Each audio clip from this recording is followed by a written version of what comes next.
dan sudah sampai ke telinga elit di nasional, begitu ya, Mas Agung ya. Mungkin saya ingin Ya, minta pengantar dulu dari Mas Agung, apa yang sedianya bisa di-highlight, Mas, dari perjalanan demo besar di Pati yang sudah digelar pertama kali di tanggal 13 Agustus dan kabarnya bahkan akan digelar kembali untuk kedua kalinya.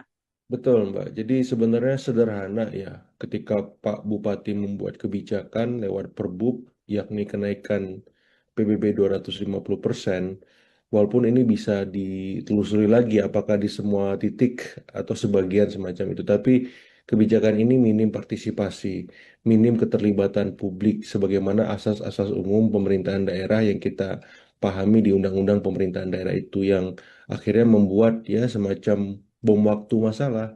Karena ternyata setelah ditelisik lebih lanjut, ternyata bukan hanya soal pajak bumi bangunan, tapi ada 11 hal lain yang itu memang menjadi problem serius yang mendera atau menjerat bupati-pati.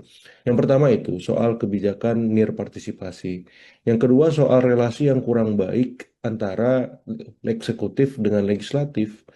Karena kan ini ternyata disahkan perbubnya bulan Mei kalau saya tidak salah, kemudian meledak Agustus kemarin lewat demo besar. Ketika relasi eksekutif dan legislatif tidak baik, yang dikorbankan akhirnya rakyat. Seperti itu. Karena ketika Bupati Asik sendiri membuat kebijakan tanpa persetujuan, tanpa sepengetahuan DPRD, ujuk-ujuk langsung ke masyarakat, ke warga semacam itu, otomatis ya warga juga ya dalam tanda petik kesel karena kebijakan yang dilakukan itu bukan hanya satu kali, tapi berkali-kali dan itu apa ya menggugah rasa nurani mereka, nalar mereka, sehingga akhirnya klimaksnya pada waktu kemarin demonstrasi besar.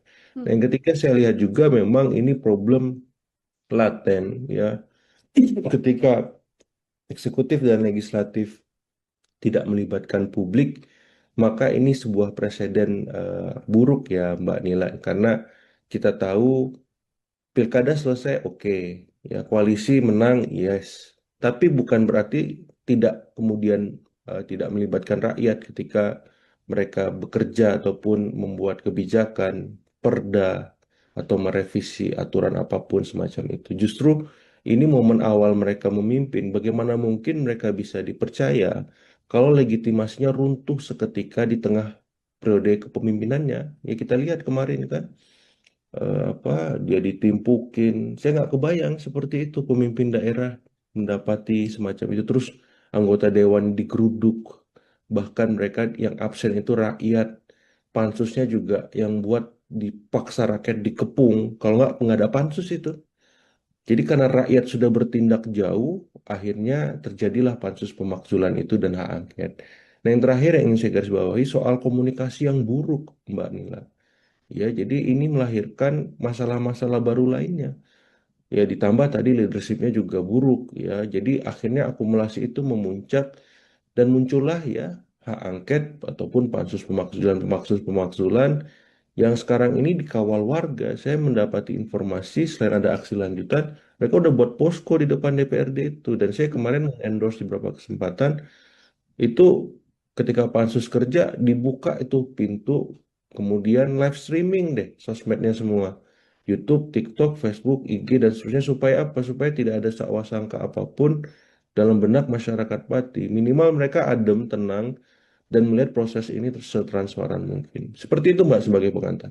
Ini artinya menjadi salah satu puncak kekecewaan dan puncak Ya. amarah dari masyarakat sampai rasanya benar-benar bersatu yang benar-benar bersama satu Ya, suara untuk kemudian sudah tidak lagi soal pembatalan PBB karena kan sebelum ada demonstrasi kan sudah dibatalkan ya Mas Agung ya betul, ini betul sudah 50%. dibatalkan. Tapi sekarang justru desakannya adalah untuk melengsarkan. Bagaimana Mas Agung melihat bahwa Hmm. desakannya bergeser dari yang awalnya soal PBB sekarang puncak kekecewaannya merembet untuk dilengsarkan Mas? Ya, saya melihat memang ada kekecewaan sangat besar di warga Pati soal leadership dan komunikasi Bupati yang sangat buruk, Mbak. Ya, harusnya kan ketika ada protes, ada demonstrasi, ya sudah saya terima, nanti aspirasinya saya tampung, nanti akan saya tindak lanjuti, atau saya kaji bersama DPRD. Santai aja sebenarnya. Bukan menantang balik, 5.000 nggak ada masalah, 50.000 siap seperti itu kan nggak populis. Belum lagi saya nggak mau mundur karena saya dipilih langsung oleh rakyat. Lah, sementara rakyat memilih sudah kecewa gitu loh. Jadi saya melihat ada sebuah apa ya mindset bahwa ketika dia dipilih selesai. Hmm. Di undang-undang itu bisa diberhentikan loh kepala daerah. Ada aturan mainnya kan. Apakah dia mengundurkan diri, apakah dia meninggal, diberhentikan karena macam-macam alasan seperti itu. Dan inilah yang sedang diuji oleh Pansus Pemakzulan ya, 12 item tadi. Jadi saya melihat memang statement-statement yang kontraproduktif itu menurut saya disudahi saja. Ya Pak Bupati, alangkah baiknya untuk sementara waktu fokus ya dalam tanda petik ya bagaimana jalannya pemerintahan tidak terganggu, apakah mendelegasikan itu ke wakil bupati, ataukah berkomunikasi intensif dengan Kemendagri, dengan Pak Gubernur. Ya jangan sampai dengan situasi ini pemerintahan di Pati tidak berjalan maksimal. Jadi fokusnya bukan melakukan statement, tapi bekerja di belakang layar senyap supaya tidak ada yang terganggu, tidak ada yang dirugikan nih hak-hak warga Pati. Jadi concernnya ke sana karena semakin beliau statement saya lihat publik semakin kesel ya dan kontraproduktif akhirnya. Jadi eh, ya itu sih sebagai masukan saya karena saya ya harapannya bisa ini situasinya terkendali, masyarakat Pati adem lagi seperti itu dan ini ujian buat anggota dewan di sana. Jangan lengah, jangan terlena, ya cukup sekali kebobolan digeruduk. Nah, ini harus maksimal kerjanya lewat pansus ataupun hak angket itu seperti itu. Mhm. Dari 12 poin yang menjadi salah satu dasar dari DPRD begitu ya, Mas Agung ya. Ini kalau secara regulasi ataukah indikator-indikatornya apakah sangat memungkinkan untuk menuju ke pemakzulan, Mas? Prosesnya kan panjang ya Mbak ya. Jadi apa namanya hak angket itu dilakukan oleh anggota-anggota DPRD untuk menyelidiki 12 item tadi. Nah, 12 item tadi kalau memang sudah diperiksa saksi-saksinya, alat buktinya, dan sudah ada sikap definitif dari anggota apa DPRD Pati, itu akan diajukan ke Mahkamah Agung. Hmm. Kemudian Mahkamah Agung akan meneliti itu. Nah, kalau memang Mahkamah Agung melihat ini tidak ada masalah, tidak ada celah kesalahan, ya berarti dilanjutkan lagi nanti ke apa namanya ke Kemendagri tebusan ke Presiden untuk dilakukan ACC semacam itu. Jadi prosesnya panjang, tapi saya berharap memang walaupun waktunya 2 bulan, ini ya apa ya bisa dipercepat gitu loh. Jangan istilahnya 2 bulan juga. Hmm. Ya anggota dewannya kerjanya gila-gilaan untuk membayar kekecewaan dan kemarahan warga kemarin. Kalau perlu ya kalau office hour jam 9 sampai jam 5 sore, mereka kerja sampai jam berapa? Jam 10 malam gitu ya. Maksudnya menunjukkan keseriusan gitu loh, komitmen mereka bahwa mereka benar-benar mengawal ini sampai akhir terlepas nanti diterima Mahkamah Agung ataupun tidak ataupun yang lain, ya minimal mereka sudah usaha semaksimal mungkin seperti itu karena penting meredam kekecewaan dan kemarahan warga tadi supaya tidak berujung ke hal-hal yang tidak kita inginkan karena kemarin kan sempat ada kerusakan, ada korban luka dan lain-lain gitu dan saya ya tidak berharap itu terulang kembali lah cukuplah sekali saja karena ini apa ya sedikit banyak pasti memberikan disinsentif stabilitas ya secara lokal maupun secara regional dan nasional seperti itu.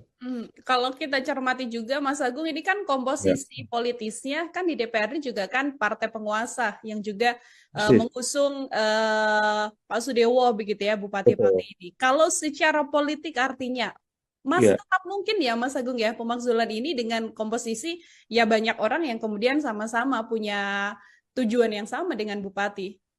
iya kalau dilihat komposisinya kan partai pengusung Pak Bupati itu kalau saya tidak salah coret-coret sekitar 40% ya Hmm. koalisinya. Cuman kan koalisi pengusungnya ini juga apa ya sudah berbalik arah, Mbak. Hmm. Arah angin politiknya sudah berubah. Bahkan kemarin turut mendukung hadirnya pansus pemakzulan.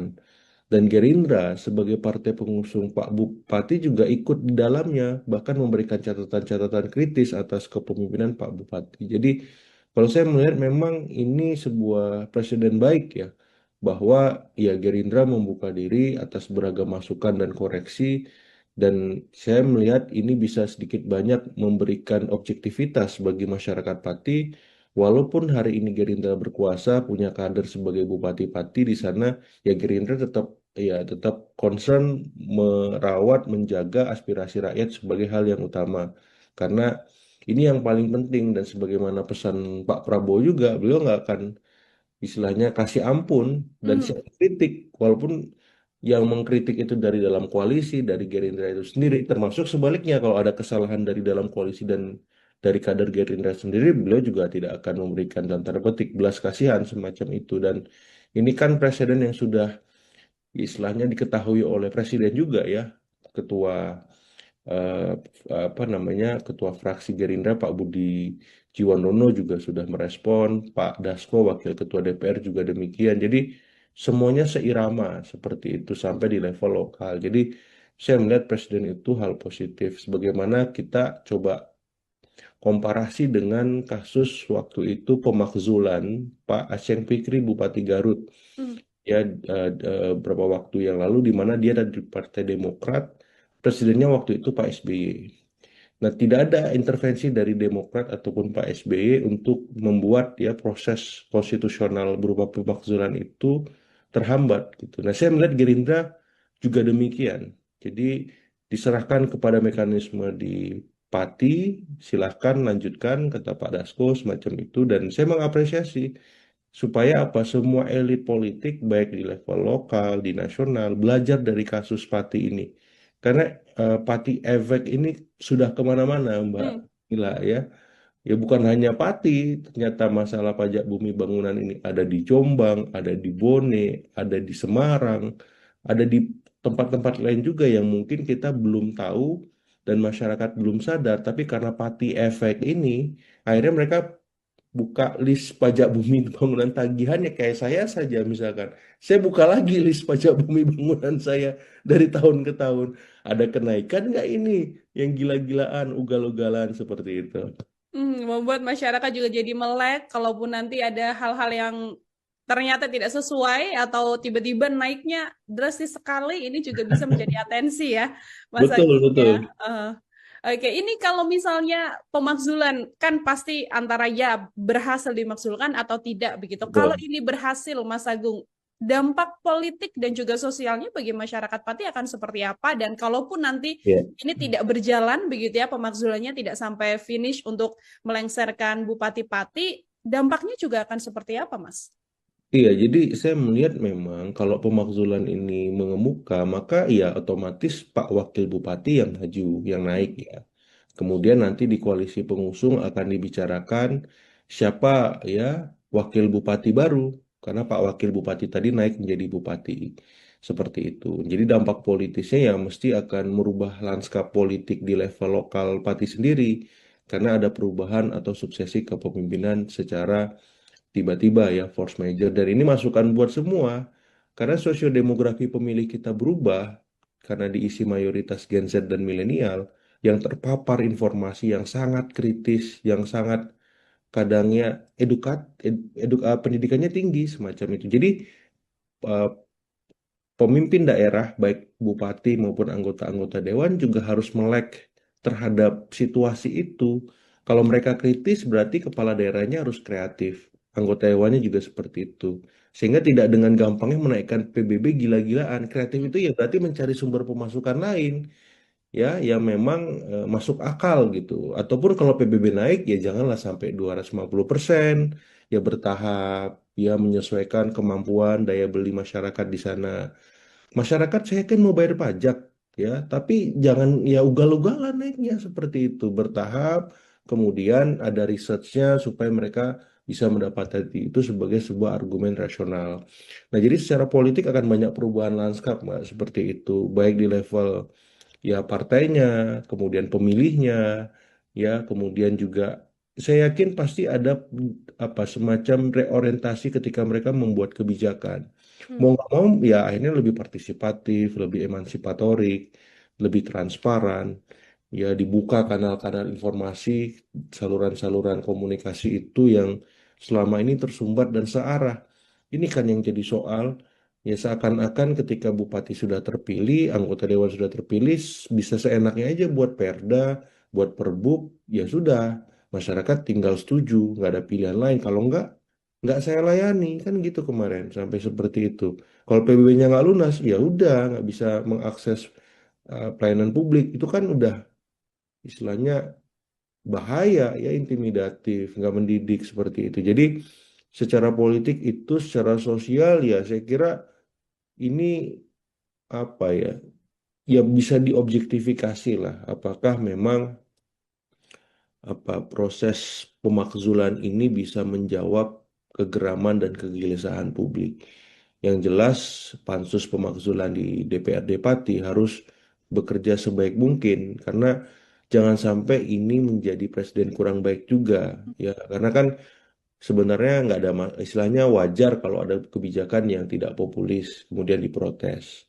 Yang jadi soal kalau masalahnya bukan hanya soal dia membuat kebijakan, tapi ada banyak masalah lain yang itu sedikit banyak ada irisannya dengan hukum kan, seperti itu. Jadi kalau saya ya masyarakat Pati harus berbesar hati, berbesar jiwa menanti proses ini sampai selesai, ya hindari hal-hal yang kontraproduktif, utamanya yang bisa membuat situasi di Pati menjadi kurang kondusif.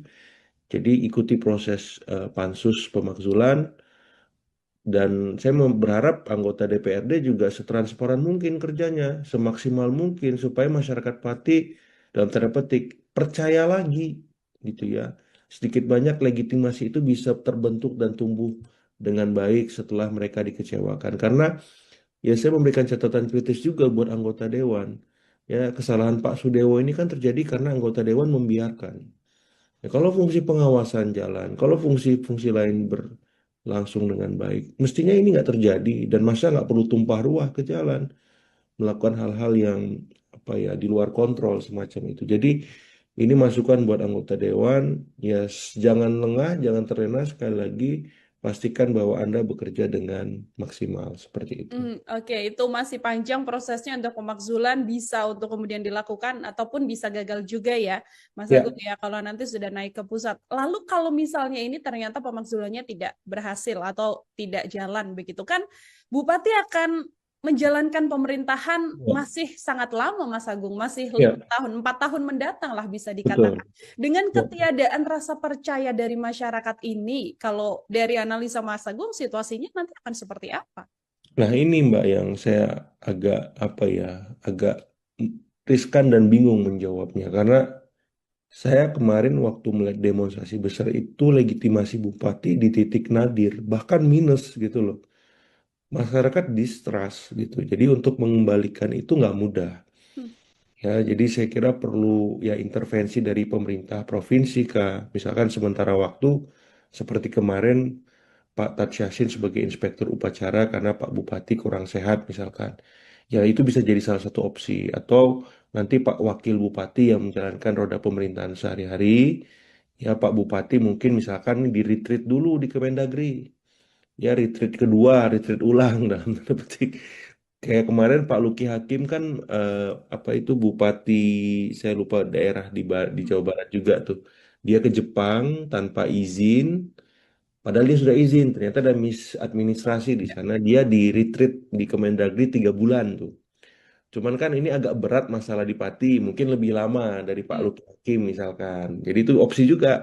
Silakan pansus pemakzulan jalan, Pak Bupati Pati di retreat dulu di Kemendagri. Ya, jadi ini dua hal yang berbeda, biarkan semuanya berjalan secara paralel. Pun kalau pansus sudah istilahnya selesai, ini diajukan ke MMA, diproses, Pak Bupati tetap aja di retreat dulu. Pemerintahan sehari-hari siapa? Pak Wakil atau nanti Pak Wagub atau seperti apalah. Ya, tapi biasanya kan Pak Wakil Bupati seperti itu. Jadi roda pemerintahan tetap jalan, masyarakat tenang, terlayani semacam itu. Jadi opsi-opsi itu yang saya lihat bisa istilahnya dalam tanda petik ya meredam, Mbak. Ya, kalau mengobati ya dikit-dikit lah kan Hmm. gitu. Nggak bisa langsung sembuh karena baru gitu lukanya. Jadi ya minimal udah ada format solusinya kalau saya. Pun nanti kalau misalkan tidak jadi pemakzulan, ya mau nggak mau ya masyarakat Pati mesti berbesar hati. Ya. Ya karena opsi semuanya terbuka dan mungkin terjadi. Tapi yang paling besar ya pansus ini memang punya tendensi kuat untuk meneruskan pemakzulan ini ke Mahkamah Agung dengan situasi dan kebatinan masyarakat Pati seperti sekarang. Seperti Oke, itu bisa menjadi win-win solution juga ya, Mas Agung ya. ya, Ada ya, pemerintahan masih tetap jalan, di satu ya. sisi Bupati-Pati juga mendapatkan sekolah lagi, Pembinaan begitu nih. pembinaan betul di Kemendagri agar kemudian nantinya juga bisa perlahan-lahan meningkatkan rasa kepercayaan dari masyarakat. Kan banyak elit juga yang berharap diberikan kesempatan saja, dimaafkan, Iya, dibiarkan memperbaiki diri untuk bekerja, begitu ya Mas Agung ya. iya, Kalau iya. dari Mas Agung sendiri, masih bisakah kemudian Bupati-Pati ini kemudian muncul untuk dengan kesadaran dirinya memohon maaf, mengucapkan janji kembali selain janji politik sebelum menjabat, tapi janji ketika sudah menjabat untuk iya, saya akan lebih baik dan sebagainya. Perlukah atau masih bisakah masyarakat Pati untuk bisa uh, mendapatkan kesempatan Bupati-Pati agar menjabat lebih lama lagi, Mas? Iya, kalau saya sih jawaban objektifnya tunggu pansus pemakzulan sih, Mbak. Hmm, Seperti apa hasil kerjanya semacam itu. Karena kan Pak Bupati sebenarnya sudah minta maaf. ya. Ya sudah istilahnya apa ya bahasanya itu sudah membatalkan kebijakan PBB juga gitu. Jadi dia sudah melakukan apa yang seharusnya dilakukan. Sehingga ketika beliau melakukan itu lagi sepertinya sudah apa ya elemen of surprise-nya sudah hilang gitu. Hmm, Tidak ada kebaruan di sana. Artinya masyarakat sudah klimaks, sudah berada di titik jenuh emosinya. Jadi pendekatannya bukan lagi dengan minta maaf, dengan kata-kata, tapi dengan langsung perbuatan. Ya, misalkan ya secara maaf terbaik itu ya secara drastis membuat kebijakan yang populis, hmm, komunikasi dengan sangat baik, lebih terbuka, lebih dua arah, lebih partisipatif. Jadi bukan lagi dengan kata-kata, tapi dengan perbuatan. Nah, apakah masyarakat Pati masih membuka ruang itu? Nah, itu yang saya nggak bisa jawab.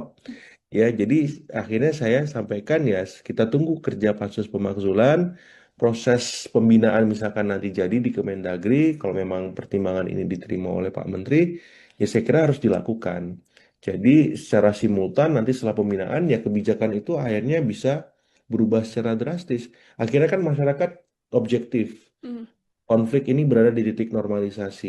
Oh, ternyata memang ada perubahan nih kata masyarakat.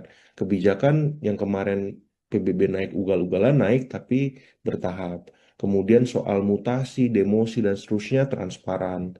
Kemudian soal kebijakan-kebijakan infrastruktur, ya kebijakan lain itu juga diputuskan secara demokratis, melibatkan DPRD dan seterusnya. Jadi perubahannya ke sana. Ya bukan lagi dengan kata-kata karena udah nggak cukup kayak. Sudah tidak bisa dengan kata-kata aja ya, Mas Agung ya. Susah, Jadi susah. lebih baik Kalau lihat dari situasi kebatinan di sana, saya lihat berat kayaknya.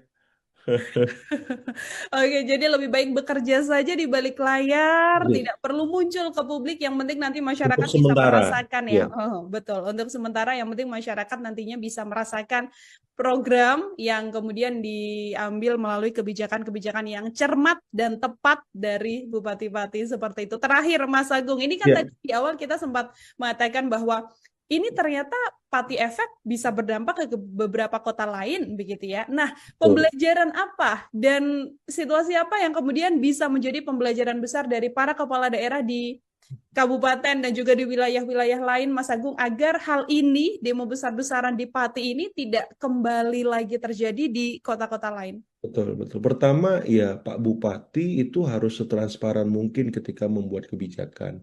Libatkan semua stakeholder atau minimal sebagian besar stakeholder. Supaya apa? Kebijakan itu kokoh, solid, bisa dimiliki bersama oleh semua.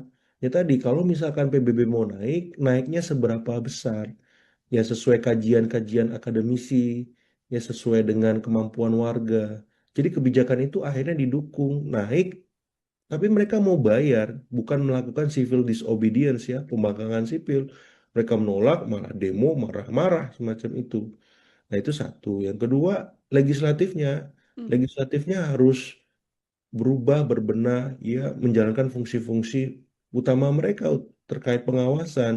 Jangan sampai mampet, kemudian ya eksekutifnya sesuka hati. Sehingga apa? Masalah tumpah ruah di jalan. Nah, saya kira legislatif, eksekutif mesti reflektif lah.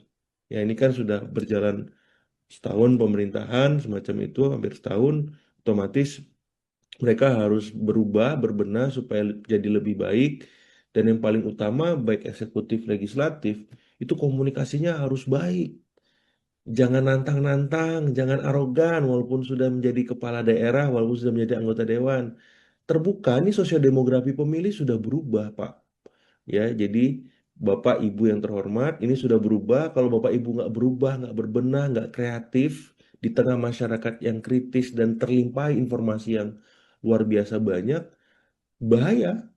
Tengah jalan bisa turun jabatan Bapak Ibu yang terhormat. Jadi, Isu besar dan sudah sampai ke telinga elit di nasional, begitu ya, Mas Agung ya. Mungkin saya ingin ya, minta pengantar dulu dari Mas Agung, apa yang sedianya bisa di-highlight, Mas, dari perjalanan demo besar di Pati yang sudah digelar pertama kali di tanggal 13 Agustus dan kabarnya bahkan akan digelar kembali untuk kedua kalinya. betul, Mbak. Jadi sebenarnya sederhana ya, ketika Pak Bupati membuat kebijakan lewat Perbub, yakni kenaikan PBB 250%, walaupun ini bisa ditelusuri lagi apakah di semua titik atau sebagian semacam itu, tapi kebijakan ini minim partisipasi, minim keterlibatan publik, sebagaimana asas-asas umum pemerintahan daerah yang kita pahami di Undang-Undang Pemerintahan Daerah itu yang akhirnya membuat ya semacam bom waktu masalah. Karena ternyata setelah ditelisik lebih lanjut, ternyata bukan hanya soal pajak bumi bangunan, tapi ada 11 hal lain yang itu memang menjadi problem serius yang mendera atau menjerat bupati-pati. Yang pertama itu soal kebijakan nir partisipasi. Yang kedua soal relasi yang kurang baik antara eksekutif dengan legislatif. Karena kan ini ternyata disahkan perbubnya bulan Mei kalau saya tidak salah, kemudian meledak Agustus kemarin lewat demo besar. Ketika relasi eksekutif dan legislatif tidak baik, yang dikorbankan akhirnya rakyat. Seperti itu. Karena ketika Bupati Asik sendiri membuat kebijakan tanpa persetujuan, tanpa sepengetahuan DPRD, ujuk-ujuk langsung ke masyarakat, ke warga semacam itu, otomatis ya warga juga ya dalam tanda petik kesel karena kebijakan yang dilakukan itu bukan hanya satu kali, tapi berkali-kali dan itu apa ya menggugah rasa nurani mereka, nalar mereka, sehingga akhirnya klimaksnya pada waktu kemarin demonstrasi besar.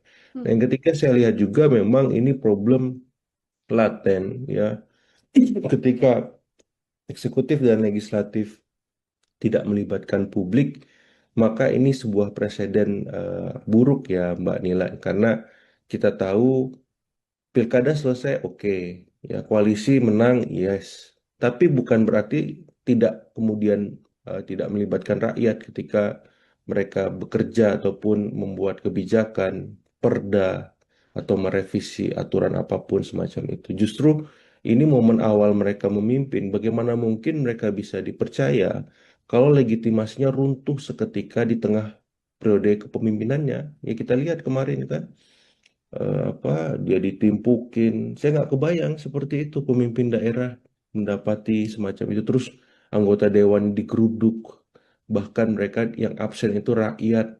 Pansusnya juga yang buat dipaksa rakyat dikepung. Kalau nggak ada pansus itu. Jadi karena rakyat sudah bertindak jauh, akhirnya terjadilah pansus pemakzulan itu dan hak angket. Nah, yang terakhir yang ingin saya garis bawahi soal komunikasi yang buruk, Mbak Nila. Ya, jadi ini melahirkan masalah-masalah baru lainnya. Ya, ditambah tadi leadershipnya juga buruk. Ya, jadi akhirnya akumulasi itu memuncak dan muncullah ya hak angket ataupun pansus pemakzulan yang sekarang ini dikawal warga. Saya mendapati informasi selain ada aksi lanjutan, mereka udah buat posko di depan DPRD itu. Dan saya kemarin endorse di beberapa kesempatan itu ketika pansus kerja dibuka itu pintu, kemudian live streaming deh sosmednya semua. YouTube, TikTok, Facebook, IG, dan seterusnya supaya apa? Supaya tidak ada sangka apapun dalam benak masyarakat Pati. Minimal mereka adem, tenang, dan melihat proses ini setransparan mungkin. Seperti itu Mbak sebagai pengantar. Ini artinya menjadi salah satu puncak kekecewaan dan puncak Ya. amarah dari masyarakat sampai rasanya benar-benar bersatu yang benar-benar bersama satu Ya, suara untuk kemudian sudah tidak lagi soal pembatalan PBB karena kan sebelum ada demonstrasi kan sudah dibatalkan ya Mas Agung ya betul, ini betul sudah 50%. dibatalkan. Tapi sekarang justru desakannya adalah untuk melengsarkan. Bagaimana Mas Agung melihat bahwa Hmm. desakannya bergeser dari yang awalnya soal PBB, sekarang puncak kekecewaannya merembet untuk dilengsarkan, Mas? Ya, saya melihat memang ada kekecewaan sangat besar di warga Pati soal leadership dan komunikasi Bupati yang sangat buruk, Mbak. Ya, harusnya kan ketika ada protes, ada demonstrasi, ya sudah saya terima, nanti aspirasinya saya tampung, nanti akan saya tindak lanjuti, atau saya kaji bersama DPRD. Santai aja sebenarnya. Bukan menantang balik, 5.000 nggak ada masalah, 50.000 siap seperti itu kan nggak populis. Belum lagi saya nggak mau mundur, karena saya dipilih langsung oleh rakyat. Lah, sementara rakyat yang milih sudah kecewa gitu loh. Jadi saya melihat ada sebuah apa ya mindset bahwa ketika dia dipilih selesai. Hmm. Di undang-undang itu bisa diberhentikan loh kepala daerah. Ada aturan mainnya kan. Apakah dia mengundurkan diri, apakah dia meninggal, diberhentikan karena macam-macam alasan seperti itu. Dan inilah yang sedang diuji oleh Pansus Pemakzulan ya, 12 item tadi. Jadi saya melihat memang statement-statement yang kontraproduktif itu menurut saya disudahi saja. Ya Pak Bupati, alangkah baiknya untuk sementara waktu fokus ya dalam tanda petik ya bagaimana jalannya pemerintahan tidak terganggu, apakah mendelegasikan itu ke wakil bupati, ataukah berkomunikasi intensif dengan Kemendagri, dengan Pak Gubernur. Ya jangan sampai dengan situasi ini pemerintahan di Pati tidak berjalan maksimal. Jadi fokusnya bukan melakukan statement, tapi bekerja di belakang layar senyap supaya tidak ada yang terganggu, tidak ada yang dirugikan nih hak-hak warga Pati. Jadi concernnya ke sana karena semakin beliau statement saya lihat publik semakin kesel ya dan kontraproduktif akhirnya. Jadi eh, ya itu sih sebagai masukan saya karena saya ya harapannya bisa ini situasinya terkendali, masyarakat Pati adem lagi seperti itu dan ini ujian buat anggota dewan di sana. Jangan lengah, jangan terlena, ya cukup sekali kebobolan digeruduk. Nah, ini harus maksimal kerjanya lewat pansus ataupun hak angket itu seperti itu. Mhm. Dari 12 poin yang menjadi salah satu dasar dari DPRD begitu ya, Mas Agung ya. Ini kalau secara regulasi ataukah indikator-indikatornya apakah sangat memungkinkan untuk menuju ke pemakzulan, Mas?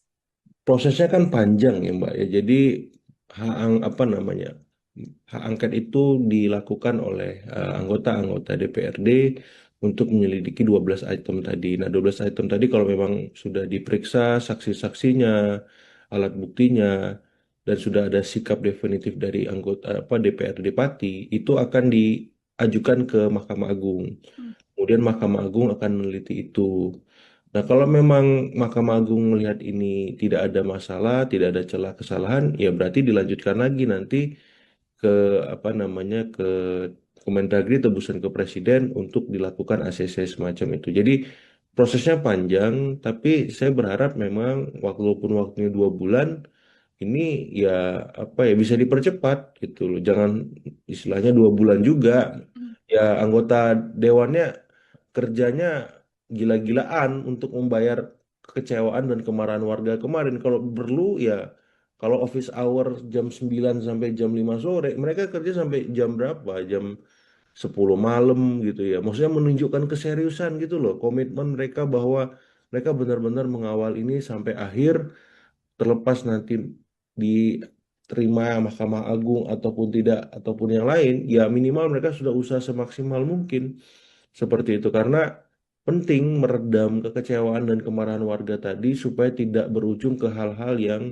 tidak kita inginkan karena kemarin kan sempat ada kerusakan, ada korban luka dan lain-lain gitu dan saya ya tidak berharap itu terulang kembali lah cukuplah sekali saja karena ini apa ya sedikit banyak pasti memberikan disinsentif stabilitas ya secara lokal maupun secara regional dan nasional seperti itu.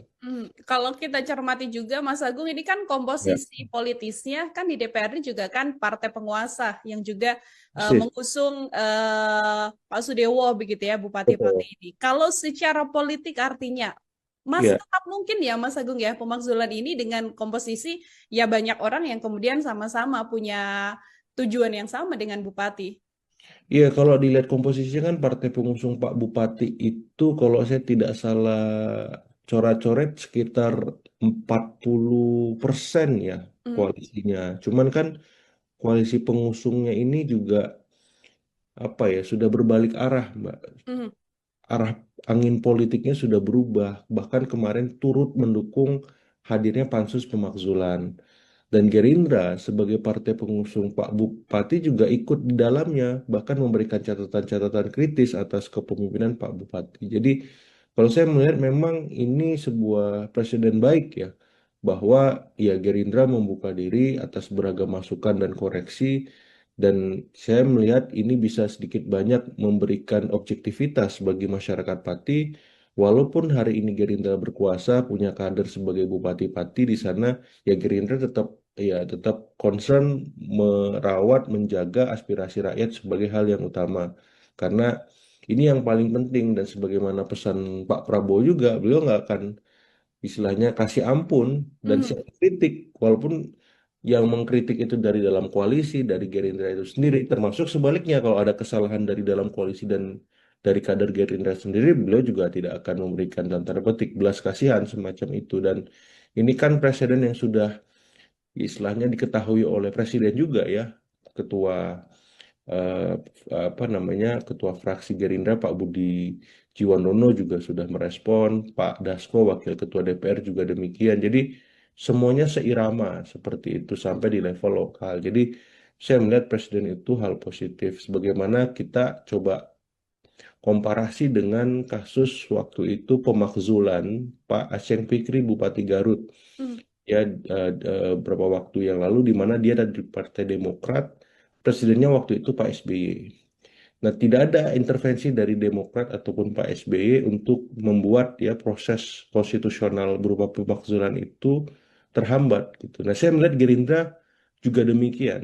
Jadi diserahkan kepada mekanisme di Pati, silahkan lanjutkan kata Pak Dasko semacam itu dan saya mengapresiasi supaya apa semua elit politik baik di level lokal di nasional belajar dari kasus Pati ini karena Pati efek ini sudah kemana-mana Mbak hmm. Mila ya ya bukan hanya Pati ternyata masalah pajak bumi bangunan ini ada di Jombang ada di Bone ada di Semarang ada di tempat-tempat lain juga yang mungkin kita belum tahu dan masyarakat belum sadar tapi karena Pati efek ini akhirnya mereka buka list pajak bumi bangunan tagihannya kayak saya saja misalkan. Saya buka lagi list pajak bumi bangunan saya dari tahun ke tahun. Ada kenaikan nggak ini yang gila-gilaan, ugal-ugalan seperti itu. Membuat masyarakat juga jadi melek, kalaupun nanti ada hal-hal yang ternyata tidak sesuai atau tiba-tiba naiknya drastis sekali, ini juga bisa menjadi atensi ya, Mas Betul, Agung ya. betul. Oke, ini kalau misalnya pemakzulan kan pasti antara ya berhasil dimakzulkan atau tidak begitu. Kalau Betul. ini berhasil, Mas Agung, dampak politik dan juga sosialnya bagi masyarakat Pati akan seperti apa? Dan kalaupun nanti Ya. ini tidak berjalan begitu ya, pemakzulannya tidak sampai finish untuk melengsarkan Bupati Pati, dampaknya juga akan seperti apa, Mas? Iya, jadi saya melihat memang kalau pemakzulan ini mengemuka, maka ya otomatis Pak Wakil Bupati yang maju, yang naik ya. Kemudian nanti di koalisi pengusung akan dibicarakan siapa ya wakil bupati baru, karena Pak Wakil Bupati tadi naik menjadi bupati. Seperti itu. Jadi dampak politisnya ya mesti akan merubah lanskap politik di level lokal Pati sendiri, karena ada perubahan atau suksesi kepemimpinan secara tiba-tiba ya force major dan ini masukan buat semua karena sosiodemografi pemilih kita berubah karena diisi mayoritas Gen Z dan milenial yang terpapar informasi yang sangat kritis yang sangat kadangnya pendidikannya tinggi semacam itu jadi eh, pemimpin daerah baik bupati maupun anggota-anggota dewan juga harus melek terhadap situasi itu kalau mereka kritis berarti kepala daerahnya harus kreatif anggota dewannya juga seperti itu. Sehingga tidak dengan gampangnya menaikkan PBB gila-gilaan. Kreatif itu ya berarti mencari sumber pemasukan lain ya yang memang masuk akal gitu. Ataupun kalau PBB naik ya janganlah sampai 250%, ya bertahap, ya menyesuaikan kemampuan daya beli masyarakat di sana. Masyarakat saya kan mau bayar pajak ya, tapi jangan ya ugal-ugalan naiknya seperti itu, bertahap, kemudian ada researchnya supaya mereka bisa mendapatkan itu sebagai sebuah argumen rasional. Nah, jadi secara politik akan banyak perubahan lanskap, Mbak, seperti itu, baik di level ya partainya, kemudian pemilihnya, ya, kemudian juga saya yakin pasti ada apa semacam reorientasi ketika mereka membuat kebijakan. Mau Hmm. nggak mau, ya akhirnya lebih partisipatif, lebih emansipatorik, lebih transparan, ya dibuka kanal-kanal informasi, saluran-saluran komunikasi itu yang selama ini tersumbat dan searah. Ini kan yang jadi soal. Ya seakan-akan ketika bupati sudah terpilih, anggota dewan sudah terpilih, bisa seenaknya aja buat perda, buat perbub, ya sudah, masyarakat tinggal setuju, nggak ada pilihan lain. Kalau nggak saya layani, kan gitu kemarin, sampai seperti itu. Kalau PBB-nya nggak lunas, ya udah, nggak bisa mengakses pelayanan publik, itu kan udah istilahnya bahaya, ya intimidatif, nggak mendidik seperti itu. Jadi secara politik itu, secara sosial ya saya kira ini apa ya, ya bisa diobjektifikasi lah apakah memang apa proses pemakzulan ini bisa menjawab kegeraman dan kegelisahan publik. Yang jelas pansus pemakzulan di DPRD Pati harus bekerja sebaik mungkin karena jangan sampai ini menjadi presiden kurang baik juga ya karena kan sebenarnya nggak ada istilahnya wajar kalau ada kebijakan yang tidak populis kemudian diprotes. Yang jadi soal kalau masalahnya bukan hanya soal dia membuat kebijakan, tapi ada banyak masalah lain yang itu sedikit banyak ada irisannya dengan hukum kan, seperti itu. Jadi kalau saya ya masyarakat Pati harus berbesar hati, berbesar jiwa menanti proses ini sampai selesai, ya hindari hal-hal yang kontraproduktif utamanya yang bisa membuat situasi di Pati menjadi kurang kondusif. Jadi ikuti proses pansus pemakzulan dan saya berharap anggota DPRD juga setransparan mungkin kerjanya, semaksimal mungkin supaya masyarakat Pati dalam tanda petik percaya lagi gitu ya. Sedikit banyak legitimasi itu bisa terbentuk dan tumbuh dengan baik setelah mereka dikecewakan. Karena ya saya memberikan catatan kritis juga buat anggota dewan. Ya, kesalahan Pak Sudewo ini kan terjadi karena anggota dewan membiarkan. Ya, kalau fungsi pengawasan jalan, kalau fungsi-fungsi lain berlangsung dengan baik, mestinya ini nggak terjadi dan masa nggak perlu tumpah ruah ke jalan, melakukan hal-hal yang apa ya di luar kontrol semacam itu. Jadi ini masukan buat anggota dewan, ya jangan lengah, jangan terlena sekali lagi, pastikan bahwa Anda bekerja dengan maksimal seperti itu. Oke, itu masih panjang prosesnya untuk pemakzulan bisa untuk kemudian dilakukan ataupun bisa gagal juga ya, Mas Ya, Agung ya, kalau nanti sudah naik ke pusat. Lalu kalau misalnya ini ternyata pemakzulannya tidak berhasil atau tidak jalan begitu kan, Bupati akan menjalankan pemerintahan ya, masih sangat lama, Mas Agung, masih ya, 5 tahun, 4 tahun mendatang lah bisa dikatakan. betul. Dengan Ya. ketiadaan rasa percaya dari masyarakat ini, kalau dari analisa Mas Agung, situasinya nanti akan seperti apa? Nah, ini Mbak yang saya agak apa ya, agak riskan dan bingung menjawabnya karena saya kemarin waktu melihat demonstrasi besar itu legitimasi bupati di titik nadir, bahkan minus gitu loh. Masyarakat distrust gitu. Jadi untuk mengembalikan itu nggak mudah. Hmm. Ya, jadi saya kira perlu ya intervensi dari pemerintah provinsi kah. Misalkan sementara waktu seperti kemarin Pak Tat Yassin sebagai inspektur upacara karena Pak Bupati kurang sehat misalkan. Ya itu bisa jadi salah satu opsi. Atau nanti Pak Wakil Bupati yang menjalankan roda pemerintahan sehari-hari. Ya Pak Bupati mungkin misalkan di retreat dulu di Kemendagri. Ya retreat kedua, retreat ulang dalam tanda petik. Kayak kemarin Pak Luki Hakim kan apa itu Bupati saya lupa daerah di Jawa Barat juga tuh. Dia ke Jepang tanpa izin. Padahal dia sudah izin, ternyata ada misadministrasi di sana. Dia di retreat di Kemendagri 3 bulan tuh. Cuman kan ini agak berat masalah di Pati, mungkin lebih lama dari Pak Hmm. Luki Hakim misalkan. Jadi itu opsi juga. Silakan pansus pemakzulan jalan, Pak Bupati, Pati di retreat dulu di Kemendagri. Ini dua hal yang berbeda, biarkan semuanya berjalan secara paralel. Pun kalau pansus sudah istilahnya selesai, ini diajukan ke MMA, diproses, Pak Bupati tetap aja di retreat dulu. Pemerintahan sehari-hari siapa? Pak Wakil atau nanti Pak Wagub atau seperti apalah. Ya, tapi biasanya kan Pak Wakil Bupati seperti itu. Jadi roda pemerintahan tetap jalan, masyarakat tenang, terlayani semacam itu. Jadi opsi-opsi itu yang saya lihat bisa istilahnya dalam tanda petik ya meredam, Mbak. Ya, kalau mengobati ya dikit-dikit lah kan Hmm. gitu. Nggak bisa langsung sembuh karena baru gitu lukanya. Jadi ya minimal udah ada format solusinya kalau saya. Pun nanti kalau misalkan tidak jadi pemakzulan, ya mau nggak mau ya masyarakat Pati mesti berbesar hati. Ya.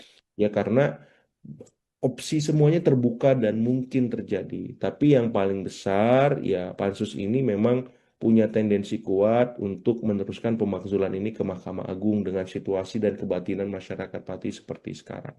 Seperti Oke, itu bisa menjadi win-win solution juga ya, Mas Agung ya. ya, Ada pemerintahan masih tetap jalan, di satu ya. sisi Bupati-Pati juga mendapatkan sekolah lagi, Pembinaan begitu nih. pembinaan betul di Kemendagri agar kemudian nantinya juga bisa perlahan-lahan meningkatkan rasa kepercayaan dari masyarakat. Kan banyak elit juga yang berharap diberikan kesempatan saja, dimaafkan, Iya, dibiarkan memperbaiki diri untuk bekerja, begitu ya Mas Agung ya. iya, Kalau iya. dari Mas Agung sendiri, masih bisakah kemudian Bupati-Pati ini kemudian muncul untuk dengan kesadaran dirinya memohon maaf, mengucapkan janji kembali selain janji politik sebelum menjabat, tapi janji ketika sudah menjabat untuk iya, saya akan lebih baik dan sebagainya. Perlukah atau masih bisakah masyarakat Pati untuk bisa uh, mendapatkan kesempatan Bupati-Pati agar menjabat lebih lama lagi, Mas?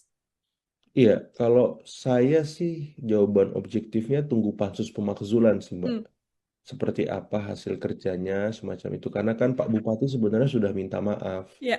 Ya sudah istilahnya apa ya bahasanya itu sudah membatalkan kebijakan PBB juga gitu. Jadi dia sudah melakukan apa yang seharusnya dilakukan. Sehingga ketika beliau melakukan itu lagi sepertinya sudah apa ya elemen of surprise-nya sudah hilang gitu. Hmm, Tidak ada kebaruan di sana, artinya masyarakat sudah klimaks, sudah berada di titik jenuh emosinya. Jadi pendekatannya bukan lagi dengan minta maaf, dengan kata-kata, tapi dengan langsung perbuatan. Ya, misalkan ya secara maaf terbaik itu ya secara drastis membuat kebijakan yang populis, hmm. komunikasi dengan sangat baik, lebih terbuka, lebih dua arah, lebih partisipatif. Jadi bukan lagi dengan kata-kata, tapi dengan perbuatan. Nah, apakah masyarakat Pati masih membuka ruang itu? Nah, itu yang saya nggak bisa jawab. Ya, jadi akhirnya saya sampaikan ya, kita tunggu kerja pansus pemakzulan, proses pembinaan misalkan nanti jadi di Kemendagri, kalau memang pertimbangan ini diterima oleh Pak Menteri, ya saya kira harus dilakukan. Jadi secara simultan nanti setelah pembinaan ya kebijakan itu akhirnya bisa berubah secara drastis. Akhirnya kan masyarakat objektif. Hmm. Konflik ini berada di titik normalisasi. Oh, ternyata memang ada perubahan nih kata masyarakat. Kebijakan yang kemarin PBB naik ugal-ugalan naik tapi bertahap. Kemudian soal mutasi, demosi dan seterusnya transparan. Kemudian soal kebijakan-kebijakan infrastruktur, ya kebijakan lain itu juga diputuskan secara demokratis, melibatkan DPRD dan seterusnya. Jadi perubahannya ke sana. Ya bukan lagi dengan kata-kata karena udah nggak cukup kayak. Sudah tidak bisa dengan kata-kata aja ya, Mas Agung ya. Susah, Jadi susah. lebih baik Kalau lihat dari situasi kebatinan di sana, saya lihat berat kayaknya. Oke, jadi lebih baik bekerja saja di balik layar, tidak perlu muncul ke publik. Yang penting nanti Untuk masyarakat bisa sementara, merasakan ya. ya, Oh, betul. Untuk sementara, yang penting masyarakat nantinya bisa merasakan program yang kemudian diambil melalui kebijakan-kebijakan yang cermat dan tepat dari Bupati-Pati seperti itu. Terakhir, Mas Agung, ini kan ya, tadi di awal kita sempat mengatakan bahwa ini ternyata Pati efek bisa berdampak ke beberapa kota lain begitu ya. Nah, Betul, pembelajaran apa dan situasi apa yang kemudian bisa menjadi pembelajaran besar dari para kepala daerah di kabupaten dan juga di wilayah-wilayah lain, Mas Agung, agar hal ini, demo besar-besaran di Pati ini tidak kembali lagi terjadi di kota-kota lain? betul, betul. Pertama, ya Pak Bupati itu harus setransparan mungkin ketika membuat kebijakan. Libatkan semua stakeholder, atau minimal sebagian besar stakeholder. Supaya apa? Kebijakan itu kokoh, solid, bisa dimiliki bersama oleh semua. Ya tadi, kalau misalkan PBB mau naik, naiknya seberapa besar? Ya sesuai kajian-kajian akademisi, ya sesuai dengan kemampuan warga. Jadi kebijakan itu akhirnya didukung, naik, tapi mereka mau bayar, bukan melakukan civil disobedience ya, pembangkangan sipil. Mereka menolak, malah demo, marah-marah, semacam itu.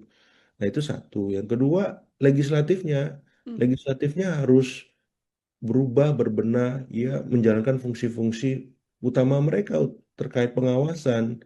Jangan sampai mampet, kemudian ya eksekutifnya sesuka hati.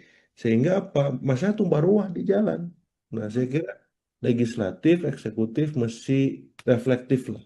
Ya ini kan sudah berjalan setahun pemerintahan semacam itu, hampir setahun, otomatis mereka harus berubah, berbenah supaya jadi lebih baik. Dan yang paling utama, baik eksekutif, legislatif, itu komunikasinya harus baik. Jangan nantang-nantang, jangan arogan, walaupun sudah menjadi kepala daerah, walaupun sudah menjadi anggota dewan. Terbuka, ini sosiodemografi pemilih sudah berubah, Pak. Ya, jadi Bapak Ibu yang terhormat, ini sudah berubah. Kalau Bapak Ibu nggak berubah, nggak berbenah, nggak kreatif di tengah masyarakat yang kritis dan terlimpah informasi yang luar biasa banyak, bahaya. Tengah jalan bisa turun jabatan Bapak Ibu yang Hmm. terhormat. Jadi, Isu besar dan sudah sampai ke telinga elit di nasional, begitu ya, Mas Agung ya. Mungkin saya ingin ya, minta pengantar dulu dari Mas Agung, apa yang sedianya bisa di-highlight, Mas, dari perjalanan demo besar di Pati yang sudah digelar pertama kali di tanggal 13 Agustus dan kabarnya bahkan akan digelar kembali untuk kedua kalinya.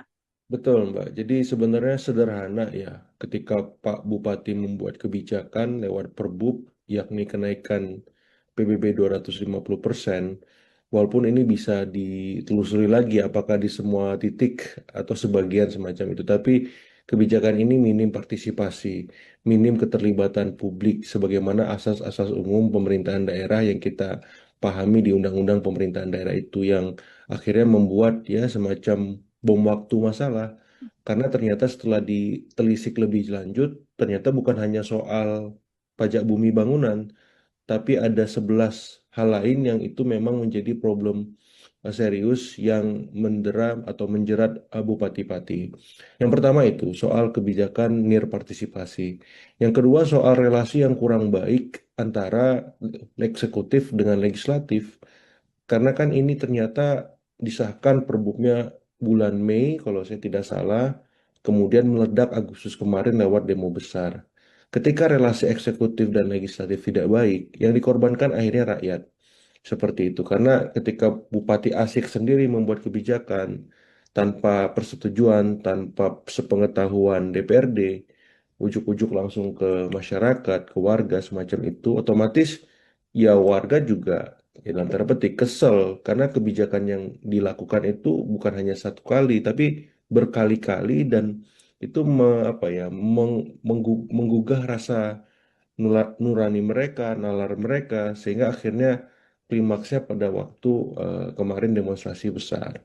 Hmm. Nah, yang ketiga saya lihat juga memang ini problem laten ya, ketika eksekutif dan legislatif tidak melibatkan publik, maka ini sebuah preseden buruk ya Mbak Nila, karena kita tahu pilkada selesai, oke. Ya, koalisi menang, yes. Tapi bukan berarti tidak kemudian tidak melibatkan rakyat ketika mereka bekerja ataupun membuat kebijakan, perda, atau merevisi aturan apapun semacam itu. Justru ini momen awal mereka memimpin. Bagaimana mungkin mereka bisa dipercaya kalau legitimasinya runtuh seketika di tengah periode kepemimpinannya? Ya kita lihat kemarin kan. dia ditimpukin. Saya nggak kebayang seperti itu pemimpin daerah mendapati semacam itu. Terus anggota dewan digeruduk, bahkan mereka yang absen itu rakyat. Pansusnya juga yang buat dipaksa rakyat dikepung. Kalau nggak ada pansus itu. Jadi karena rakyat sudah bertindak jauh, akhirnya terjadilah pansus pemakzulan itu dan hak angket. Nah, yang terakhir yang ingin saya garis bawahi soal komunikasi yang buruk, Mbak Nila. Ya, jadi ini melahirkan masalah-masalah baru lainnya. Ya, ditambah tadi leadershipnya juga buruk. Ya, jadi akhirnya akumulasi itu memuncak dan muncullah ya hak angket ataupun pansus pemakzulan yang sekarang ini dikawal warga. Saya mendapati informasi selain ada aksi lanjutan, mereka udah buat posko di depan DPRD itu. Dan saya kemarin endorse di beberapa kesempatan itu ketika pansus kerja dibuka itu pintu, kemudian live streaming deh sosmednya semua.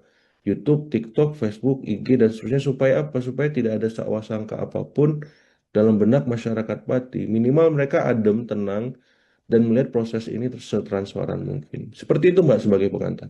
Ini artinya menjadi salah satu puncak kekecewaan dan puncak Ya, amarah dari masyarakat sampai rasanya benar-benar bersatu yang benar-benar bersama satu ya, suara untuk kemudian sudah tidak lagi soal pembatalan PBB karena kan sebelum ada demonstrasi kan sudah dibatalkan ya Mas Agung ya betul, ini betul sudah 50%. dibatalkan. Tapi sekarang justru desakannya adalah untuk melengsarkan. Bagaimana Mas Agung melihat bahwa Hmm. desakannya bergeser dari yang awalnya soal PBB, sekarang puncak kekecewaannya merembet untuk dilengsarkan, Mas? Ya, saya melihat memang ada kekecewaan sangat besar di warga Pati soal leadership dan komunikasi Bupati yang sangat buruk, Mbak. Ya, harusnya kan ketika ada protes, ada demonstrasi, ya sudah saya terima, nanti aspirasinya saya tampung, nanti akan saya tindak lanjuti, atau saya kaji bersama DPRD. Santai aja sebenarnya. Bukan menantang balik, 5.000 nggak ada masalah, 50.000 siap seperti itu kan nggak populis. Belum lagi saya nggak mau mundur, karena saya dipilih langsung oleh rakyat. Lah, sementara rakyat yang milih sudah kecewa gitu loh. Jadi saya melihat ada sebuah apa ya mindset bahwa ketika dia dipilih selesai. Hmm. Di undang-undang itu bisa diberhentikan loh kepala daerah. Ada aturan mainnya kan. Apakah dia mengundurkan diri, apakah dia meninggal, diberhentikan karena macam-macam alasan seperti itu. Dan inilah yang sedang diuji oleh pansus pemakzulan ya, 12 item tadi. Jadi saya melihat memang statement-statement yang kontraproduktif itu menurut saya disudahi saja. Ya Pak Bupati, alangkah baiknya untuk sementara waktu fokus ya dalam tanda petik ya bagaimana jalannya pemerintahan tidak terganggu, apakah mendelegasikan itu ke wakil bupati, ataukah berkomunikasi intensif dengan Kemendagri, dengan Pak Gubernur. Ya jangan sampai dengan situasi ini pemerintahan di Pati tidak berjalan maksimal. Jadi fokusnya bukan melakukan statement, tapi bekerja di belakang layar senyap supaya tidak ada yang terganggu, tidak ada yang dirugikan nih hak-hak warga Pati. Jadi concernnya ke sana karena semakin beliau statement saya lihat publik semakin kesel ya dan kontraproduktif akhirnya. Jadi eh, ya itu sih sebagai masukan saya karena saya ya harapannya bisa ini situasinya terkendali, masyarakat Pati adem lagi seperti itu dan ini ujian buat anggota dewan di sana. Jangan lengah, jangan terlena, ya cukup sekali kebobolan digeruduk. Nah, ini harus maksimal kerjanya lewat pansus ataupun hak angket itu seperti itu. Mhm. Dari 12 poin yang menjadi salah satu dasar dari DPRD begitu ya, Mas Agung ya. Ini kalau secara regulasi ataukah indikator-indikatornya apakah sangat memungkinkan untuk menuju ke pemakzulan, Mas? Prosesnya kan panjang ya Mbak ya. Jadi apa namanya hak angket itu dilakukan oleh anggota-anggota DPRD untuk menyelidiki 12 item tadi. Nah, 12 item tadi kalau memang sudah diperiksa saksi-saksinya, alat buktinya, dan sudah ada sikap definitif dari anggota DPRD Pati, itu akan diajukan ke Mahkamah Agung. Hmm. Kemudian Mahkamah Agung akan meneliti itu. Nah, kalau memang Mahkamah Agung melihat ini tidak ada masalah, tidak ada celah kesalahan, ya berarti dilanjutkan lagi nanti ke apa namanya ke Kemendagri tebusan ke Presiden untuk dilakukan ACC semacam itu. Jadi prosesnya panjang, tapi saya berharap memang walaupun waktunya 2 bulan, ini ya apa ya bisa dipercepat gitu loh. Jangan istilahnya 2 bulan juga. Hmm. Ya anggota dewannya kerjanya gila-gilaan untuk membayar kekecewaan dan kemarahan warga kemarin. Kalau perlu ya kalau office hour jam 9 sampai jam 5 sore, mereka kerja sampai jam berapa? Jam 10 malam gitu ya. Maksudnya menunjukkan keseriusan gitu loh, komitmen mereka bahwa mereka benar-benar mengawal ini sampai akhir, terlepas nanti diterima Mahkamah Agung ataupun tidak ataupun yang lain, ya minimal mereka sudah usaha semaksimal mungkin seperti itu karena penting meredam kekecewaan dan kemarahan warga tadi supaya tidak berujung ke hal-hal yang tidak kita inginkan karena kemarin kan sempat ada kerusakan, ada korban luka dan lain-lain gitu dan saya ya tidak berharap itu terulang kembali lah cukuplah sekali saja karena ini apa ya sedikit banyak pasti memberikan disinsentif stabilitas ya secara lokal maupun secara regional dan nasional seperti itu. Kalau kita cermati juga Mas Agung ini kan Ya, komposisi politisnya kan di DPR juga kan partai penguasa yang juga persis, mengusung Pak Sudewo begitu ya Bupati Pati betul. ini. Kalau secara politik artinya masih Ya, tetap mungkin ya Mas Agung ya pemakzulan ini dengan komposisi ya banyak orang yang kemudian sama-sama punya tujuan yang sama dengan Bupati. iya kalau dilihat komposisinya kan partai pengusung Pak Bupati itu kalau saya tidak salah coret-coret sekitar 40% ya Hmm, koalisinya. Cuman kan koalisi pengusungnya ini juga apa ya sudah berbalik arah, Mbak. hmm, Arah angin politiknya sudah berubah. Bahkan kemarin turut mendukung hadirnya pansus pemakzulan. Dan Gerindra sebagai partai pengusung Pak Bupati juga ikut di dalamnya, bahkan memberikan catatan-catatan kritis atas kepemimpinan Pak Bupati. Jadi kalau saya melihat memang ini sebuah presiden baik ya, bahwa ya Gerindra membuka diri atas beragam masukan dan koreksi, dan saya melihat ini bisa sedikit banyak memberikan objektivitas bagi masyarakat Pati, walaupun hari ini Gerindra berkuasa, punya kader sebagai Bupati-Pati di sana, ya Gerindra tetap concern merawat menjaga aspirasi rakyat sebagai hal yang utama karena ini yang paling penting dan sebagaimana pesan Pak Prabowo juga beliau nggak akan istilahnya kasih ampun dan hmm, siap kritik walaupun yang mengkritik itu dari dalam koalisi dari Gerindra itu sendiri termasuk sebaliknya kalau ada kesalahan dari dalam koalisi dan dari kader Gerindra sendiri beliau juga tidak akan memberikan dalam tanda petik belas kasihan semacam itu dan ini kan presiden yang sudah istilahnya diketahui oleh presiden juga ya ketua eh, apa namanya ketua fraksi Gerindra Pak Budi Jiwandono juga sudah merespon Pak Dasko wakil ketua DPR juga demikian jadi semuanya seirama seperti itu sampai di level lokal jadi saya melihat presiden itu hal positif sebagaimana kita coba komparasi dengan kasus waktu itu pemakzulan Pak Aceng Fikri Bupati Garut hmm, ya beberapa waktu yang lalu di mana dia dari Partai Demokrat, presidennya waktu itu Pak SBY. Nah, tidak ada intervensi dari Demokrat ataupun Pak SBY untuk membuat ya proses konstitusional berupa pemakzulan itu terhambat gitu. Nah, saya melihat Gerindra juga demikian. Jadi diserahkan kepada mekanisme di Pati, silahkan lanjutkan kata Pak Dasko semacam itu dan saya mengapresiasi supaya apa semua elit politik baik di level lokal di nasional belajar dari kasus Pati ini karena Pati efek ini sudah kemana-mana Mbak hmm. Gila ya ya bukan hanya Pati ternyata masalah pajak bumi bangunan ini ada di Jombang ada di Bone ada di Semarang ada di tempat-tempat lain juga yang mungkin kita belum tahu dan masyarakat belum sadar tapi karena Pati efek ini akhirnya mereka buka list pajak bumi bangunan tagihannya kayak saya saja misalkan. Saya buka lagi list pajak bumi bangunan saya dari tahun ke tahun. Ada kenaikan nggak ini yang gila-gilaan, ugal-ugalan seperti itu. Membuat masyarakat juga jadi melek, kalaupun nanti ada hal-hal yang ternyata tidak sesuai atau tiba-tiba naiknya drastis sekali, ini juga bisa menjadi atensi ya, Mas Betul, Agung ya. betul. Eh, Oke, ini kalau misalnya pemakzulan kan pasti antara ya berhasil dimakzulkan atau tidak begitu. Kalau Betul. ini berhasil, Mas Agung, dampak politik dan juga sosialnya bagi masyarakat Pati akan seperti apa, dan kalaupun nanti Ya. ini tidak berjalan begitu ya, pemakzulannya tidak sampai finish untuk melengsarkan Bupati Pati, dampaknya juga akan seperti apa, Mas? Iya, jadi saya melihat memang kalau pemakzulan ini mengemuka, maka ya otomatis Pak Wakil Bupati yang maju, yang naik Hmm. ya. Kemudian nanti di koalisi pengusung akan dibicarakan siapa ya wakil bupati baru, karena Pak Wakil Bupati tadi naik menjadi bupati.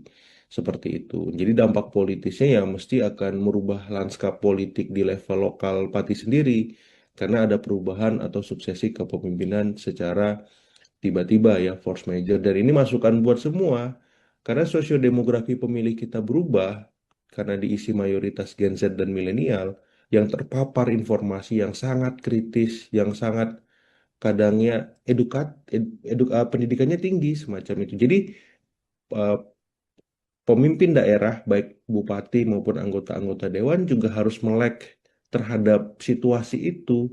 Kalau mereka kritis, berarti kepala daerahnya harus kreatif. Anggota dewannya juga seperti itu. Sehingga tidak dengan gampangnya menaikkan PBB gila-gilaan. Kreatif itu ya berarti mencari sumber pemasukan lain, ya, yang memang masuk akal gitu. Ataupun kalau PBB naik, ya janganlah sampai 250%, ya bertahap, ya menyesuaikan kemampuan daya beli masyarakat di sana. Masyarakat saya kan mau bayar pajak ya, tapi jangan ya ugal-ugalan naiknya seperti itu, bertahap. Kemudian ada researchnya supaya mereka bisa mendapatkan itu sebagai sebuah argumen rasional. Nah, jadi secara politik akan banyak perubahan lanskap, Mbak, seperti itu, baik di level ya partainya, kemudian pemilihnya, ya, kemudian juga saya yakin pasti ada apa semacam reorientasi ketika mereka membuat kebijakan. Mau Hmm. nggak mau ya akhirnya lebih partisipatif, lebih emansipatorik, lebih transparan, ya dibuka kanal-kanal informasi, saluran-saluran komunikasi itu yang selama ini tersumbat dan searah. Ini kan yang jadi soal. Ya seakan-akan ketika bupati sudah terpilih, anggota dewan sudah terpilih, bisa seenaknya aja buat perda, buat perbub, ya sudah, masyarakat tinggal setuju, nggak ada pilihan lain. Kalau nggak saya layani, kan gitu kemarin, sampai seperti itu. Kalau PBB-nya nggak lunas, ya udah, nggak bisa mengakses pelayanan publik, itu kan udah istilahnya bahaya, ya intimidatif, nggak mendidik seperti itu. Jadi secara politik itu, secara sosial ya saya kira ini apa ya, ya bisa diobjektifikasi lah apakah memang apa proses pemakzulan ini bisa menjawab kegeraman dan kegelisahan publik. Yang jelas pansus pemakzulan di DPRD Pati harus bekerja sebaik mungkin karena jangan sampai ini menjadi presiden kurang baik juga, ya, karena kan sebenarnya nggak ada istilahnya wajar kalau ada kebijakan yang tidak populis kemudian diprotes.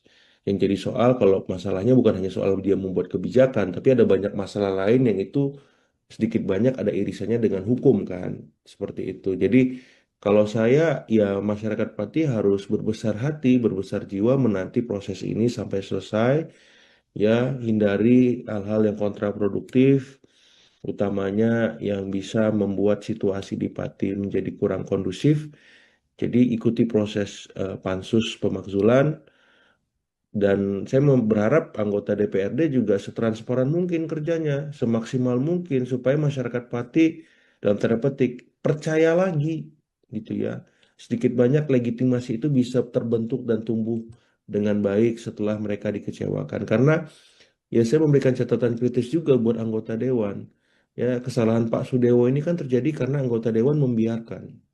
Ya, kalau fungsi pengawasan jalan, kalau fungsi-fungsi lain berlangsung dengan baik, mestinya ini nggak terjadi dan masa nggak perlu tumpah ruah ke jalan, melakukan hal-hal yang apa ya di luar kontrol semacam itu. Jadi ini masukan buat anggota dewan, ya jangan lengah, jangan terlena, sekali lagi pastikan bahwa Anda bekerja dengan maksimal seperti itu. Oke, itu masih panjang prosesnya untuk pemakzulan, bisa untuk kemudian dilakukan ataupun bisa gagal juga ya, Mas Ya, Agung ya, kalau nanti sudah naik ke pusat. Lalu kalau misalnya ini ternyata pemakzulannya tidak berhasil atau tidak jalan begitu kan, Bupati akan menjalankan pemerintahan Ya, masih sangat lama, Mas Agung, masih ya, 5 tahun, 4 tahun mendatang lah bisa betul. dikatakan. Dengan Ya. ketiadaan rasa percaya dari masyarakat ini, kalau dari analisa Mas Agung, situasinya nanti akan seperti apa? Nah, ini Mbak yang saya agak apa ya, agak riskan dan bingung menjawabnya karena saya kemarin waktu melihat demonstrasi besar itu legitimasi bupati di titik nadir, bahkan minus gitu loh. Masyarakat distrust gitu. Jadi untuk mengembalikan itu nggak mudah. Hmm. Ya, jadi saya kira perlu ya intervensi dari pemerintah provinsi Kak. Misalkan sementara waktu seperti kemarin Pak Tat Yassin sebagai inspektur upacara karena Pak Bupati kurang sehat misalkan. Ya itu bisa jadi salah satu opsi. Atau nanti Pak Wakil Bupati yang menjalankan roda pemerintahan sehari-hari. Ya Pak Bupati mungkin misalkan di retreat dulu di Kemendagri. Ya retreat kedua, retreat ulang dalam tanda petik. Kayak kemarin Pak Luki Hakim kan eh, apa itu Bupati saya lupa daerah di Jawa Barat juga tuh. Dia ke Jepang tanpa izin. Padahal dia sudah izin, ternyata ada misadministrasi di sana. Dia di retreat di Kemendagri 3 bulan tuh. Cuman kan ini agak berat masalah di Pati, mungkin lebih lama dari Pak Hmm. Luki Hakim misalkan. Jadi itu opsi juga. Silakan pansus pemakzulan jalan, Pak Bupati, Pati di retreat dulu di Kemendagri. Ya, jadi ini dua hal yang berbeda, biarkan semuanya berjalan secara paralel. Pun kalau pansus sudah istilahnya selesai, ini diajukan ke MMA, diproses, Pak Bupati tetap aja di retreat dulu. Pemerintahan sehari-hari siapa? Pak Wakil atau nanti Pak Wagub atau seperti apalah. Ya, tapi biasanya kan Pak Wakil Bupati seperti itu. Jadi roda pemerintahan tetap jalan, masyarakat tenang, terlayani semacam itu. Jadi opsi-opsi itu yang saya lihat bisa istilahnya dalam tanda petik ya meredam, Mbak. Ya, kalau mengobati ya dikit-dikit lah kan Hmm. gitu. Nggak bisa langsung sembuh karena baru gitu lukanya. Jadi ya minimal udah ada format solusinya kalau saya. Pun nanti kalau misalkan tidak jadi pemakzulan, ya mau nggak mau ya masyarakat Pati mesti berbesar hati. Ya. Ya karena opsi semuanya terbuka dan mungkin terjadi. Tapi yang paling besar ya pansus ini memang punya tendensi kuat untuk meneruskan pemakzulan ini ke Mahkamah Agung dengan situasi dan kebatinan masyarakat Pati seperti sekarang. Seperti Oke, itu bisa menjadi win-win solution juga ya, Mas Agung ya. ya, Ada ya, pemerintahan masih tetap jalan, di satu ya. sisi Bupati-Pati juga mendapatkan sekolah lagi, Pembinaan begitu nih. pembinaan betul di Kemendagri agar kemudian nantinya juga bisa perlahan-lahan meningkatkan rasa kepercayaan dari masyarakat. Kan banyak elit juga yang berharap diberikan kesempatan saja, dimaafkan, Iya, dibiarkan memperbaiki diri untuk bekerja, begitu ya Mas Agung ya. iya, Kalau iya. dari Mas Agung sendiri, masih bisakah kemudian bupati-bupati ini kemudian muncul untuk dengan kesadaran dirinya memohon maaf, mengucapkan janji kembali selain janji politik sebelum menjabat, tapi janji ketika sudah menjabat untuk iya, saya akan lebih baik dan sebagainya. Perlukah atau masih bisakah masyarakat Pati untuk bisa uh, mendapatkan kesempatan Bupati Pati agar menjabat lebih lama lagi, Mas? Iya, kalau saya sih jawaban objektifnya tunggu pansus pemakzulan sih, Mbak. Hmm, Seperti apa hasil kerjanya semacam itu. Karena kan Pak Bupati sebenarnya sudah minta maaf. ya. Ya sudah istilahnya apa ya bahasanya itu sudah membatalkan kebijakan PBB juga gitu. Jadi dia sudah melakukan apa yang seharusnya dilakukan. Sehingga ketika beliau melakukan itu lagi sepertinya sudah apa ya elemen of surprise-nya sudah hilang gitu. Hmm, Tidak ada kebaruan di sana. Artinya masyarakat sudah klimaks, sudah berada di titik jenuh emosinya. Jadi pendekatannya bukan lagi dengan minta maaf, dengan kata-kata, tapi dengan langsung perbuatan. Ya, misalkan ya secara maaf terbaik itu ya secara drastis membuat kebijakan yang populis, hmm. komunikasi dengan sangat baik, lebih terbuka, lebih dua arah, lebih partisipatif. Jadi bukan lagi dengan kata-kata, tapi dengan perbuatan. Nah, apakah masyarakat Pati masih membuka ruang itu? Nah, itu yang saya nggak bisa jawab. Ya, jadi akhirnya saya sampaikan ya, kita tunggu kerja pansus pemakzulan, proses pembinaan misalkan nanti jadi di Kemendagri, kalau memang pertimbangan ini diterima oleh Pak Menteri, ya saya kira harus dilakukan. Jadi secara simultan nanti setelah pembinaan ya kebijakan itu akhirnya bisa berubah secara drastis. Akhirnya kan masyarakat objektif. Hmm. Konflik ini berada di titik normalisasi. Oh, ternyata memang ada perubahan nih, kata masyarakat. Kebijakan yang kemarin PBB naik ugal-ugalan naik, tapi bertahap. Kemudian soal mutasi, demosi, dan seterusnya transparan. Kemudian soal kebijakan-kebijakan infrastruktur, ya kebijakan lain, itu juga diputuskan secara demokratis, melibatkan DPRD dan seterusnya. Jadi perubahannya ke sana. Ya bukan lagi dengan kata-kata, karena udah nggak cukup kayak. Sudah tidak bisa dengan kata-kata aja ya, Mas Agung ya. Susah, Jadi susah. lebih Kalau baik lihat dari situasi kebatinan di sana, saya lihat berat kayaknya. Oke, jadi lebih baik bekerja saja di balik layar, Iya. tidak perlu muncul ke publik, yang penting nanti Untuk masyarakat bisa sementara, merasakan ya. ya, Oh, betul. Untuk sementara yang penting masyarakat nantinya bisa merasakan program yang kemudian diambil melalui kebijakan-kebijakan yang cermat dan tepat dari bupati-bupati seperti itu. Terakhir, Mas Agung, ini kan ya, tadi di awal kita sempat mengatakan bahwa ini ternyata Pati efek bisa berdampak ke beberapa kota lain begitu ya. Nah, betul. pembelajaran apa dan situasi apa yang kemudian bisa menjadi pembelajaran besar dari para kepala daerah di kabupaten dan juga di wilayah-wilayah lain, Mas Agung, agar hal ini, demo besar-besaran di Pati ini tidak kembali lagi terjadi di kota-kota lain? Betul, betul. Pertama, ya Pak Bupati itu harus setransparan mungkin ketika membuat kebijakan. Libatkan semua stakeholder atau minimal sebagian besar stakeholder.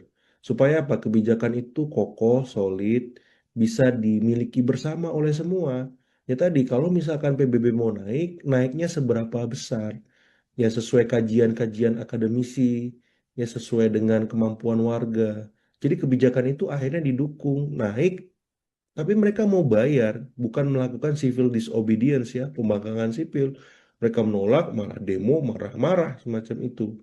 Nah, itu satu. Yang kedua, legislatifnya. Hmm. Legislatifnya harus berubah, berbenah, ya, menjalankan fungsi-fungsi utama mereka terkait pengawasan. Jangan sampai mampet, kemudian ya eksekutifnya sesuka hati. Sehingga apa? Masa tumpah ruah di jalan. Nah, saya kira legislatif, eksekutif mesti reflektif lah. Ya ini kan sudah berjalan setahun pemerintahan semacam itu, hampir setahun, otomatis mereka harus berubah, berbenah supaya jadi lebih baik. Dan yang paling utama, baik eksekutif, legislatif, itu komunikasinya harus baik. Jangan nantang-nantang, jangan arogan walaupun sudah menjadi kepala daerah, walaupun sudah menjadi anggota dewan. Terbuka, ini sosiodemografi pemilih sudah berubah, Pak. Ya, jadi Bapak Ibu yang terhormat, ini sudah berubah. Kalau Bapak Ibu nggak berubah, nggak berbenah, nggak kreatif di tengah masyarakat yang kritis dan terlimpahi informasi yang luar biasa banyak, bahaya.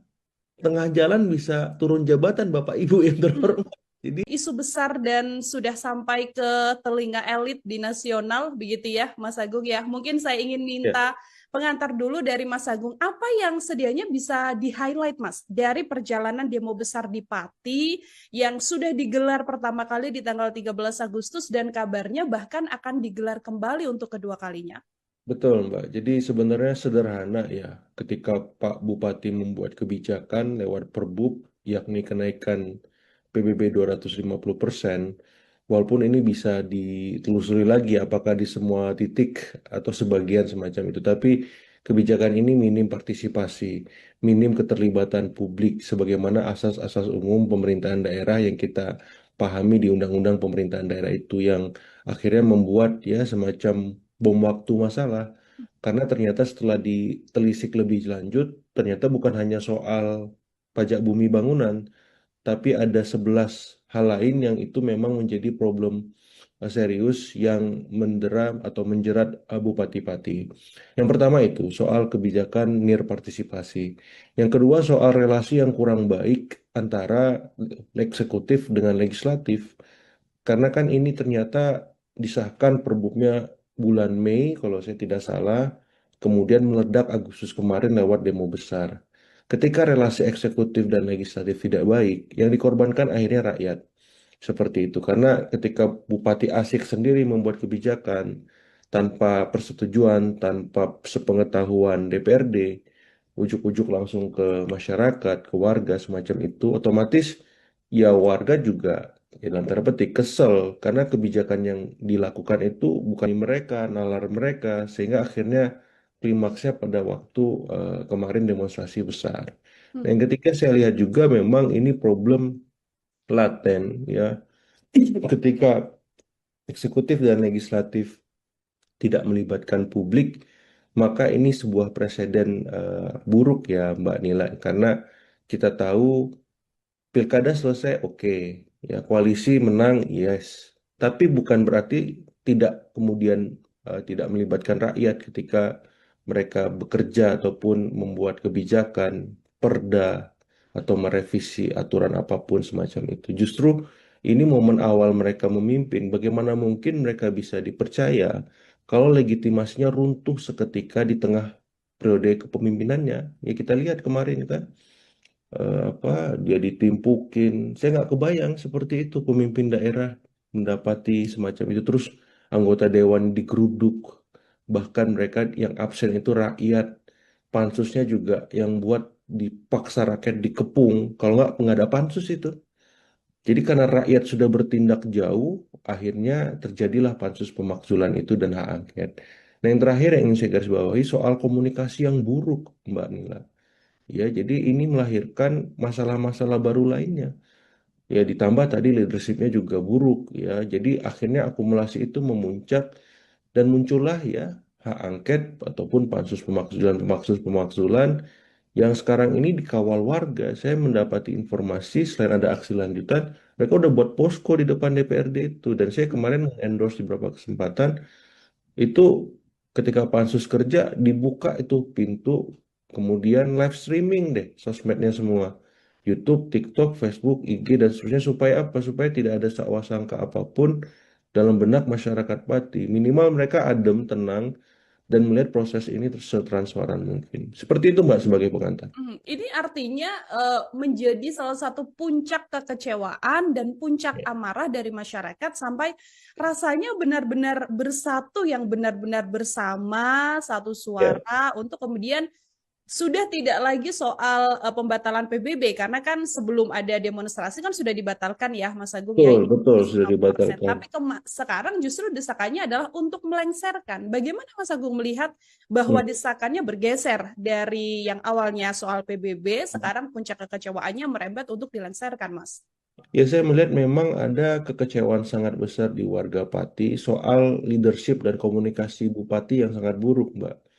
Ya, harusnya kan ketika ada protes, ada demonstrasi, ya sudah saya terima, nanti aspirasinya saya tampung, nanti akan saya tindak lanjuti, atau saya kaji bersama DPRD. Santai aja sebenarnya. Bukan menantang balik, 5.000 nggak ada masalah, 50.000 siap seperti itu kan nggak populis. Belum lagi saya nggak mau mundur, karena saya dipilih langsung oleh rakyat. Lah, sementara rakyat yang memilih sudah kecewa gitu loh. Jadi saya melihat ada sebuah apa ya mindset bahwa ketika dia dipilih selesai. Hmm. Di undang-undang itu bisa diberhentikan loh kepala daerah. Ada aturan mainnya kan. Apakah dia mengundurkan diri, apakah dia meninggal, diberhentikan karena macam-macam alasan seperti itu.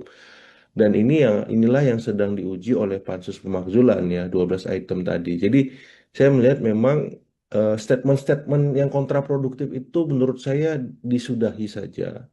Ya Pak Bupati, alangkah baiknya untuk sementara waktu fokus ya dalam tanda petik ya bagaimana jalannya pemerintahan tidak terganggu, apakah mendelegasikan itu ke wakil bupati, ataukah berkomunikasi intensif dengan Kemendagri, dengan Pak Gubernur. Ya jangan sampai dengan situasi ini pemerintahan di Pati tidak berjalan maksimal. Jadi fokusnya bukan melakukan statement, tapi bekerja di belakang layar senyap supaya tidak ada yang terganggu, tidak ada yang dirugikan nih hak-hak warga Pati. Jadi concernnya ke sana karena semakin beliau statement saya lihat publik semakin kesel ya dan kontraproduktif akhirnya. Jadi eh, ya itu sih sebagai masukan saya karena saya ya harapannya bisa ini situasinya terkendali, masyarakat Pati adem lagi seperti itu dan ini ujian buat anggota dewan di sana. Jangan lengah, jangan terlena, ya cukup sekali kebobolan digeruduk. Nah, ini harus maksimal kerjanya lewat pansus ataupun hak angket itu seperti itu. Mhm. Dari 12 poin yang menjadi salah satu dasar dari DPRD begitu ya, Mas Agung ya. Ini kalau secara regulasi ataukah indikator-indikatornya apakah sangat memungkinkan untuk menuju ke pemakzulan, Mas? Prosesnya kan panjang ya Mbak ya. Jadi apa namanya, hak angket itu dilakukan oleh anggota-anggota DPRD untuk menyelidiki 12 item tadi. Nah, 12 item tadi kalau memang sudah diperiksa saksi-saksinya, alat buktinya, dan sudah ada sikap definitif dari anggota apa DPRD Pati, itu akan diajukan ke Mahkamah Agung. Hmm. Kemudian Mahkamah Agung akan meneliti itu.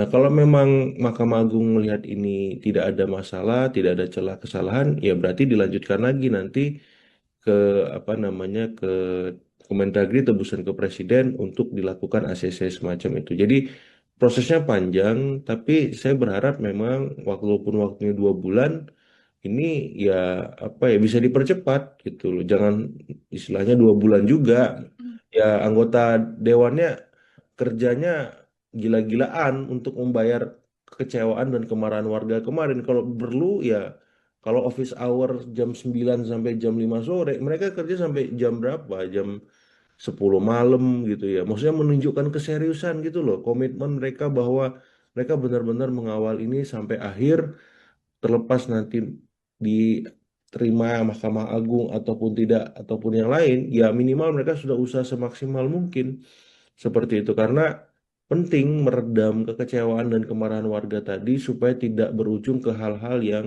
tidak kita inginkan karena kemarin kan sempat ada kerusakan, ada korban luka dan lain-lain gitu dan saya ya tidak berharap itu terulang kembali lah, cukuplah sekali saja karena ini apa ya sedikit banyak pasti memberikan disinsentif stabilitas ya secara lokal maupun secara regional dan nasional seperti itu. Kalau kita cermati juga, Mas Agung, ini kan Ya, komposisi politisnya kan di DPRD juga kan partai penguasa yang juga persis, mengusung Pak Sudewo begitu ya, Bupati Pati betul. ini. Kalau secara politik artinya masih Ya, tetap mungkin ya, Mas Agung ya, pemakzulan ini dengan komposisi ya banyak orang yang kemudian sama-sama punya tujuan yang sama dengan Bupati. iya kalau dilihat komposisinya kan partai pengusung Pak Bupati itu kalau saya tidak salah coret-coret sekitar 40% ya Hmm. koalisinya. Cuman kan koalisi pengusungnya ini juga apa ya sudah berbalik arah, Mbak. Hmm. Arah angin politiknya sudah berubah. Bahkan kemarin turut mendukung hadirnya pansus pemakzulan.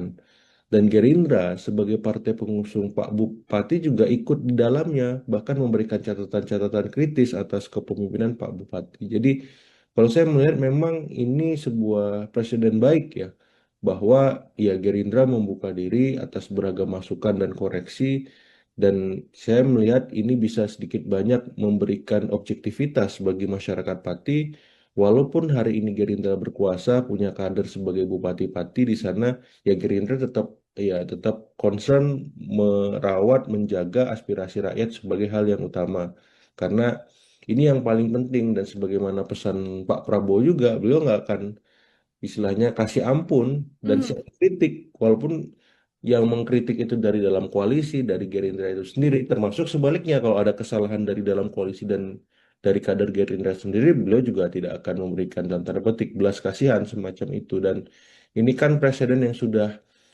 istilahnya diketahui oleh presiden juga ya ketua eh, apa namanya ketua fraksi Gerindra Pak Budi Jiwandono juga sudah merespon Pak Dasko wakil ketua DPR juga demikian jadi semuanya seirama seperti itu sampai di level lokal jadi saya melihat presiden itu hal positif sebagaimana kita coba komparasi dengan kasus waktu itu pemakzulan Pak Aceng Fikri Bupati Garut Hmm.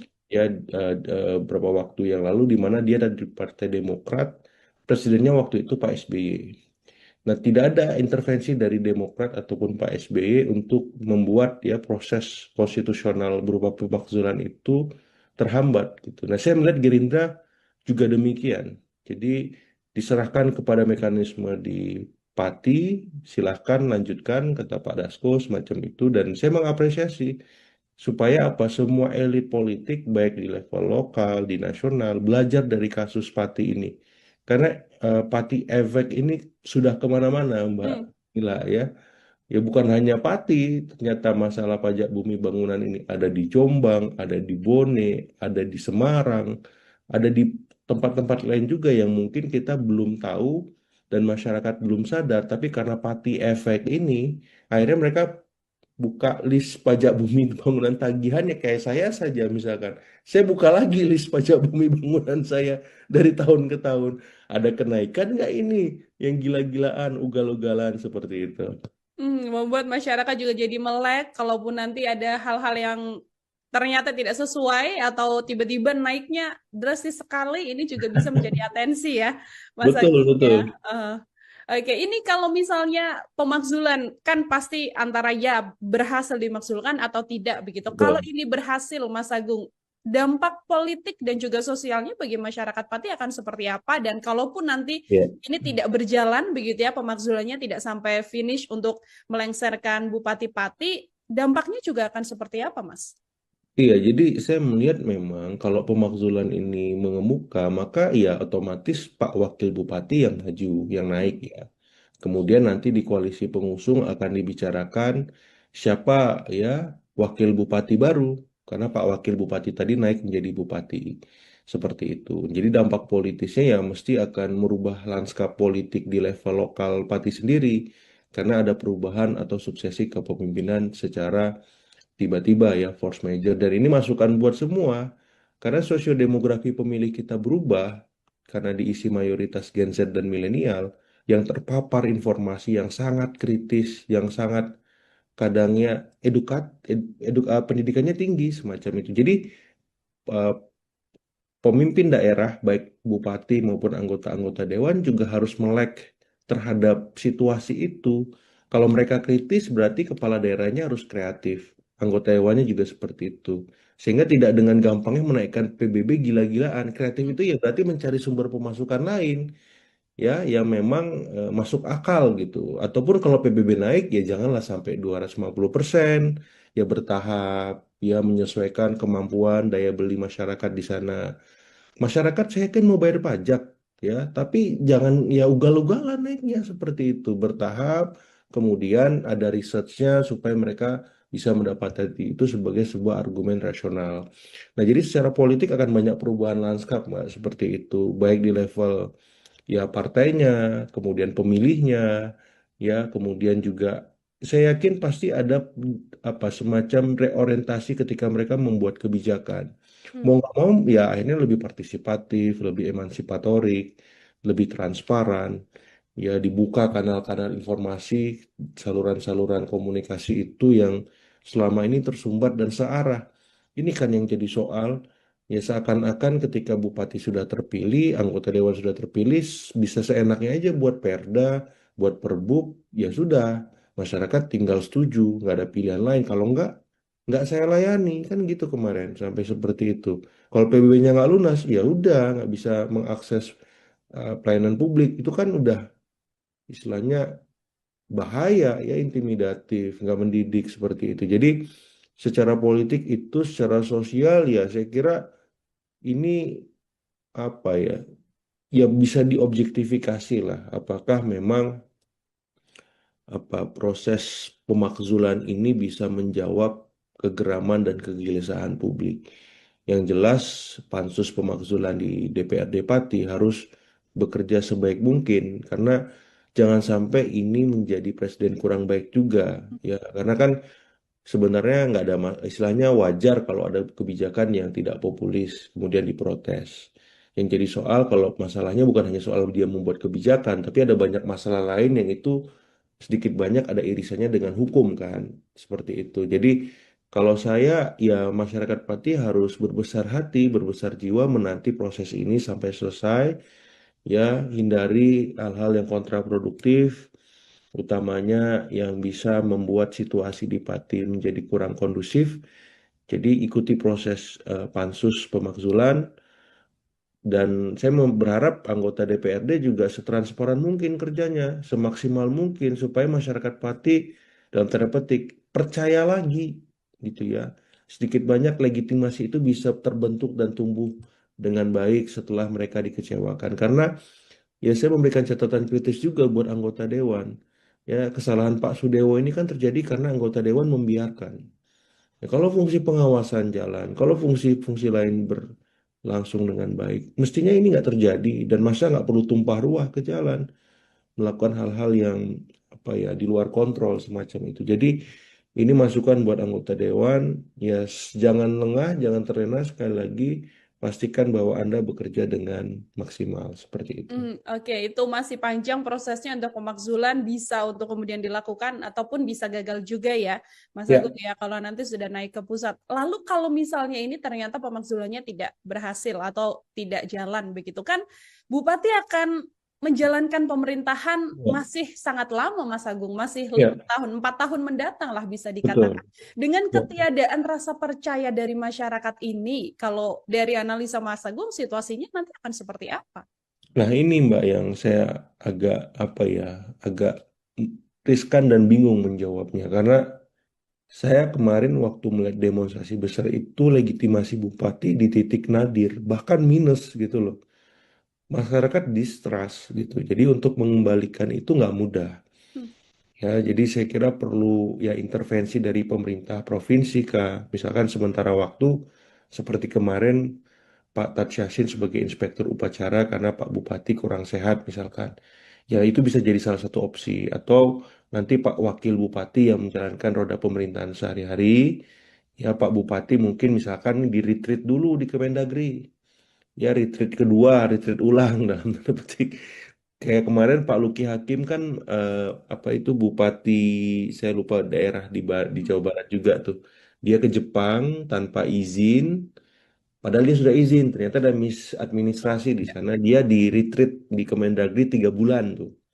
Cuman kan ini agak berat masalah di Pati, mungkin lebih lama dari Pak Hmm. Luki Hakim misalkan. Jadi itu opsi juga. Silakan pansus pemakzulan jalan, Pak Bupati Pati di retreat dulu di Kemendagri. Ini dua hal yang berbeda, biarkan semuanya berjalan secara paralel. Pun kalau pansus sudah istilahnya selesai, ini diajukan ke MMA, diproses, Pak Bupati tetap aja di retreat dulu. Pemerintahan sehari-hari siapa? Pak Wakil atau nanti Pak Wagub atau seperti apalah. Ya, tapi biasanya kan Pak Wakil Bupati seperti itu. Jadi roda pemerintahan tetap jalan, masyarakat tenang, terlayani semacam itu. Jadi opsi-opsi itu yang saya lihat bisa istilahnya dalam tanda petik ya meredam, Mbak. Ya, kalau mengobati ya dikit-dikit lah kan Hmm. gitu. Nggak bisa langsung sembuh karena baru gitu lukanya. Jadi ya minimal udah ada format solusinya kalau saya. Pun nanti kalau misalkan tidak jadi pemakzulan, ya mau nggak mau ya masyarakat Pati mesti berbesar hati. Ya. Ya karena opsi semuanya terbuka dan mungkin terjadi. Tapi yang paling besar ya pansus ini memang punya tendensi kuat untuk meneruskan pemakzulan ini ke Mahkamah Agung dengan situasi dan kebatinan masyarakat Pati seperti sekarang.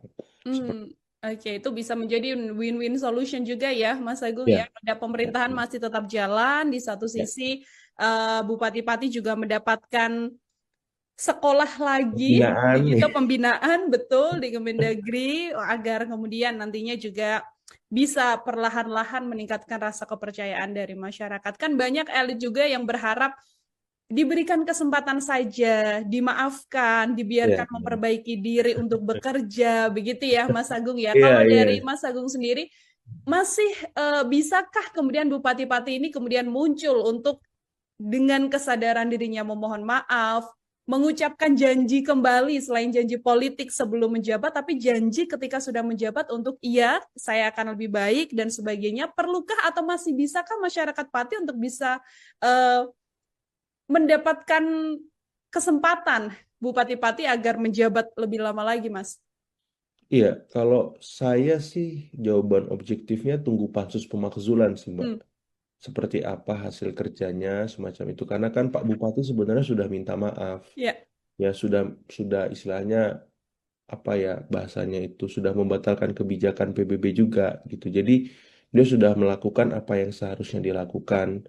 Sehingga ketika beliau melakukan itu lagi sepertinya sudah apa ya elemen of surprise-nya sudah hilang gitu. Hmm, nggak ada kebaruan di sana. Artinya masyarakat sudah klimaks, sudah berada di titik jenuh emosinya.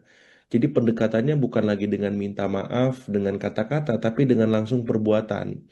Ya, misalkan ya cara maaf terbaik itu ya secara drastis membuat kebijakan yang populis, Hmm. berkomunikasi dengan sangat baik, lebih terbuka, lebih dua arah, lebih partisipatif. Jadi bukan lagi dengan kata-kata, tapi dengan perbuatan. Nah, apakah masyarakat Pati masih membuka ruang itu? Nah, itu yang saya nggak bisa jawab. Ya, jadi akhirnya saya sampaikan ya kita tunggu kerja pansus pemakzulan, proses pembinaan misalkan nanti jadi di Kemendagri, kalau memang pertimbangan ini diterima oleh Pak Menteri, ya saya kira harus dilakukan. Jadi secara simultan nanti setelah pembinaan ya kebijakan itu akhirnya bisa berubah secara drastis. Akhirnya kan masyarakat objektif. Hmm. Konflik ini berada di titik normalisasi. Oh, ternyata memang ada perubahan nih kata masyarakat. Kebijakan yang kemarin PBB naik ugal-ugalan naik tapi bertahap. Kemudian soal mutasi, demosi dan seterusnya transparan. Kemudian soal kebijakan-kebijakan infrastruktur, ya kebijakan lain itu juga diputuskan secara demokratis, melibatkan DPRD dan seterusnya. Jadi perubahannya ke sana. Ya bukan lagi dengan kata-kata karena udah nggak cukup kayak. Sudah tidak bisa dengan kata-kata aja ya, Mas Agung ya. Susah, Jadi susah. lebih baik Kalau lihat dari situasi kebatinan di sana, saya lihat berat kayaknya. Oke, jadi lebih baik bekerja saja di balik layar, tidak perlu muncul ke publik. Yang penting nanti Untuk masyarakat bisa sementara, merasakan ya. ya Oh, betul. Untuk sementara, yang penting masyarakat nantinya bisa merasakan program yang kemudian diambil melalui kebijakan-kebijakan yang cermat dan tepat dari bupati-bupati seperti itu. Terakhir, Mas Agung, ini kan ya tadi di awal kita sempat mengatakan bahwa ini ternyata Pati efek bisa berdampak ke beberapa kota lain, begitu ya. Nah, betul. pembelajaran apa dan situasi apa yang kemudian bisa menjadi pembelajaran besar dari para kepala daerah di kabupaten dan juga di wilayah-wilayah lain, Mas Agung, agar hal ini, demo besar-besaran di Pati ini tidak kembali lagi terjadi di kota-kota lain? Betul, betul. Pertama, ya Pak Bupati itu harus setransparan mungkin ketika membuat kebijakan. Libatkan semua stakeholder atau minimal sebagian besar stakeholder. Supaya apa? Kebijakan itu kokoh, solid, bisa dimiliki bersama oleh semua. Ya tadi, kalau misalkan PBB mau naik, naiknya seberapa besar? Ya sesuai kajian-kajian akademisi, ya sesuai dengan kemampuan warga. Jadi kebijakan itu akhirnya didukung, naik tapi mereka mau bayar, bukan melakukan civil disobedience ya, pembangkangan sipil. Mereka menolak, malah demo, marah-marah semacam itu. Nah, itu satu. Yang kedua, legislatifnya. Hmm. Legislatifnya harus berubah, berbenah, ya, menjalankan fungsi-fungsi utama mereka terkait pengawasan.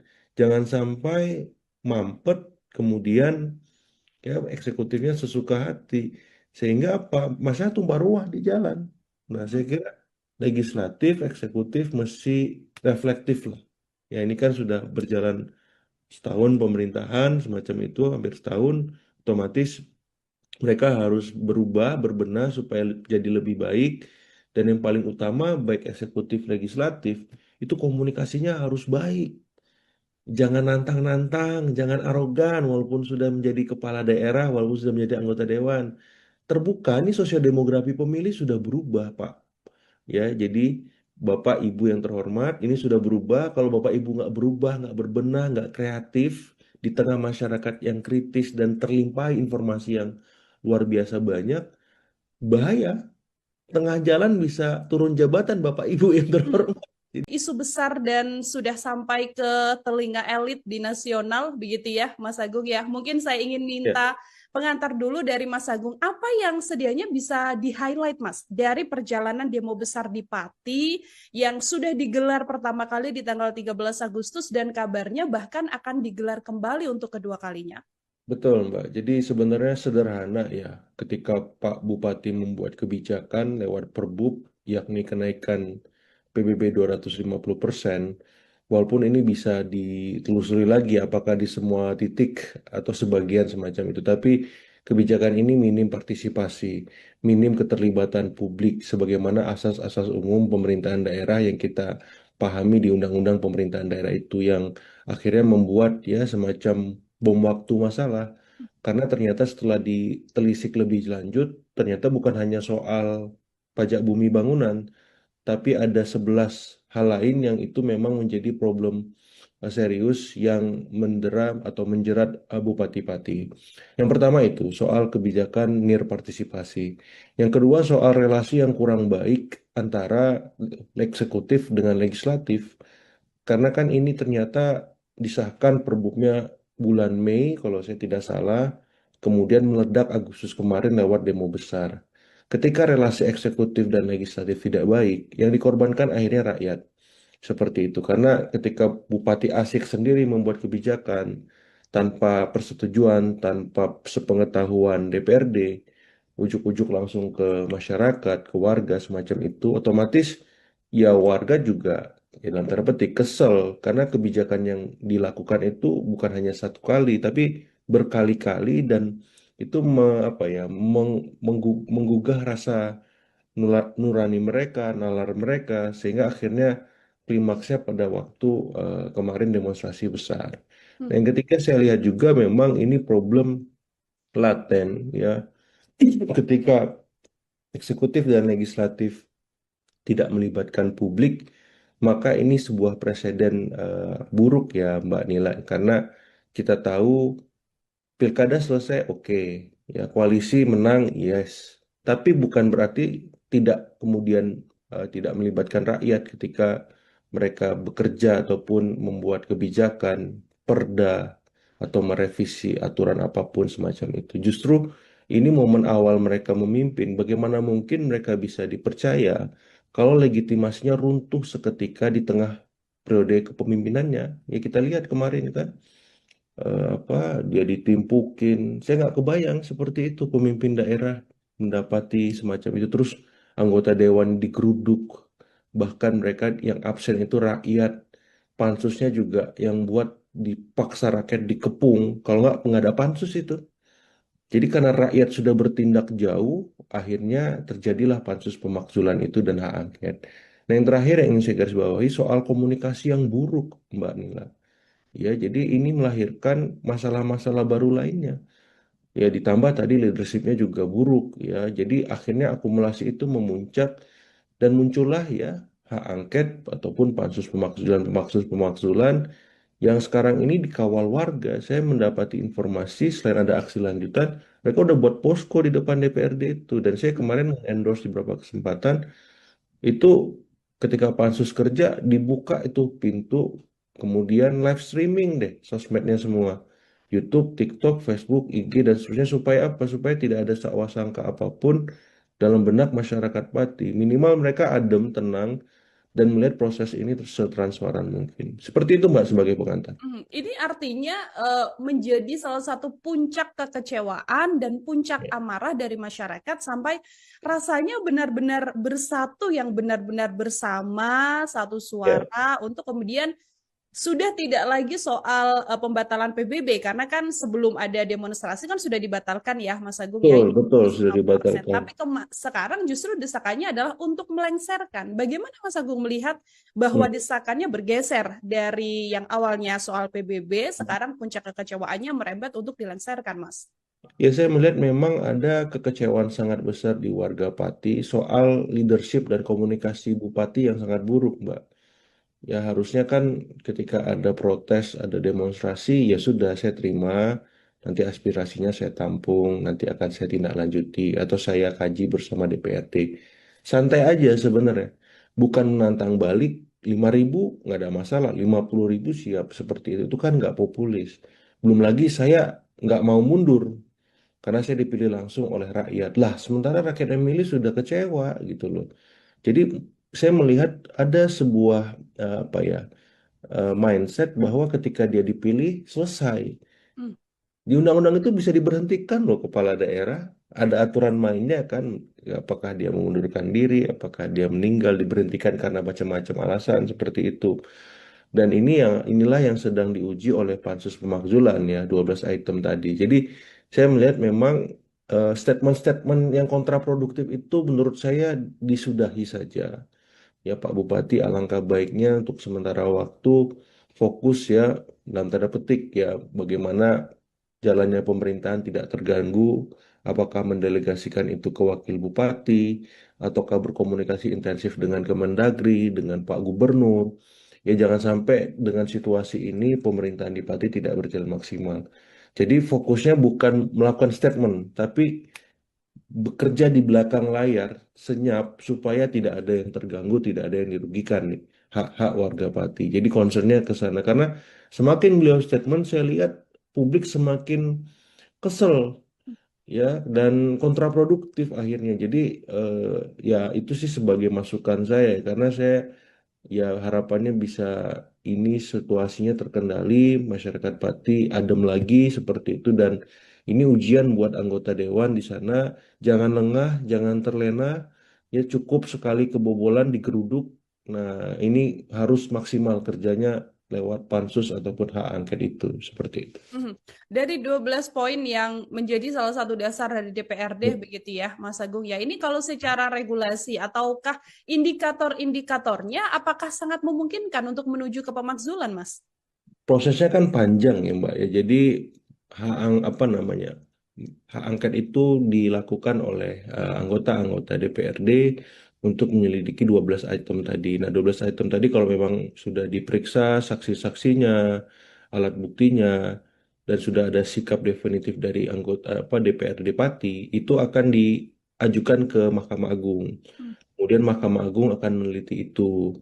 Nah, kalau memang Mahkamah Agung melihat ini tidak ada masalah, tidak ada celah kesalahan, ya berarti dilanjutkan lagi nanti ke apa namanya ke Kemendagri tebusan ke Presiden untuk dilakukan ACC semacam itu. Jadi prosesnya panjang, tapi saya berharap memang walaupun waktunya 2 bulan, ini ya apa ya bisa dipercepat gitu loh. Jangan istilahnya 2 bulan juga. Hmm. Ya anggota dewannya kerjanya gila-gilaan untuk membayar kekecewaan dan kemarahan warga kemarin. Kalau perlu ya kalau office hour jam 9 sampai jam 5 sore, mereka kerja sampai jam berapa? Jam 10 malam gitu ya. Maksudnya menunjukkan keseriusan gitu loh, komitmen mereka bahwa mereka benar-benar mengawal ini sampai akhir, terlepas nanti diterima Mahkamah Agung ataupun tidak ataupun yang lain, ya minimal mereka sudah usaha semaksimal mungkin seperti itu karena penting meredam kekecewaan dan kemarahan warga tadi supaya tidak berujung ke hal-hal yang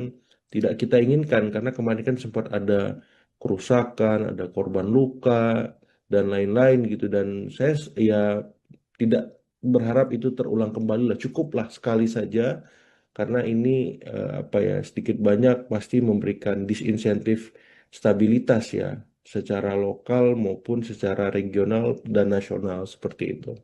Kalau kita cermati juga, Mas Agung, ini kan Ya, komposisi politisnya kan di DPRD juga kan partai penguasa yang juga persis. mengusung Pak Sudewo begitu ya, Bupati Pati Betul. ini. Kalau secara politik artinya masih Ya, tetap mungkin ya, Mas Agung ya, pemakzulan ini dengan komposisi ya banyak orang yang kemudian sama-sama punya tujuan yang sama dengan Bupati.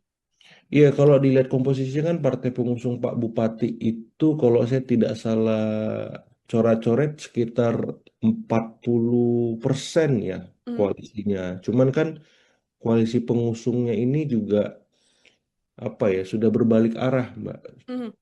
Arah angin politiknya sudah berubah. Bahkan kemarin turut mendukung hadirnya pansus pemakzulan.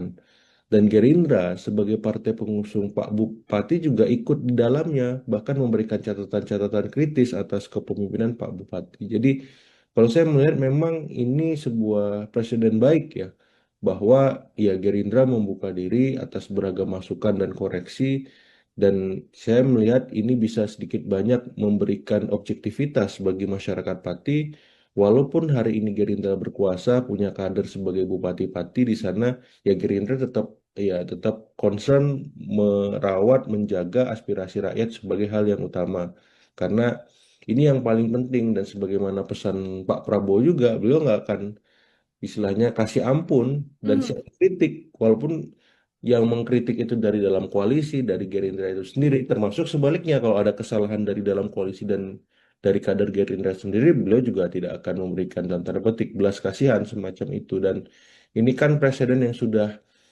istilahnya diketahui oleh presiden juga ya, ketua eh, apa namanya Ketua Fraksi Gerindra Pak Budi Jiwandono juga sudah merespon, Pak Dasko Wakil Ketua DPR juga demikian. Jadi semuanya seirama seperti itu sampai di level lokal. Jadi saya melihat Presiden itu hal positif. Sebagaimana kita coba komparasi dengan kasus waktu itu pemakzulan Pak Aceng Fikri Bupati Garut Hmm.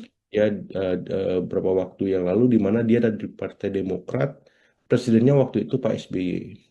Nah, tidak ada intervensi dari Demokrat ataupun Pak SBY untuk membuat ya proses konstitusional berupa pemakzulan itu terhambat gitu. Nah, saya melihat Gerindra juga demikian. Jadi diserahkan kepada mekanisme di Pati, silahkan lanjutkan kata Pak Dasko semacam itu, dan saya mengapresiasi supaya apa semua elit politik baik di level lokal, di nasional belajar dari kasus Pati ini. Karena Pati efek ini sudah kemana-mana, Mbak Hmm. Mila ya. Ya bukan hanya Pati, ternyata masalah pajak bumi bangunan ini ada di Jombang, ada di Bone, ada di Semarang, ada di tempat-tempat lain juga yang mungkin kita belum tahu dan masyarakat belum sadar. Tapi karena Pati efek ini, akhirnya mereka buka list pajak bumi bangunan tagihannya kayak saya saja misalkan. Saya buka lagi list pajak bumi bangunan saya dari tahun ke tahun. Ada kenaikan nggak ini yang gila-gilaan, ugal-ugalan seperti itu. Membuat masyarakat juga jadi melek, kalaupun nanti ada hal-hal yang ternyata tidak sesuai atau tiba-tiba naiknya drastis sekali, ini juga bisa menjadi atensi ya, Mas Betul, Agung ya. betul. Eh, Oke, ini kalau misalnya pemakzulan kan pasti antara ya berhasil dimakzulkan atau tidak begitu. Kalau Betul. ini berhasil, Mas Agung, dampak politik dan juga sosialnya bagi masyarakat Pati akan seperti apa? Dan kalaupun nanti Ya. ini tidak berjalan begitu ya, pemakzulannya tidak sampai finish untuk melengsarkan Bupati Pati, dampaknya juga akan seperti apa, Mas? Iya, jadi saya melihat memang kalau pemakzulan ini mengemuka, maka ya otomatis Pak Wakil Bupati yang maju, yang naik ya. Kemudian nanti di koalisi pengusung akan dibicarakan siapa ya wakil bupati baru, karena Pak Wakil Bupati tadi naik menjadi bupati. Seperti itu. Jadi dampak politisnya ya mesti akan merubah lanskap politik di level lokal Pati sendiri, karena ada perubahan atau suksesi kepemimpinan secara tiba-tiba ya force major. Dan ini masukan buat semua karena sosiodemografi pemilih kita berubah karena diisi mayoritas Gen Z dan milenial yang terpapar informasi yang sangat kritis, yang sangat kadangnya pendidikannya tinggi semacam itu. Jadi eh, pemimpin daerah baik bupati maupun anggota-anggota dewan juga harus melek terhadap situasi itu. Kalau mereka kritis berarti kepala daerahnya harus kreatif. Anggota dewannya juga seperti itu. Sehingga tidak dengan gampangnya menaikkan PBB gila-gilaan. Kreatif itu ya berarti mencari sumber pemasukan lain ya yang memang masuk akal gitu. Ataupun kalau PBB naik ya janganlah sampai 250%, ya bertahap, ya menyesuaikan kemampuan daya beli masyarakat di sana. Masyarakat saya kan mau bayar pajak ya, tapi jangan ya ugal-ugalan naiknya seperti itu, bertahap, kemudian ada researchnya supaya mereka bisa mendapatkan itu sebagai sebuah argumen rasional. Nah, jadi secara politik akan banyak perubahan lanskap, Mbak, seperti itu, baik di level ya partainya, kemudian pemilihnya, ya, kemudian juga saya yakin pasti ada apa semacam reorientasi ketika mereka membuat kebijakan. Mau Hmm. nggak mau ya akhirnya lebih partisipatif, lebih emansipatorik, lebih transparan, ya dibuka kanal-kanal informasi, saluran-saluran komunikasi itu yang selama ini tersumbat dan searah. Ini kan yang jadi soal. Ya seakan-akan ketika bupati sudah terpilih, anggota dewan sudah terpilih, bisa seenaknya aja buat perda, buat perbub, ya sudah. Masyarakat tinggal setuju, nggak ada pilihan lain. Kalau nggak saya layani, kan gitu kemarin, sampai seperti itu. Kalau PBB-nya nggak lunas, ya udah, nggak bisa mengakses pelayanan publik. Itu kan udah istilahnya bahaya, ya intimidatif, nggak mendidik seperti itu. Jadi secara politik itu, secara sosial ya saya kira ini apa ya, ya bisa diobjektifikasi lah apakah memang apa proses pemakzulan ini bisa menjawab kegeraman dan kegelisahan publik. Yang jelas pansus pemakzulan di DPRD Pati harus bekerja sebaik mungkin karena jangan sampai ini menjadi presiden kurang baik juga ya karena kan sebenarnya nggak ada istilahnya wajar kalau ada kebijakan yang tidak populis kemudian diprotes. Yang jadi soal kalau masalahnya bukan hanya soal dia membuat kebijakan, tapi ada banyak masalah lain yang itu sedikit banyak ada irisannya dengan hukum kan, seperti itu. Jadi kalau saya ya masyarakat Pati harus berbesar hati, berbesar jiwa menanti proses ini sampai selesai, ya hindari hal-hal yang kontraproduktif utamanya yang bisa membuat situasi di Pati menjadi kurang kondusif. Jadi ikuti proses pansus pemakzulan dan saya berharap anggota DPRD juga setransparan mungkin kerjanya, semaksimal mungkin supaya masyarakat Pati dalam tanda petik percaya lagi gitu ya. Sedikit banyak legitimasi itu bisa terbentuk dan tumbuh dengan baik setelah mereka dikecewakan. Karena ya saya memberikan catatan kritis juga buat anggota dewan. Ya, kesalahan Pak Sudewo ini kan terjadi karena anggota dewan membiarkan. Ya, kalau fungsi pengawasan jalan, kalau fungsi-fungsi lain berlangsung dengan baik, mestinya ini nggak terjadi dan masa nggak perlu tumpah ruah ke jalan, melakukan hal-hal yang apa ya di luar kontrol semacam itu. Jadi ini masukan buat anggota dewan, ya jangan lengah, jangan terlena sekali lagi, pastikan bahwa Anda bekerja dengan maksimal seperti itu. Oke, itu masih panjang prosesnya untuk pemakzulan bisa untuk kemudian dilakukan ataupun bisa gagal juga ya, Mas Ya, Agung ya, kalau nanti sudah naik ke pusat. Lalu kalau misalnya ini ternyata pemakzulannya tidak berhasil atau tidak jalan begitu kan, Bupati akan menjalankan pemerintahan ya, masih sangat lama, Mas Agung, masih 5 ya, tahun, 4 tahun mendatang lah bisa dikatakan. betul. Dengan Ya. ketiadaan rasa percaya dari masyarakat ini, kalau dari analisa Mas Agung, situasinya nanti akan seperti apa? Nah, ini Mbak yang saya agak apa ya, agak riskan dan bingung menjawabnya karena saya kemarin waktu melihat demonstrasi besar itu legitimasi bupati di titik nadir, bahkan minus gitu loh. Masyarakat distrust gitu. Jadi untuk mengembalikan itu nggak mudah. Hmm.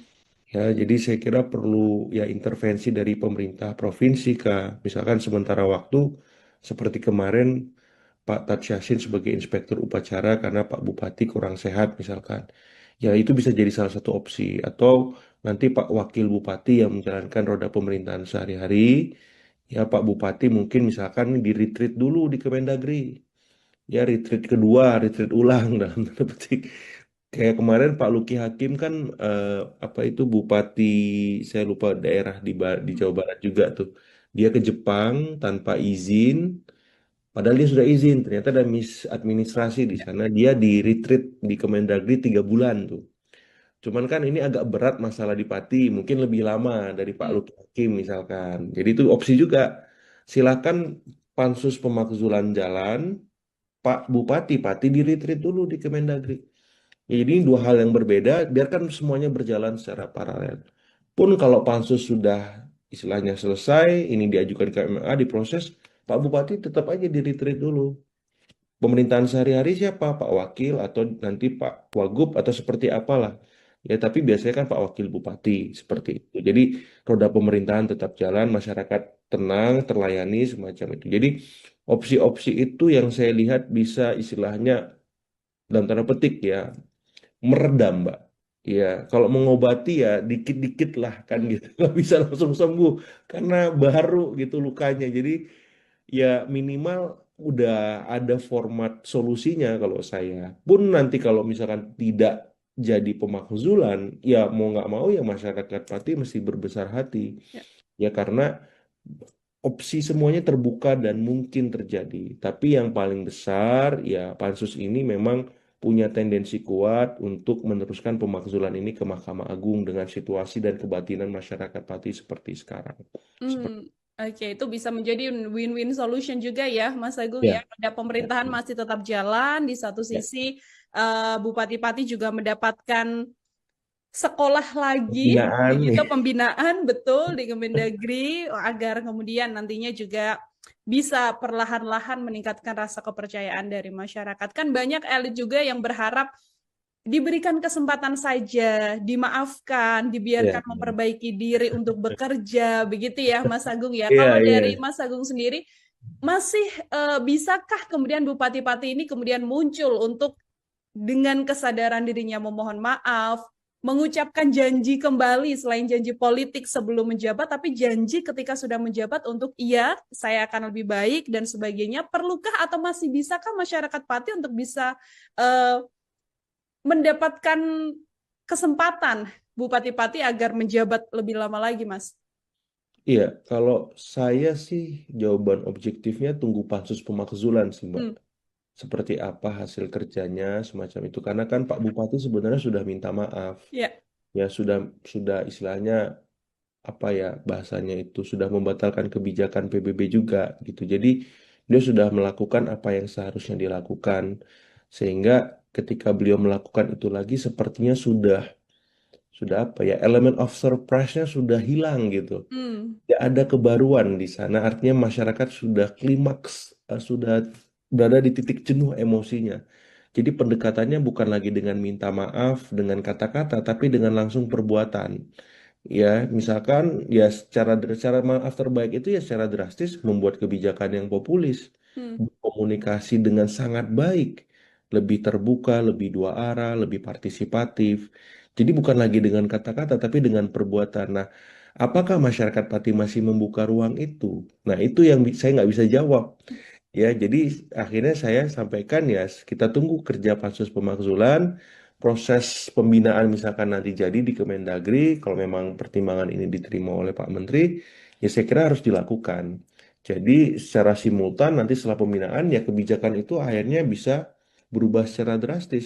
Akhirnya kan masyarakat objektif. hmm, Konflik ini berada di titik normalisasi. Oh, ternyata memang ada perubahan nih kata masyarakat. Kebijakan yang kemarin PBB naik ugal-ugalan naik tapi bertahap. Kemudian soal mutasi, demosi dan seterusnya transparan. Kemudian soal kebijakan-kebijakan infrastruktur, ya kebijakan lain itu juga diputuskan secara demokratis, melibatkan DPRD dan seterusnya. Jadi perubahannya ke sana. Ya bukan lagi dengan kata-kata karena udah nggak cukup kayak. Sudah tidak bisa dengan kata-kata aja ya, Mas Agung ya. Susah, Jadi susah. lebih Kalau baik lihat dari situasi kebatinan di sana, saya lihat berat kayaknya. Oke, jadi lebih baik bekerja saja di balik layar, tidak perlu muncul ke publik. Yang penting nanti Untuk masyarakat bisa sementara, merasakan ya. ya Oh, betul. Untuk sementara, yang penting masyarakat nantinya bisa merasakan program yang kemudian diambil melalui kebijakan-kebijakan yang cermat dan tepat dari Bupati-Bupati seperti itu. Terakhir, Mas Agung, ini kan ya tadi di awal kita sempat mengatakan bahwa ini ternyata Pati efek bisa berdampak ke beberapa kota lain begitu ya. Nah, betul. pembelajaran apa dan situasi apa yang kemudian bisa menjadi pembelajaran besar dari para kepala daerah di kabupaten dan juga di wilayah-wilayah lain, Mas Agung, agar hal ini, demo besar-besaran di Pati ini tidak kembali lagi terjadi di kota-kota lain? Betul, betul. Pertama, ya Pak Bupati itu harus setransparan mungkin ketika membuat kebijakan. Libatkan semua stakeholder atau minimal sebagian besar stakeholder. Supaya apa? Kebijakan itu kokoh, solid, bisa dimiliki bersama oleh semua. Ya tadi, kalau misalkan PBB mau naik, naiknya seberapa besar? Ya sesuai kajian-kajian akademisi, ya sesuai dengan kemampuan warga. Jadi kebijakan itu akhirnya didukung, naik tapi mereka mau bayar, bukan melakukan civil disobedience ya, pembangkangan sipil. Mereka menolak, malah demo, marah-marah, semacam itu. Nah itu satu. Yang kedua, legislatifnya. Hmm. Legislatifnya harus berubah, berbenah, ya, menjalankan fungsi-fungsi utama mereka terkait pengawasan. Jangan sampai mampet, kemudian ya eksekutifnya sesuka hati. Sehingga apa? Masa tumpah ruah di jalan. Nah, saya kira legislatif, eksekutif mesti reflektif lah. Ya ini kan sudah berjalan setahun pemerintahan semacam itu, hampir setahun, otomatis mereka harus berubah, berbenah supaya jadi lebih baik. Dan yang paling utama, baik eksekutif, legislatif, itu komunikasinya harus baik. Jangan nantang-nantang, jangan arogan, walaupun sudah menjadi kepala daerah, walaupun sudah menjadi anggota dewan. Terbuka, ini sosiodemografi pemilih sudah berubah, Pak. Ya, jadi Bapak Ibu yang terhormat, ini sudah berubah. Kalau Bapak Ibu nggak berubah, nggak berbenah, nggak kreatif di tengah masyarakat yang kritis dan terlimpah informasi yang luar biasa banyak, bahaya. Tengah jalan bisa turun jabatan Bapak Ibu yang Hmm. terhormat. Jadi Isu besar dan sudah sampai ke telinga elit di nasional, begitu ya, Mas Agung ya. Mungkin saya ingin ya, minta pengantar dulu dari Mas Agung, apa yang sedianya bisa di-highlight, Mas, dari perjalanan demo besar di Pati yang sudah digelar pertama kali di tanggal 13 Agustus dan kabarnya bahkan akan digelar kembali untuk kedua kalinya. betul Mbak. Jadi sebenarnya sederhana ya, ketika Pak Bupati membuat kebijakan lewat Perbub, yakni kenaikan PBB 250%, walaupun ini bisa ditelusuri lagi apakah di semua titik atau sebagian semacam itu, tapi kebijakan ini minim partisipasi, minim keterlibatan publik, sebagaimana asas-asas umum pemerintahan daerah yang kita pahami di Undang-Undang Pemerintahan Daerah itu yang akhirnya membuat ya semacam bom waktu masalah. Karena ternyata setelah ditelisik lebih lanjut, ternyata bukan hanya soal pajak bumi bangunan, tapi ada 11 hal lain yang itu memang menjadi problem serius yang mendera atau menjerat Bupati Pati. Yang pertama itu soal kebijakan nir partisipasi. Yang kedua soal relasi yang kurang baik antara eksekutif dengan legislatif. Karena kan ini ternyata disahkan perbuknya bulan Mei kalau saya tidak salah, kemudian meledak Agustus kemarin lewat demo besar. Ketika relasi eksekutif dan legislatif tidak baik, yang dikorbankan akhirnya rakyat.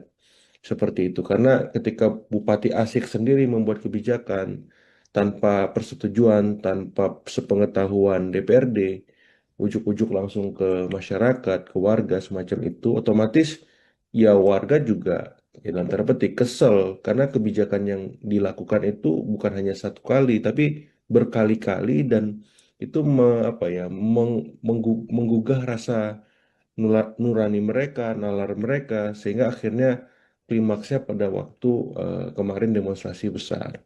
Nah, Hmm. yang ketiga saya lihat juga memang ini problem laten ya, ketika eksekutif dan legislatif tidak melibatkan publik, maka ini sebuah presiden buruk ya Mbak Nila, karena kita tahu pilkada selesai, oke. Ya, koalisi menang, yes. Tapi bukan berarti tidak kemudian tidak melibatkan rakyat ketika mereka bekerja ataupun membuat kebijakan, perda, atau merevisi aturan apapun semacam itu. Justru ini momen awal mereka memimpin. Bagaimana mungkin mereka bisa dipercaya kalau legitimasinya runtuh seketika di tengah periode kepemimpinannya? Ya kita lihat kemarin kan apa dia ditimpukin. Saya nggak kebayang seperti itu pemimpin daerah mendapati semacam itu. Terus anggota dewan digeruduk, bahkan mereka yang absen itu rakyat.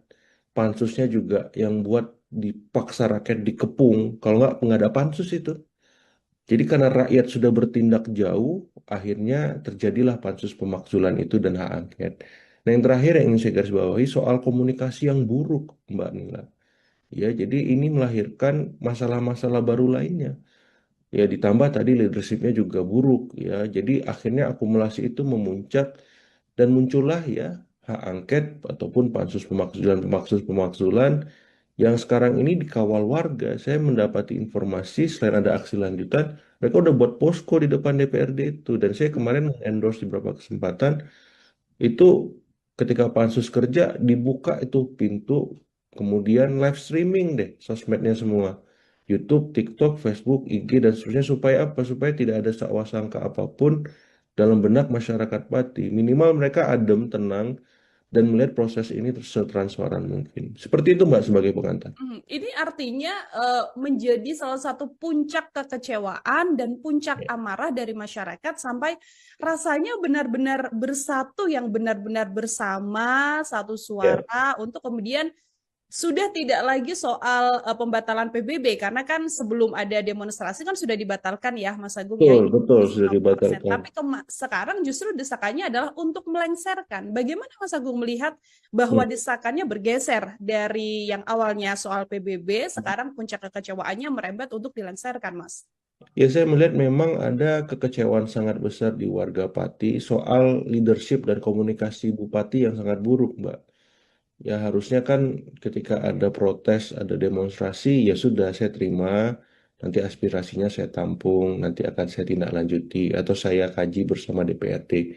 Santai aja sebenarnya.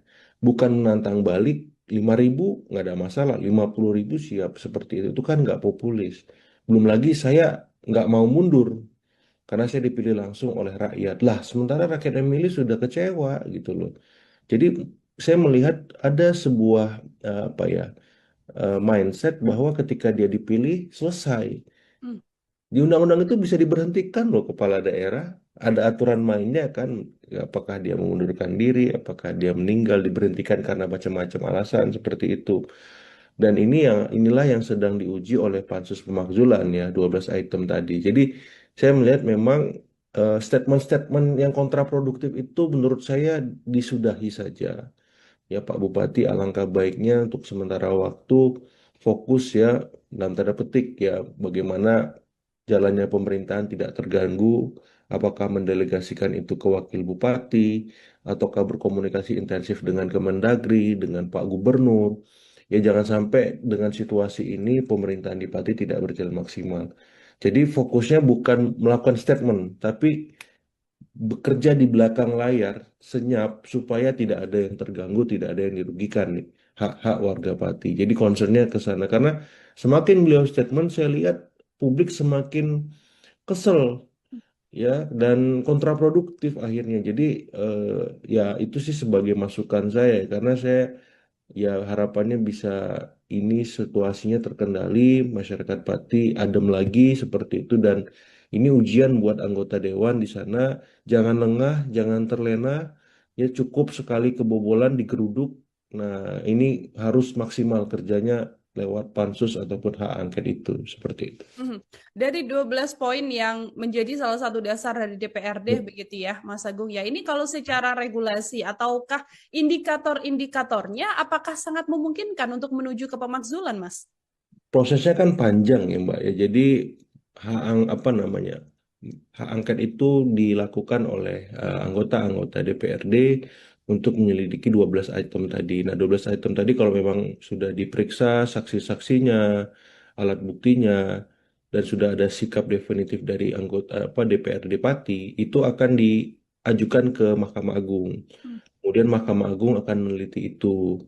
Nah, kalau memang Mahkamah Agung melihat ini tidak ada masalah, tidak ada celah kesalahan, ya berarti dilanjutkan lagi nanti ke apa namanya ke Kemendagri tebusan ke Presiden untuk dilakukan ACC semacam itu. Jadi prosesnya panjang, tapi saya berharap memang walaupun waktunya 2 bulan, ini ya apa ya bisa dipercepat gitu loh. Jangan istilahnya 2 bulan juga. Hmm. Ya anggota dewannya kerjanya gila-gilaan untuk membayar kekecewaan dan kemarahan warga kemarin. Kalau perlu ya kalau office hour jam 9 sampai jam 5 sore, mereka kerja sampai jam berapa? Jam 10 malam gitu ya. Maksudnya menunjukkan keseriusan gitu loh, komitmen mereka bahwa mereka benar-benar mengawal ini sampai akhir terlepas nanti diterima Mahkamah Agung ataupun tidak ataupun yang lain, ya minimal mereka sudah usaha semaksimal mungkin seperti itu karena penting meredam kekecewaan dan kemarahan warga tadi supaya tidak berujung ke hal-hal yang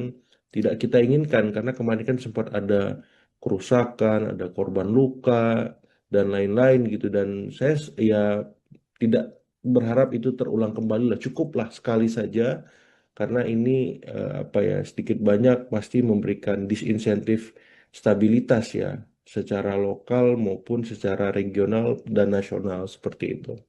Kalau kita cermati juga, Mas Agung, ini kan Ya, komposisi politisnya kan di DPR ini juga kan partai penguasa yang juga persis. mengusung Pak Sudewo begitu ya, Bupati Pati Betul. ini. Kalau secara politik artinya masih Ya, tetap mungkin ya, Mas Agung ya, pemakzulan ini dengan komposisi ya banyak orang yang kemudian sama-sama punya tujuan yang sama dengan Bupati. iya kalau dilihat komposisinya kan partai pengusung Pak Bupati itu kalau saya tidak salah coret-coret sekitar 40% ya Mm, koalisinya. Cuman kan koalisi pengusungnya ini juga apa ya sudah berbalik arah, Mbak. mm, Arah angin politiknya sudah berubah. Bahkan kemarin turut mendukung hadirnya pansus pemakzulan.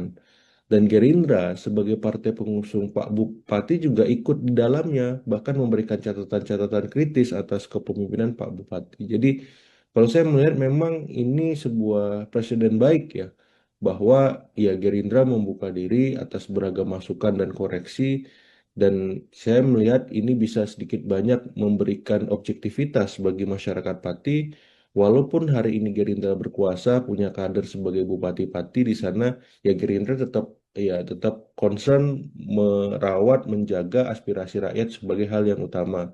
Karena ini yang paling penting, dan sebagaimana pesan Pak Prabowo juga, beliau nggak akan istilahnya kasih ampun dan Mhm. siap kritik, walaupun yang mengkritik itu dari dalam koalisi, dari Gerindra itu sendiri, termasuk sebaliknya kalau ada kesalahan dari dalam koalisi dan dari kader Gerindra sendiri, beliau juga tidak akan memberikan dalam tanda petik belas kasihan semacam itu. Dan ini kan presiden yang sudah istilahnya diketahui oleh presiden juga ya, ketua eh, apa namanya, ketua fraksi Gerindra Pak Budi Jiwandono juga sudah merespon, Pak Dasko wakil ketua DPR juga demikian. Jadi semuanya seirama seperti itu sampai di level lokal. Jadi saya melihat presiden itu hal positif. Sebagaimana kita coba komparasi dengan kasus waktu itu pemakzulan Pak Aceng Fikri Bupati Garut Mhm. ya, beberapa waktu yang lalu, di mana dia dari Partai Demokrat, presidennya waktu itu Pak SBY. Nah, tidak ada intervensi dari Demokrat ataupun Pak SBY untuk membuat ya proses konstitusional berupa pemakzulan itu terhambat gitu. Nah, saya melihat Gerindra juga demikian. Jadi diserahkan kepada mekanisme di Pati, silahkan lanjutkan kata Pak Dasko semacam itu, dan saya mengapresiasi supaya apa, semua elit politik baik di level lokal, di nasional belajar dari kasus Pati ini. Karena Pati efek ini sudah kemana-mana, Mbak Mhm. Mila ya. Ya bukan hanya Pati, ternyata masalah pajak bumi bangunan ini ada di Jombang, ada di Bone, ada di Semarang, ada di tempat-tempat lain juga yang mungkin kita belum tahu dan masyarakat belum sadar. Tapi karena Pati efek ini, akhirnya mereka buka list pajak bumi bangunan tagihannya, kayak saya saja misalkan. Saya buka lagi list pajak bumi bangunan saya dari tahun ke tahun. Ada kenaikan nggak ini yang gila-gilaan, ugal-ugalan seperti itu. Membuat masyarakat juga jadi melek, kalaupun nanti ada hal-hal yang ternyata tidak sesuai atau tiba-tiba naiknya drastis sekali, ini juga bisa menjadi atensi ya, Mas Betul, Agung betul. ya. Oke, ini kalau misalnya pemakzulan kan pasti antara ya berhasil dimakzulkan atau tidak begitu. Kalau Betul. ini berhasil, Mas Agung, dampak politik dan juga sosialnya bagi masyarakat Pati akan seperti apa? Dan kalaupun nanti Ya. ini tidak berjalan begitu ya, pemakzulannya tidak sampai finish untuk melengsarkan Bupati Pati, dampaknya juga akan seperti apa, Mas? Iya, jadi saya melihat memang kalau pemakzulan ini mengemuka, maka ya otomatis Pak Wakil Bupati yang maju, yang naik ya. Kemudian nanti di koalisi pengusung akan dibicarakan siapa ya wakil bupati baru, karena Pak Wakil Bupati tadi naik menjadi bupati. Seperti itu. Jadi dampak politisnya ya mesti akan merubah lanskap politik di level lokal Pati sendiri, karena ada perubahan atau suksesi kepemimpinan secara tiba-tiba ya, force major. Dan ini masukan buat semua, karena sosiodemografi pemilih kita berubah karena diisi mayoritas Gen Z dan milenial yang terpapar informasi yang sangat kritis, yang sangat kadangnya pendidikannya tinggi semacam itu. Jadi eh, pemimpin daerah baik bupati maupun anggota-anggota dewan juga harus melek terhadap situasi itu. Kalau mereka kritis berarti kepala daerahnya harus kreatif. Anggota dewannya juga seperti itu. Sehingga tidak dengan gampangnya menaikkan PBB gila-gilaan. Kreatif itu ya berarti mencari sumber pemasukan lain ya yang memang masuk akal gitu. Ataupun kalau PBB naik ya janganlah sampai 250%, ya bertahap, ya menyesuaikan kemampuan daya beli masyarakat di sana. Masyarakat saya kan mau bayar pajak ya, tapi jangan ya ugal-ugalan naiknya seperti itu, bertahap, kemudian ada researchnya supaya mereka bisa mendapatkan itu sebagai sebuah argumen rasional. Nah, jadi secara politik akan banyak perubahan lanskap, Mbak, seperti itu, baik di level ya partainya, kemudian pemilihnya, ya, kemudian juga saya yakin pasti ada apa semacam reorientasi ketika mereka membuat kebijakan. Mau Hmm. nggak mau ya akhirnya lebih partisipatif, lebih emansipatorik, lebih transparan, ya dibuka kanal-kanal informasi, saluran-saluran komunikasi itu yang selama ini tersumbat dan searah. Ini kan yang jadi soal. Ya seakan-akan ketika bupati sudah terpilih, anggota dewan sudah terpilih, bisa seenaknya aja buat perda, buat perbuk, ya sudah. Masyarakat tinggal setuju, nggak ada pilihan lain. Kalau nggak saya layani. Kan gitu kemarin, sampai seperti itu. Kalau PBB-nya nggak lunas, ya udah, nggak bisa mengakses pelayanan publik. Itu kan udah istilahnya bahaya, ya intimidatif, nggak mendidik seperti itu. Jadi secara politik itu, secara sosial ya saya kira ini apa ya, ya bisa diobjektifikasi lah. Apakah memang proses pemakzulan ini bisa menjawab kegeraman dan kegelisahan publik. Yang jelas pansus pemakzulan di DPRD Pati harus bekerja sebaik mungkin karena jangan sampai ini menjadi presiden kurang baik juga ya, karena kan sebenarnya nggak ada istilahnya wajar kalau ada kebijakan yang tidak populis kemudian diprotes. Yang jadi soal kalau masalahnya bukan hanya soal dia membuat kebijakan, tapi ada banyak masalah lain yang itu sedikit banyak ada irisannya dengan hukum kan, seperti itu. Jadi kalau saya ya masyarakat Pati harus berbesar hati, berbesar jiwa menanti proses ini sampai selesai, ya hindari hal-hal yang kontraproduktif, utamanya yang bisa membuat situasi di Pati menjadi kurang kondusif.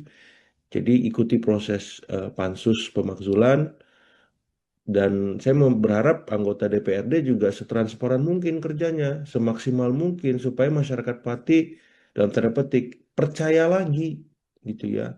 Sedikit banyak legitimasi itu bisa terbentuk dan tumbuh dengan baik setelah mereka dikecewakan. Karena ya saya memberikan catatan kritis juga buat anggota dewan.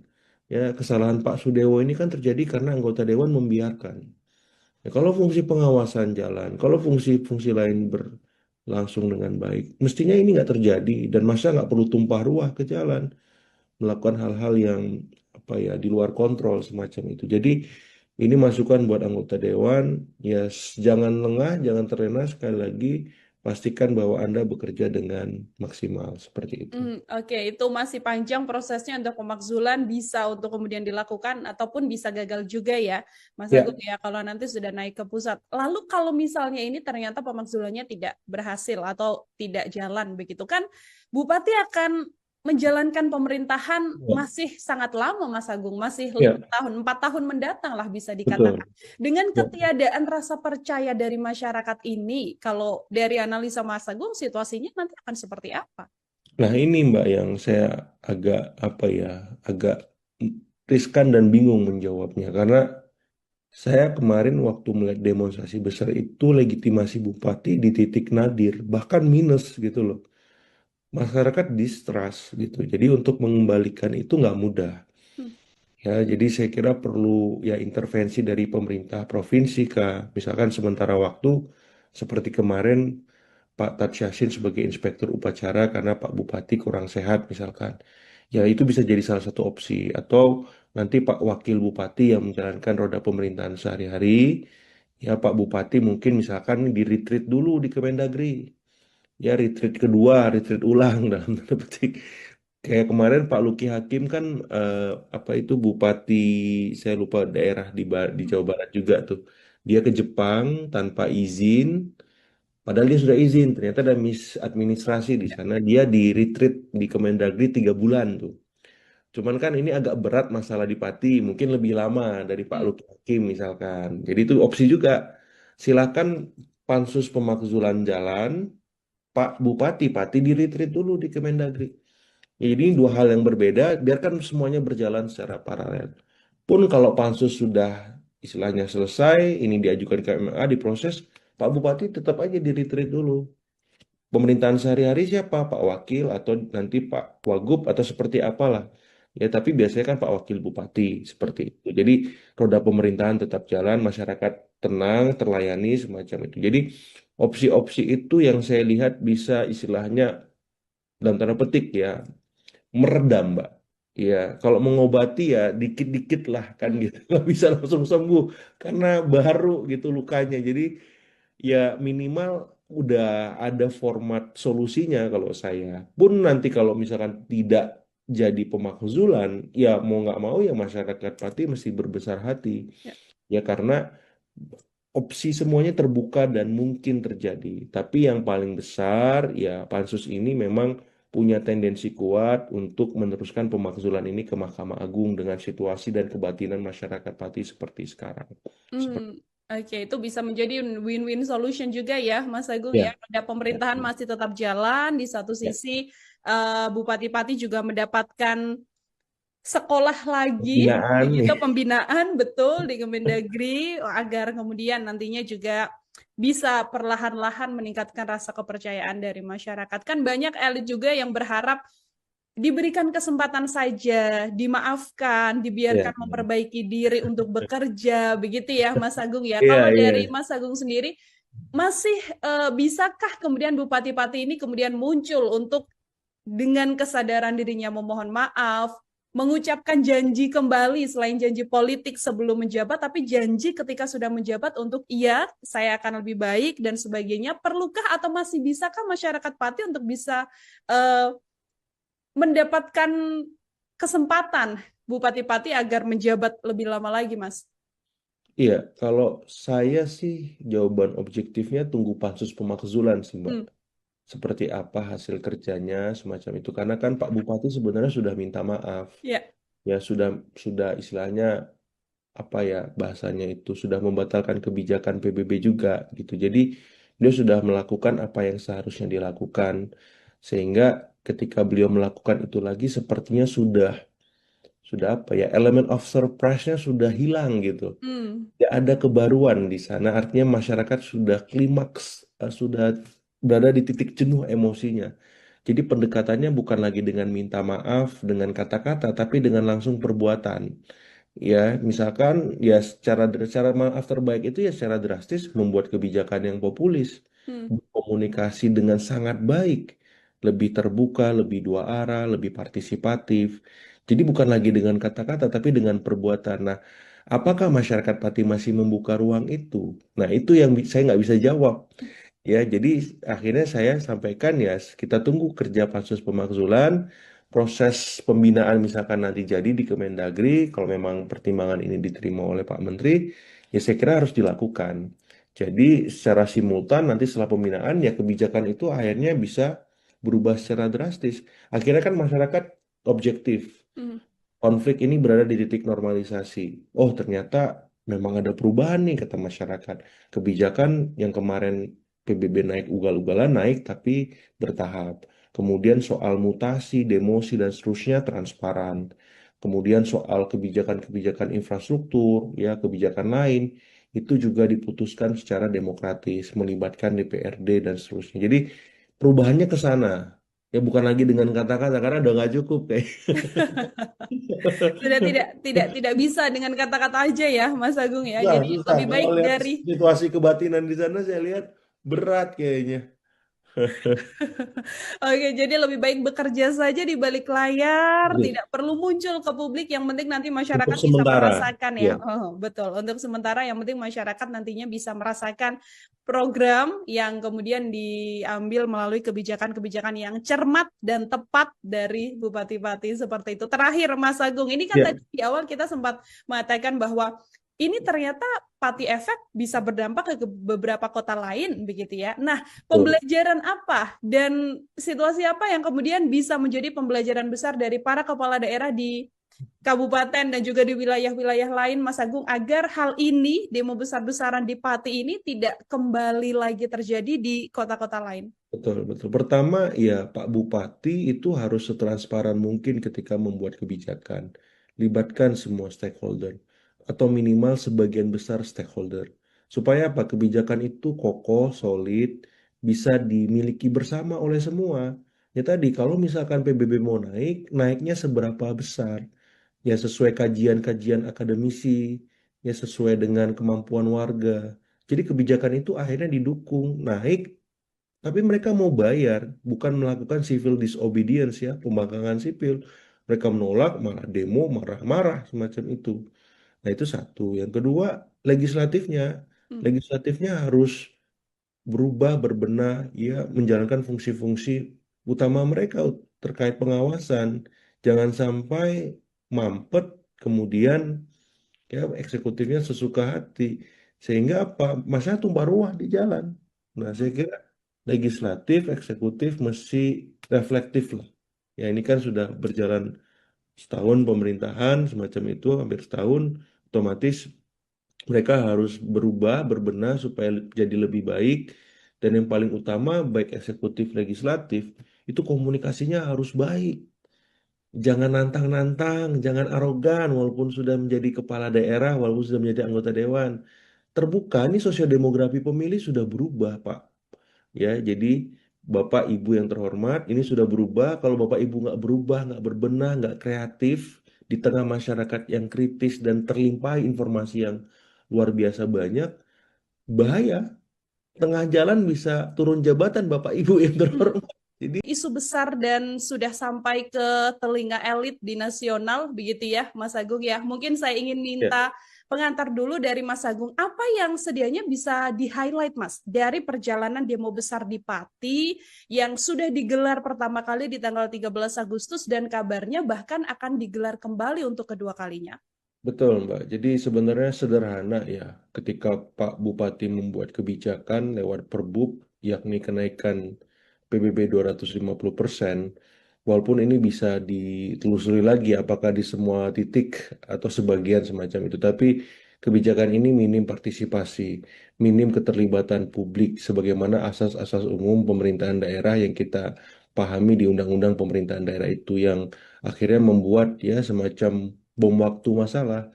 Karena ternyata setelah ditelisik lebih lanjut, ternyata bukan hanya soal pajak bumi bangunan, tapi ada 11 hal lain yang itu memang menjadi problem serius yang mendera atau menjerat Bupati Pati. Yang pertama itu soal kebijakan nirpartisipasi. Yang kedua soal relasi yang kurang baik antara eksekutif dengan legislatif. Karena kan ini ternyata disahkan perbuknya bulan Mei kalau saya tidak salah, kemudian meledak Agustus kemarin lewat demo besar. Ketika relasi eksekutif dan legislatif tidak baik, yang dikorbankan akhirnya rakyat. Seperti itu, karena ketika Bupati Asik sendiri membuat kebijakan tanpa persetujuan, tanpa sepengetahuan DPRD, ujuk-ujuk langsung ke masyarakat, ke warga semacam itu, otomatis ya warga juga ya dalam tanda petik kesel karena kebijakan yang dilakukan itu bukan hanya satu kali, tapi berkali-kali dan itu apa ya menggugah rasa nurani mereka, nalar mereka, sehingga akhirnya klimaksnya pada waktu kemarin demonstrasi besar. Nah, Hmm. yang ketiga saya lihat juga memang ini problem laten ya, ketika eksekutif dan legislatif tidak melibatkan publik, maka ini sebuah preseden buruk ya Mbak Nila, karena kita tahu pilkada selesai, oke. Ya, koalisi menang, yes. Tapi bukan berarti tidak kemudian tidak melibatkan rakyat ketika mereka bekerja ataupun membuat kebijakan, perda, atau merevisi aturan apapun semacam itu. Justru ini momen awal mereka memimpin. Bagaimana mungkin mereka bisa dipercaya kalau legitimasinya runtuh seketika di tengah periode kepemimpinannya? Ya kita lihat kemarin kan apa dia ditimpukin. Saya nggak kebayang seperti itu pemimpin daerah mendapati semacam itu. Terus anggota dewan digeruduk, bahkan mereka yang absen itu rakyat.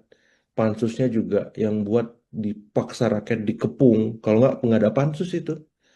Jadi karena rakyat sudah bertindak jauh, akhirnya terjadilah pansus pemakzulan itu dan hak angket.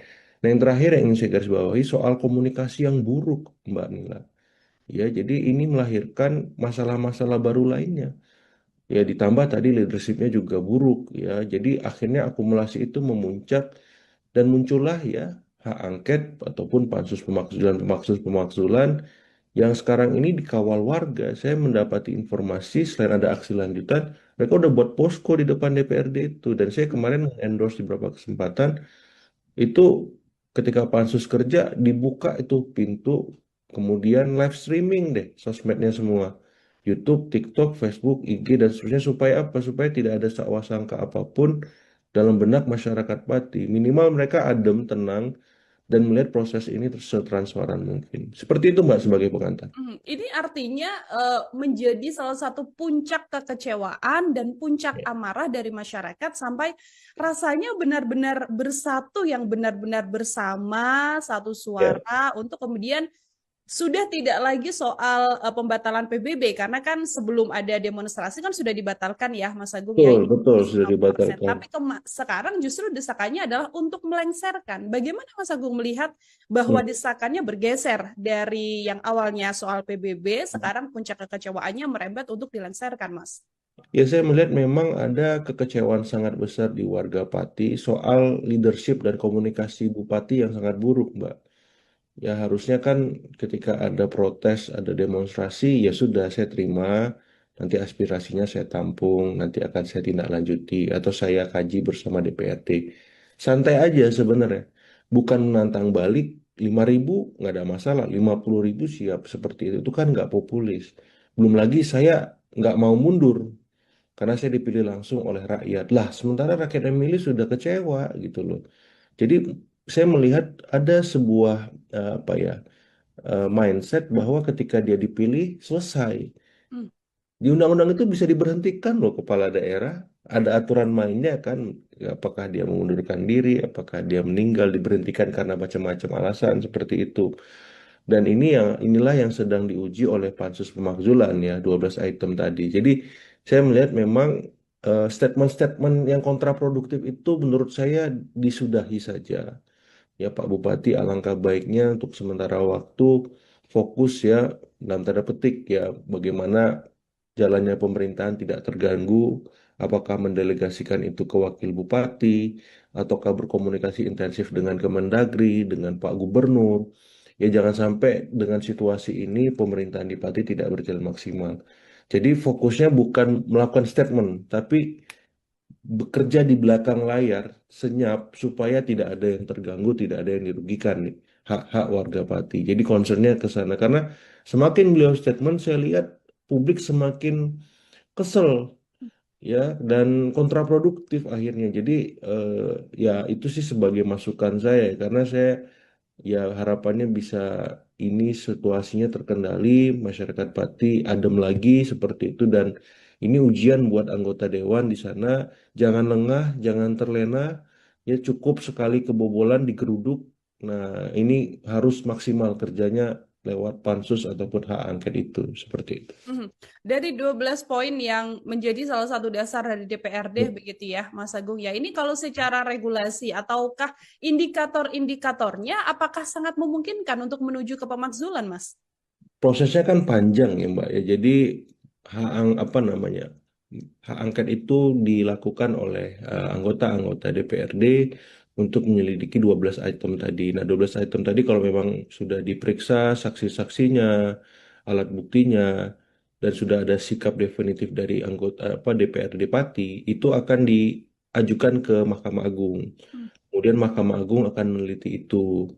Nah, kalau memang Mahkamah Agung melihat ini tidak ada masalah, tidak ada celah kesalahan, ya berarti dilanjutkan lagi nanti ke apa namanya ke Kemendagri tebusan ke Presiden untuk dilakukan ACC semacam itu. Jadi prosesnya panjang, tapi saya berharap memang walaupun waktunya 2 bulan, ini ya apa ya bisa dipercepat gitu loh. Jangan istilahnya 2 bulan juga. Hmm. Ya anggota dewannya kerjanya gila-gilaan untuk membayar kekecewaan dan kemarahan warga kemarin. Kalau perlu ya kalau office hour jam 9 sampai jam 5 sore, mereka kerja sampai jam berapa? Jam 10 malam gitu ya. Maksudnya menunjukkan keseriusan gitu loh, komitmen mereka bahwa mereka benar-benar mengawal ini sampai akhir terlepas nanti diterima Mahkamah Agung ataupun tidak ataupun yang lain, ya minimal mereka sudah usaha semaksimal mungkin seperti itu karena penting meredam kekecewaan dan kemarahan warga tadi supaya tidak berujung ke hal-hal yang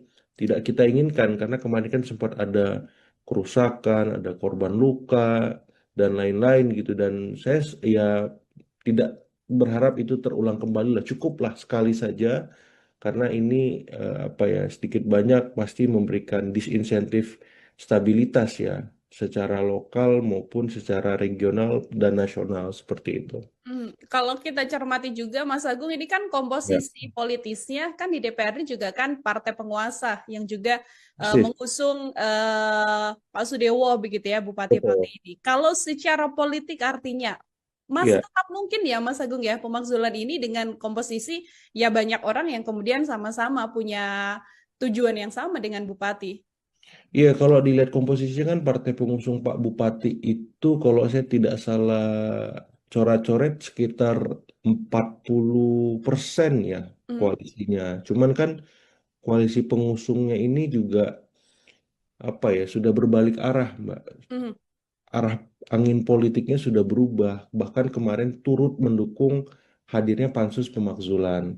Dan Gerindra sebagai partai pengusung Pak Bupati juga ikut di dalamnya, bahkan memberikan catatan-catatan kritis atas kepemimpinan Pak Bupati. Jadi kalau saya melihat memang ini sebuah presiden baik ya, bahwa ya Gerindra membuka diri atas beragam masukan dan koreksi, dan saya melihat ini bisa sedikit banyak memberikan objektivitas bagi masyarakat Pati, walaupun hari ini Gerindra berkuasa, punya kader sebagai Bupati Pati di sana, ya Gerindra tetap concern merawat menjaga aspirasi rakyat sebagai hal yang utama karena ini yang paling penting dan sebagaimana pesan Pak Prabowo juga beliau nggak akan istilahnya kasih ampun dan hmm, siap kritik walaupun yang mengkritik itu dari dalam koalisi dari Gerindra itu sendiri termasuk sebaliknya kalau ada kesalahan dari dalam koalisi dan dari kader Gerindra sendiri beliau juga tidak akan memberikan dalam tanda petik belas kasihan semacam itu dan ini kan presiden yang sudah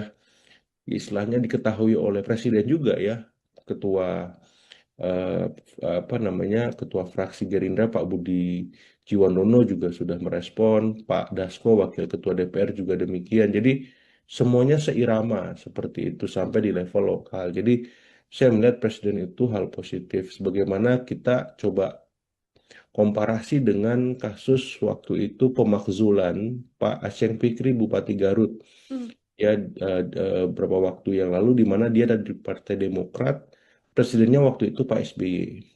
Nah, tidak ada intervensi dari Demokrat ataupun Pak SBY untuk membuat ya proses konstitusional berupa pemakzulan itu terhambat gitu. Nah, saya melihat Gerindra juga demikian.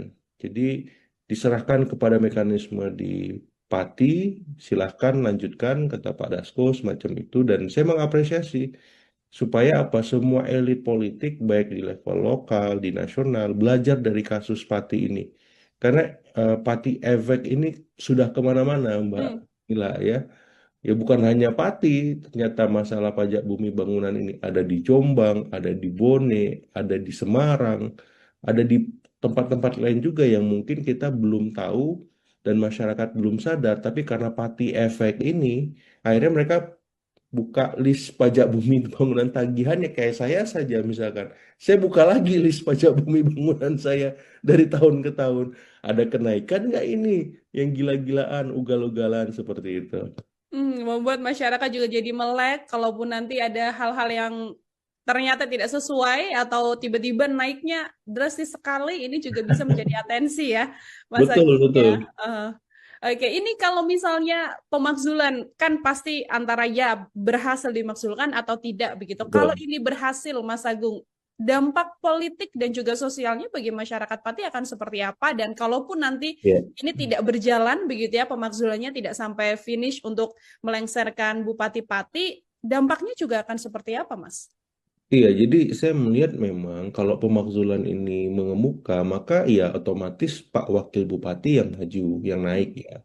Kemudian nanti di koalisi pengusung akan dibicarakan siapa ya wakil bupati baru, karena Pak Wakil Bupati tadi naik menjadi bupati.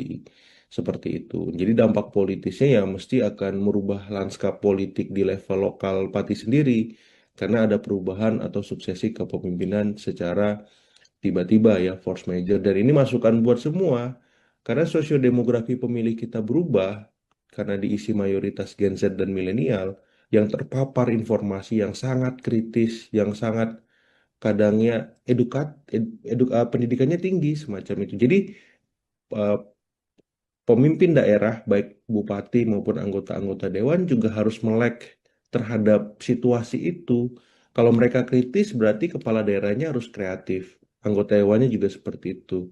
Sehingga tidak dengan gampangnya menaikkan PBB gila-gilaan. Kreatif itu ya berarti mencari sumber pemasukan lain ya yang memang masuk akal gitu. Ataupun kalau PBB naik ya janganlah sampai 250%, ya bertahap, ya menyesuaikan kemampuan daya beli masyarakat di sana. Masyarakat saya kan mau bayar pajak ya, tapi jangan ya ugal-ugalan naiknya seperti itu, bertahap, kemudian ada researchnya supaya mereka bisa mendapatkan itu sebagai sebuah argumen rasional. Nah, jadi secara politik akan banyak perubahan lanskap, Mbak, seperti itu, baik di level ya partainya, kemudian pemilihnya, ya, kemudian juga saya yakin pasti ada apa semacam reorientasi ketika mereka membuat kebijakan. Mau Hmm. nggak mau ya akhirnya lebih partisipatif, lebih emansipatorik, lebih transparan, ya dibuka kanal-kanal informasi, saluran-saluran komunikasi itu yang selama ini tersumbat dan searah. Ini kan yang jadi soal. Ya seakan-akan ketika bupati sudah terpilih, anggota dewan sudah terpilih, bisa seenaknya aja buat perda, buat perbub, ya sudah. Masyarakat tinggal setuju, nggak ada pilihan lain. Kalau nggak saya layani, kan gitu kemarin, sampai seperti itu. Kalau PBB-nya nggak lunas, ya udah, nggak bisa mengakses pelayanan publik. Itu kan udah istilahnya bahaya, ya intimidatif, nggak mendidik seperti itu. Jadi secara politik itu, secara sosial ya saya kira ini apa ya, ya bisa diobjektifikasi lah apakah memang apa proses pemakzulan ini bisa menjawab kegeraman dan kegelisahan publik. Yang jelas pansus pemakzulan di DPRD Pati harus bekerja sebaik mungkin karena jangan sampai ini menjadi presiden kurang baik juga ya karena kan sebenarnya nggak ada istilahnya wajar kalau ada kebijakan yang tidak populis kemudian diprotes.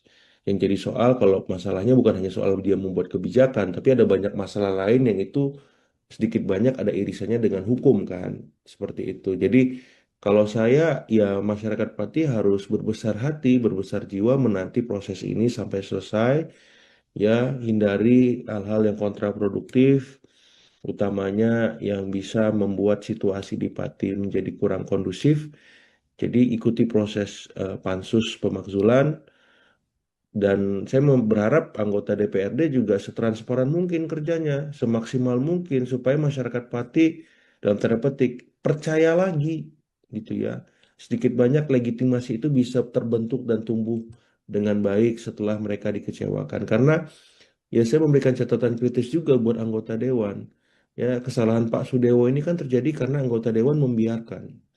Ya, kalau fungsi pengawasan jalan, kalau fungsi-fungsi lain berlangsung dengan baik, mestinya ini nggak terjadi dan masa nggak perlu tumpah ruah ke jalan, melakukan hal-hal yang apa ya di luar kontrol semacam itu. Jadi ini masukan buat anggota dewan, ya jangan lengah, jangan terlena sekali lagi, pastikan bahwa Anda bekerja dengan maksimal seperti itu. Oke, itu masih panjang prosesnya untuk pemakzulan bisa untuk kemudian dilakukan ataupun bisa gagal juga ya, Mas Ya, Agung ya, kalau nanti sudah naik ke pusat. Lalu kalau misalnya ini ternyata pemakzulannya tidak berhasil atau tidak jalan begitu kan, Bupati akan menjalankan pemerintahan ya, masih sangat lama, Mas Agung, masih ya, 5 tahun, 4 tahun mendatang lah bisa dikatakan. betul. Dengan Ya. ketiadaan rasa percaya dari masyarakat ini, kalau dari analisa Mas Agung, situasinya nanti akan seperti apa? Nah, ini Mbak yang saya agak apa ya, agak riskan dan bingung menjawabnya karena saya kemarin waktu melihat demonstrasi besar itu legitimasi bupati di titik nadir, bahkan minus gitu loh. Masyarakat distrust gitu. Jadi untuk mengembalikan itu nggak mudah. Hmm. Ya, jadi saya kira perlu ya intervensi dari pemerintah provinsi kah, misalkan sementara waktu seperti kemarin Pak Tat Yassin sebagai inspektur upacara karena Pak Bupati kurang sehat misalkan. Ya itu bisa jadi salah satu opsi. Atau nanti Pak Wakil Bupati yang menjalankan roda pemerintahan sehari-hari. Ya Pak Bupati mungkin misalkan di retreat dulu di Kemendagri. Ya retreat kedua, retreat ulang dalam tanda petik. Kayak kemarin Pak Luki Hakim kan apa itu Bupati saya lupa daerah di Jawa Barat juga tuh. Dia ke Jepang tanpa izin. Padahal dia sudah izin, ternyata ada misadministrasi di sana. Dia di retreat di Kemendagri 3 bulan tuh. Cuman kan ini agak berat masalah di Pati, mungkin lebih lama dari Pak Hmm. Luki Hakim misalkan. Jadi itu opsi juga. Silakan pansus pemakzulan jalan, Pak Bupati, Pati di retreat dulu di Kemendagri. Ya, jadi ini dua hal yang berbeda, biarkan semuanya berjalan secara paralel. Pun kalau pansus sudah istilahnya selesai, ini diajukan ke MMA, diproses, Pak Bupati tetap aja di retreat dulu. Pemerintahan sehari-hari siapa? Pak Wakil atau nanti Pak Wagub atau seperti apalah. Ya, tapi biasanya kan Pak Wakil Bupati seperti itu. Jadi roda pemerintahan tetap jalan, masyarakat tenang, terlayani semacam itu. Jadi opsi-opsi itu yang saya lihat bisa istilahnya dalam tanda petik ya meredam, Mbak. Ya, kalau mengobati ya dikit-dikit lah kan Hmm. gitu. Nggak bisa langsung sembuh karena baru gitu lukanya. Jadi ya minimal udah ada format solusinya kalau saya. Pun nanti kalau misalkan tidak jadi pemakzulan, ya mau nggak mau ya masyarakat Pati mesti berbesar hati. Ya. Ya karena opsi semuanya terbuka dan mungkin terjadi. Tapi yang paling besar ya pansus ini memang punya tendensi kuat untuk meneruskan pemakzulan ini ke Mahkamah Agung dengan situasi dan kebatinan masyarakat Pati seperti sekarang. Seperti Oke, itu bisa menjadi win-win solution juga ya, Mas Agung ya. ya, Ada pemerintahan masih tetap jalan, di satu ya. sisi Bupati-Pati juga mendapatkan sekolah lagi, Pembinaan begitu nih. pembinaan betul di Kemendagri agar kemudian nantinya juga bisa perlahan-lahan meningkatkan rasa kepercayaan dari masyarakat. Kan banyak elit juga yang berharap diberikan kesempatan saja, dimaafkan, dibiarkan Iya, memperbaiki diri untuk bekerja, begitu ya Mas Agung ya. iya, Kalau iya. dari Mas Agung sendiri, masih bisakah kemudian Bupati-Pati ini kemudian muncul untuk dengan kesadaran dirinya memohon maaf, mengucapkan janji kembali selain janji politik sebelum menjabat, tapi janji ketika sudah menjabat untuk iya, saya akan lebih baik dan sebagainya. Perlukah atau masih bisakah masyarakat Pati untuk bisa uh, mendapatkan kesempatan Bupati-Pati agar menjabat lebih lama lagi, Mas? Iya, kalau saya sih jawaban objektifnya tunggu pansus pemakzulan sih, Mbak. Hmm, Seperti apa hasil kerjanya semacam itu. Karena kan Pak Bupati sebenarnya sudah minta maaf. ya. Ya sudah istilahnya apa ya bahasanya itu sudah membatalkan kebijakan PBB juga gitu. Jadi dia sudah melakukan apa yang seharusnya dilakukan. Sehingga ketika beliau melakukan itu lagi sepertinya sudah apa ya elemen of surprise-nya sudah hilang gitu. Hmm, Tidak ada kebaruan di sana. Artinya masyarakat sudah klimaks, sudah berada di titik jenuh emosinya. Jadi pendekatannya bukan lagi dengan minta maaf, dengan kata-kata, tapi dengan langsung perbuatan. Ya, misalkan ya secara maaf terbaik itu ya secara drastis membuat kebijakan yang populis, hmm. komunikasi dengan sangat baik, lebih terbuka, lebih dua arah, lebih partisipatif. Jadi bukan lagi dengan kata-kata, tapi dengan perbuatan. Nah, apakah masyarakat Pati masih membuka ruang itu? Nah, itu yang saya nggak bisa jawab. Ya, jadi akhirnya saya sampaikan ya, kita tunggu kerja pansus pemakzulan, proses pembinaan misalkan nanti jadi di Kemendagri, kalau memang pertimbangan ini diterima oleh Pak Menteri, ya saya kira harus dilakukan. Jadi secara simultan nanti setelah pembinaan ya kebijakan itu akhirnya bisa berubah secara drastis. Akhirnya kan masyarakat objektif. Hmm. Konflik ini berada di titik normalisasi. Oh, ternyata memang ada perubahan nih kata masyarakat. Kebijakan yang kemarin PBB naik ugal-ugalan naik tapi bertahap. Kemudian soal mutasi, demosi dan seterusnya transparan. Kemudian soal kebijakan-kebijakan infrastruktur, ya kebijakan lain itu juga diputuskan secara demokratis, melibatkan DPRD dan seterusnya. Jadi perubahannya ke sana. Ya bukan lagi dengan kata-kata karena udah nggak cukup kayak. Sudah tidak bisa dengan kata-kata aja ya, Mas Agung ya. Susah, Jadi susah. lebih Kalau baik lihat dari situasi kebatinan di sana, saya lihat berat kayaknya. Oke, jadi lebih baik bekerja saja di balik layar, Iya. tidak perlu muncul ke publik. Yang penting nanti Untuk masyarakat bisa sementara, merasakan ya. ya, Oh, betul. Untuk sementara, yang penting masyarakat nantinya bisa merasakan program yang kemudian diambil melalui kebijakan-kebijakan yang cermat dan tepat dari Bupati-Bupati seperti itu. Terakhir, Mas Agung, ini kan ya, tadi di awal kita sempat mengatakan bahwa ini ternyata Pati efek bisa berdampak ke beberapa kota lain begitu ya. Nah, Betul. pembelajaran apa dan situasi apa yang kemudian bisa menjadi pembelajaran besar dari para kepala daerah di kabupaten dan juga di wilayah-wilayah lain, Mas Agung, agar hal ini, demo besar-besaran di Pati ini tidak kembali lagi terjadi di kota-kota lain? Betul, betul. Pertama, ya Pak Bupati itu harus setransparan mungkin ketika membuat kebijakan. Libatkan semua stakeholder atau minimal sebagian besar stakeholder. Supaya apa? Kebijakan itu kokoh, solid, bisa dimiliki bersama oleh semua. Ya tadi, kalau misalkan PBB mau naik, naiknya seberapa besar? Ya sesuai kajian-kajian akademisi, ya sesuai dengan kemampuan warga. Jadi kebijakan itu akhirnya didukung, naik tapi mereka mau bayar, bukan melakukan civil disobedience ya, pembangkangan sipil. Mereka menolak, malah demo, marah-marah semacam itu. Nah, itu satu. Yang kedua, legislatifnya. Hmm. Legislatifnya harus berubah, berbenah, ya, menjalankan fungsi-fungsi utama mereka terkait pengawasan. Jangan sampai mampet, kemudian ya eksekutifnya sesuka hati. Sehingga apa? Masa tumpah ruah di jalan. Nah, saya kira legislatif, eksekutif mesti reflektif lah. Ya ini kan sudah berjalan setahun pemerintahan semacam itu, hampir setahun, otomatis mereka harus berubah, berbenah supaya jadi lebih baik. Dan yang paling utama, baik eksekutif, legislatif, itu komunikasinya harus baik.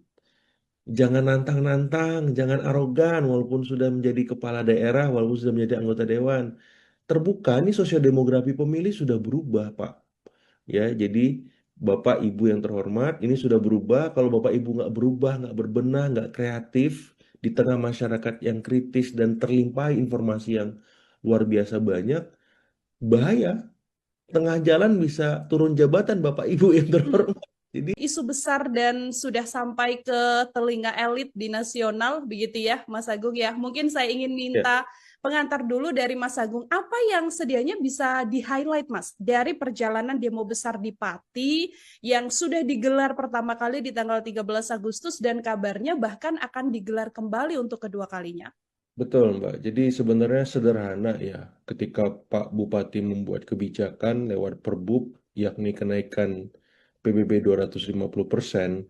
Walaupun ini bisa ditelusuri lagi apakah di semua titik atau sebagian semacam itu, tapi kebijakan ini minim partisipasi, minim keterlibatan publik sebagaimana asas-asas umum pemerintahan daerah yang kita pahami di Undang-Undang Pemerintahan Daerah itu yang akhirnya membuat ya semacam bom waktu masalah.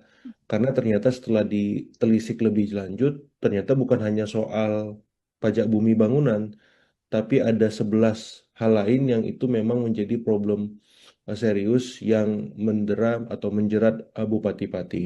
Yang pertama itu soal kebijakan nirpartisipasi. Yang kedua soal relasi yang kurang baik antara eksekutif dengan legislatif. Karena kan ini ternyata disahkan perbubnya bulan Mei kalau saya tidak salah, kemudian meledak Agustus kemarin lewat demo besar. Ketika relasi eksekutif dan legislatif tidak baik, yang dikorbankan akhirnya rakyat. Seperti itu, karena ketika Bupati Asik sendiri membuat kebijakan tanpa persetujuan, tanpa sepengetahuan DPRD, ujuk-ujuk langsung ke masyarakat, ke warga semacam itu, otomatis ya warga juga ya, dalam tanda petik kesel karena kebijakan yang dilakukan itu bukan hanya satu kali, tapi berkali-kali dan itu apa ya menggugah rasa nurani mereka, nalar mereka, sehingga akhirnya klimaksnya pada waktu kemarin demonstrasi besar. Nah, Hmm. yang ketiga saya lihat juga memang ini problem laten ya, ketika eksekutif dan legislatif tidak melibatkan publik, maka ini sebuah presiden buruk ya Mbak Nila, karena kita tahu pilkada selesai, oke. Ya, koalisi menang, yes. Tapi bukan berarti tidak kemudian tidak melibatkan rakyat ketika mereka bekerja ataupun membuat kebijakan, perda, atau merevisi aturan apapun semacam itu. Justru ini momen awal mereka memimpin. Bagaimana mungkin mereka bisa dipercaya kalau legitimasinya runtuh seketika di tengah periode kepemimpinannya? Ya kita lihat kemarin kan. apa dia ditimpukin. Saya nggak kebayang seperti itu pemimpin daerah mendapati semacam itu. Terus anggota dewan digeruduk, bahkan mereka yang absen itu rakyat. Pansusnya juga yang buat dipaksa rakyat dikepung. Kalau nggak ada pansus itu. Jadi karena rakyat sudah bertindak jauh, akhirnya terjadilah pansus pemakzulan itu dan hak angket. Nah, yang terakhir yang ingin saya garis bawahi soal komunikasi yang buruk, Mbak Nila. Ya, jadi ini melahirkan masalah-masalah baru lainnya. Ya, ditambah tadi leadershipnya juga buruk. Ya, jadi akhirnya akumulasi itu memuncak dan muncullah ya hak angket ataupun pansus pemakzulan yang sekarang ini dikawal warga. Saya mendapati informasi selain ada aksi lanjutan, mereka udah buat posko di depan DPRD itu. Dan saya kemarin endorse di beberapa kesempatan itu ketika pansus kerja dibuka itu pintu, kemudian live streaming deh sosmednya semua. YouTube, TikTok, Facebook, IG, dan seterusnya supaya apa? Supaya tidak ada sangka apapun dalam benak masyarakat Pati. Minimal mereka adem, tenang, dan melihat proses ini setransparan mungkin. Seperti itu Mbak sebagai pengantar. Ini artinya menjadi salah satu puncak kekecewaan dan puncak Ya. amarah dari masyarakat sampai rasanya benar-benar bersatu yang benar-benar bersama satu Ya, suara untuk kemudian sudah tidak lagi soal pembatalan PBB karena kan sebelum ada demonstrasi kan sudah dibatalkan ya Mas Agung ya betul, ini betul sudah 50%. dibatalkan. Tapi sekarang justru desakannya adalah untuk melengsarkan. Bagaimana Mas Agung melihat bahwa Hmm. desakannya bergeser dari yang awalnya soal PBB sekarang puncak kekecewaannya merembet untuk dilengsarkan Mas? Ya, saya melihat memang ada kekecewaan sangat besar di warga Pati soal leadership dan komunikasi Bupati yang sangat buruk, Mbak. Ya, harusnya kan ketika ada protes, ada demonstrasi, ya sudah saya terima, nanti aspirasinya saya tampung, nanti akan saya tindak lanjuti, atau saya kaji bersama DPRD. Santai aja sebenarnya. Bukan menantang balik, 5.000 nggak ada masalah, 50.000 siap seperti itu kan nggak populis. Belum lagi saya nggak mau mundur, karena saya dipilih langsung oleh rakyat. Lah, sementara rakyat yang milih sudah kecewa gitu loh. Jadi saya melihat ada sebuah apa ya mindset bahwa ketika dia dipilih selesai. Hmm. Di undang-undang itu bisa diberhentikan loh kepala daerah. Ada aturan mainnya kan. Apakah dia mengundurkan diri, apakah dia meninggal, diberhentikan karena macam-macam alasan seperti itu. Dan inilah yang sedang diuji oleh pansus pemakzulan ya 12 item tadi. Jadi saya melihat memang statement-statement yang kontraproduktif itu menurut saya disudahi saja. Ya Pak Bupati alangkah baiknya untuk sementara waktu fokus ya dalam tanda petik ya bagaimana jalannya pemerintahan tidak terganggu, apakah mendelegasikan itu ke wakil bupati, ataukah berkomunikasi intensif dengan Kemendagri, dengan Pak Gubernur. Ya jangan sampai dengan situasi ini pemerintahan di Pati tidak berjalan maksimal. Jadi fokusnya bukan melakukan statement, tapi bekerja di belakang layar senyap supaya tidak ada yang terganggu, tidak ada yang dirugikan nih hak-hak warga Pati. Jadi concernnya ke sana karena semakin beliau statement saya lihat publik semakin kesel ya dan kontraproduktif akhirnya. Jadi eh, ya itu sih sebagai masukan saya karena saya ya harapannya bisa ini situasinya terkendali, masyarakat Pati adem lagi seperti itu dan ini ujian buat anggota dewan di sana. Jangan lengah, jangan terlena, ya cukup sekali kebobolan digeruduk. Nah, ini harus maksimal kerjanya lewat pansus ataupun hak angket itu seperti itu. Mhm. Dari 12 poin yang menjadi salah satu dasar dari DPRD begitu ya, Mas Agung ya. Ini kalau secara regulasi ataukah indikator-indikatornya apakah sangat memungkinkan untuk menuju ke pemakzulan, Mas? Prosesnya kan panjang ya Mbak ya. Jadi apa namanya hak angket itu dilakukan oleh anggota-anggota DPRD untuk menyelidiki 12 item tadi. Nah 12 item tadi kalau memang sudah diperiksa saksi-saksinya, alat buktinya, dan sudah ada sikap definitif dari anggota apa DPRD Pati, itu akan diajukan ke Mahkamah Agung. Hmm. Kemudian Mahkamah Agung akan meneliti itu. Nah, kalau memang Mahkamah Agung melihat ini tidak ada masalah, tidak ada celah kesalahan, ya berarti dilanjutkan lagi nanti ke apa namanya ke Kemendagri tebusan ke Presiden untuk dilakukan ACC semacam itu. Jadi prosesnya panjang, tapi saya berharap memang walaupun waktunya 2 bulan, ini ya apa ya bisa dipercepat gitu loh. Jangan istilahnya 2 bulan juga. Hmm. Ya anggota dewannya kerjanya gila-gilaan untuk membayar kekecewaan dan kemarahan warga kemarin. Kalau perlu ya kalau office hour jam 9 sampai jam 5 sore, mereka kerja sampai jam berapa? Jam 10 malam gitu ya. Maksudnya menunjukkan keseriusan gitu loh, komitmen mereka bahwa mereka benar-benar mengawal ini sampai akhir, terlepas nanti diterima Mahkamah Agung ataupun tidak ataupun yang lain, ya minimal mereka sudah usaha semaksimal mungkin seperti itu karena penting meredam kekecewaan dan kemarahan warga tadi supaya tidak berujung ke hal-hal yang tidak kita inginkan karena kemarin kan sempat ada kerusakan, ada korban luka dan lain-lain gitu dan saya ya tidak berharap itu terulang kembali lah cukuplah sekali saja karena ini apa ya sedikit banyak pasti memberikan disinsentif stabilitas ya secara lokal maupun secara regional dan nasional seperti itu.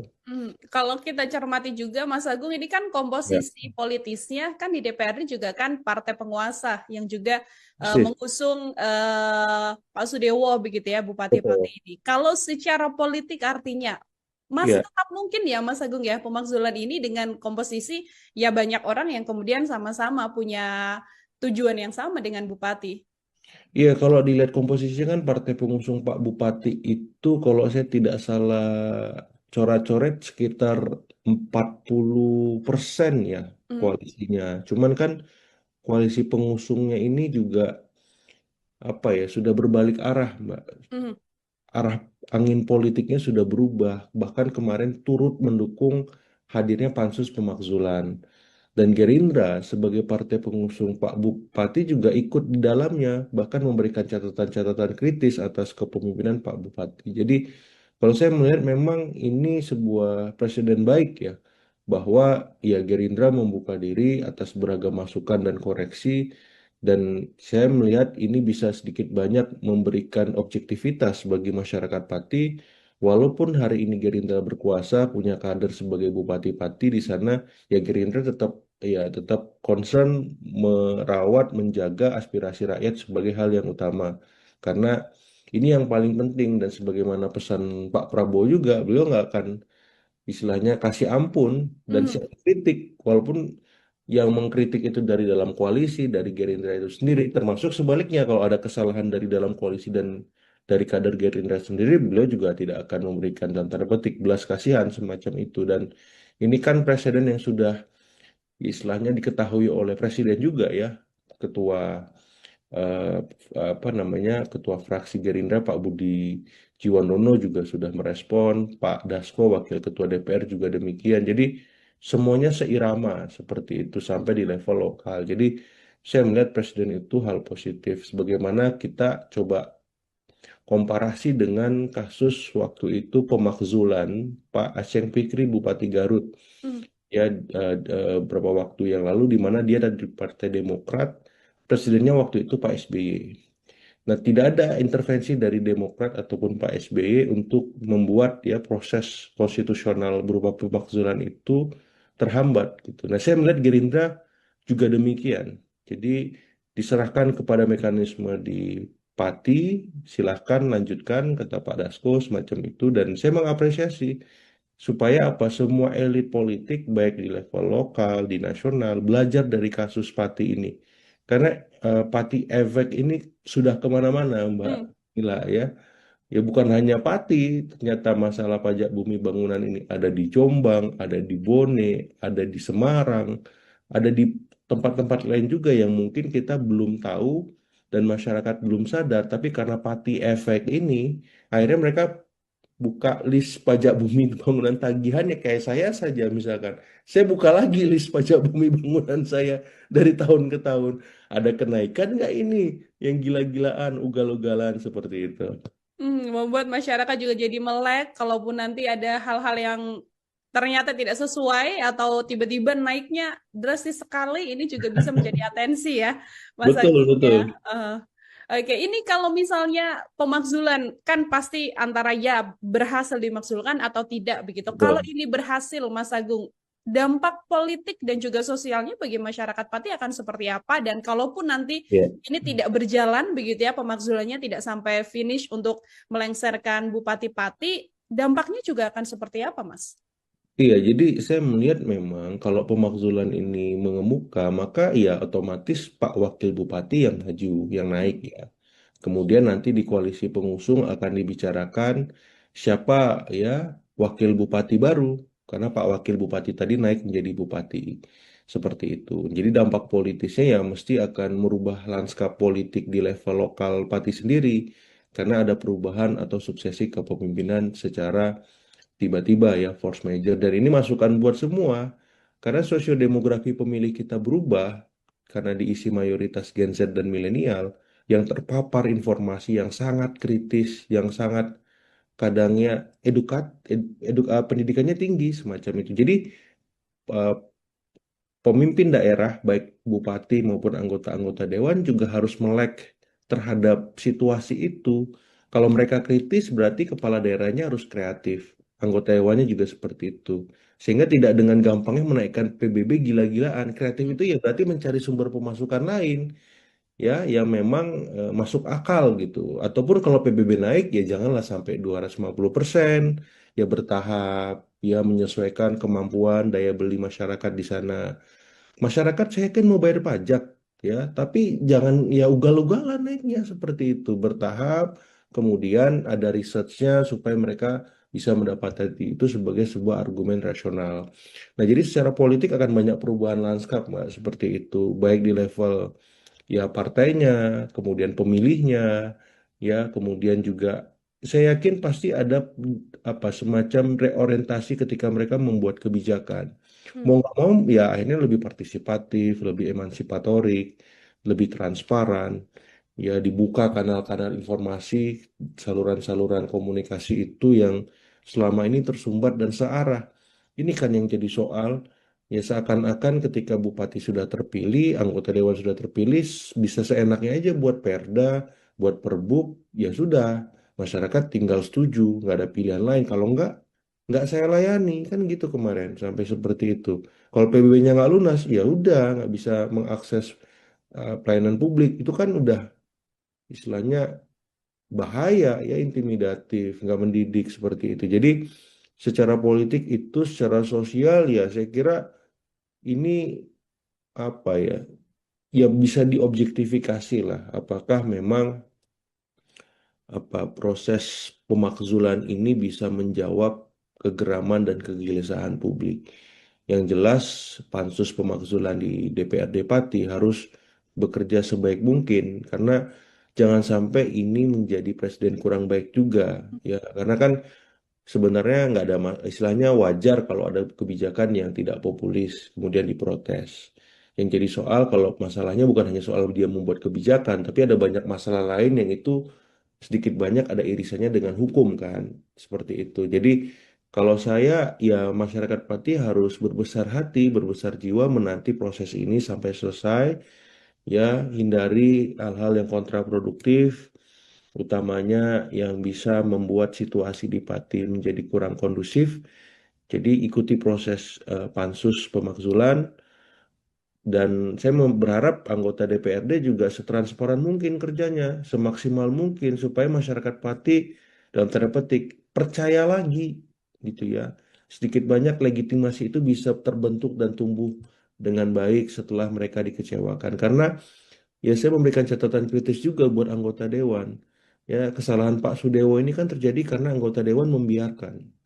Ya, kalau fungsi pengawasan jalan, kalau fungsi-fungsi lain berlangsung dengan baik, mestinya ini nggak terjadi dan masa nggak perlu tumpah ruah ke jalan, melakukan hal-hal yang apa ya di luar kontrol semacam itu. Jadi ini masukan buat anggota dewan, ya jangan lengah, jangan terlena, sekali lagi pastikan bahwa Anda bekerja dengan maksimal seperti itu. Oke, itu masih panjang prosesnya untuk pemakzulan, bisa untuk kemudian dilakukan ataupun bisa gagal juga ya, Mas Ya, Agung ya, kalau nanti sudah naik ke pusat. Lalu kalau misalnya ini ternyata pemakzulannya tidak berhasil atau tidak jalan begitu kan, Bupati akan menjalankan pemerintahan Ya, masih sangat lama, Mas Agung, masih 5 ya, tahun, 4 tahun mendatang lah bisa dikatakan. betul. Dengan Ya. ketiadaan rasa percaya dari masyarakat ini, kalau dari analisa Mas Agung, situasinya nanti akan seperti apa? Nah, ini Mbak yang saya agak apa ya, agak riskan dan bingung menjawabnya karena saya kemarin waktu melihat demonstrasi besar itu legitimasi bupati di titik nadir, bahkan minus gitu loh. Masyarakat distrust gitu. Jadi untuk mengembalikan itu nggak mudah. Hmm. Ya, jadi saya kira perlu ya intervensi dari pemerintah provinsi kah, misalkan sementara waktu seperti kemarin Pak Tat Yassin sebagai inspektur upacara karena Pak Bupati kurang sehat misalkan. Ya itu bisa jadi salah satu opsi. Atau nanti Pak Wakil Bupati yang menjalankan roda pemerintahan sehari-hari, ya Pak Bupati mungkin misalkan di retreat dulu di Kemendagri. Ya retreat kedua, retreat ulang dalam tanda petik. Kayak kemarin Pak Luki Hakim kan apa itu Bupati saya lupa daerah di Jawa Barat juga tuh. Dia ke Jepang tanpa izin. Padahal dia sudah izin, ternyata ada misadministrasi di sana. Dia di retreat di Kemendagri 3 bulan tuh. Cuman kan ini agak berat masalah di Pati, mungkin lebih lama dari Pak Hmm. Luki Hakim misalkan. Jadi itu opsi juga. Silakan pansus pemakzulan jalan, Pak Bupati, Pati di retreat dulu di Kemendagri. Ya, jadi ini dua hal yang berbeda, biarkan semuanya berjalan secara paralel. Pun kalau pansus sudah istilahnya selesai, ini diajukan ke MMA, diproses, Pak Bupati tetap aja di retreat dulu. Pemerintahan sehari-hari siapa? Pak Wakil atau nanti Pak Wagub atau seperti apalah. Ya, tapi biasanya kan Pak Wakil Bupati seperti itu. Jadi roda pemerintahan tetap jalan, masyarakat tenang, terlayani semacam itu. Jadi opsi-opsi itu yang saya lihat bisa istilahnya dalam tanda petik ya meredam, Mbak. Ya, kalau mengobati ya dikit-dikit lah kan Hmm. gitu. Nggak bisa langsung sembuh karena baru gitu lukanya. Jadi ya minimal udah ada format solusinya kalau saya. Pun nanti kalau misalkan tidak jadi pemakzulan, ya mau nggak mau ya masyarakat Pati mesti berbesar hati. Ya. Ya karena opsi semuanya terbuka dan mungkin terjadi. Tapi yang paling besar ya pansus ini memang punya tendensi kuat untuk meneruskan pemakzulan ini ke Mahkamah Agung dengan situasi dan kebatinan masyarakat Pati seperti sekarang. Seperti Oke, itu bisa menjadi win-win solution juga ya, Mas Agung ya. ya, Ada pemerintahan masih tetap jalan, di satu ya, sisi Bupati-Pati juga mendapatkan sekolah lagi, pembinaan begitu nih. pembinaan betul di Kemendagri agar kemudian nantinya juga bisa perlahan-lahan meningkatkan rasa kepercayaan dari masyarakat. Kan banyak elit juga yang berharap diberikan kesempatan saja, dimaafkan, dibiarkan Ya, memperbaiki diri untuk bekerja, begitu ya, Mas Agung ya. iya, Kalau iya. dari Mas Agung sendiri, masih bisakah kemudian bupati-bupati ini kemudian muncul untuk dengan kesadaran dirinya memohon maaf, mengucapkan janji kembali selain janji politik sebelum menjabat, tapi janji ketika sudah menjabat untuk iya, saya akan lebih baik dan sebagainya. Perlukah atau masih bisakah masyarakat Pati untuk bisa uh, mendapatkan kesempatan Bupati Pati agar menjabat lebih lama lagi, Mas? Iya, kalau saya sih jawaban objektifnya tunggu pansus pemakzulan sih, Mbak. Hmm, Seperti apa hasil kerjanya semacam itu. Karena kan Pak Bupati sebenarnya sudah minta maaf. ya. Ya sudah istilahnya apa ya bahasanya itu sudah membatalkan kebijakan PBB juga gitu. Jadi dia sudah melakukan apa yang seharusnya dilakukan. Sehingga ketika beliau melakukan itu lagi sepertinya sudah apa ya elemen of surprise-nya sudah hilang gitu. Hmm, Tidak ada kebaruan di sana. Artinya masyarakat sudah klimaks, sudah berada di titik jenuh emosinya. Jadi pendekatannya bukan lagi dengan minta maaf, dengan kata-kata, tapi dengan langsung perbuatan. Ya, misalkan ya secara maaf terbaik itu ya secara drastis membuat kebijakan yang populis, hmm. komunikasi dengan sangat baik, lebih terbuka, lebih dua arah, lebih partisipatif. Jadi bukan lagi dengan kata-kata, tapi dengan perbuatan. Nah, apakah masyarakat Pati masih membuka ruang itu? Nah, itu yang saya nggak bisa jawab. Ya, jadi akhirnya saya sampaikan ya kita tunggu kerja pansus pemakzulan, proses pembinaan misalkan nanti jadi di Kemendagri, kalau memang pertimbangan ini diterima oleh Pak Menteri, ya saya kira harus dilakukan. Jadi secara simultan nanti setelah pembinaan ya kebijakan itu akhirnya bisa berubah secara drastis, akhirnya kan masyarakat objektif. Hmm. Konflik ini berada di titik normalisasi. Oh, ternyata memang ada perubahan nih, kata masyarakat. Kebijakan yang kemarin PBB naik ugal-ugalan naik, tapi bertahap. Kemudian soal mutasi, demosi, dan seterusnya transparan. Kemudian soal kebijakan-kebijakan infrastruktur, ya kebijakan lain, itu juga diputuskan secara demokratis, melibatkan DPRD dan seterusnya. Jadi perubahannya ke sana. Ya bukan lagi dengan kata-kata, karena udah nggak cukup kayak. Sudah tidak bisa dengan kata-kata aja ya, Mas Agung ya. Susah, Jadi susah. lebih Kalau baik lihat dari situasi kebatinan di sana, saya lihat berat kayaknya.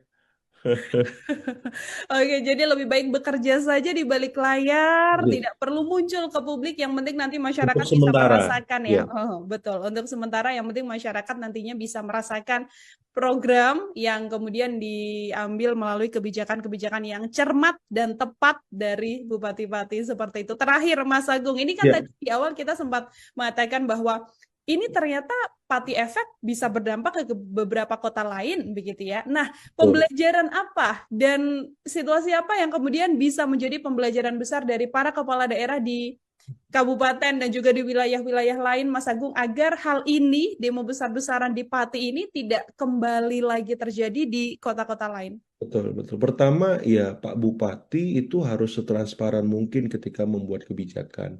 Libatkan semua stakeholder atau minimal sebagian besar stakeholder.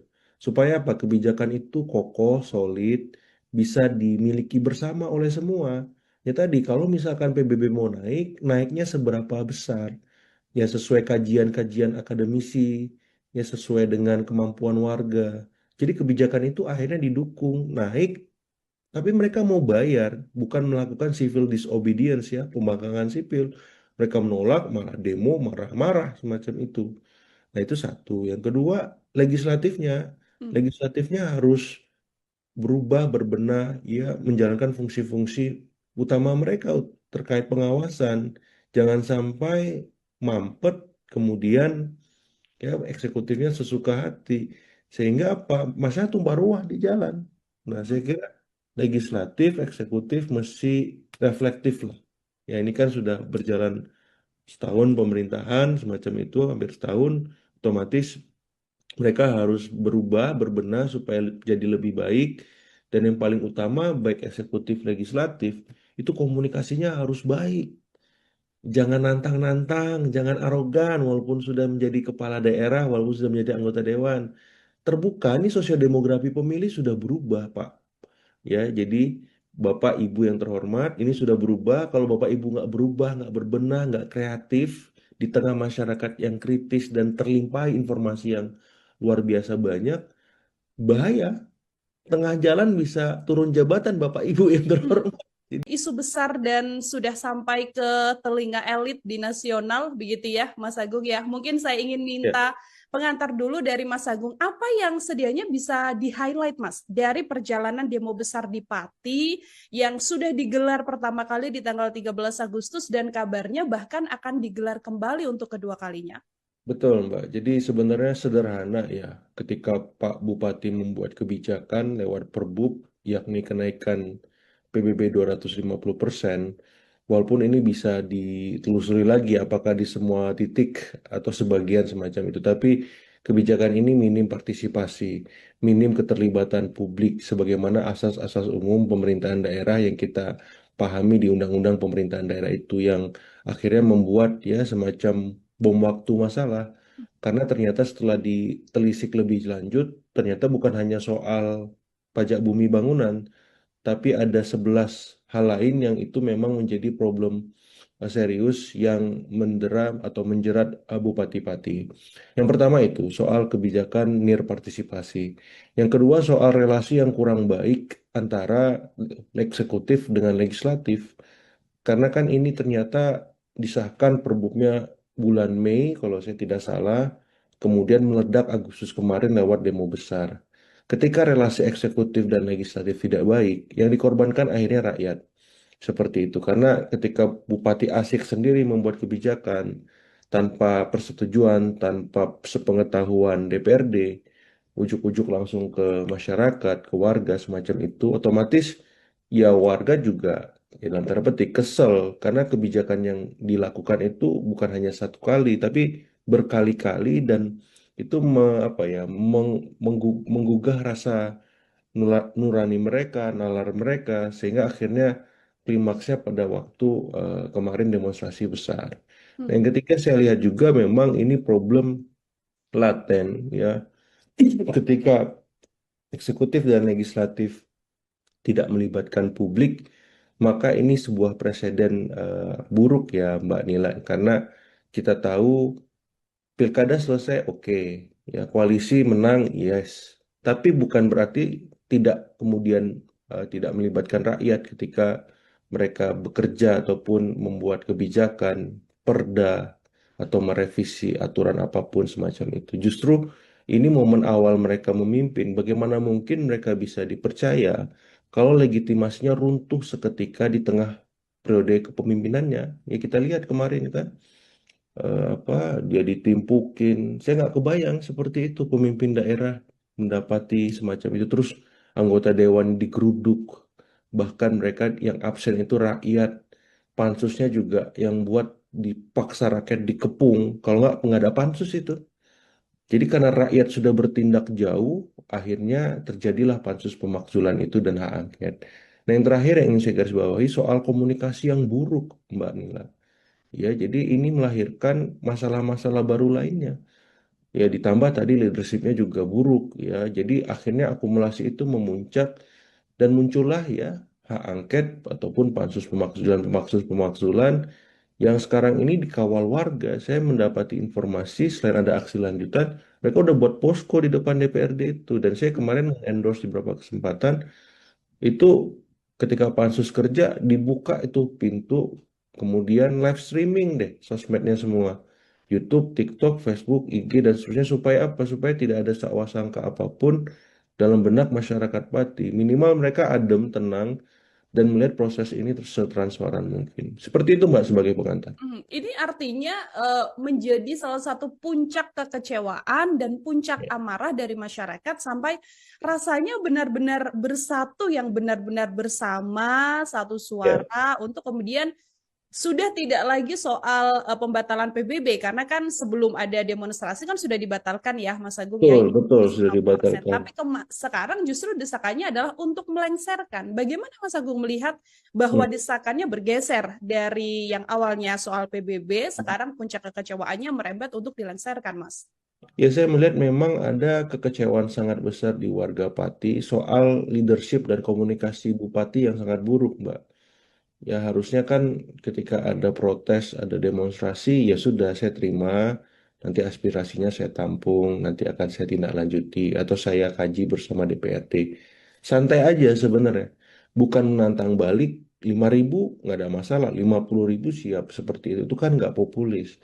Belum lagi saya nggak mau mundur karena saya dipilih langsung oleh rakyat. Lah, sementara rakyat yang milih sudah kecewa gitu loh.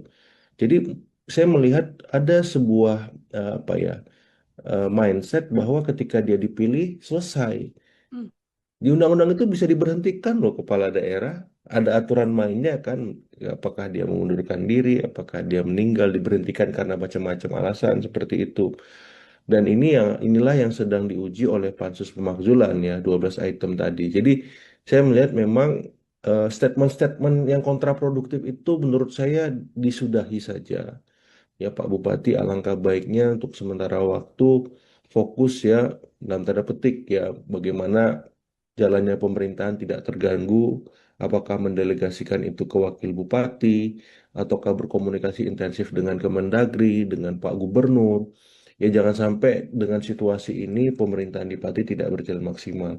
Jadi fokusnya bukan melakukan statement, tapi bekerja di belakang layar senyap supaya tidak ada yang terganggu, tidak ada yang dirugikan nih hak-hak warga Pati. Jadi concernnya ke sana karena semakin beliau statement saya lihat publik semakin kesel ya dan kontraproduktif akhirnya. Jadi eh, ya itu sih sebagai masukan saya karena saya ya harapannya bisa ini situasinya terkendali, masyarakat Pati adem lagi seperti itu dan ini ujian buat anggota dewan di sana. Jangan lengah, jangan terlena, ya cukup sekali kebobolan digeruduk, Nah, ini harus maksimal kerjanya lewat pansus ataupun hak angket itu, seperti itu. Mhm.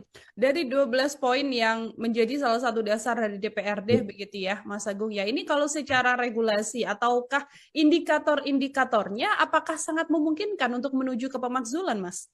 Prosesnya kan panjang ya Mbak ya. Jadi apa namanya? Hak angket itu dilakukan oleh anggota-anggota DPRD untuk menyelidiki 12 item tadi. Nah, 12 item tadi kalau memang sudah diperiksa saksi-saksinya, alat buktinya, dan sudah ada sikap definitif dari anggota apa DPRD Pati, itu akan diajukan ke Mahkamah Agung. Hmm. Kemudian Mahkamah Agung akan meneliti itu. Nah, kalau memang Mahkamah Agung melihat ini tidak ada masalah, tidak ada celah kesalahan, ya berarti dilanjutkan lagi nanti ke apa namanya ke Kemendagri tebusan ke Presiden untuk dilakukan ACC semacam itu. Jadi prosesnya panjang, tapi saya berharap memang walaupun waktunya 2 bulan, ini ya apa ya bisa dipercepat gitu loh. Jangan istilahnya 2 bulan juga. Hmm. Ya anggota dewannya kerjanya gila-gilaan untuk membayar kekecewaan dan kemarahan warga kemarin. Kalau perlu ya kalau office hour jam 9 sampai jam 5 sore, mereka kerja sampai jam berapa? Jam 10 malam gitu ya. Maksudnya menunjukkan keseriusan gitu loh, komitmen mereka bahwa mereka benar-benar mengawal ini sampai akhir, terlepas nanti diterima Mahkamah Agung ataupun tidak ataupun yang lain, ya minimal mereka sudah usaha semaksimal mungkin seperti itu karena penting meredam kekecewaan dan kemarahan warga tadi supaya tidak berujung ke hal-hal yang tidak kita inginkan karena kemarin kan sempat ada kerusakan, ada korban luka dan lain-lain gitu dan saya ya tidak berharap itu terulang kembali lah cukuplah sekali saja karena ini apa ya sedikit banyak pasti memberikan disinsentif stabilitas ya secara lokal maupun secara regional dan nasional seperti itu. Kalau kita cermati juga, Mas Agung, ini kan Ya, komposisi politisnya kan di DPRD juga kan partai penguasa yang juga persis. mengusung Pak Sudewo begitu ya, Bupati Pati Betul. ini. Kalau secara politik artinya masih Ya, tetap mungkin ya, Mas Agung ya, pemakzulan ini dengan komposisi ya banyak orang yang kemudian sama-sama punya tujuan yang sama dengan Bupati. iya kalau dilihat komposisinya kan partai pengusung Pak Bupati itu kalau saya tidak salah coret-coret sekitar 40% ya Hmm. koalisinya. Cuman kan koalisi pengusungnya ini juga apa ya sudah berbalik arah, Mbak. Hmm. Arah angin politiknya sudah berubah. Bahkan kemarin turut mendukung hadirnya pansus pemakzulan. Dan Gerindra sebagai partai pengusung Pak Bupati juga ikut di dalamnya, bahkan memberikan catatan-catatan kritis atas kepemimpinan Pak Bupati. Jadi kalau saya melihat memang ini sebuah presiden baik ya, bahwa ya Gerindra membuka diri atas beragam masukan dan koreksi, dan saya melihat ini bisa sedikit banyak memberikan objektivitas bagi masyarakat Pati, walaupun hari ini Gerindra berkuasa, punya kader sebagai Bupati Pati di sana, ya Gerindra tetap concern merawat menjaga aspirasi rakyat sebagai hal yang utama karena ini yang paling penting dan sebagaimana pesan Pak Prabowo juga beliau nggak akan istilahnya kasih ampun dan Hmm. siap kritik walaupun yang mengkritik itu dari dalam koalisi dari Gerindra itu sendiri termasuk sebaliknya kalau ada kesalahan dari dalam koalisi dan dari kader Gerindra sendiri beliau juga tidak akan memberikan dalam tanda petik belas kasihan semacam itu dan ini kan presiden yang sudah istilahnya diketahui oleh presiden juga ya ketua eh, apa namanya ketua fraksi Gerindra Pak Budi Jiwandono juga sudah merespon Pak Dasko wakil ketua DPR juga demikian jadi semuanya seirama seperti itu sampai di level lokal jadi saya melihat presiden itu hal positif sebagaimana kita coba komparasi dengan kasus waktu itu pemakzulan Pak Aceng Fikri Bupati Garut Hmm. ya beberapa waktu yang lalu di mana dia dari Partai Demokrat, presidennya waktu itu Pak SBY. Nah, tidak ada intervensi dari Demokrat ataupun Pak SBY untuk membuat ya proses konstitusional berupa pemakzulan itu terhambat gitu. Nah, saya melihat Gerindra juga demikian. Jadi diserahkan kepada mekanisme di Pati, silahkan lanjutkan kata Pak Dasko semacam itu dan saya mengapresiasi supaya apa? Semua elit politik baik di level lokal, di nasional belajar dari kasus Pati ini. Karena Pati efek ini sudah kemana-mana, Mbak Hmm. Mila ya. Ya bukan hanya Pati, ternyata masalah pajak bumi bangunan ini ada di Jombang, ada di Bone, ada di Semarang, ada di tempat-tempat lain juga yang mungkin kita belum tahu dan masyarakat belum sadar. Tapi karena Pati efek ini, akhirnya mereka buka list pajak bumi bangunan tagihannya kayak saya saja misalkan. Saya buka lagi list pajak bumi bangunan saya dari tahun ke tahun. Ada kenaikan nggak ini yang gila-gilaan, ugal-ugalan seperti itu? Membuat masyarakat juga jadi melek, kalaupun nanti ada hal-hal yang ternyata tidak sesuai atau tiba-tiba naiknya drastis sekali, ini juga bisa menjadi atensi ya, Mas Betul, Agung ya. betul. Oke, ini kalau misalnya pemakzulan kan pasti antara ya berhasil dimakzulkan atau tidak begitu. Kalau Betul. ini berhasil, Mas Agung, dampak politik dan juga sosialnya bagi masyarakat Pati akan seperti apa? Dan kalaupun nanti Ya. ini tidak berjalan begitu ya, pemakzulannya tidak sampai finish untuk melengsarkan Bupati Pati, dampaknya juga akan seperti apa, Mas? Iya, jadi saya melihat memang kalau pemakzulan ini mengemuka, maka ya otomatis Pak Wakil Bupati yang maju, yang naik Hmm. ya. Kemudian nanti di koalisi pengusung akan dibicarakan siapa ya wakil bupati baru, karena Pak Wakil Bupati tadi naik menjadi bupati.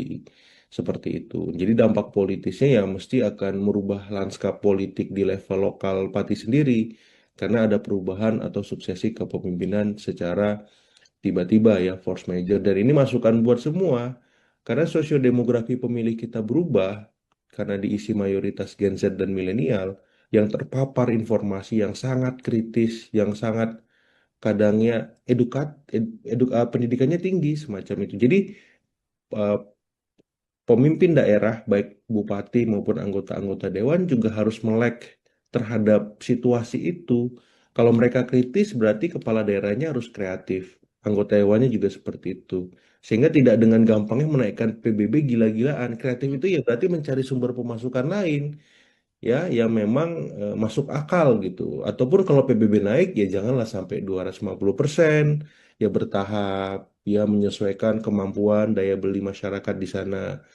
Masyarakat saya yakin mau bayar pajak ya, tapi jangan ya ugal-ugalan naiknya seperti itu, bertahap, kemudian ada researchnya supaya mereka bisa mendapatkan itu sebagai sebuah argumen rasional.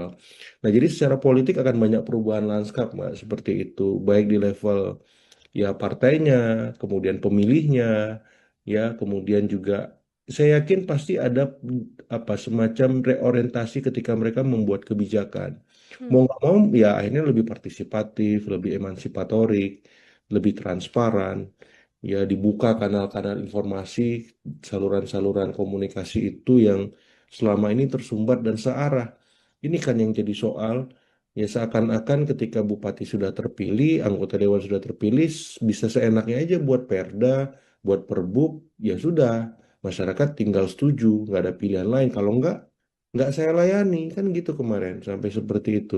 Kalau PBB-nya nggak lunas, ya udah, nggak bisa mengakses pelayanan publik, itu kan udah istilahnya bahaya, ya intimidatif, nggak mendidik seperti itu. Jadi secara politik itu, secara sosial ya saya kira ini apa ya ya bisa diobjektifikasi lah apakah memang apa proses pemakzulan ini bisa menjawab kegeraman dan kegelisahan publik. Yang jelas pansus pemakzulan di DPRD Pati harus bekerja sebaik mungkin karena jangan sampai ini menjadi presiden kurang baik juga ya karena kan sebenarnya nggak ada istilahnya wajar kalau ada kebijakan yang tidak populis kemudian diprotes. Yang jadi soal kalau masalahnya bukan hanya soal dia membuat kebijakan, tapi ada banyak masalah lain yang itu sedikit banyak ada irisannya dengan hukum kan, seperti itu. Jadi kalau saya ya masyarakat Pati harus berbesar hati, berbesar jiwa menanti proses ini sampai selesai, ya hindari hal-hal yang kontraproduktif utamanya yang bisa membuat situasi di Pati menjadi kurang kondusif. Jadi ikuti proses pansus pemakzulan dan saya berharap anggota DPRD juga setransparan mungkin kerjanya, semaksimal mungkin supaya masyarakat Pati dalam tanda petik percaya lagi gitu ya. sedikit banyak legitimasi itu bisa terbentuk dan tumbuh dengan baik setelah mereka dikecewakan. Karena ya saya memberikan catatan kritis juga buat anggota dewan. Ya, kesalahan Pak Sudewo ini kan terjadi karena anggota dewan membiarkan. Ya, kalau fungsi pengawasan jalan, kalau fungsi-fungsi lain berlangsung dengan baik, mestinya ini nggak terjadi dan masa nggak perlu tumpah ruah ke jalan, melakukan hal-hal yang apa ya di luar kontrol semacam itu. Jadi ini masukan buat anggota dewan, ya jangan lengah, jangan terlena sekali lagi, pastikan bahwa Anda bekerja dengan maksimal seperti itu. Oke, itu masih panjang prosesnya untuk pemakzulan bisa untuk kemudian dilakukan ataupun bisa gagal juga ya, Mas Ya, Agung ya, kalau nanti sudah naik ke pusat. Lalu kalau misalnya ini ternyata pemakzulannya tidak berhasil atau tidak jalan begitu kan, Bupati akan menjalankan pemerintahan ya, masih sangat lama, Mas Agung, masih ya, 5 tahun, 4 tahun mendatang lah bisa dikatakan. betul. Dengan Ya. ketiadaan rasa percaya dari masyarakat ini, kalau dari analisa Mas Agung, situasinya nanti akan seperti apa? Nah, ini Mbak yang saya agak apa ya, agak riskan dan bingung menjawabnya karena saya kemarin waktu melihat demonstrasi besar itu legitimasi bupati di titik nadir, bahkan minus gitu loh. Masyarakat distrust gitu. Jadi untuk mengembalikan itu nggak mudah. Hmm.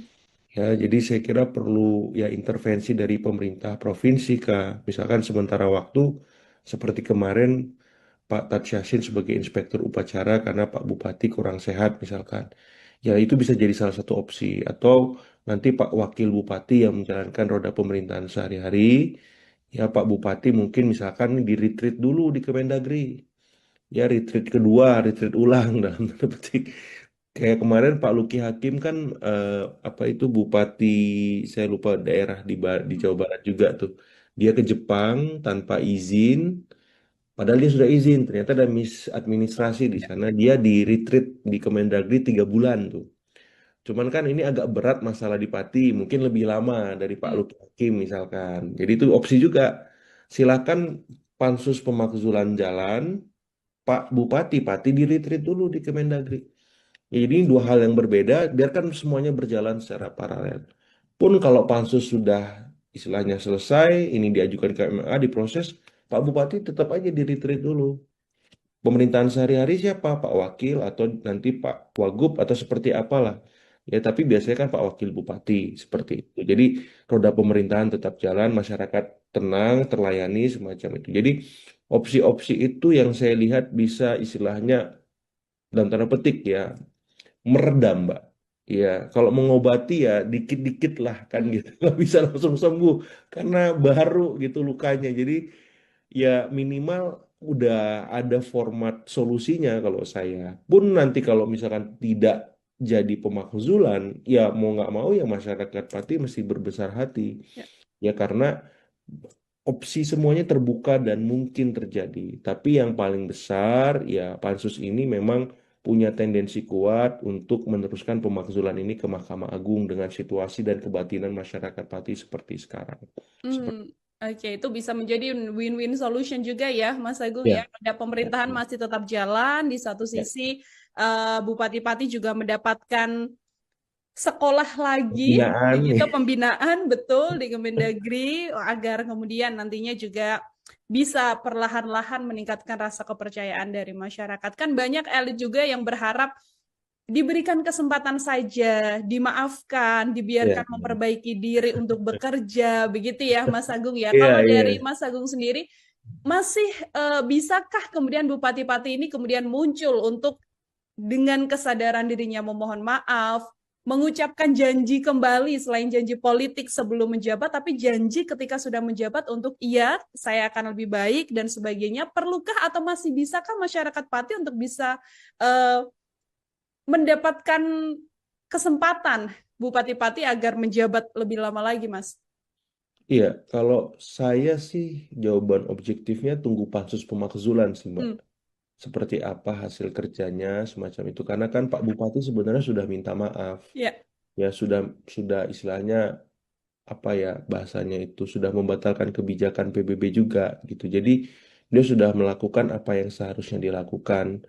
Sehingga ketika beliau melakukan itu lagi sepertinya sudah apa ya, elemen of surprise-nya sudah hilang gitu. Hmm. Tidak ada kebaruan di sana, artinya masyarakat sudah klimaks, sudah berada di titik jenuh emosinya. Jadi pendekatannya bukan lagi dengan minta maaf, dengan kata-kata, tapi dengan langsung perbuatan. Ya, misalkan ya secara maaf terbaik itu ya secara drastis membuat kebijakan yang populis, Hmm. komunikasi dengan sangat baik, lebih terbuka, lebih dua arah, lebih partisipatif. Jadi bukan lagi dengan kata-kata, tapi dengan perbuatan. Nah, apakah masyarakat Pati masih membuka ruang itu? Nah, itu yang saya nggak bisa jawab. Ya, jadi akhirnya saya sampaikan ya, kita tunggu kerja pansus pemakzulan, proses pembinaan misalkan nanti jadi di Kemendagri, kalau memang pertimbangan ini diterima oleh Pak Menteri, ya saya kira harus dilakukan. Jadi secara simultan nanti setelah pembinaan ya kebijakan itu akhirnya bisa berubah secara drastis. Akhirnya kan masyarakat objektif. Hmm. Konflik ini berada di titik normalisasi. Oh, ternyata memang ada perubahan nih kata masyarakat. Kebijakan yang kemarin PBB naik ugal-ugalan naik tapi bertahap. Kemudian soal mutasi, demosi dan seterusnya transparan. Kemudian soal kebijakan-kebijakan infrastruktur, ya kebijakan lain itu juga diputuskan secara demokratis, melibatkan DPRD dan seterusnya. Jadi perubahannya ke sana. Ya bukan lagi dengan kata-kata karena udah nggak cukup kayak.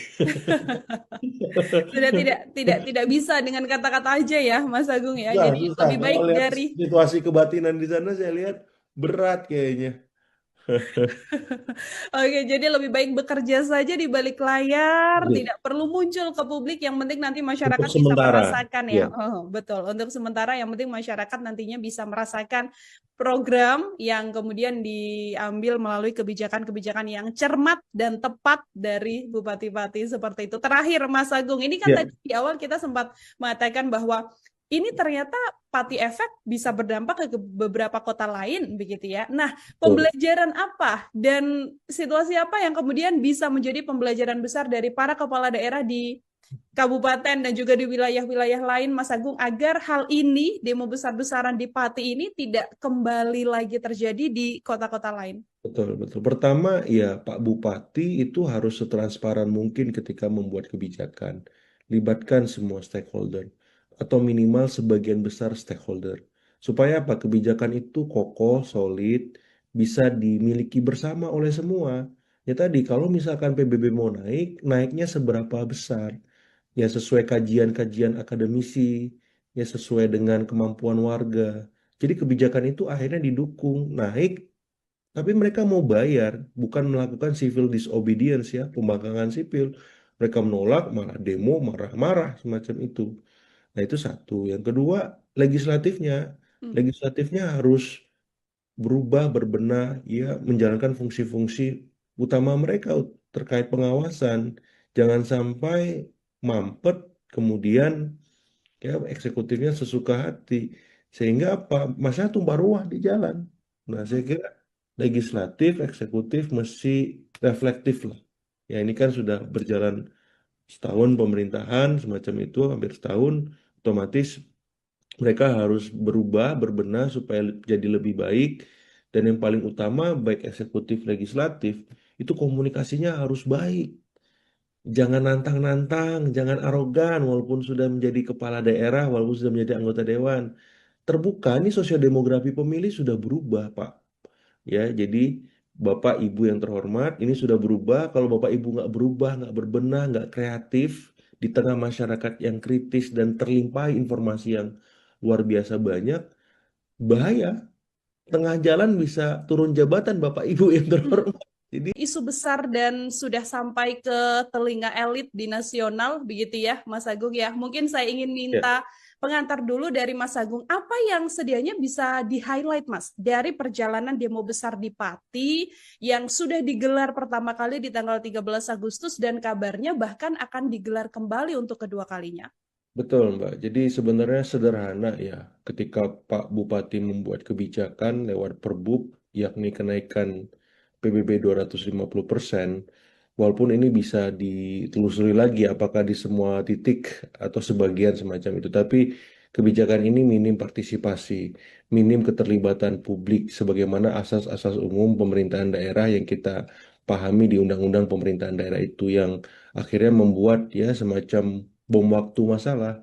Karena ternyata setelah ditelisik lebih lanjut, ternyata bukan hanya soal pajak bumi bangunan, tapi ada 11 hal lain yang itu memang menjadi problem serius yang mendera atau menjerat bupati-pati.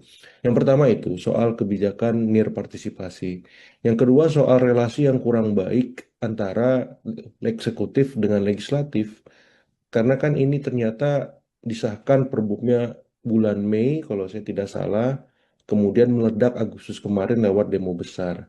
Ketika relasi eksekutif dan legislatif tidak baik, yang dikorbankan akhirnya rakyat. Seperti itu. Karena ketika Bupati Asik sendiri membuat kebijakan tanpa persetujuan, tanpa sepengetahuan DPRD, ujuk-ujuk langsung ke masyarakat, ke warga semacam itu, otomatis ya warga juga ya dalam tanda petik kesel karena kebijakan yang dilakukan itu bukan hanya satu kali, tapi berkali-kali dan itu apa ya menggugah rasa nurani mereka, nalar mereka, sehingga akhirnya klimaksnya pada waktu kemarin demonstrasi besar. Hmm. Dan yang ketiga saya lihat juga memang ini problem laten ya, ketika eksekutif dan legislatif tidak melibatkan publik, maka ini sebuah presiden buruk ya Mbak Nila, karena kita tahu pilkada selesai, oke. Ya, koalisi menang, yes. Tapi bukan berarti tidak kemudian tidak melibatkan rakyat ketika mereka bekerja ataupun membuat kebijakan, perda, atau merevisi aturan apapun semacam itu. Justru ini momen awal mereka memimpin. Bagaimana mungkin mereka bisa dipercaya kalau legitimasinya runtuh seketika di tengah periode kepemimpinannya? Ya kita lihat kemarin kan apa dia ditimpukin. Saya nggak kebayang seperti itu pemimpin daerah mendapati semacam itu. Terus anggota dewan digeruduk, bahkan mereka yang absen itu rakyat. Pansusnya juga yang buat dipaksa rakyat dikepung, kalau nggak ada pansus itu. Jadi karena rakyat sudah bertindak jauh, akhirnya terjadilah pansus pemakzulan itu dan hak angket. Nah yang terakhir yang ingin saya garis bawahi soal komunikasi yang buruk, Mbak Nila. Ya, jadi ini melahirkan masalah-masalah baru lainnya. Ya, ditambah tadi leadershipnya juga buruk. Ya, jadi akhirnya akumulasi itu memuncak dan muncullah ya hak angket ataupun pansus pemakzulan yang sekarang ini dikawal warga. Saya mendapati informasi selain ada aksi lanjutan, mereka udah buat posko di depan DPRD itu. Dan saya kemarin endorse di beberapa kesempatan itu ketika pansus kerja dibuka itu pintu, kemudian live streaming deh sosmednya semua. YouTube, TikTok, Facebook, IG dan seterusnya supaya apa? Supaya tidak ada sangka apapun dalam benak masyarakat Pati. Minimal mereka adem, tenang dan melihat proses ini setransparan mungkin. Seperti itu Mbak sebagai pengantar. Ini artinya menjadi salah satu puncak kekecewaan dan puncak Ya. amarah dari masyarakat sampai rasanya benar-benar bersatu yang benar-benar bersama satu Ya, suara untuk kemudian sudah tidak lagi soal pembatalan PBB karena kan sebelum ada demonstrasi kan sudah dibatalkan ya Mas Agung ya betul, betul sudah 50%. dibatalkan. Tapi sekarang justru desakannya adalah untuk melengsarkan. Bagaimana Mas Agung melihat bahwa Hmm. desakannya bergeser dari yang awalnya soal PBB, sekarang puncak kekecewaannya merembet untuk dilengsarkan, Mas? Ya, saya melihat memang ada kekecewaan sangat besar di warga Pati soal leadership dan komunikasi Bupati yang sangat buruk, Mbak. Ya, harusnya kan ketika ada protes, ada demonstrasi, ya sudah saya terima, nanti aspirasinya saya tampung, nanti akan saya tindak lanjuti, atau saya kaji bersama DPRD. Santai aja sebenarnya. Bukan menantang balik, 5.000 nggak ada masalah, 50.000 siap seperti itu kan nggak populis. Belum lagi saya nggak mau mundur, karena saya dipilih langsung oleh rakyat. Lah, sementara rakyat yang milih sudah kecewa gitu loh. Jadi saya melihat ada sebuah apa ya mindset bahwa ketika dia dipilih selesai. Hmm. Di undang-undang itu bisa diberhentikan loh kepala daerah. Ada aturan mainnya kan, apakah dia mengundurkan diri, apakah dia meninggal, diberhentikan karena macam-macam alasan seperti itu. Dan inilah yang sedang diuji oleh pansus pemakzulan ya, 12 item tadi. Jadi saya melihat memang statement-statement yang kontraproduktif itu menurut saya disudahi saja. Ya Pak Bupati, alangkah baiknya untuk sementara waktu fokus ya dalam tanda petik ya bagaimana jalannya pemerintahan tidak terganggu, apakah mendelegasikan itu ke wakil bupati, ataukah berkomunikasi intensif dengan Kemendagri, dengan Pak Gubernur. Ya jangan sampai dengan situasi ini pemerintahan di Pati tidak berjalan maksimal.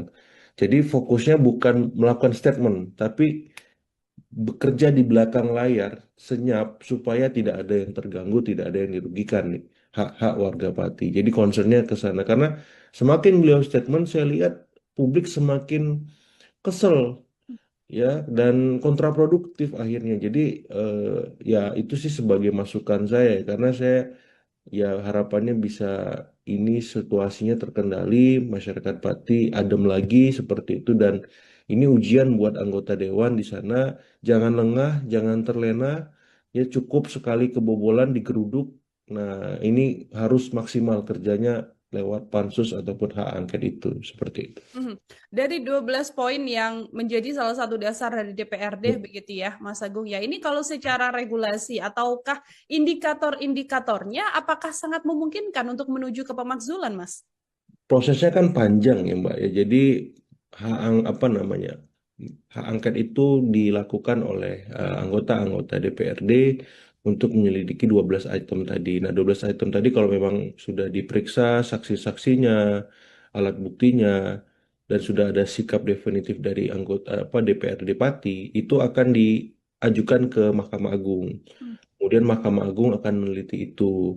Nah, kalau memang Mahkamah Agung melihat ini tidak ada masalah, tidak ada celah kesalahan, ya berarti dilanjutkan lagi nanti ke apa namanya ke Kemendagri tebusan ke Presiden untuk dilakukan ACC semacam itu. Jadi prosesnya panjang, tapi saya berharap memang walaupun waktunya 2 bulan, ini ya apa ya bisa dipercepat gitu loh. Jangan istilahnya 2 bulan juga. Hmm. Ya anggota dewannya kerjanya gila-gilaan untuk membayar kekecewaan dan kemarahan warga kemarin. Kalau perlu ya kalau office hour jam 9 sampai jam 5 sore, mereka kerja sampai jam berapa? Jam 10 malam gitu ya. Maksudnya menunjukkan keseriusan gitu loh, komitmen mereka bahwa mereka benar-benar mengawal ini sampai akhir terlepas nanti diterima Mahkamah Agung ataupun tidak ataupun yang lain, ya minimal mereka sudah usaha semaksimal mungkin seperti itu karena penting meredam kekecewaan dan kemarahan warga tadi supaya tidak berujung ke hal-hal yang tidak kita inginkan karena kemarin kan sempat ada kerusakan, ada korban luka dan lain-lain gitu dan saya ya tidak berharap itu terulang kembali lah cukuplah sekali saja karena ini apa ya sedikit banyak pasti memberikan disinsentif stabilitas ya secara lokal maupun secara regional dan nasional seperti itu. Kalau kita cermati juga, Mas Agung, ini kan Ya, komposisi politisnya kan di DPRD juga kan partai penguasa yang juga persis. mengusung Pak Sudewo begitu ya, Bupati Pati Betul. ini. Kalau secara politik artinya masih Ya, tetap mungkin ya, Mas Agung ya, pemakzulan ini dengan komposisi ya banyak orang yang kemudian sama-sama punya tujuan yang sama dengan Bupati. iya kalau dilihat komposisinya kan partai pengusung Pak Bupati itu kalau saya tidak salah coret-coret sekitar 40% ya Hmm. koalisinya. Cuman kan koalisi pengusungnya ini juga apa ya sudah berbalik arah, Mbak. Hmm. Arah angin politiknya sudah berubah. Bahkan kemarin turut mendukung hadirnya pansus pemakzulan. Dan Gerindra sebagai partai pengusung Pak Bupati juga ikut di dalamnya, bahkan memberikan catatan-catatan kritis atas kepemimpinan Pak Bupati. Jadi kalau saya melihat memang ini sebuah presiden baik ya, bahwa ya Gerindra membuka diri atas beragam masukan dan koreksi, dan saya melihat ini bisa sedikit banyak memberikan objektivitas bagi masyarakat Pati, walaupun hari ini Gerindra berkuasa, punya kader sebagai Bupati Pati di sana, ya Gerindra tetap concern merawat menjaga aspirasi rakyat sebagai hal yang utama karena ini yang paling penting dan sebagaimana pesan Pak Prabowo juga beliau nggak akan istilahnya kasih ampun dan Hmm. siap kritik walaupun yang mengkritik itu dari dalam koalisi dari Gerindra itu sendiri termasuk sebaliknya kalau ada kesalahan dari dalam koalisi dan dari kader Gerindra sendiri beliau juga tidak akan memberikan dalam tanda petik belas kasihan semacam itu dan ini kan presiden yang sudah istilahnya diketahui oleh presiden juga ya ketua eh, apa namanya ketua fraksi Gerindra Pak Budi Jiwandono juga sudah merespon, Pak Dasko Wakil Ketua DPR juga demikian. Jadi semuanya seirama seperti itu sampai di level lokal. Jadi saya melihat presiden itu hal positif. Sebagaimana kita coba komparasi dengan kasus waktu itu pemakzulan Pak Aceng Fikri Bupati Garut Hmm. ya beberapa waktu yang lalu di mana dia ada di Partai Demokrat, presidennya waktu itu Pak SBY. Nah, tidak ada intervensi dari Demokrat ataupun Pak SBY untuk membuat ya proses konstitusional berupa pemakzulan itu terhambat gitu. Nah, saya melihat Gerindra juga demikian. Jadi diserahkan kepada mekanisme di Pati, silahkan lanjutkan kata Pak Dasko semacam itu dan saya mengapresiasi supaya apa semua elit politik baik di level lokal, di nasional belajar dari kasus Pati ini. Karena Pati efek ini sudah kemana-mana, Mbak Hmm. Mila ya. Ya bukan hanya Pati, ternyata masalah pajak bumi bangunan ini ada di Jombang, ada di Bone, ada di Semarang, ada di tempat-tempat lain juga yang mungkin kita belum tahu dan masyarakat belum sadar. Tapi karena Pati efek ini, akhirnya mereka buka list pajak bumi bangunan tagihannya kayak saya saja misalkan. Saya buka lagi list pajak bumi bangunan saya dari tahun ke tahun. Ada kenaikan nggak ini yang gila-gilaan, ugal-ugalan seperti itu? Membuat masyarakat juga jadi melek, kalaupun nanti ada hal-hal yang ternyata tidak sesuai atau tiba-tiba naiknya drastis sekali, ini juga bisa menjadi atensi ya, Mas Betul, Agung ya. betul. Oke, ini kalau misalnya pemakzulan kan pasti antara ya berhasil dimakzulkan atau tidak begitu. Kalau Betul. ini berhasil, Mas Agung, dampak politik dan juga sosialnya bagi masyarakat Pati akan seperti apa? Dan kalaupun nanti Ya. ini tidak berjalan begitu ya, pemakzulannya tidak sampai finish untuk melengsarkan Bupati Pati, dampaknya juga akan seperti apa, Mas? Iya, jadi saya melihat memang kalau pemakzulan ini mengemuka, maka ya otomatis Pak Wakil Bupati yang maju, yang naik ya.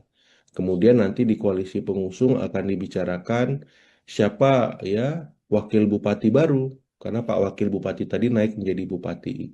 Seperti itu. Jadi dampak politisnya ya mesti akan merubah lanskap politik di level lokal Pati sendiri, karena ada perubahan atau suksesi kepemimpinan secara tiba-tiba ya force major dan ini masukan buat semua karena sosiodemografi pemilih kita berubah karena diisi mayoritas Gen Z dan milenial yang terpapar informasi yang sangat kritis, yang sangat kadangnya pendidikannya tinggi semacam itu. Jadi eh, pemimpin daerah baik bupati maupun anggota-anggota dewan juga harus melek terhadap situasi itu.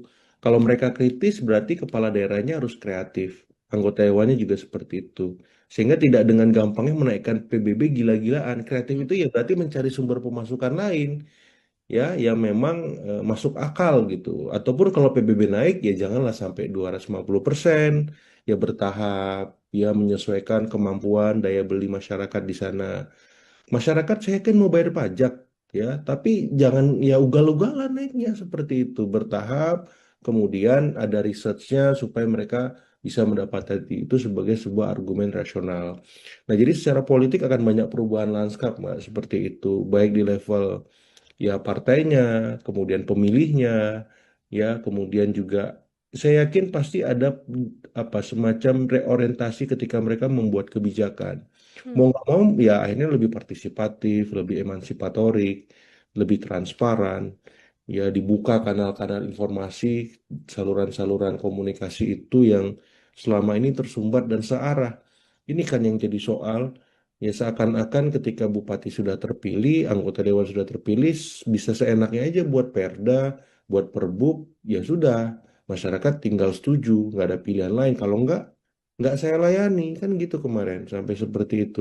Kalau PBB-nya nggak lunas, ya udah, nggak bisa mengakses pelayanan publik. Itu kan udah istilahnya bahaya, ya intimidatif, nggak mendidik seperti itu. Jadi secara politik itu, secara sosial ya saya kira ini apa ya ya bisa diobjektifikasi lah apakah memang apa proses pemakzulan ini bisa menjawab kegeraman dan kegelisahan publik.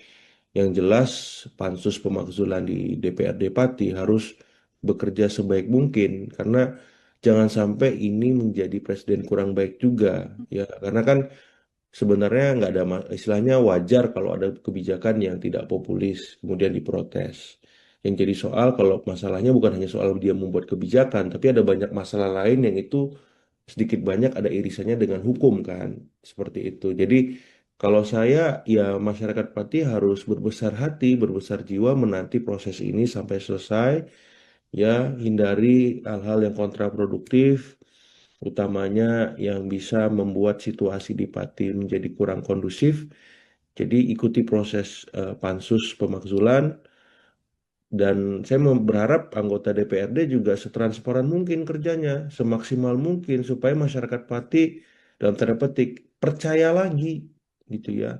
Sedikit banyak legitimasi itu bisa terbentuk dan tumbuh dengan baik setelah mereka dikecewakan. Karena ya saya memberikan catatan kritis juga buat anggota dewan. Ya, kesalahan Pak Sudewo ini kan terjadi karena anggota dewan membiarkan. Ya, kalau fungsi pengawasan jalan, kalau fungsi-fungsi lain berlangsung dengan baik, mestinya ini nggak terjadi dan masa nggak perlu tumpah ruah ke jalan, melakukan hal-hal yang apa ya di luar kontrol semacam itu. Jadi ini masukan buat anggota dewan, ya jangan lengah, jangan terlena sekali lagi, pastikan bahwa Anda bekerja dengan maksimal seperti itu.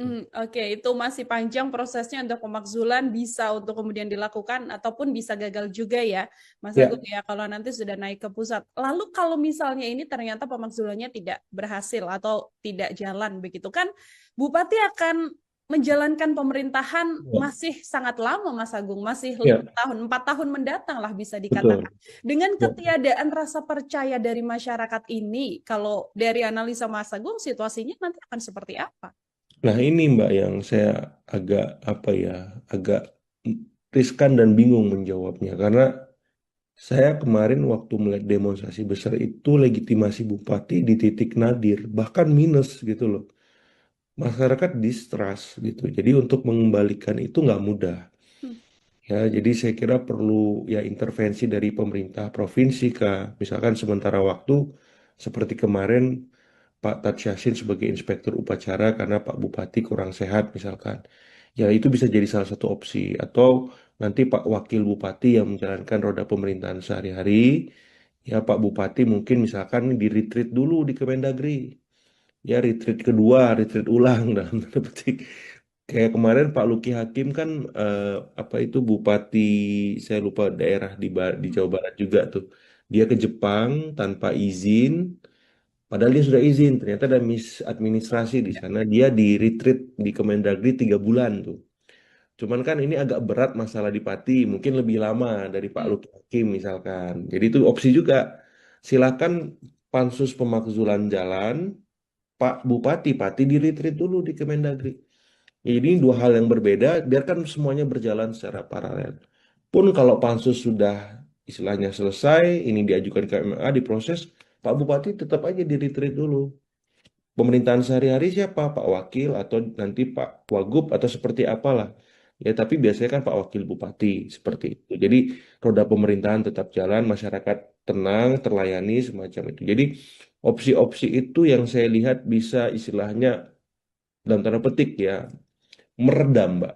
Ya, kalau mengobati ya dikit-dikit lah kan Hmm. gitu. Nggak bisa langsung sembuh karena baru gitu lukanya. Jadi ya minimal udah ada format solusinya kalau saya. Pun nanti kalau misalkan tidak jadi pemakzulan, ya mau nggak mau ya masyarakat Pati mesti berbesar hati. Ya. Ya karena opsi semuanya terbuka dan mungkin terjadi. Tapi yang paling besar ya pansus ini memang punya tendensi kuat untuk meneruskan pemakzulan ini ke Mahkamah Agung dengan situasi dan kebatinan masyarakat Pati seperti sekarang.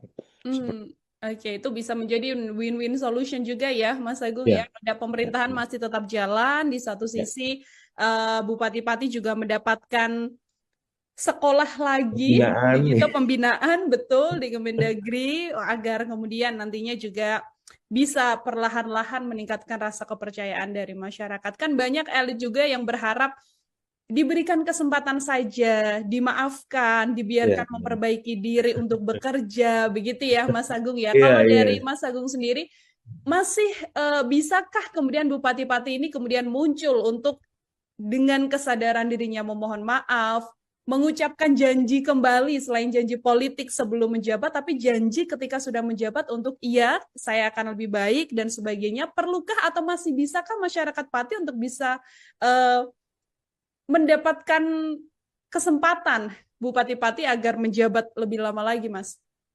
Iya, kalau saya sih jawaban objektifnya tunggu pansus pemakzulan sih, Mbak. Hmm, Seperti apa hasil kerjanya semacam itu. Karena kan Pak Bupati sebenarnya sudah minta maaf. ya.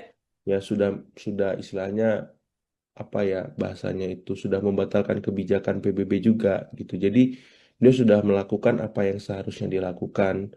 Sehingga ketika beliau melakukan itu lagi sepertinya sudah apa ya elemen of surprise-nya sudah hilang gitu. Hmm, Tidak ada kebaruan di sana. Artinya masyarakat sudah klimaks, sudah berada di titik jenuh emosinya. Jadi pendekatannya bukan lagi dengan minta maaf, dengan kata-kata, tapi dengan langsung perbuatan. Ya, misalkan ya cara maaf terbaik itu ya secara drastis membuat kebijakan yang populis, hmm, komunikasi dengan sangat baik, lebih terbuka, lebih dua arah, lebih partisipatif. Jadi bukan lagi dengan kata-kata, tapi dengan perbuatan. Nah, apakah masyarakat Pati masih membuka ruang itu? Nah, itu yang saya nggak bisa jawab. Ya, jadi akhirnya saya sampaikan ya kita tunggu kerja pansus pemakzulan, proses pembinaan misalkan nanti jadi di Kemendagri, kalau memang pertimbangan ini diterima oleh Pak Menteri, ya saya kira harus dilakukan. Jadi secara simultan nanti setelah pembinaan ya kebijakan itu akhirnya bisa berubah secara drastis. Akhirnya kan masyarakat objektif. hmm, Konflik ini berada di titik normalisasi.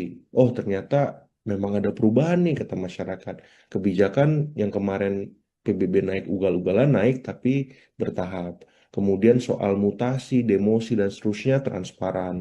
Kemudian soal kebijakan-kebijakan infrastruktur, ya kebijakan lain itu juga diputuskan secara demokratis, melibatkan DPRD dan seterusnya. Jadi perubahannya ke sana. Ya bukan lagi dengan kata-kata karena udah nggak cukup kayak.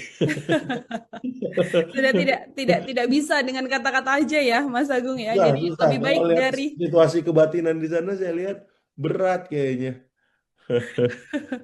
Oke, jadi lebih baik bekerja saja di balik layar, tidak perlu muncul ke publik. Yang penting nanti Untuk masyarakat bisa sementara, merasakan ya. ya Oh, betul. Untuk sementara, yang penting masyarakat nantinya bisa merasakan program yang kemudian diambil melalui kebijakan-kebijakan yang cermat dan tepat dari Bupati-Bupati seperti itu. Terakhir, Mas Agung, ini kan ya tadi di awal kita sempat mengatakan bahwa ini ternyata Pati efek bisa berdampak ke beberapa kota lain, begitu ya. Nah, betul. pembelajaran apa dan situasi apa yang kemudian bisa menjadi pembelajaran besar dari para kepala daerah di kabupaten dan juga di wilayah-wilayah lain, Mas Agung, agar hal ini, demo besar-besaran di Pati ini tidak kembali lagi terjadi di kota-kota lain? Betul, betul. Pertama, ya Pak Bupati itu harus setransparan mungkin ketika membuat kebijakan. Libatkan semua stakeholder atau minimal sebagian besar stakeholder. Supaya apa? Kebijakan itu kokoh, solid, bisa dimiliki bersama oleh semua. Ya tadi, kalau misalkan PBB mau naik, naiknya seberapa besar?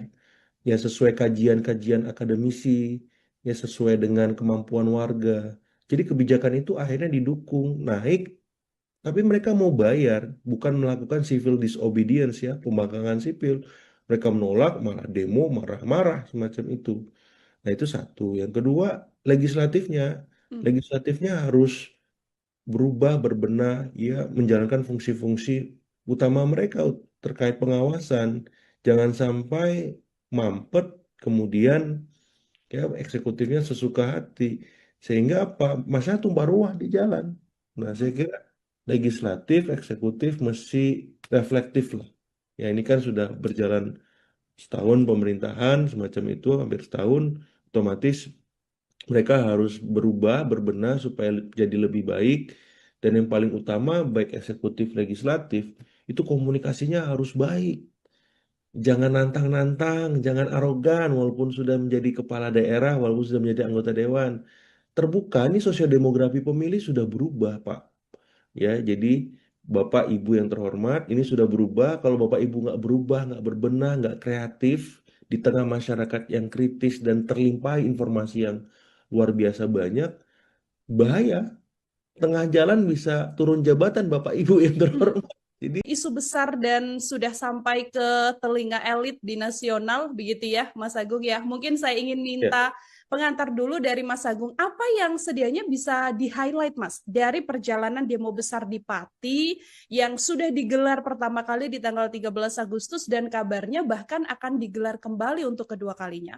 betul Mbak. Jadi sebenarnya sederhana ya, ketika Pak Bupati membuat kebijakan lewat Perbub, yakni kenaikan PBB 250%, walaupun ini bisa ditelusuri lagi apakah di semua titik atau sebagian semacam itu, tapi kebijakan ini minim partisipasi, minim keterlibatan publik, sebagaimana asas-asas umum pemerintahan daerah yang kita pahami di Undang-Undang Pemerintahan Daerah itu yang akhirnya membuat ya semacam bom waktu masalah.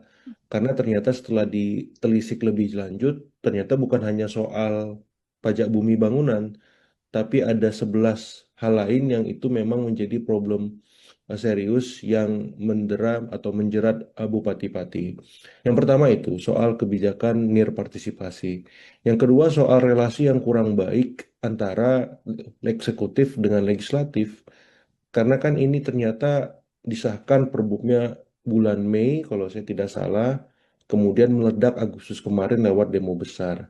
Ketika relasi eksekutif dan legislatif tidak baik, yang dikorbankan akhirnya rakyat.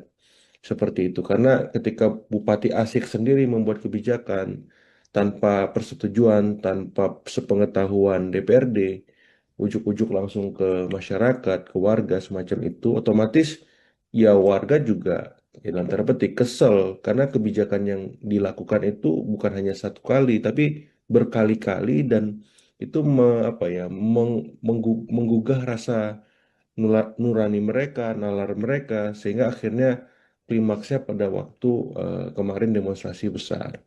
Hmm. Nah, yang ketiga saya lihat juga memang ini problem laten ya, ketika eksekutif dan legislatif tidak melibatkan publik, maka ini sebuah preseden buruk ya Mbak Nila, karena kita tahu pilkada selesai, oke. Ya, koalisi menang, yes. Tapi bukan berarti tidak kemudian tidak melibatkan rakyat ketika mereka bekerja ataupun membuat kebijakan, perda, atau merevisi aturan apapun semacam itu. Justru ini momen awal mereka memimpin. Bagaimana mungkin mereka bisa dipercaya kalau legitimasinya runtuh seketika di tengah periode kepemimpinannya? Ya kita lihat kemarin kan apa dia ditimpukin. Saya nggak kebayang seperti itu pemimpin daerah mendapati semacam itu. Terus anggota dewan digeruduk, bahkan mereka yang absen itu rakyat. Pansusnya juga yang buat dipaksa rakyat dikepung, kalau nggak ada pansus itu. Jadi karena rakyat sudah bertindak jauh, akhirnya terjadilah pansus pemakzulan itu dan hak angket. Nah, yang terakhir yang ingin saya garis bawahi soal komunikasi yang buruk, Mbak Nila. Ya, jadi ini melahirkan masalah-masalah baru lainnya. Ya, ditambah tadi leadershipnya juga buruk. Ya, jadi akhirnya akumulasi itu memuncak dan muncullah ya hak angket ataupun pansus pemakzulan yang sekarang ini dikawal warga. Saya mendapati informasi selain ada aksi lanjutan, mereka udah buat posko di depan DPRD itu. Dan saya kemarin endorse di beberapa kesempatan itu ketika pansus kerja dibuka itu pintu, kemudian live streaming deh sosmednya semua. YouTube, TikTok, Facebook, IG, dan seterusnya supaya apa? Supaya tidak ada sakwa sangka apapun dalam benak masyarakat Pati. Minimal mereka adem, tenang, dan melihat proses ini setransparan mungkin. Seperti itu Mbak sebagai pengantar. Ini artinya menjadi salah satu puncak kekecewaan dan puncak Ya, amarah dari masyarakat sampai rasanya benar-benar bersatu yang benar-benar bersama satu ya, suara untuk kemudian sudah tidak lagi soal pembatalan PBB karena kan sebelum ada demonstrasi kan sudah dibatalkan ya Mas Agung ya betul, betul sudah 50%. dibatalkan. Tapi sekarang justru desakannya adalah untuk melengsarkan. Bagaimana Mas Agung melihat bahwa Hmm. desakannya bergeser dari yang awalnya soal PBB, sekarang puncak kekecewaannya merembet untuk dilengsarkan, Mas? Ya, saya melihat memang ada kekecewaan sangat besar di warga Pati soal leadership dan komunikasi Bupati yang sangat buruk, Mbak. Ya, harusnya kan ketika ada protes, ada demonstrasi, ya sudah saya terima, nanti aspirasinya saya tampung, nanti akan saya tindak lanjuti, atau saya kaji bersama DPRD. Santai aja sebenarnya. Bukan menantang balik, 5.000 nggak ada masalah, 50.000 siap seperti itu kan nggak populis. Belum lagi saya nggak mau mundur karena saya dipilih langsung oleh rakyat. Lah, sementara rakyat yang milih sudah kecewa gitu loh.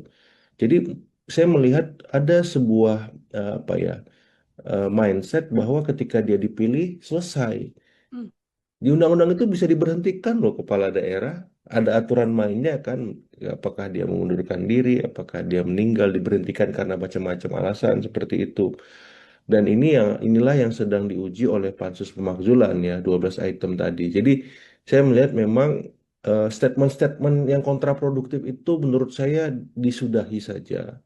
Ya Pak Bupati, alangkah baiknya untuk sementara waktu fokus ya dalam tanda petik ya bagaimana jalannya pemerintahan tidak terganggu, apakah mendelegasikan itu ke wakil bupati, ataukah berkomunikasi intensif dengan Kemendagri, dengan Pak Gubernur. Ya jangan sampai dengan situasi ini pemerintahan di Pati tidak berjalan maksimal. Jadi fokusnya bukan melakukan statement, tapi bekerja di belakang layar senyap supaya tidak ada yang terganggu, tidak ada yang dirugikan nih hak-hak warga Pati. Jadi concernnya ke sana karena semakin beliau statement saya lihat publik semakin kesel ya dan kontraproduktif akhirnya. Jadi eh, ya itu sih sebagai masukan saya karena saya ya harapannya bisa ini situasinya terkendali, masyarakat Pati adem lagi seperti itu dan ini ujian buat anggota dewan di sana. Jangan lengah, jangan terlena, ya cukup sekali kebobolan digeruduk. Nah, ini harus maksimal kerjanya lewat pansus ataupun hak angket itu seperti itu. Mhm. Dari 12 poin yang menjadi salah satu dasar dari DPRD begitu ya, Mas Agung ya. Ini kalau secara regulasi ataukah indikator-indikatornya apakah sangat memungkinkan untuk menuju ke pemakzulan, Mas? Prosesnya kan panjang ya Mbak ya. Jadi apa namanya hak angket itu dilakukan oleh anggota-anggota DPRD untuk menyelidiki 12 item tadi. Nah, 12 item tadi kalau memang sudah diperiksa saksi-saksinya, alat buktinya, dan sudah ada sikap definitif dari anggota apa DPRD Pati, itu akan diajukan ke Mahkamah Agung. Hmm. Kemudian Mahkamah Agung akan meneliti itu. Nah, kalau memang Mahkamah Agung melihat ini tidak ada masalah, tidak ada celah kesalahan, ya berarti dilanjutkan lagi nanti ke apa namanya ke Kemendagri tebusan ke Presiden untuk dilakukan ACC semacam itu. Jadi prosesnya panjang, tapi saya berharap memang walaupun waktunya 2 bulan, ini ya apa ya bisa dipercepat gitu loh. Jangan istilahnya 2 bulan juga. Hmm. Ya anggota dewannya kerjanya gila-gilaan untuk membayar kekecewaan dan kemarahan warga kemarin. Kalau perlu ya kalau office hour jam 9 sampai jam 5 sore, mereka kerja sampai jam berapa? Jam 10 malam gitu ya. Maksudnya menunjukkan keseriusan gitu loh, komitmen mereka bahwa mereka benar-benar mengawal ini sampai akhir terlepas nanti diterima Mahkamah Agung ataupun tidak ataupun yang lain, ya minimal mereka sudah usaha semaksimal mungkin seperti itu karena penting meredam kekecewaan dan kemarahan warga tadi supaya tidak berujung ke hal-hal yang tidak kita inginkan karena kemarin kan sempat ada kerusakan, ada korban luka dan lain-lain gitu dan saya ya tidak berharap itu terulang kembali lah cukuplah sekali saja karena ini apa ya sedikit banyak pasti memberikan disinsentif stabilitas ya secara lokal maupun secara regional dan nasional seperti itu. Kalau kita cermati juga, Mas Agung, ini kan Ya, komposisi politisnya kan di DPRD juga kan partai penguasa yang juga persis, mengusung Pak Sudewo begitu ya, Bupati Pati betul. ini. Kalau secara politik artinya masih Ya, tetap mungkin ya, Mas Agung ya, pemakzulan ini dengan komposisi ya banyak orang yang kemudian sama-sama punya tujuan yang sama dengan Bupati. iya kalau dilihat komposisinya kan partai pengusung Pak Bupati itu kalau saya tidak salah coret-coret sekitar 40% ya Hmm. koalisinya. Cuman kan koalisi pengusungnya ini juga apa ya sudah berbalik arah, Mbak. Hmm. Arah angin politiknya sudah berubah. Bahkan kemarin turut mendukung hadirnya pansus pemakzulan. Dan Gerindra sebagai partai pengusung Pak Bupati juga ikut di dalamnya, bahkan memberikan catatan-catatan kritis atas kepemimpinan Pak Bupati. Jadi kalau saya melihat memang ini sebuah presiden baik ya, bahwa ya Gerindra membuka diri atas beragam masukan dan koreksi, dan saya melihat ini bisa sedikit banyak memberikan objektivitas bagi masyarakat Pati, walaupun hari ini Gerindra berkuasa punya kader sebagai Bupati Pati di sana, ya Gerindra tetap concern merawat menjaga aspirasi rakyat sebagai hal yang utama, karena ini yang paling penting. Dan sebagaimana pesan Pak Prabowo juga, beliau nggak akan istilahnya kasih ampun dan Mhm. siap kritik, walaupun yang mengkritik itu dari dalam koalisi, dari Gerindra itu sendiri, termasuk sebaliknya kalau ada kesalahan dari dalam koalisi dan dari kader Gerindra sendiri, beliau juga tidak akan memberikan dalam tanda petik belas kasihan semacam itu. Dan ini kan presiden yang sudah istilahnya diketahui oleh presiden juga ya, ketua eh, ketua fraksi Gerindra Pak Budi Jiwandono juga sudah merespon, Pak Dasko Wakil Ketua DPR juga demikian. Jadi semuanya seirama seperti itu sampai di level lokal. Jadi saya melihat presiden itu hal positif. Sebagaimana kita coba komparasi dengan kasus waktu itu pemakzulan Pak Aceng Fikri Bupati Garut Mhm. ya, beberapa waktu yang lalu, di mana dia dari Partai Demokrat, presidennya waktu itu Pak SBY. Nah, tidak ada intervensi dari Demokrat ataupun Pak SBY untuk membuat ya proses konstitusional berupa pemakzulan itu terhambat gitu. Nah, saya melihat Gerindra juga demikian. Jadi diserahkan kepada mekanisme di Pati, silahkan lanjutkan kata Pak Dasko semacam itu, dan saya mengapresiasi supaya apa, semua elit politik baik di level lokal, di nasional belajar dari kasus Pati ini, karena Pati efek ini sudah kemana-mana Mbak Mhm. Mila ya. Ya bukan hanya Pati, ternyata masalah pajak bumi bangunan ini ada di Jombang, ada di Bone, ada di Semarang, ada di tempat-tempat lain juga yang mungkin kita belum tahu dan masyarakat belum sadar, tapi karena Pati efek ini akhirnya mereka buka list pajak bumi bangunan tagihannya. Kayak saya saja misalkan, saya buka lagi list pajak bumi bangunan saya dari tahun ke tahun, ada kenaikan nggak ini yang gila-gilaan, ugal-ugalan seperti itu. Membuat masyarakat juga jadi melek, kalaupun nanti ada hal-hal yang ternyata tidak sesuai atau tiba-tiba naiknya drastis sekali, ini juga bisa menjadi atensi ya, Mas Betul, Agung ya. betul. Eh, Oke, ini kalau misalnya pemakzulan kan pasti antara ya berhasil dimakzulkan atau tidak begitu. Kalau Betul. ini berhasil, Mas Agung, dampak politik dan juga sosialnya bagi masyarakat Pati akan seperti apa? Dan kalaupun nanti Ya. ini tidak berjalan begitu ya, pemakzulannya tidak sampai finish untuk melengsarkan Bupati Pati, dampaknya juga akan seperti apa, Mas? Iya, jadi saya melihat memang kalau pemakzulan ini mengemuka, maka ya otomatis Pak Wakil Bupati yang maju, yang naik ya. Kemudian nanti di koalisi pengusung akan dibicarakan siapa ya wakil bupati baru, karena Pak Wakil Bupati tadi naik menjadi bupati. Seperti itu. Jadi dampak politisnya ya mesti akan merubah lanskap politik di level lokal Pati sendiri, karena ada perubahan atau suksesi kepemimpinan secara tiba-tiba ya, force major. Dan ini masukan buat semua, karena sosiodemografi pemilih kita berubah karena diisi mayoritas Gen Z dan milenial yang terpapar informasi yang sangat kritis, yang sangat kadangnya pendidikannya tinggi semacam itu. Jadi eh, pemimpin daerah baik bupati maupun anggota-anggota dewan juga harus melek terhadap situasi itu. Kalau mereka kritis berarti kepala daerahnya harus kreatif. Anggota dewannya juga seperti itu. Sehingga tidak dengan gampangnya menaikkan PBB gila-gilaan. Kreatif itu ya berarti mencari sumber pemasukan lain ya yang memang masuk akal gitu. Ataupun kalau PBB naik ya janganlah sampai 250%, ya bertahap, ya menyesuaikan kemampuan daya beli masyarakat di sana. Masyarakat saya kan mau bayar pajak ya, tapi jangan ya ugal-ugalan naiknya seperti itu, bertahap. Kemudian ada researchnya supaya mereka bisa mendapatkan itu sebagai sebuah argumen rasional. Nah, jadi secara politik akan banyak perubahan lanskap, Mbak, seperti itu, baik di level ya partainya, kemudian pemilihnya, ya, kemudian juga saya yakin pasti ada apa semacam reorientasi ketika mereka membuat kebijakan.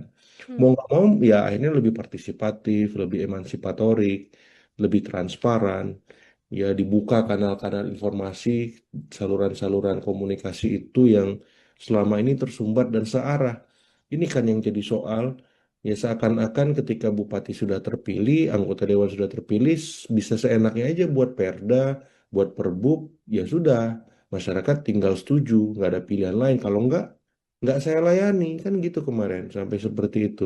Kalau PBB-nya nggak lunas, ya udah, nggak bisa mengakses pelayanan publik. Itu kan udah istilahnya bahaya, ya intimidatif, nggak mendidik seperti itu. Jadi secara politik itu, secara sosial ya saya kira ini apa ya, ya bisa diobjektifikasi lah. Apakah memang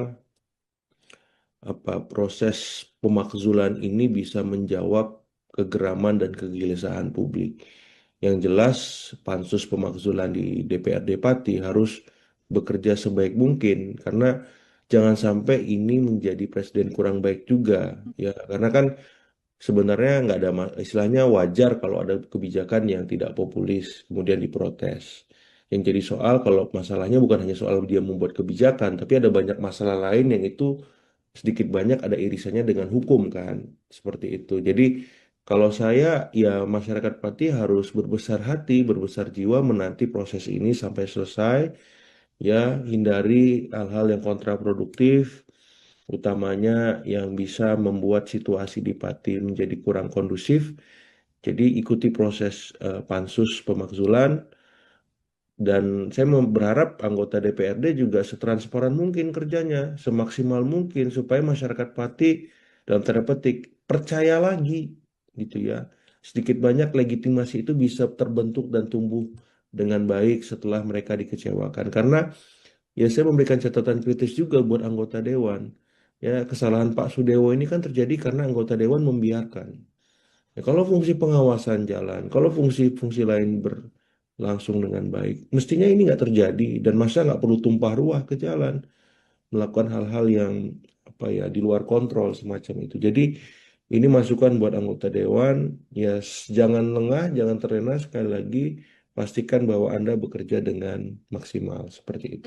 Oke, itu masih panjang prosesnya untuk pemakzulan bisa untuk kemudian dilakukan ataupun bisa gagal juga ya, Mas Ya, Agung ya kalau nanti sudah naik ke pusat. Lalu kalau misalnya ini ternyata pemakzulannya tidak berhasil atau tidak jalan begitu kan, Bupati akan menjalankan pemerintahan ya, masih sangat lama Mas Agung, masih 5 ya, tahun, 4 tahun mendatang lah bisa dikatakan. betul. Dengan Ya. ketiadaan rasa percaya dari masyarakat ini, kalau dari analisa Mas Agung situasinya nanti akan seperti apa?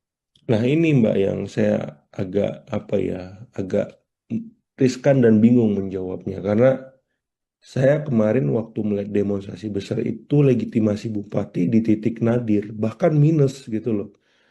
Masyarakat distrust gitu. Jadi untuk mengembalikan itu nggak mudah. Hmm. Ya, jadi saya kira perlu ya intervensi dari pemerintah provinsi Kak. Misalkan sementara waktu seperti kemarin Pak Tat Yassin sebagai inspektur upacara karena Pak Bupati kurang sehat misalkan. Ya itu bisa jadi salah satu opsi. Atau nanti Pak Wakil Bupati yang menjalankan roda pemerintahan sehari-hari. Ya Pak Bupati mungkin misalkan di retreat dulu di Kemendagri. Ya retreat kedua, retreat ulang dalam tanda petik. Kayak kemarin Pak Luki Hakim kan eh, apa itu Bupati, saya lupa daerah di Jawa Barat juga tuh. Dia ke Jepang tanpa izin. Padahal dia sudah izin, ternyata ada misadministrasi di sana. Dia di retreat di Kemendagri 3 bulan tuh. Cuman kan ini agak berat masalah di Pati, mungkin lebih lama dari Pak Hmm. Luki Hakim misalkan. Jadi itu opsi juga. Silakan pansus pemakzulan jalan, Pak Bupati Pati di retreat dulu di Kemendagri. Jadi ini dua hal yang berbeda, biarkan semuanya berjalan secara paralel. Pun kalau pansus sudah istilahnya selesai, ini diajukan ke MMA, diproses, Pak Bupati tetap aja di retreat dulu. Pemerintahan sehari-hari siapa? Pak Wakil atau nanti Pak Wagub atau seperti apalah. Ya, tapi biasanya kan Pak Wakil Bupati seperti itu. Jadi roda pemerintahan tetap jalan, masyarakat tenang, terlayani semacam itu. Jadi opsi-opsi itu yang saya lihat bisa istilahnya dalam tanda petik ya meredam, Mbak.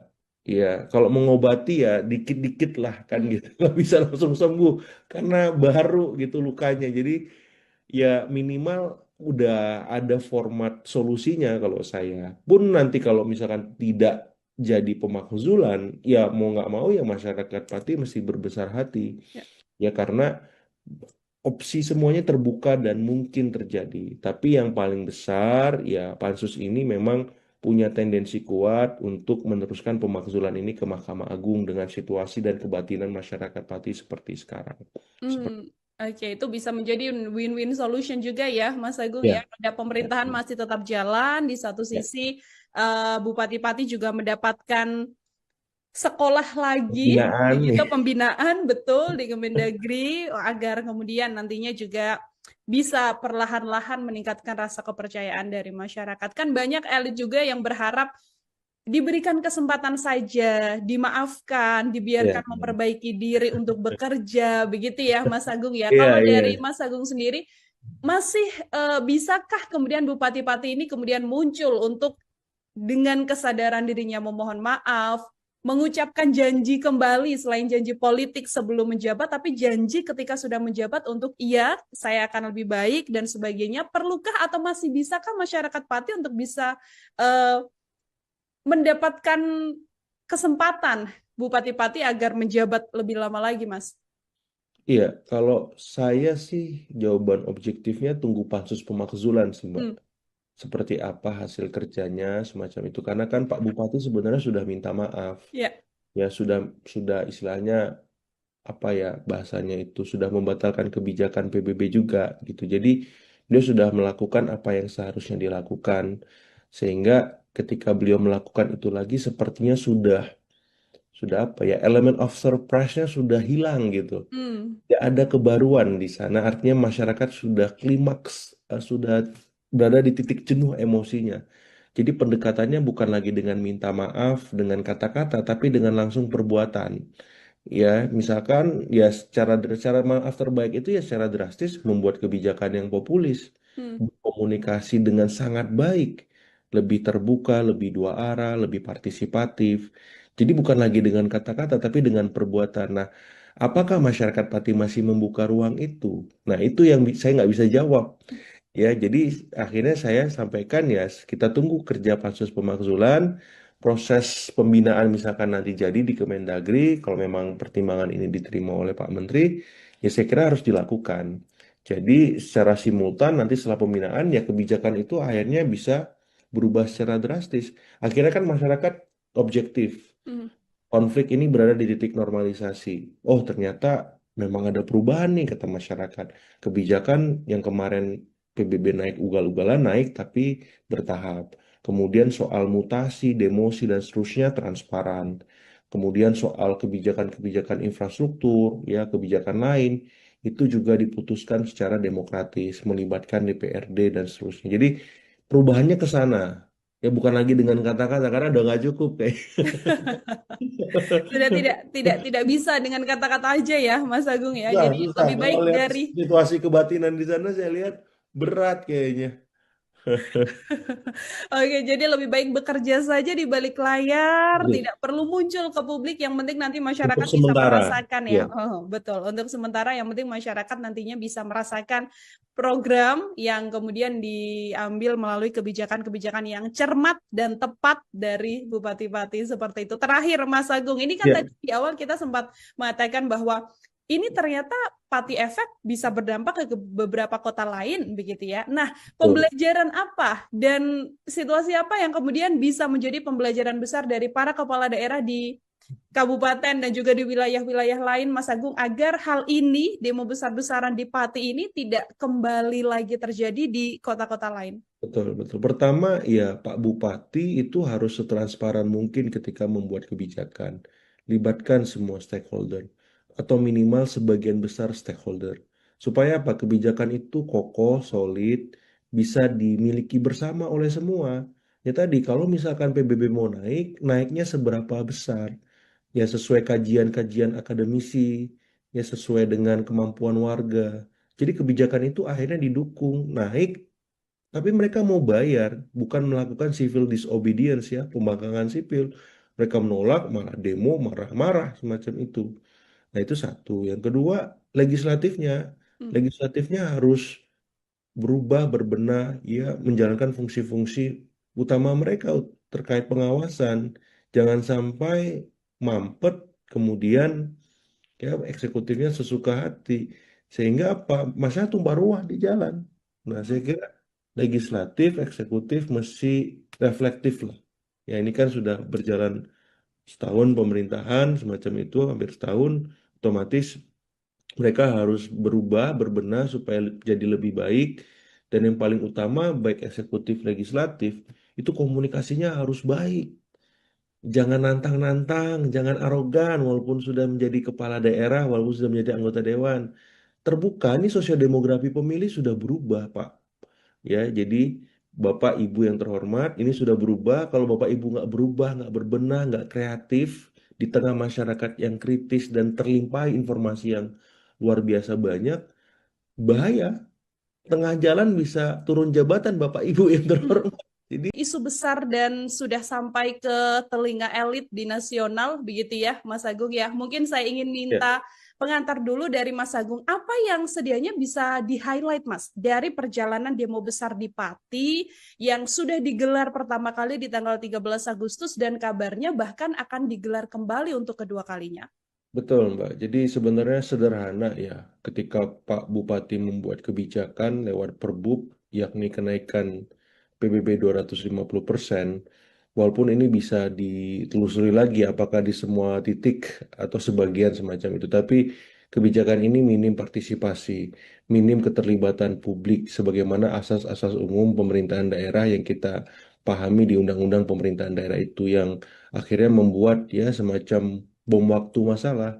Karena ternyata setelah ditelisik lebih lanjut, ternyata bukan hanya soal pajak bumi bangunan, tapi ada 11 hal lain yang itu memang menjadi problem serius yang mendera atau menjerat bupati-pati.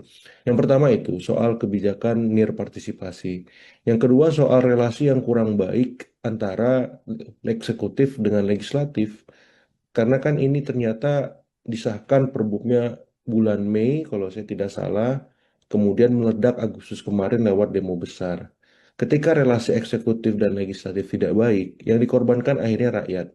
Seperti itu. Karena ketika Bupati Asik sendiri membuat kebijakan tanpa persetujuan, tanpa sepengetahuan DPRD, ujuk-ujuk langsung ke masyarakat, ke warga semacam itu, otomatis ya warga juga ya dalam tanda petik kesel karena kebijakan yang dilakukan itu bukan hanya satu kali, tapi berkali-kali dan itu apa ya menggugah rasa nurani mereka, nalar mereka, sehingga akhirnya klimaksnya pada waktu kemarin demonstrasi besar.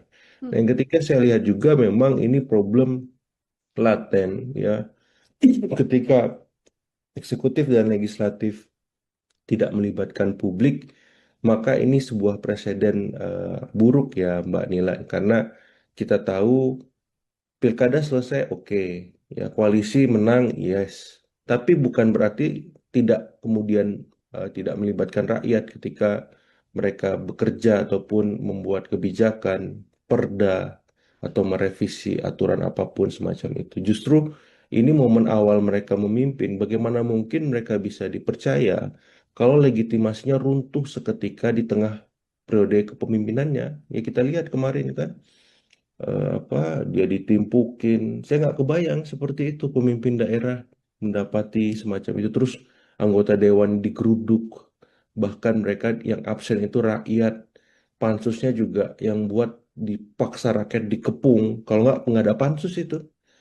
Jadi karena rakyat sudah bertindak jauh, akhirnya terjadilah pansus pemakzulan itu dan hak angket. Nah, yang terakhir yang ingin saya garis bawahi soal komunikasi yang buruk, Mbak Nila.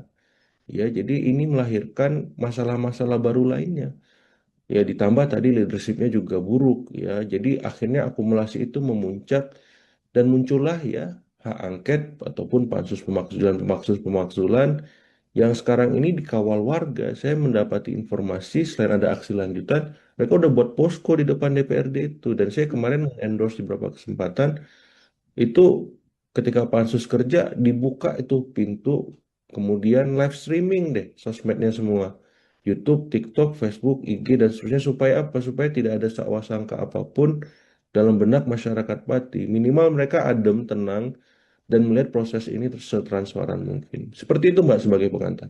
Ini artinya menjadi salah satu puncak kekecewaan dan puncak Ya. amarah dari masyarakat sampai rasanya benar-benar bersatu yang benar-benar bersama satu Ya. suara untuk kemudian sudah tidak lagi soal pembatalan PBB karena kan sebelum ada demonstrasi kan sudah dibatalkan ya Mas Agung ya Betul, ini betul sudah 50%. dibatalkan. Tapi sekarang justru desakannya adalah untuk melengsarkan. Bagaimana Mas Agung melihat bahwa Hmm. desakannya bergeser dari yang awalnya soal PBB, sekarang puncak kekecewaannya merembet untuk dilengsarkan, Mas?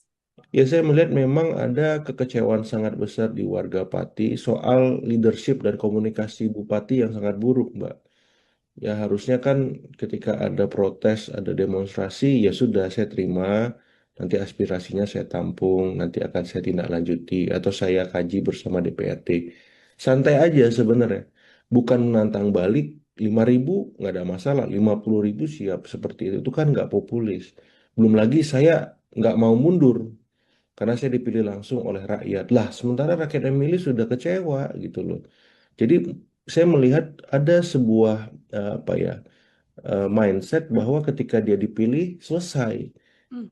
Di undang-undang itu bisa diberhentikan loh kepala daerah. Ada aturan mainnya kan. Apakah dia mengundurkan diri, apakah dia meninggal, diberhentikan karena macam-macam alasan seperti itu. Dan inilah yang sedang diuji oleh Pansus Pemakzulan ya, 12 item tadi. Jadi saya melihat memang statement-statement yang kontraproduktif itu menurut saya disudahi saja.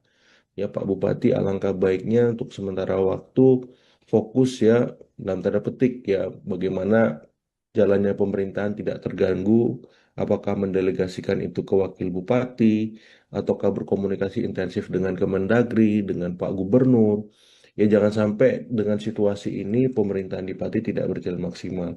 Jadi fokusnya bukan melakukan statement, tapi bekerja di belakang layar senyap supaya tidak ada yang terganggu, tidak ada yang dirugikan nih hak-hak warga Pati. Jadi concernnya ke sana karena semakin beliau statement saya lihat publik semakin kesel ya dan kontraproduktif akhirnya. Jadi eh, ya itu sih sebagai masukan saya karena saya ya harapannya bisa ini situasinya terkendali, masyarakat Pati adem lagi seperti itu dan ini ujian buat anggota dewan di sana. Jangan lengah, jangan terlena, ya cukup sekali kebobolan digeruduk. Nah, ini harus maksimal kerjanya lewat pansus ataupun hak angket itu seperti itu. Mhm. Dari 12 poin yang menjadi salah satu dasar dari DPRD begitu ya, Mas Agung ya. Ini kalau secara regulasi ataukah indikator-indikatornya apakah sangat memungkinkan untuk menuju ke pemakzulan, Mas? Prosesnya kan panjang ya Mbak ya. Jadi apa namanya hak angket itu dilakukan oleh anggota-anggota DPRD untuk menyelidiki 12 item tadi. Nah 12 item tadi kalau memang sudah diperiksa saksi-saksinya, alat buktinya, dan sudah ada sikap definitif dari anggota apa DPRD Pati, itu akan diajukan ke Mahkamah Agung. Hmm. Kemudian Mahkamah Agung akan meneliti itu.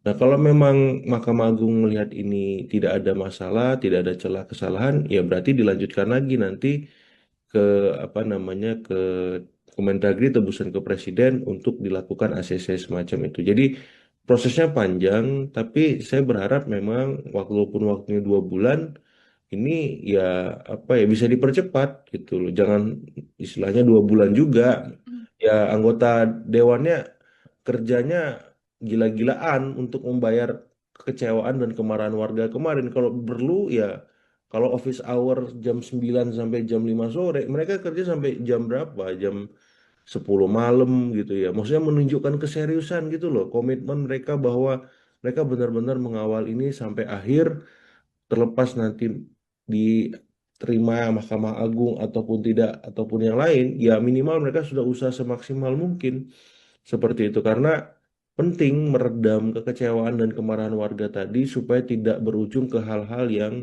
tidak kita inginkan karena kemarin kan sempat ada kerusakan, ada korban luka dan lain-lain gitu dan saya ya tidak berharap itu terulang kembali lah cukuplah sekali saja karena ini apa ya sedikit banyak pasti memberikan disinsentif stabilitas ya secara lokal maupun secara regional dan nasional seperti itu. Kalau kita cermati juga Mas Agung ini kan Ya, komposisi politisnya kan di DPR juga kan partai penguasa yang juga persis, mengusung Pak Sudewo begitu ya Bupati Pati betul. ini. Kalau secara politik artinya masih Ya, tetap mungkin ya Mas Agung ya pemakzulan ini dengan komposisi ya banyak orang yang kemudian sama-sama punya tujuan yang sama dengan Bupati. iya, kalau dilihat komposisinya kan partai pengusung Pak Bupati itu kalau saya tidak salah coret-coret sekitar 40% ya Hmm, koalisinya. Cuman kan koalisi pengusungnya ini juga apa ya sudah berbalik arah, Mbak. hmm, Arah angin politiknya sudah berubah. Bahkan kemarin turut mendukung hadirnya pansus pemakzulan. Dan Gerindra sebagai partai pengusung Pak Bupati juga ikut di dalamnya, bahkan memberikan catatan-catatan kritis atas kepemimpinan Pak Bupati. Jadi kalau saya melihat memang ini sebuah presiden baik ya, bahwa ya Gerindra membuka diri atas beragam masukan dan koreksi, dan saya melihat ini bisa sedikit banyak memberikan objektivitas bagi masyarakat Pati, walaupun hari ini Gerindra berkuasa, punya kader sebagai Bupati-Pati di sana, ya Gerindra tetap concern merawat menjaga aspirasi rakyat sebagai hal yang utama karena ini yang paling penting dan sebagaimana pesan Pak Prabowo juga beliau nggak akan istilahnya kasih ampun dan hmm, siap kritik walaupun yang mengkritik itu dari dalam koalisi dari Gerindra itu sendiri termasuk sebaliknya kalau ada kesalahan dari dalam koalisi dan dari kader Gerindra sendiri beliau juga tidak akan memberikan dalam tanda petik belas kasihan semacam itu dan ini kan presiden yang sudah istilahnya diketahui oleh presiden juga ya ketua eh, apa namanya ketua fraksi Gerindra Pak Budi Jiwandono juga sudah merespon Pak Dasko wakil ketua DPR juga demikian jadi semuanya seirama seperti itu sampai di level lokal jadi saya melihat presiden itu hal positif sebagaimana kita coba komparasi dengan kasus waktu itu pemakzulan Pak Aceng Fikri Bupati Garut hmm, ya beberapa waktu yang lalu di mana dia ada di Partai Demokrat, presidennya waktu itu Pak SBY. Nah, tidak ada intervensi dari Demokrat ataupun Pak SBY untuk membuat ya proses konstitusional berupa pemakzulan itu terhambat gitu. Nah, saya melihat Gerindra juga demikian. Jadi diserahkan kepada mekanisme di Pati, silahkan lanjutkan kata Pak Dasko semacam itu dan saya mengapresiasi supaya apa semua elit politik baik di level lokal, di nasional belajar dari kasus Pati ini. Karena Pati efek ini sudah kemana-mana, Mbak hmm. Mila ya. Ya bukan hanya Pati, ternyata masalah pajak bumi bangunan ini ada di Jombang, ada di Bone, ada di Semarang, ada di tempat-tempat lain juga yang mungkin kita belum tahu dan masyarakat belum sadar. Tapi karena Pati efek ini, akhirnya mereka buka list pajak bumi bangunan tagihannya kayak saya saja misalkan. Saya buka lagi list pajak bumi bangunan saya dari tahun ke tahun. Ada kenaikan nggak ini yang gila-gilaan, ugal-ugalan seperti itu.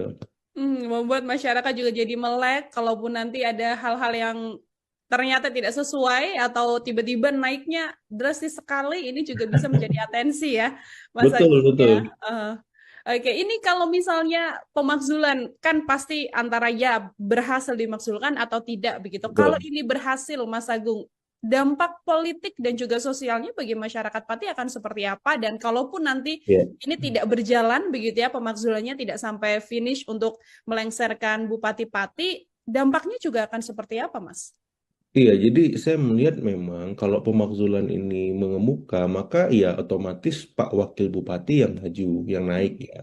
Kemudian nanti di koalisi pengusung akan dibicarakan siapa ya wakil bupati baru, karena Pak Wakil Bupati tadi naik menjadi bupati.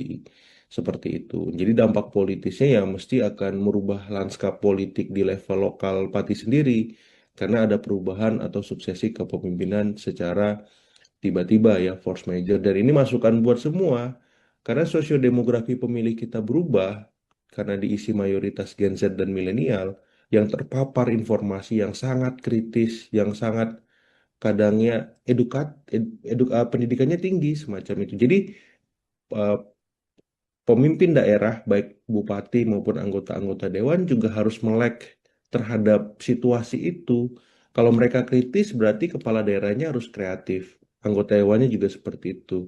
Sehingga tidak dengan gampangnya menaikkan PBB gila-gilaan. Kreatif itu ya berarti mencari sumber pemasukan lain ya yang memang masuk akal gitu. Ataupun kalau PBB naik ya janganlah sampai 250%, ya bertahap, ya menyesuaikan kemampuan daya beli masyarakat di sana. Masyarakat saya kan mau bayar pajak ya, tapi jangan ya ugal-ugalan naiknya seperti itu, bertahap, kemudian ada researchnya supaya mereka bisa mendapatkan itu sebagai sebuah argumen rasional. Nah, jadi secara politik akan banyak perubahan lanskap, Mbak, seperti itu, baik di level ya partainya, kemudian pemilihnya, ya, kemudian juga saya yakin pasti ada apa semacam reorientasi ketika mereka membuat kebijakan.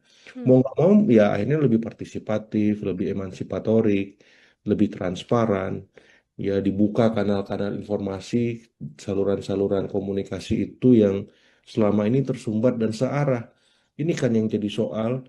Ya seakan-akan ketika bupati sudah terpilih, anggota dewan sudah terpilih, bisa seenaknya aja buat perda, buat perbub, ya sudah. Masyarakat tinggal setuju, nggak ada pilihan lain. Kalau nggak saya layani, kan gitu kemarin, sampai seperti itu. Kalau PBB-nya nggak lunas, ya udah, nggak bisa mengakses pelayanan publik. Itu kan udah istilahnya bahaya, ya intimidatif, nggak mendidik seperti itu. Jadi secara politik itu, secara sosial ya saya kira ini apa ya, ya bisa diobjektifikasi lah. Apakah memang apa proses pemakzulan ini bisa menjawab kegeraman dan kegelisahan publik. Yang jelas pansus pemakzulan di DPRD Pati harus bekerja sebaik mungkin karena jangan sampai ini menjadi presiden kurang baik juga ya karena kan sebenarnya nggak ada istilahnya wajar kalau ada kebijakan yang tidak populis kemudian diprotes. Yang jadi soal kalau masalahnya bukan hanya soal dia membuat kebijakan, tapi ada banyak masalah lain yang itu sedikit banyak ada irisannya dengan hukum kan, seperti itu. Jadi kalau saya ya masyarakat Pati harus berbesar hati, berbesar jiwa menanti proses ini sampai selesai, ya hindari hal-hal yang kontraproduktif utamanya yang bisa membuat situasi di Pati menjadi kurang kondusif. Jadi ikuti proses pansus pemakzulan dan saya berharap anggota DPRD juga setransparan mungkin kerjanya, semaksimal mungkin supaya masyarakat Pati dalam tanda petik percaya lagi gitu ya. Sedikit banyak legitimasi itu bisa terbentuk dan tumbuh dengan baik setelah mereka dikecewakan. Karena ya saya memberikan catatan kritis juga buat anggota dewan. Ya, kesalahan Pak Sudewo ini kan terjadi karena anggota dewan membiarkan. Ya, kalau fungsi pengawasan jalan, kalau fungsi-fungsi lain berlangsung dengan baik, mestinya ini nggak terjadi dan masa nggak perlu tumpah ruah ke jalan, melakukan hal-hal yang apa ya di luar kontrol semacam itu. Jadi ini masukan buat anggota dewan, ya jangan lengah, jangan terlena sekali lagi, pastikan bahwa Anda bekerja dengan maksimal seperti itu. Oke, itu masih panjang prosesnya untuk pemakzulan bisa untuk kemudian dilakukan ataupun bisa gagal juga ya, Mas Agung Ya, ya, kalau nanti sudah naik ke pusat. Lalu kalau misalnya ini ternyata pemakzulannya tidak berhasil atau tidak jalan begitu kan, Bupati akan menjalankan pemerintahan ya, masih sangat lama, Mas Agung, masih ya, 5 tahun, 4 tahun mendatang lah bisa dikatakan. betul. Dengan Ya. ketiadaan rasa percaya dari masyarakat ini, kalau dari analisa Mas Agung, situasinya nanti akan seperti apa? Nah, ini Mbak yang saya agak apa ya, agak riskan dan bingung menjawabnya karena saya kemarin waktu melihat demonstrasi besar itu legitimasi bupati di titik nadir, bahkan minus gitu loh. Masyarakat distrust gitu. Jadi untuk mengembalikan itu nggak mudah. Hmm. Ya, jadi saya kira perlu ya intervensi dari pemerintah provinsi kah, misalkan sementara waktu seperti kemarin Pak Tat Yassin sebagai inspektur upacara karena Pak Bupati kurang sehat misalkan. Ya itu bisa jadi salah satu opsi. Atau nanti Pak Wakil Bupati yang menjalankan roda pemerintahan sehari-hari. Ya Pak Bupati mungkin misalkan di retreat dulu di Kemendagri. Ya retreat kedua, retreat ulang dalam tanda petik. Kayak kemarin Pak Luki Hakim kan apa itu Bupati saya lupa daerah di Jawa Barat juga tuh. Dia ke Jepang tanpa izin. Padahal dia sudah izin, ternyata ada misadministrasi di sana. Dia di retreat di Kemendagri 3 bulan tuh. Cuman kan ini agak berat masalah di Pati, mungkin lebih lama dari Pak Hmm. Luki Hakim misalkan. Jadi itu opsi juga. Silakan pansus pemakzulan jalan, Pak Bupati, Pati di retreat dulu di Kemendagri. Ya, jadi ini dua hal yang berbeda, biarkan semuanya berjalan secara paralel. Pun kalau pansus sudah istilahnya selesai, ini diajukan ke MMA, diproses, Pak Bupati tetap aja di retreat dulu. Pemerintahan sehari-hari siapa? Pak Wakil atau nanti Pak Wagub atau seperti apalah. Ya, tapi biasanya kan Pak Wakil Bupati seperti itu. Jadi roda pemerintahan tetap jalan, masyarakat tenang, terlayani semacam itu. Jadi opsi-opsi itu yang saya lihat bisa istilahnya dalam tanda petik ya meredam, Mbak.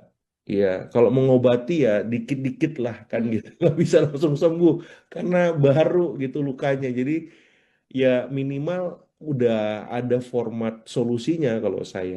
Pun nanti kalau misalkan tidak jadi pemakzulan, ya mau nggak mau ya masyarakat Pati mesti berbesar hati. Ya. Ya karena opsi semuanya terbuka dan mungkin terjadi. Tapi yang paling besar ya pansus ini memang punya tendensi kuat untuk meneruskan pemakzulan ini ke Mahkamah Agung dengan situasi dan kebatinan masyarakat Pati seperti sekarang. Seperti Oke, itu bisa menjadi win-win solution juga ya, Mas Agung ya. ya, Ada ya, pemerintahan masih tetap jalan, di satu ya. sisi bupati-bupati juga mendapatkan sekolah lagi, Pembinaan begitu nih. pembinaan betul di Kemendagri agar kemudian nantinya juga bisa perlahan-lahan meningkatkan rasa kepercayaan dari masyarakat. Kan banyak elit juga yang berharap diberikan kesempatan saja, dimaafkan, Iya, dibiarkan memperbaiki diri untuk bekerja, begitu ya Mas Agung ya. iya, Kalau iya. dari Mas Agung sendiri, masih bisakah kemudian bupati-bupati ini kemudian muncul untuk dengan kesadaran dirinya memohon maaf, mengucapkan janji kembali selain janji politik sebelum menjabat, tapi janji ketika sudah menjabat untuk iya, saya akan lebih baik dan sebagainya. Perlukah atau masih bisakah masyarakat Pati untuk bisa uh, mendapatkan kesempatan Bupati Pati agar menjabat lebih lama lagi, Mas? Iya, kalau saya sih jawaban objektifnya tunggu pansus pemakzulan sih, Mbak. Hmm, Seperti apa hasil kerjanya semacam itu. Karena kan Pak Bupati sebenarnya sudah minta maaf. ya. Ya sudah istilahnya apa ya bahasanya itu sudah membatalkan kebijakan PBB juga gitu. Jadi dia sudah melakukan apa yang seharusnya dilakukan. Sehingga ketika beliau melakukan itu lagi sepertinya sudah apa ya elemen of surprise-nya sudah hilang gitu. Hmm, Tidak ada kebaruan di sana. Artinya masyarakat sudah klimaks, sudah berada di titik jenuh emosinya.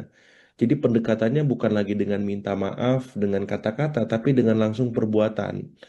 Ya, misalkan ya secara maaf terbaik itu ya secara drastis membuat kebijakan yang populis, hmm. komunikasi dengan sangat baik, lebih terbuka, lebih dua arah, lebih partisipatif. Jadi bukan lagi dengan kata-kata, tapi dengan perbuatan. Nah, apakah masyarakat Pati masih membuka ruang itu? Nah, itu yang saya nggak bisa jawab.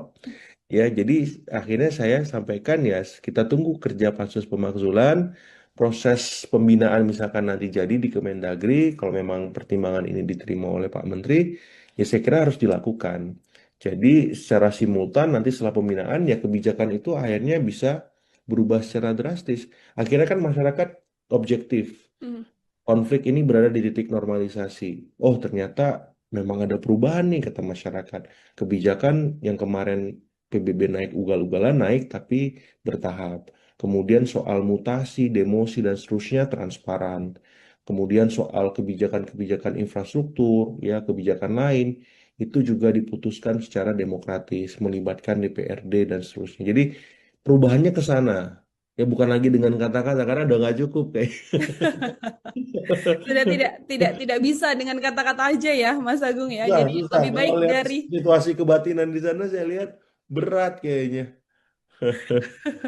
Oke, jadi lebih baik bekerja saja di balik layar, tidak perlu muncul ke publik. Yang penting nanti Untuk masyarakat bisa sementara, merasakan ya. ya, Oh, betul. Untuk sementara, yang penting masyarakat nantinya bisa merasakan program yang kemudian diambil melalui kebijakan-kebijakan yang cermat dan tepat dari Bupati-Bupati seperti itu. Terakhir, Mas Agung, ini kan ya, tadi di awal kita sempat mengatakan bahwa ini ternyata Pati efek bisa berdampak ke beberapa kota lain begitu ya. Nah, Betul, pembelajaran apa dan situasi apa yang kemudian bisa menjadi pembelajaran besar dari para kepala daerah di kabupaten dan juga di wilayah-wilayah lain, Mas Agung, agar hal ini, demo besar-besaran di Pati ini tidak kembali lagi terjadi di kota-kota lain? betul, betul. Pertama, ya Pak Bupati itu harus setransparan mungkin ketika membuat kebijakan.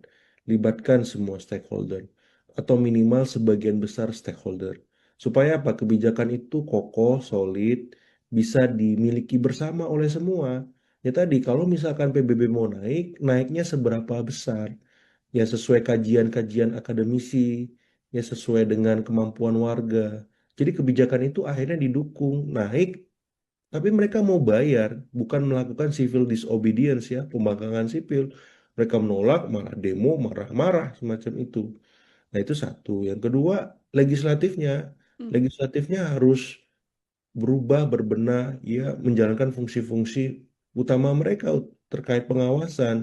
Jangan sampai mampet, kemudian ya eksekutifnya sesuka hati. Sehingga apa? Masalah tumpah ruah di jalan. Nah, saya kira legislatif, eksekutif mesti reflektif lah. Ya ini kan sudah berjalan setahun pemerintahan semacam itu, hampir setahun, otomatis mereka harus berubah, berbenah supaya jadi lebih baik. Dan yang paling utama, baik eksekutif, legislatif, itu komunikasinya harus baik. Jangan nantang-nantang, jangan arogan walaupun sudah menjadi kepala daerah, walaupun sudah menjadi anggota dewan.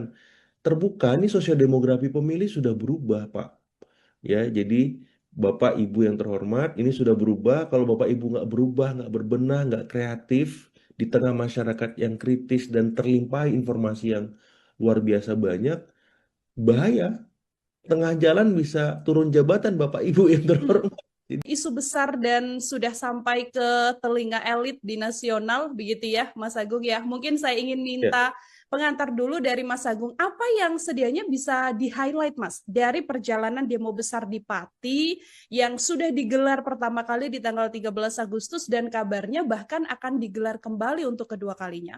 betul, Mbak. Jadi sebenarnya sederhana ya, ketika Pak Bupati membuat kebijakan lewat Perbub, yakni kenaikan PBB 250%, walaupun ini bisa ditelusuri lagi apakah di semua titik atau sebagian semacam itu, tapi kebijakan ini minim partisipasi, minim keterlibatan publik, sebagaimana asas-asas umum pemerintahan daerah yang kita pahami di Undang-Undang Pemerintahan Daerah itu yang akhirnya membuat ya semacam bom waktu masalah. Karena ternyata setelah ditelisik lebih lanjut, ternyata bukan hanya soal pajak bumi bangunan, tapi ada 11 hal lain yang itu memang menjadi problem serius yang mendera atau menjerat Bupati Pati. Yang pertama itu soal kebijakan nirpartisipasi. Yang kedua soal relasi yang kurang baik antara eksekutif dengan legislatif. Karena kan ini ternyata disahkan perbubnya bulan Mei kalau saya tidak salah, kemudian meledak Agustus kemarin lewat demo besar. Ketika relasi eksekutif dan legislatif tidak baik, yang dikorbankan akhirnya rakyat. Seperti itu. Karena ketika Bupati Asik sendiri membuat kebijakan tanpa persetujuan, tanpa sepengetahuan DPRD, ujuk-ujuk langsung ke masyarakat, ke warga semacam itu, otomatis ya warga juga ya dalam tanda petik kesel karena kebijakan yang dilakukan itu bukan hanya satu kali, tapi berkali-kali dan itu apa ya menggugah rasa nurani mereka, nalar mereka, sehingga akhirnya klimaksnya pada waktu kemarin demonstrasi besar. Nah, Hmm. yang ketiga saya lihat juga memang ini problem laten ya, ketika eksekutif dan legislatif tidak melibatkan publik, maka ini sebuah preseden buruk ya Mbak Nila, karena kita tahu pilkada selesai, oke. Ya, koalisi menang, yes.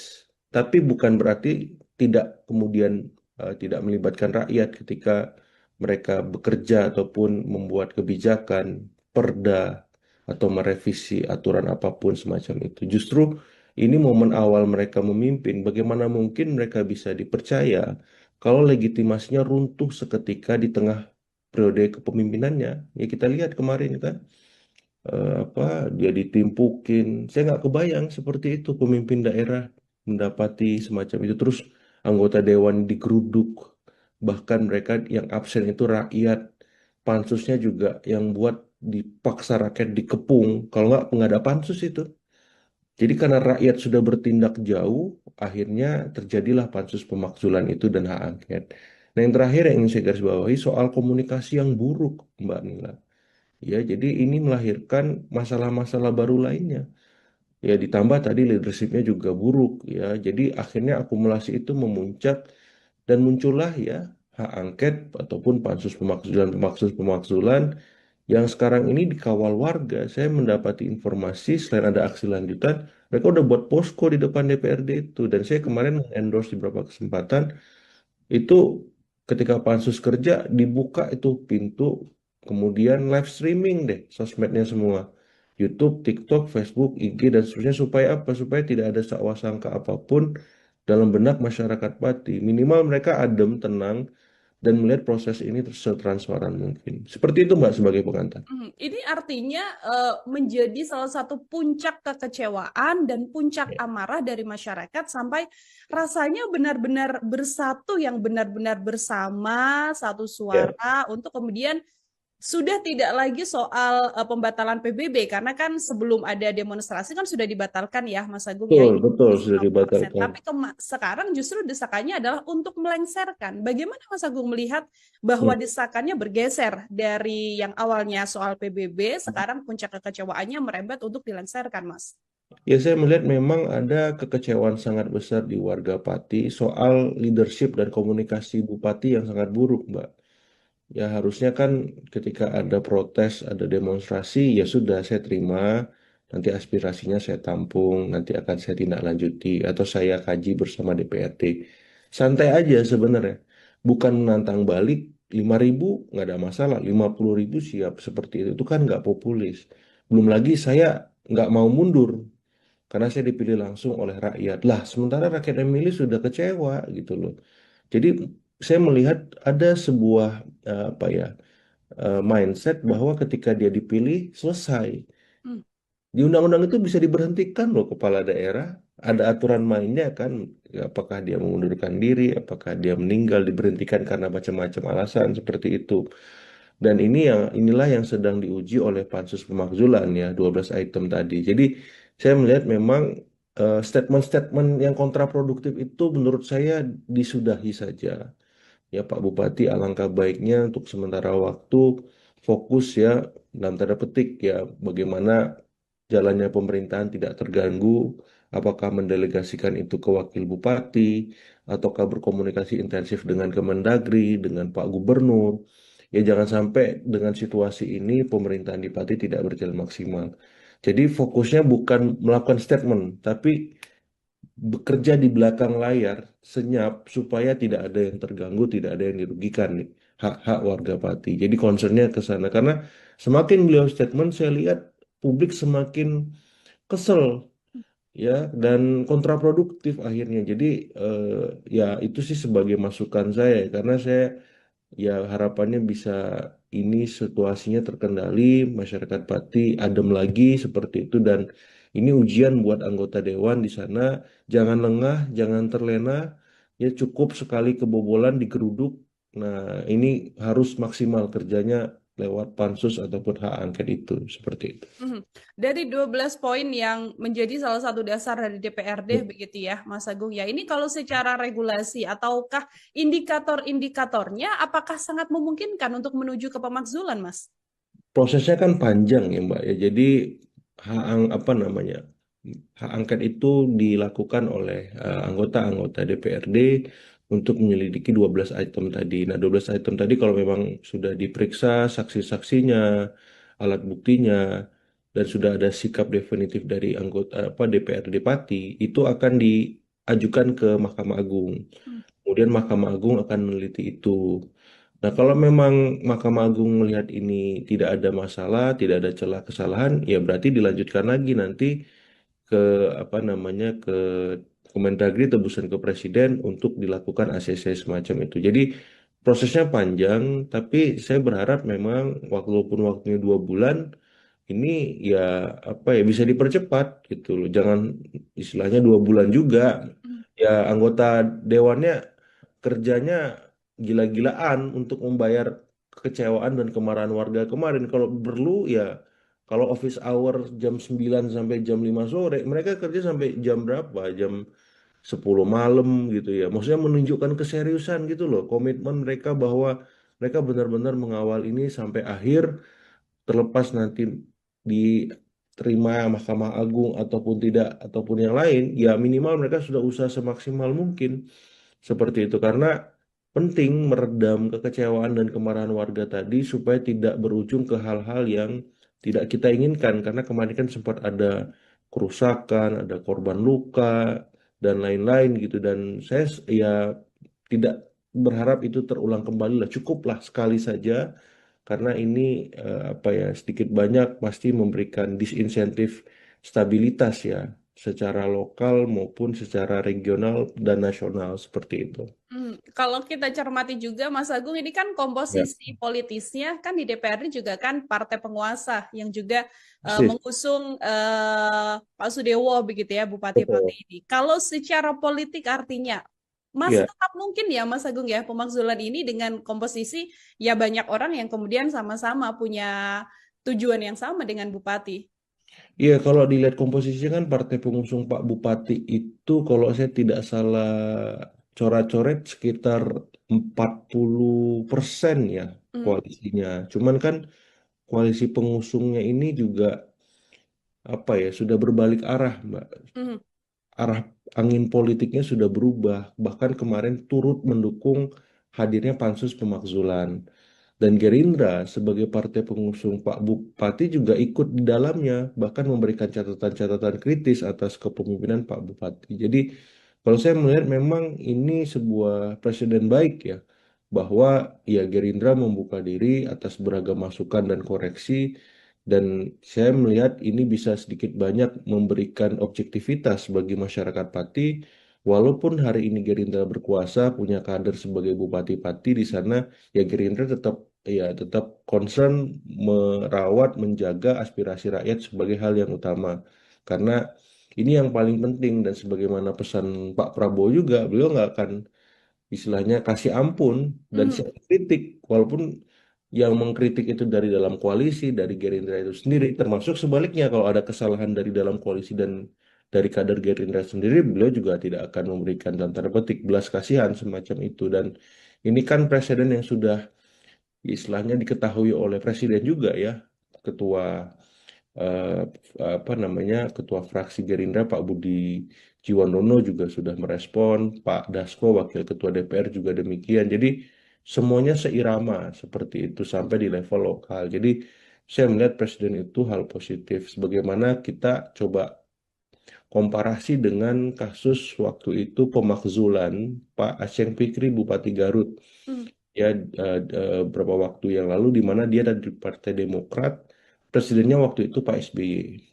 Nah, tidak ada intervensi dari Demokrat ataupun Pak SBY untuk membuat ya proses konstitusional berupa pemakzulan itu terhambat gitu. Nah, saya melihat Gerindra juga demikian. Jadi diserahkan kepada mekanisme di Pati, silahkan lanjutkan kata Pak Dasko semacam itu dan saya mengapresiasi supaya apa semua elit politik baik di level lokal di nasional belajar dari kasus Pati ini karena Pati efek ini sudah kemana-mana Mbak hmm. Mila ya ya bukan hanya Pati ternyata masalah pajak bumi bangunan ini ada di Jombang ada di Bone ada di Semarang ada di tempat-tempat lain juga yang mungkin kita belum tahu dan masyarakat belum sadar tapi karena Pati efek ini akhirnya mereka buka list pajak bumi bangunan tagihannya kayak saya saja misalkan. Saya buka lagi list pajak bumi bangunan saya dari tahun ke tahun. Ada kenaikan nggak ini yang gila-gilaan, ugal-ugalan seperti itu.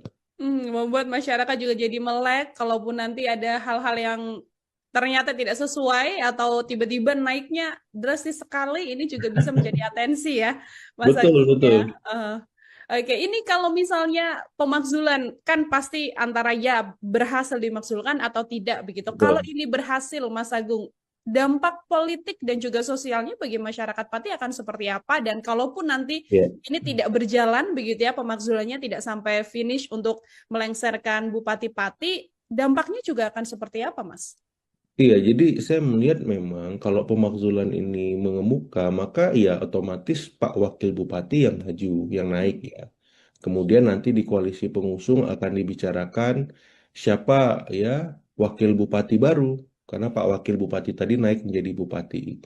Seperti itu. Jadi dampak politisnya ya mesti akan merubah lanskap politik di level lokal Pati sendiri, karena ada perubahan atau suksesi kepemimpinan secara tiba-tiba ya force major, dan ini masukan buat semua karena sosiodemografi pemilih kita berubah karena diisi mayoritas Gen Z dan milenial yang terpapar informasi yang sangat kritis, yang sangat kadangnya pendidikannya tinggi semacam itu. Jadi eh, pemimpin daerah baik bupati maupun anggota-anggota dewan juga harus melek terhadap situasi itu. Kalau mereka kritis berarti kepala daerahnya harus kreatif. Anggota dewannya juga seperti itu.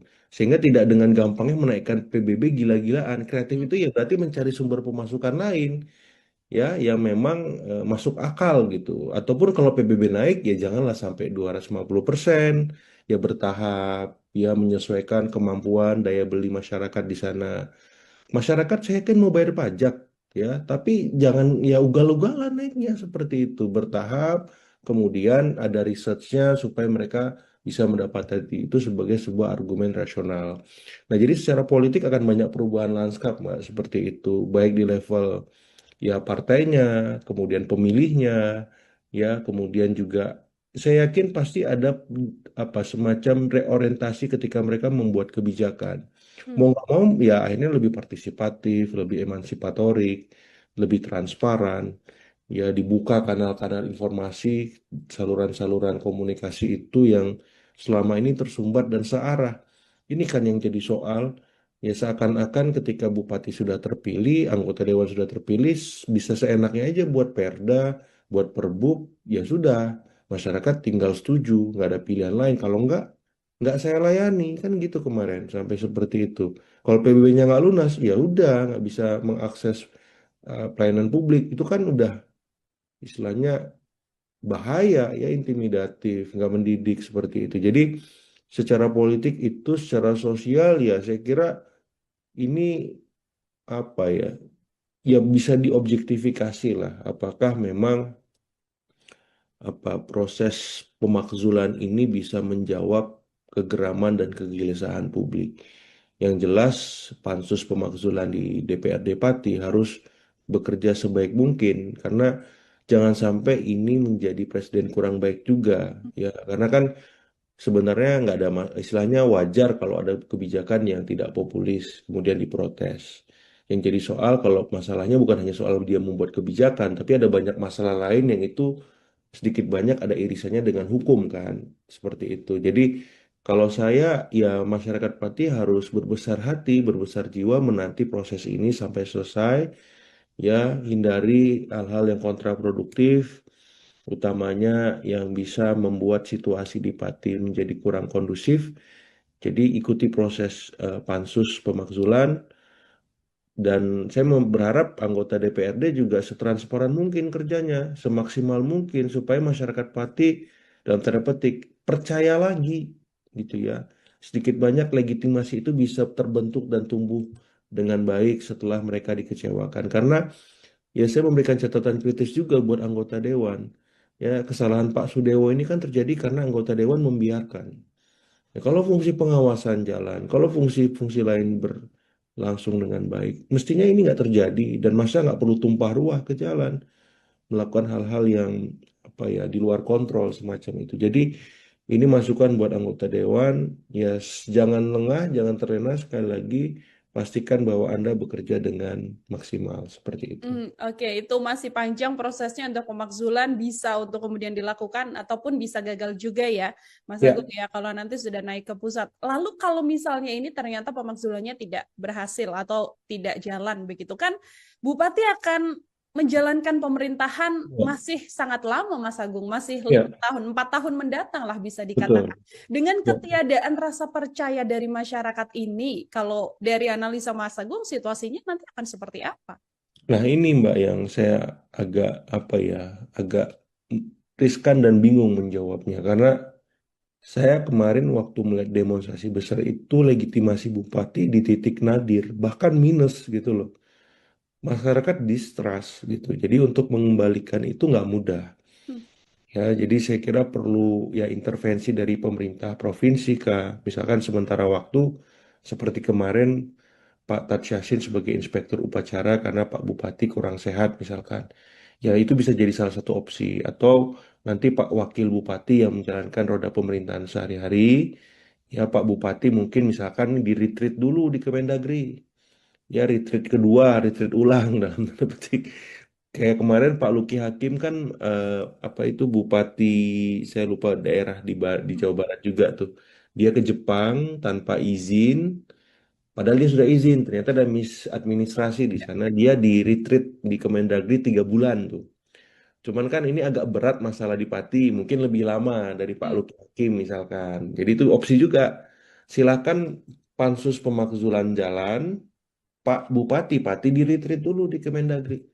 Ya, jadi ini dua hal yang berbeda, biarkan semuanya berjalan secara paralel. Pun kalau pansus sudah istilahnya selesai, ini diajukan ke MMA, diproses, Pak Bupati tetap aja di retreat dulu.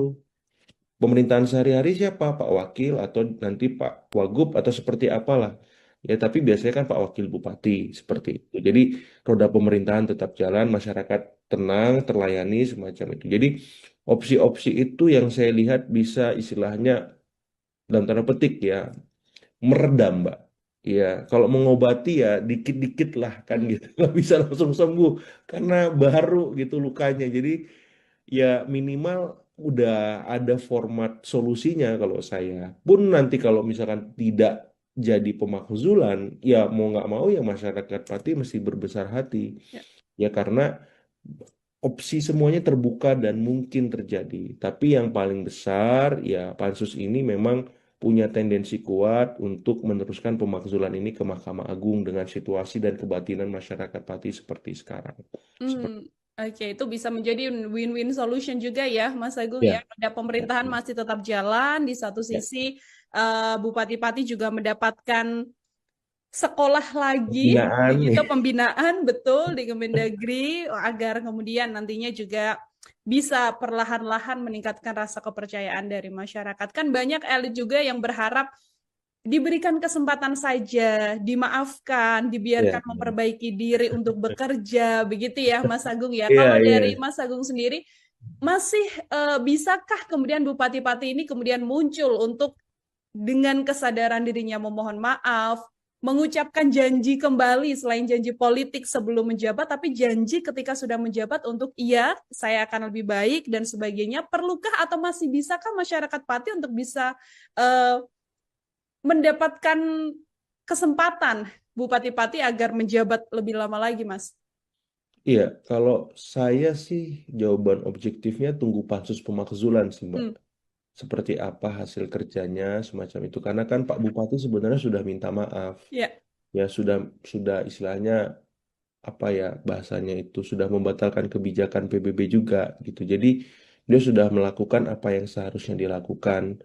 Sehingga ketika beliau melakukan itu lagi sepertinya sudah apa ya elemen of surprise-nya sudah hilang gitu. Hmm, Tidak ada kebaruan di sana, artinya masyarakat sudah klimaks, sudah berada di titik jenuh emosinya. Jadi pendekatannya bukan lagi dengan minta maaf, dengan kata-kata, tapi dengan langsung perbuatan. Ya, misalkan ya cara maaf terbaik itu ya secara drastis membuat kebijakan yang populis, hmm. komunikasi dengan sangat baik, lebih terbuka, lebih dua arah, lebih partisipatif.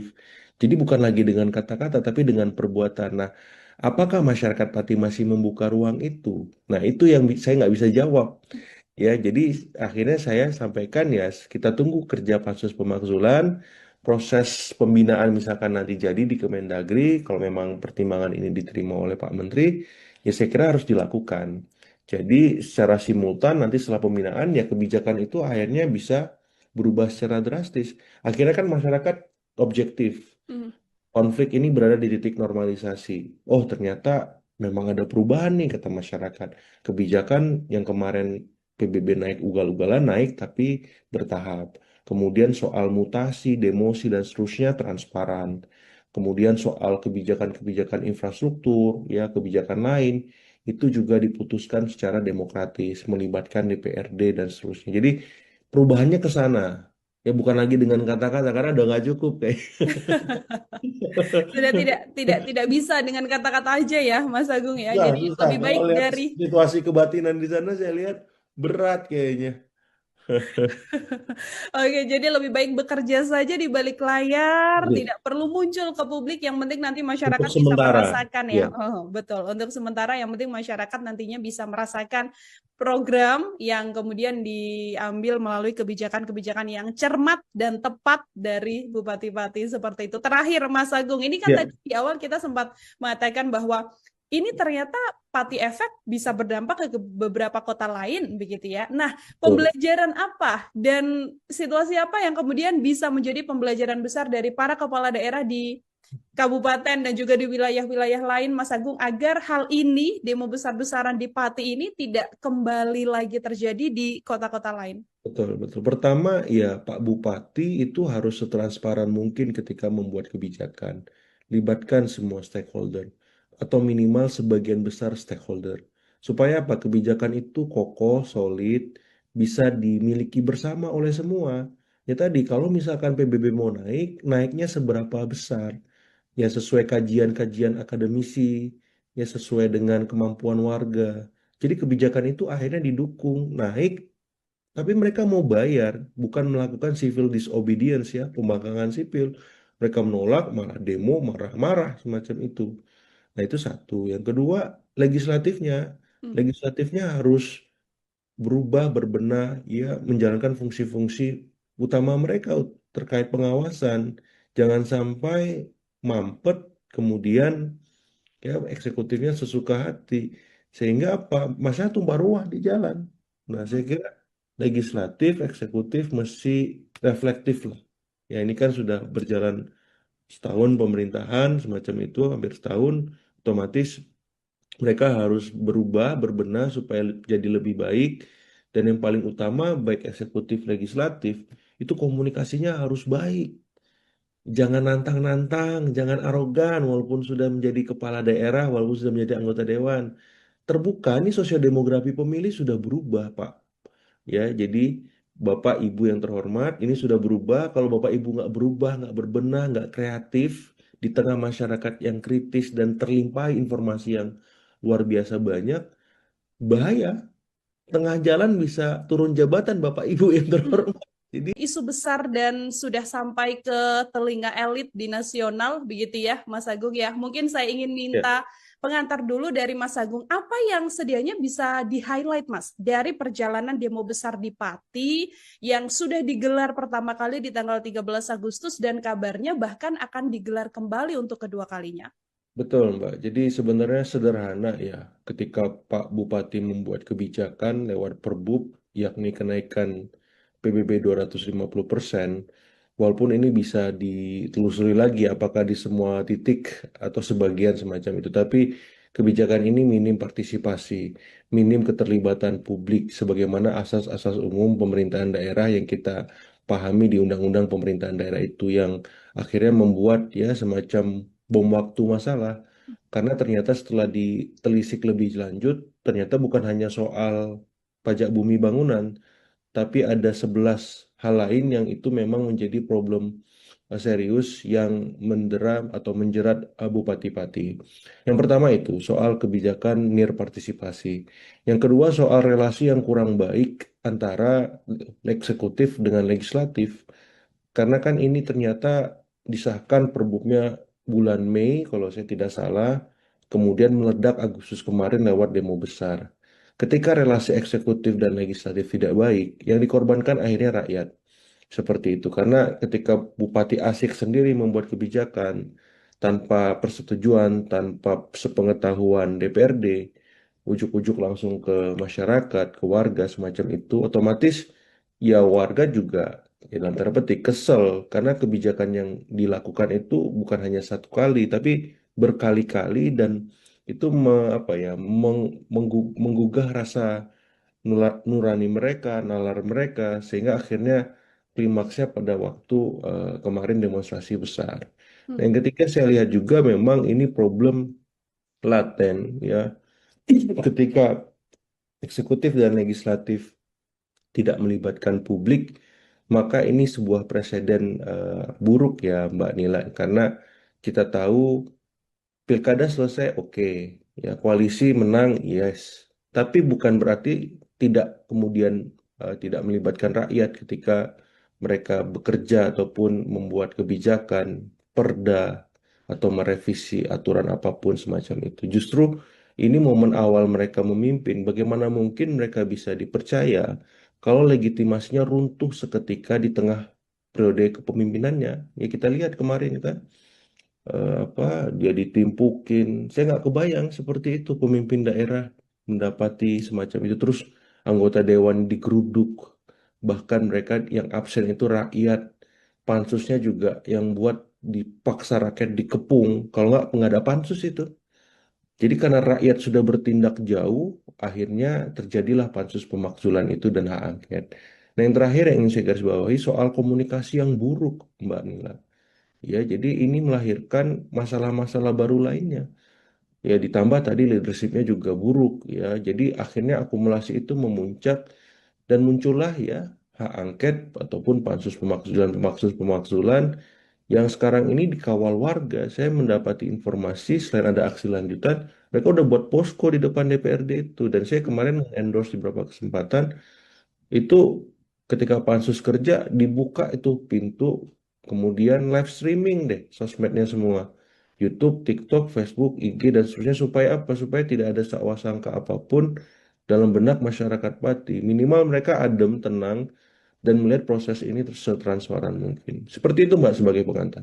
Ini artinya menjadi salah satu puncak kekecewaan dan puncak Ya. amarah dari masyarakat sampai rasanya benar-benar bersatu yang benar-benar bersama satu Ya, suara untuk kemudian sudah tidak lagi soal pembatalan PBB karena kan sebelum ada demonstrasi kan sudah dibatalkan ya Mas Agung ya betul, ini betul sudah 90%. dibatalkan. Tapi sekarang justru desakannya adalah untuk melengsarkan. Bagaimana Mas Agung melihat bahwa Hmm. desakannya bergeser dari yang awalnya soal PBB sekarang puncak kekecewaannya merembet untuk dilengsarkan Mas?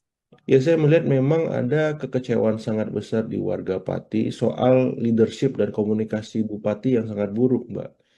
Ya, harusnya kan ketika ada protes, ada demonstrasi, ya sudah saya terima, nanti aspirasinya saya tampung, nanti akan saya tindak lanjuti, atau saya kaji bersama DPRD. Santai aja sebenarnya. Bukan menantang balik, 5.000 nggak ada masalah, 50.000 siap seperti itu. Itu kan nggak populis. Belum lagi saya nggak mau mundur karena saya dipilih langsung oleh rakyat. Lah, sementara rakyat yang milih sudah kecewa gitu loh. Jadi saya melihat ada sebuah apa ya mindset bahwa ketika dia dipilih selesai. Hmm. Di undang-undang itu bisa diberhentikan loh kepala daerah. Ada aturan mainnya kan, apakah dia mengundurkan diri, apakah dia meninggal, diberhentikan karena macam-macam alasan seperti itu. Dan inilah yang sedang diuji oleh pansus pemakzulan ya, 12 item tadi. Jadi saya melihat memang statement-statement yang kontraproduktif itu menurut saya disudahi saja. Ya Pak Bupati, alangkah baiknya untuk sementara waktu fokus ya dalam tanda petik ya bagaimana jalannya pemerintahan tidak terganggu, apakah mendelegasikan itu ke wakil bupati, ataukah berkomunikasi intensif dengan Kemendagri, dengan Pak Gubernur. Ya jangan sampai dengan situasi ini pemerintahan di Pati tidak berjalan maksimal.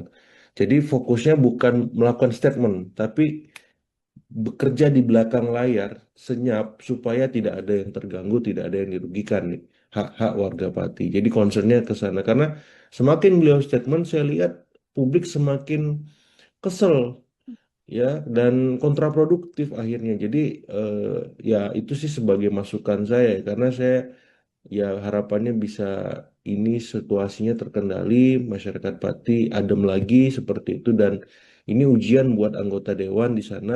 Jangan lengah, jangan terlena, ya cukup sekali kebobolan digeruduk, Nah, ini harus maksimal kerjanya lewat pansus ataupun hak angket itu, seperti itu. Mhm. Dari 12 poin yang menjadi salah satu dasar dari DPRD begitu ya, Mas Agung ya. Ini kalau secara regulasi ataukah indikator-indikatornya apakah sangat memungkinkan untuk menuju ke pemakzulan, Mas? Prosesnya kan panjang ya Mbak ya. Jadi apa namanya, hak angket itu dilakukan oleh anggota-anggota DPRD untuk menyelidiki 12 item tadi. Nah, 12 item tadi kalau memang sudah diperiksa saksi-saksinya, alat buktinya, dan sudah ada sikap definitif dari anggota apa DPRD Pati, itu akan diajukan ke Mahkamah Agung. Hmm. Kemudian Mahkamah Agung akan meneliti itu. Nah, kalau memang Mahkamah Agung melihat ini tidak ada masalah, tidak ada celah kesalahan, ya berarti dilanjutkan lagi nanti ke apa namanya ke Kemendagri tebusan ke Presiden untuk dilakukan ACC semacam itu. Jadi prosesnya panjang, tapi saya berharap memang walaupun waktunya 2 bulan, ini ya apa ya bisa dipercepat gitu loh. Jangan istilahnya 2 bulan juga. Hmm. Ya anggota dewannya kerjanya gila-gilaan untuk membayar kekecewaan dan kemarahan warga kemarin. Kalau perlu ya kalau office hour jam 9 sampai jam 5 sore, mereka kerja sampai jam berapa? Jam 10 malam gitu ya. Maksudnya menunjukkan keseriusan gitu loh, komitmen mereka bahwa mereka benar-benar mengawal ini sampai akhir, terlepas nanti diterima Mahkamah Agung ataupun tidak ataupun yang lain, ya minimal mereka sudah usaha semaksimal mungkin seperti itu karena penting meredam kekecewaan dan kemarahan warga tadi supaya tidak berujung ke hal-hal yang tidak kita inginkan karena kemarin kan sempat ada kerusakan, ada korban luka dan lain-lain gitu dan saya ya tidak berharap itu terulang kembali lah cukuplah sekali saja karena ini apa ya sedikit banyak pasti memberikan disinsentif stabilitas ya secara lokal maupun secara regional dan nasional seperti itu. Kalau kita cermati juga, Mas Agung, ini kan Ya, komposisi politisnya kan di DPRD juga kan partai penguasa yang juga persis. mengusung Pak Sudewo begitu ya, Bupati Pati Betul. ini. Kalau secara politik artinya masih Ya, tetap mungkin ya, Mas Agung ya, pemakzulan ini dengan komposisi ya banyak orang yang kemudian sama-sama punya tujuan yang sama dengan Bupati. iya kalau dilihat komposisinya kan partai pengusung Pak Bupati itu kalau saya tidak salah coret-coret sekitar 40% ya Hmm. koalisinya. Cuman kan koalisi pengusungnya ini juga apa ya sudah berbalik arah, Mbak. Hmm. Arah angin politiknya sudah berubah. Bahkan kemarin turut mendukung hadirnya pansus pemakzulan. Dan Gerindra sebagai partai pengusung Pak Bupati juga ikut di dalamnya, bahkan memberikan catatan-catatan kritis atas kepemimpinan Pak Bupati. Jadi kalau saya melihat memang ini sebuah presiden baik ya, bahwa ya Gerindra membuka diri atas beragam masukan dan koreksi, dan saya melihat ini bisa sedikit banyak memberikan objektivitas bagi masyarakat Pati, walaupun hari ini Gerindra berkuasa, punya kader sebagai Bupati Pati di sana, ya Gerindra tetap concern merawat menjaga aspirasi rakyat sebagai hal yang utama karena ini yang paling penting dan sebagaimana pesan Pak Prabowo juga beliau nggak akan istilahnya kasih ampun dan Hmm. siap kritik walaupun yang mengkritik itu dari dalam koalisi dari Gerindra itu sendiri termasuk sebaliknya kalau ada kesalahan dari dalam koalisi dan dari kader Gerindra sendiri beliau juga tidak akan memberikan dalam tanda petik belas kasihan semacam itu dan ini kan presiden yang sudah istilahnya diketahui oleh presiden juga ya ketua eh, apa namanya ketua fraksi Gerindra Pak Budi Jiwandono juga sudah merespon Pak Dasko wakil ketua DPR juga demikian jadi semuanya seirama seperti itu sampai di level lokal jadi saya melihat presiden itu hal positif sebagaimana kita coba komparasi dengan kasus waktu itu pemakzulan Pak Aceng Fikri Bupati Garut Hmm. ya beberapa waktu yang lalu di mana dia dari Partai Demokrat, presidennya waktu itu Pak SBY. Nah, tidak ada intervensi dari Demokrat ataupun Pak SBY untuk membuat ya proses konstitusional berupa pemakzulan itu terhambat gitu. Nah, saya melihat Gerindra juga demikian. Jadi diserahkan kepada mekanisme di Pati, silahkan lanjutkan kata Pak Dasko semacam itu dan saya mengapresiasi supaya apa? Semua elit politik baik di level lokal, di nasional belajar dari kasus Pati ini. Karena Pati efek ini sudah kemana-mana, Mbak Hmm. Mila ya. Ya bukan hanya Pati, ternyata masalah pajak bumi bangunan ini ada di Jombang, ada di Bone, ada di Semarang, ada di tempat-tempat lain juga yang mungkin kita belum tahu dan masyarakat belum sadar. Tapi karena Pati efek ini, akhirnya mereka buka list pajak bumi bangunan tagihannya kayak saya saja misalkan. Saya buka lagi list pajak bumi bangunan saya dari tahun ke tahun. Ada kenaikan nggak ini yang gila-gilaan, ugal-ugalan seperti itu. Membuat masyarakat juga jadi melek, kalaupun nanti ada hal-hal yang ternyata tidak sesuai atau tiba-tiba naiknya drastis sekali, ini juga bisa menjadi atensi ya, Mas Betul, Agung ya. betul. Oke, ini kalau misalnya pemakzulan kan pasti antara ya berhasil dimakzulkan atau tidak begitu. Kalau Betul. ini berhasil, Mas Agung, dampak politik dan juga sosialnya bagi masyarakat Pati akan seperti apa? Dan kalaupun nanti Ya. ini tidak berjalan begitu ya, pemakzulannya tidak sampai finish untuk melengsarkan Bupati Pati, dampaknya juga akan seperti apa, Mas? Iya, jadi saya melihat memang kalau pemakzulan ini mengemuka, maka ya otomatis Pak Wakil Bupati yang maju, yang naik Hmm. ya. Kemudian nanti di koalisi pengusung akan dibicarakan siapa ya wakil bupati baru, karena Pak Wakil Bupati tadi naik menjadi bupati.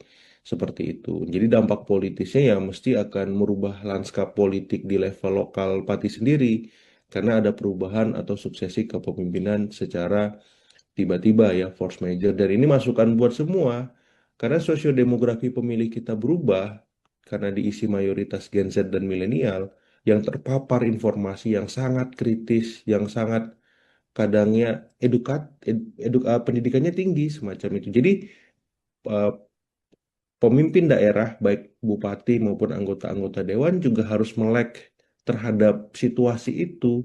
Kalau mereka kritis berarti kepala daerahnya harus kreatif. Anggota dewannya juga seperti itu.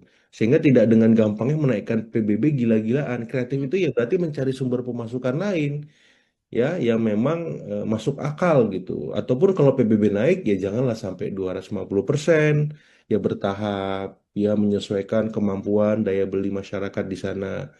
Masyarakat saya yakin mau bayar pajak ya, tapi jangan ya ugal-ugalan naiknya seperti itu, bertahap, kemudian ada researchnya supaya mereka bisa mendapatkan itu sebagai sebuah argumen rasional. Nah, jadi secara politik akan banyak perubahan lanskap, Mbak, seperti itu, baik di level ya partainya, kemudian pemilihnya, ya, kemudian juga saya yakin pasti ada apa semacam reorientasi ketika mereka membuat kebijakan. Mau Hmm. nggak mau ya akhirnya lebih partisipatif, lebih emansipatorik, lebih transparan, ya dibuka kanal-kanal informasi, saluran-saluran komunikasi itu yang selama ini tersumbat dan searah. Ini kan yang jadi soal. Ya seakan-akan ketika bupati sudah terpilih, anggota dewan sudah terpilih, bisa seenaknya aja buat perda, buat perbub, ya sudah, masyarakat tinggal setuju, nggak ada pilihan lain. Kalau nggak saya layani, kan gitu kemarin, sampai seperti itu. Kalau PBB-nya nggak lunas, ya udah, nggak bisa mengakses pelayanan publik, itu kan udah istilahnya bahaya, ya intimidatif, nggak mendidik seperti itu. Jadi secara politik itu, secara sosial ya saya kira ini apa ya, ya bisa diobjektifikasi lah apakah memang apa proses pemakzulan ini bisa menjawab kegeraman dan kegelisahan publik. Yang jelas pansus pemakzulan di DPRD Pati harus bekerja sebaik mungkin karena jangan sampai ini menjadi presiden kurang baik juga ya, karena kan sebenarnya nggak ada istilahnya wajar kalau ada kebijakan yang tidak populis kemudian diprotes. Yang jadi soal kalau masalahnya bukan hanya soal dia membuat kebijakan, tapi ada banyak masalah lain yang itu sedikit banyak ada irisannya dengan hukum kan, seperti itu. Jadi kalau saya ya masyarakat Pati harus berbesar hati, berbesar jiwa menanti proses ini sampai selesai, ya hindari hal-hal yang kontraproduktif, utamanya yang bisa membuat situasi di Pati menjadi kurang kondusif. Jadi ikuti proses pansus pemakzulan dan saya berharap anggota DPRD juga setransparan mungkin kerjanya, semaksimal mungkin supaya masyarakat Pati dalam tanda petik percaya lagi gitu ya. sedikit banyak legitimasi itu bisa terbentuk dan tumbuh dengan baik setelah mereka dikecewakan. Karena ya saya memberikan catatan kritis juga buat anggota dewan. Ya, kesalahan Pak Sudewo ini kan terjadi karena anggota dewan membiarkan. Ya, kalau fungsi pengawasan jalan, kalau fungsi-fungsi lain berlangsung dengan baik, mestinya ini nggak terjadi dan masa nggak perlu tumpah ruah ke jalan, melakukan hal-hal yang apa ya di luar kontrol semacam itu. Jadi ini masukan buat anggota dewan, ya jangan lengah, jangan terlena sekali lagi, pastikan bahwa Anda bekerja dengan maksimal seperti itu. Oke, itu masih panjang prosesnya untuk pemakzulan bisa untuk kemudian dilakukan ataupun bisa gagal juga ya, Mas Agung Ya, ya, kalau nanti sudah naik ke pusat. Lalu kalau misalnya ini ternyata pemakzulannya tidak berhasil atau tidak jalan begitu kan, Bupati akan menjalankan pemerintahan ya, masih sangat lama, Mas Agung, masih 5 ya, tahun, 4 tahun mendatang lah bisa dikatakan. betul. Dengan Ya. ketiadaan rasa percaya dari masyarakat ini, kalau dari analisa Mas Agung, situasinya nanti akan seperti apa? Nah, ini Mbak yang saya agak apa ya, agak riskan dan bingung menjawabnya karena saya kemarin waktu melihat demonstrasi besar itu legitimasi bupati di titik nadir, bahkan minus gitu loh. Masyarakat distrust gitu. Jadi untuk mengembalikan itu nggak mudah. Hmm. Ya, jadi saya kira perlu ya intervensi dari pemerintah provinsi kah, misalkan sementara waktu seperti kemarin Pak Tat Yassin sebagai inspektur upacara karena Pak Bupati kurang sehat misalkan. Ya itu bisa jadi salah satu opsi. Atau nanti Pak Wakil Bupati yang menjalankan roda pemerintahan sehari-hari. Ya Pak Bupati mungkin misalkan di retreat dulu di Kemendagri. Ya retreat kedua, retreat ulang dalam tanda petik. Kayak kemarin Pak Luki Hakim kan apa itu Bupati saya lupa daerah di Jawa Barat juga tuh. Dia ke Jepang tanpa izin. Padahal dia sudah izin, ternyata ada misadministrasi di sana. Dia di retreat di Kemendagri 3 bulan tuh. Cuman kan ini agak berat masalah di Pati, mungkin lebih lama dari Pak Hmm. Luki Hakim misalkan. Jadi itu opsi juga. Silakan pansus pemakzulan jalan, Pak Bupati, Pati di retreat dulu di Kemendagri. Ini dua hal yang berbeda, biarkan semuanya berjalan secara paralel. Pun kalau pansus sudah istilahnya selesai, ini diajukan ke MMA, diproses, Pak Bupati tetap aja di retreat dulu. Pemerintahan sehari-hari siapa? Pak Wakil atau nanti Pak Wagub atau seperti apalah. Ya, tapi biasanya kan Pak Wakil Bupati seperti itu. Jadi roda pemerintahan tetap jalan, masyarakat tenang, terlayani semacam itu. Jadi opsi-opsi itu yang saya lihat bisa istilahnya dalam tanda petik ya meredam, Mbak. Ya, kalau mengobati ya dikit-dikit lah kan Hmm. gitu. Nggak bisa langsung sembuh karena baru gitu lukanya. Jadi ya minimal udah ada format solusinya kalau saya. Pun nanti kalau misalkan tidak jadi pemakzulan, ya mau nggak mau ya masyarakat Pati mesti berbesar hati. Ya. Ya karena opsi semuanya terbuka dan mungkin terjadi. Tapi yang paling besar ya pansus ini memang punya tendensi kuat untuk meneruskan pemakzulan ini ke Mahkamah Agung dengan situasi dan kebatinan masyarakat Pati seperti sekarang.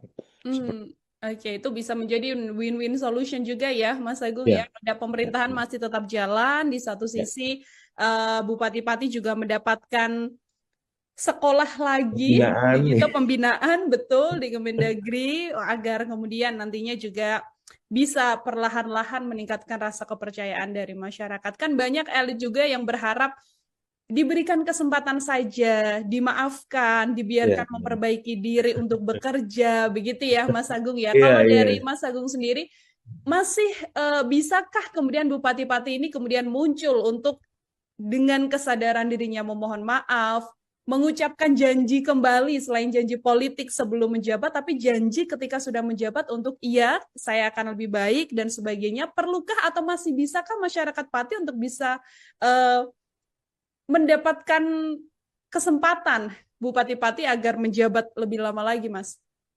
Iya, kalau saya sih jawaban objektifnya tunggu pansus pemakzulan sih, Mbak. Hmm, Seperti apa hasil kerjanya semacam itu. Karena kan Pak Bupati sebenarnya sudah minta maaf. ya. Ya sudah istilahnya apa ya bahasanya itu sudah membatalkan kebijakan PBB juga gitu. Jadi dia sudah melakukan apa yang seharusnya dilakukan. Sehingga ketika beliau melakukan itu lagi sepertinya sudah sudah apa ya, elemen of surprise-nya sudah hilang gitu. Hmm. Tidak ada kebaruan di sana, artinya masyarakat sudah klimaks, sudah berada di titik jenuh emosinya. Jadi pendekatannya bukan lagi dengan minta maaf, dengan kata-kata, tapi dengan langsung perbuatan. Ya, misalkan ya secara maaf terbaik itu ya secara drastis membuat kebijakan yang populis, Hmm. komunikasi dengan sangat baik, lebih terbuka, lebih dua arah, lebih partisipatif. Jadi bukan lagi dengan kata-kata, tapi dengan perbuatan. Nah, apakah masyarakat Pati masih membuka ruang itu? Nah, itu yang saya nggak bisa jawab. Ya, jadi akhirnya saya sampaikan ya, kita tunggu kerja pansus pemakzulan, proses pembinaan misalkan nanti jadi di Kemendagri, kalau memang pertimbangan ini diterima oleh Pak Menteri, ya saya kira harus dilakukan. Jadi secara simultan nanti setelah pembinaan ya kebijakan itu akhirnya bisa berubah secara drastis. Akhirnya kan masyarakat objektif. Hmm. Konflik ini berada di titik normalisasi. Oh, ternyata memang ada perubahan nih kata masyarakat. Kebijakan yang kemarin PBB naik ugal-ugalan naik tapi bertahap. Kemudian soal mutasi, demosi dan seterusnya transparan. Kemudian soal kebijakan-kebijakan infrastruktur, ya kebijakan lain itu juga diputuskan secara demokratis, melibatkan DPRD dan seterusnya. Jadi perubahannya ke sana. Ya bukan lagi dengan kata-kata karena udah nggak cukup kayak. Sudah tidak bisa dengan kata-kata aja ya, Mas Agung ya. Susah, Jadi susah. lebih baik Kalau lihat dari situasi kebatinan di sana, saya lihat berat kayaknya.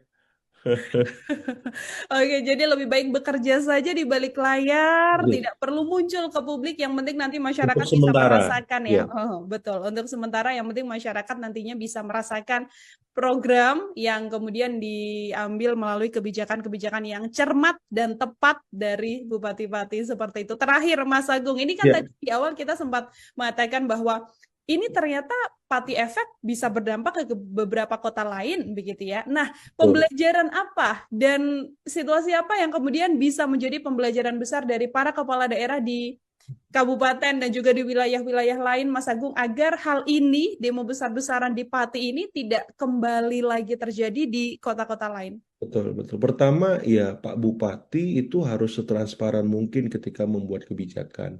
Libatkan semua stakeholder atau minimal sebagian besar stakeholder. Supaya apa? Kebijakan itu kokoh, solid, bisa dimiliki bersama oleh semua. Ya tadi, kalau misalkan PBB mau naik, naiknya seberapa besar? Ya sesuai kajian-kajian akademisi, ya sesuai dengan kemampuan warga. Jadi kebijakan itu akhirnya didukung, naik tapi mereka mau bayar, bukan melakukan civil disobedience ya, pembangkangan sipil. Mereka menolak, malah demo, marah-marah, semacam itu. Nah itu satu. Yang kedua, legislatifnya. Hmm. Legislatifnya harus berubah, berbenah, ya, menjalankan fungsi-fungsi utama mereka terkait pengawasan. Jangan sampai mampet, kemudian ya eksekutifnya sesuka hati. Sehingga apa? Masa tumpah ruah di jalan. Nah, saya kira legislatif, eksekutif mesti reflektif lah. Ya ini kan sudah berjalan setahun pemerintahan semacam itu, hampir setahun, otomatis mereka harus berubah, berbenah supaya jadi lebih baik. Dan yang paling utama, baik eksekutif, legislatif, itu komunikasinya harus baik. Jangan nantang-nantang, jangan arogan, walaupun sudah menjadi kepala daerah, walaupun sudah menjadi anggota dewan. Terbuka, ini sosiodemografi pemilih sudah berubah, Pak. Ya, jadi Bapak Ibu yang terhormat, ini sudah berubah. Kalau Bapak Ibu nggak berubah, nggak berbenah, nggak kreatif di tengah masyarakat yang kritis dan terlimpahi informasi yang luar biasa banyak, bahaya. Tengah jalan bisa turun jabatan Bapak Ibu yang terhormat. Jadi, Isu besar dan sudah sampai ke telinga elit di nasional, begitu ya, Mas Agung ya. Mungkin saya ingin ya, minta pengantar dulu dari Mas Agung, apa yang sedianya bisa di-highlight, Mas, dari perjalanan demo besar di Pati yang sudah digelar pertama kali di tanggal 13 Agustus dan kabarnya bahkan akan digelar kembali untuk kedua kalinya. betul, Mbak. Jadi sebenarnya sederhana ya, ketika Pak Bupati membuat kebijakan lewat Perbub, yakni kenaikan PBB 250%, walaupun ini bisa ditelusuri lagi apakah di semua titik atau sebagian semacam itu, tapi kebijakan ini minim partisipasi, minim keterlibatan publik sebagaimana asas-asas umum pemerintahan daerah yang kita pahami di undang-undang pemerintahan daerah itu yang akhirnya membuat ya semacam bom waktu masalah. Karena ternyata setelah ditelisik lebih lanjut, ternyata bukan hanya soal pajak bumi bangunan, tapi ada 11 hal lain yang itu memang menjadi problem serius yang mendera atau menjerat bupati-pati. Yang pertama itu soal kebijakan nir partisipasi. Yang kedua soal relasi yang kurang baik antara eksekutif dengan legislatif. Karena kan ini ternyata disahkan perbuknya bulan Mei kalau saya tidak salah, kemudian meledak Agustus kemarin lewat demo besar. Ketika relasi eksekutif dan legislatif tidak baik, yang dikorbankan akhirnya rakyat. Seperti itu. Karena ketika Bupati Asik sendiri membuat kebijakan tanpa persetujuan, tanpa sepengetahuan DPRD, ujuk-ujuk langsung ke masyarakat, ke warga semacam itu, otomatis ya warga juga ya, dalam tanda petik kesel karena kebijakan yang dilakukan itu bukan hanya satu kali, tapi berkali-kali dan itu apa ya menggugah rasa nurani mereka, nalar mereka, sehingga akhirnya klimaksnya pada waktu kemarin demonstrasi besar. Dan Hmm. yang ketiga saya lihat juga memang ini problem laten ya, ketika eksekutif dan legislatif tidak melibatkan publik, maka ini sebuah presiden buruk ya Mbak Nila, karena kita tahu pilkada selesai, oke. Ya, koalisi menang, yes. Tapi bukan berarti tidak kemudian tidak melibatkan rakyat ketika mereka bekerja ataupun membuat kebijakan, perda, atau merevisi aturan apapun semacam itu. Justru ini momen awal mereka memimpin. Bagaimana mungkin mereka bisa dipercaya kalau legitimasinya runtuh seketika di tengah periode kepemimpinannya? Ya kita lihat kemarin kan apa dia ditimpukin. Saya nggak kebayang seperti itu pemimpin daerah mendapati semacam itu. Terus anggota dewan digeruduk, bahkan mereka yang absen itu rakyat. Pansusnya juga yang buat dipaksa rakyat dikepung. Kalau nggak ada pansus itu. Jadi karena rakyat sudah bertindak jauh, akhirnya terjadilah pansus pemakzulan itu dan hak angket. Nah yang terakhir yang ingin saya garis bawahi soal komunikasi yang buruk, Mbak Nila. Ya, jadi ini melahirkan masalah-masalah baru lainnya.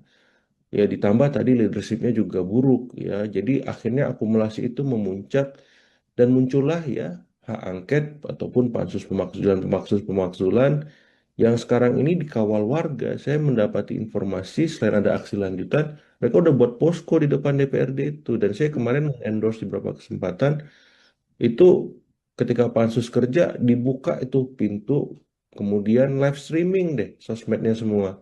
YouTube, TikTok, Facebook, IG, dan seterusnya supaya apa? Supaya tidak ada sakwa sangka apapun dalam benak masyarakat Pati. Minimal mereka adem, tenang, dan melihat proses ini setransparan mungkin. Seperti itu Mbak sebagai pengantar.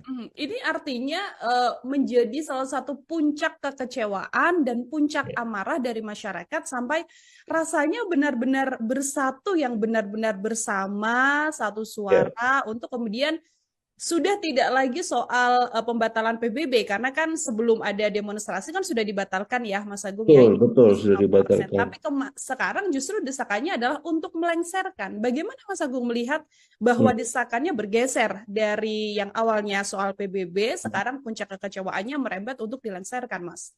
Ya, saya melihat memang ada kekecewaan sangat besar di warga Pati soal leadership dan komunikasi Bupati yang sangat buruk, Mbak. Ya, harusnya kan ketika ada protes, ada demonstrasi, ya sudah saya terima, nanti aspirasinya saya tampung, nanti akan saya tindak lanjuti, atau saya kaji bersama DPRD. Santai aja sebenarnya. Bukan menantang balik, 5.000 nggak ada masalah, 50.000 siap seperti itu kan nggak populis. Belum lagi saya nggak mau mundur, karena saya dipilih langsung oleh rakyat. Lah, sementara rakyat yang milih sudah kecewa gitu loh. Jadi saya melihat ada sebuah apa ya mindset bahwa ketika dia dipilih selesai. Hmm. Di undang-undang itu bisa diberhentikan loh kepala daerah. Ada aturan mainnya kan. Apakah dia mengundurkan diri, apakah dia meninggal, diberhentikan karena macam-macam alasan seperti itu. Dan inilah yang sedang diuji oleh pansus pemakzulan ya, 12 item tadi. Jadi saya melihat memang statement-statement yang kontraproduktif itu menurut saya disudahi saja.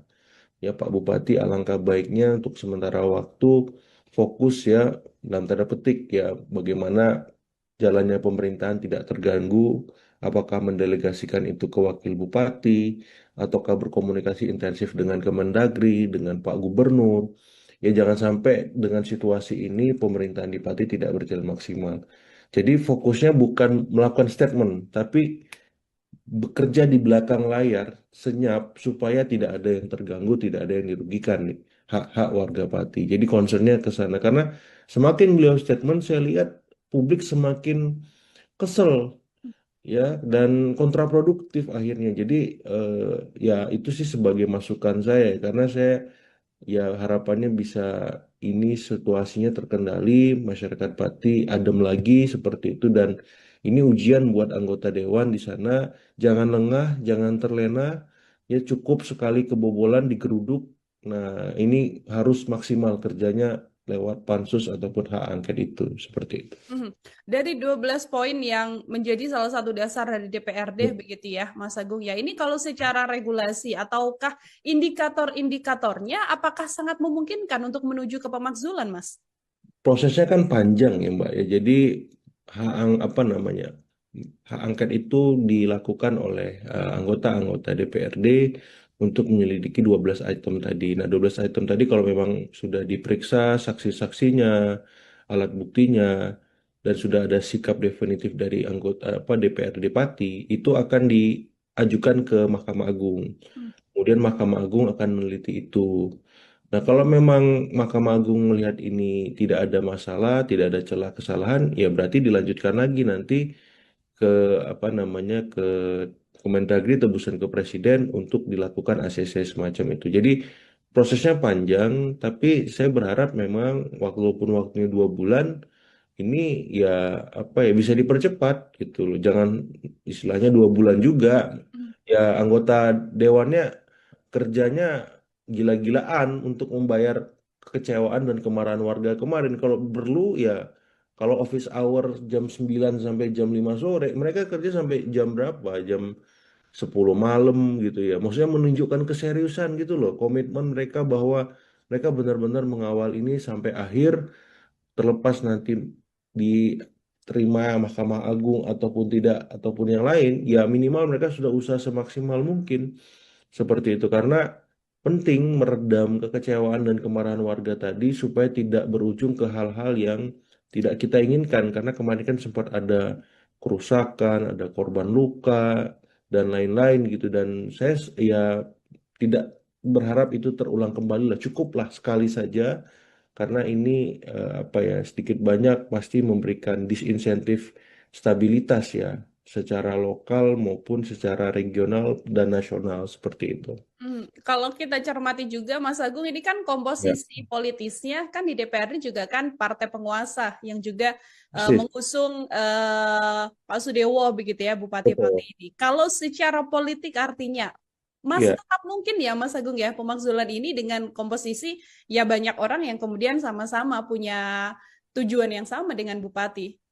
iya kalau dilihat komposisinya kan partai pengusung Pak Bupati itu kalau saya tidak salah coret-coret sekitar 40% ya Hmm. koalisinya. Cuman kan koalisi pengusungnya ini juga apa ya sudah berbalik arah, Mbak. Hmm. Arah angin politiknya sudah berubah. Bahkan kemarin turut mendukung hadirnya pansus pemakzulan. Dan Gerindra sebagai partai pengusung Pak Bupati juga ikut di dalamnya, bahkan memberikan catatan-catatan kritis atas kepemimpinan Pak Bupati. Jadi kalau saya melihat memang ini sebuah presiden baik ya, bahwa ya Gerindra membuka diri atas beragam masukan dan koreksi, dan saya melihat ini bisa sedikit banyak memberikan objektivitas bagi masyarakat Pati, walaupun hari ini Gerindra berkuasa, punya kader sebagai Bupati Pati di sana, ya Gerindra tetap concern merawat menjaga aspirasi rakyat sebagai hal yang utama karena ini yang paling penting dan sebagaimana pesan Pak Prabowo juga beliau nggak akan istilahnya kasih ampun dan Hmm. siap kritik walaupun yang mengkritik itu dari dalam koalisi dari Gerindra itu sendiri termasuk sebaliknya kalau ada kesalahan dari dalam koalisi dan dari kader Gerindra sendiri beliau juga tidak akan memberikan dalam tanda petik belas kasihan semacam itu dan Ini kan presiden yang sudah istilahnya diketahui oleh presiden juga ya, ketua eh, apa namanya ketua fraksi Gerindra Pak Budi Jiwandono juga sudah merespon, Pak Dasko Wakil Ketua DPR juga demikian. Jadi semuanya seirama seperti itu sampai di level lokal. Jadi saya melihat presiden itu hal positif. Sebagaimana kita coba komparasi dengan kasus waktu itu pemakzulan Pak Aceng Fikri Bupati Garut Hmm. ya beberapa waktu yang lalu di mana dia ada di Partai Demokrat, presidennya waktu itu Pak SBY. Nah, tidak ada intervensi dari Demokrat ataupun Pak SBY untuk membuat ya proses konstitusional berupa pemakzulan itu terhambat gitu. Nah, saya melihat Gerindra juga demikian. Jadi diserahkan kepada mekanisme di Pati, silahkan lanjutkan kata Pak Dasko semacam itu dan saya mengapresiasi supaya apa semua elit politik baik di level lokal, di nasional belajar dari kasus Pati ini. Karena Pati efek ini sudah kemana-mana, Mbak Hmm. Mila ya. Ya bukan hanya Pati, ternyata masalah pajak bumi bangunan ini ada di Jombang, ada di Bone, ada di Semarang, ada di tempat-tempat lain juga yang mungkin kita belum tahu dan masyarakat belum sadar. Tapi karena Pati efek ini, akhirnya mereka buka list pajak bumi bangunan tagihannya kayak saya saja misalkan. Saya buka lagi list pajak bumi bangunan saya dari tahun ke tahun. Ada kenaikan nggak ini yang gila-gilaan, ugal-ugalan seperti itu? Membuat masyarakat juga jadi melek, kalaupun nanti ada hal-hal yang ternyata tidak sesuai atau tiba-tiba naiknya drastis sekali, ini juga bisa menjadi atensi ya, Mas Betul, Agung ya. betul. Eh, Oke, ini kalau misalnya pemakzulan kan pasti antara ya berhasil dimakzulkan atau tidak begitu. Kalau Betul. ini berhasil, Mas Agung, dampak politik dan juga sosialnya bagi masyarakat Pati akan seperti apa? Dan kalaupun nanti Ya. ini tidak berjalan begitu ya, pemakzulannya tidak sampai finish untuk melengsarkan Bupati Pati, dampaknya juga akan seperti apa, Mas? Iya, jadi saya melihat memang kalau pemakzulan ini mengemuka, maka ya otomatis Pak Wakil Bupati yang maju, yang naik Hmm. ya. Kemudian nanti di koalisi pengusung akan dibicarakan siapa ya wakil bupati baru, karena Pak Wakil Bupati tadi naik menjadi bupati. Seperti itu. Jadi dampak politisnya ya mesti akan merubah lanskap politik di level lokal Pati sendiri, karena ada perubahan atau suksesi kepemimpinan secara tiba-tiba ya force major dan ini masukan buat semua karena sosiodemografi pemilih kita berubah karena diisi mayoritas Gen Z dan milenial yang terpapar informasi yang sangat kritis, yang sangat kadangnya pendidikannya tinggi semacam itu. Jadi eh, pemimpin daerah baik bupati maupun anggota-anggota dewan juga harus melek terhadap situasi itu. Kalau mereka kritis berarti kepala daerahnya harus kreatif. Anggota dewannya juga seperti itu. Sehingga tidak dengan gampangnya menaikkan PBB gila-gilaan. Kreatif itu ya berarti mencari sumber pemasukan lain ya yang memang masuk akal gitu. Ataupun kalau PBB naik ya janganlah sampai 250%, ya bertahap, ya menyesuaikan kemampuan daya beli masyarakat di sana. Masyarakat saya yakin mau bayar pajak ya, tapi jangan ya ugal-ugalan naiknya seperti itu bertahap. Kemudian ada researchnya supaya mereka bisa mendapatkan itu sebagai sebuah argumen rasional. Nah, jadi secara politik akan banyak perubahan lanskap, Mbak, seperti itu, baik di level ya partainya, kemudian pemilihnya, ya, kemudian juga saya yakin pasti ada apa semacam reorientasi ketika mereka membuat kebijakan. Hmm. Mau nggak mau ya akhirnya lebih partisipatif, lebih emansipatorik, lebih transparan, ya dibuka kanal-kanal informasi, saluran-saluran komunikasi itu yang selama ini tersumbat dan searah. Ini kan yang jadi soal. Ya seakan-akan ketika bupati sudah terpilih, anggota dewan sudah terpilih, bisa seenaknya aja buat perda, buat perbub, ya sudah. Masyarakat tinggal setuju, nggak ada pilihan lain. Kalau nggak saya layani, kan gitu kemarin, sampai seperti itu. Kalau PBB-nya nggak lunas, ya udah, nggak bisa mengakses pelayanan publik. Itu kan udah istilahnya bahaya, ya intimidatif, nggak mendidik seperti itu. Jadi secara politik itu, secara sosial ya saya kira ini apa ya ya bisa diobjektifikasi lah apakah memang apa proses pemakzulan ini bisa menjawab kegeraman dan kegelisahan publik. Yang jelas pansus pemakzulan di DPRD Pati harus bekerja sebaik mungkin karena jangan sampai ini menjadi presiden kurang baik juga ya karena kan sebenarnya nggak ada istilahnya wajar kalau ada kebijakan yang tidak populis kemudian diprotes. Yang jadi soal kalau masalahnya bukan hanya soal dia membuat kebijakan, tapi ada banyak masalah lain yang itu sedikit banyak ada irisannya dengan hukum kan, seperti itu. Jadi kalau saya ya masyarakat Pati harus berbesar hati, berbesar jiwa menanti proses ini sampai selesai, ya hindari hal-hal yang kontraproduktif utamanya yang bisa membuat situasi di Pati menjadi kurang kondusif.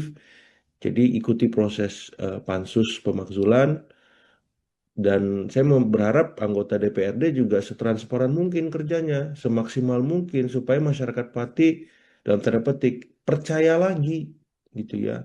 Sedikit banyak legitimasi itu bisa terbentuk dan tumbuh dengan baik setelah mereka dikecewakan. Karena ya saya memberikan catatan kritis juga buat anggota dewan. Ya, kesalahan Pak Sudewo ini kan terjadi karena anggota dewan membiarkan. Ya, kalau fungsi pengawasan jalan, kalau fungsi-fungsi lain berlangsung dengan baik, mestinya ini nggak terjadi dan masa nggak perlu tumpah ruah ke jalan, melakukan hal-hal yang apa ya di luar kontrol semacam itu. Jadi ini masukan buat anggota dewan, ya jangan lengah, jangan terlena sekali lagi, pastikan bahwa Anda bekerja dengan maksimal seperti itu. Oke, itu masih panjang prosesnya untuk pemakzulan bisa untuk kemudian dilakukan ataupun bisa gagal juga ya, Mas Ya, Agung ya, kalau nanti sudah naik ke pusat. Lalu kalau misalnya ini ternyata pemakzulannya tidak berhasil atau tidak jalan begitu kan, Bupati akan menjalankan pemerintahan ya, masih sangat lama, Mas Agung, masih 5 ya, tahun, 4 tahun mendatang lah bisa dikatakan. betul. Dengan Ya. ketiadaan rasa percaya dari masyarakat ini, kalau dari analisa Mas Agung, situasinya nanti akan seperti apa? Nah, ini Mbak yang saya agak apa ya, agak riskan dan bingung menjawabnya karena saya kemarin waktu melihat demonstrasi besar itu legitimasi bupati di titik nadir, bahkan minus gitu loh. Masyarakat distrust gitu. Jadi untuk mengembalikan itu nggak mudah. Hmm.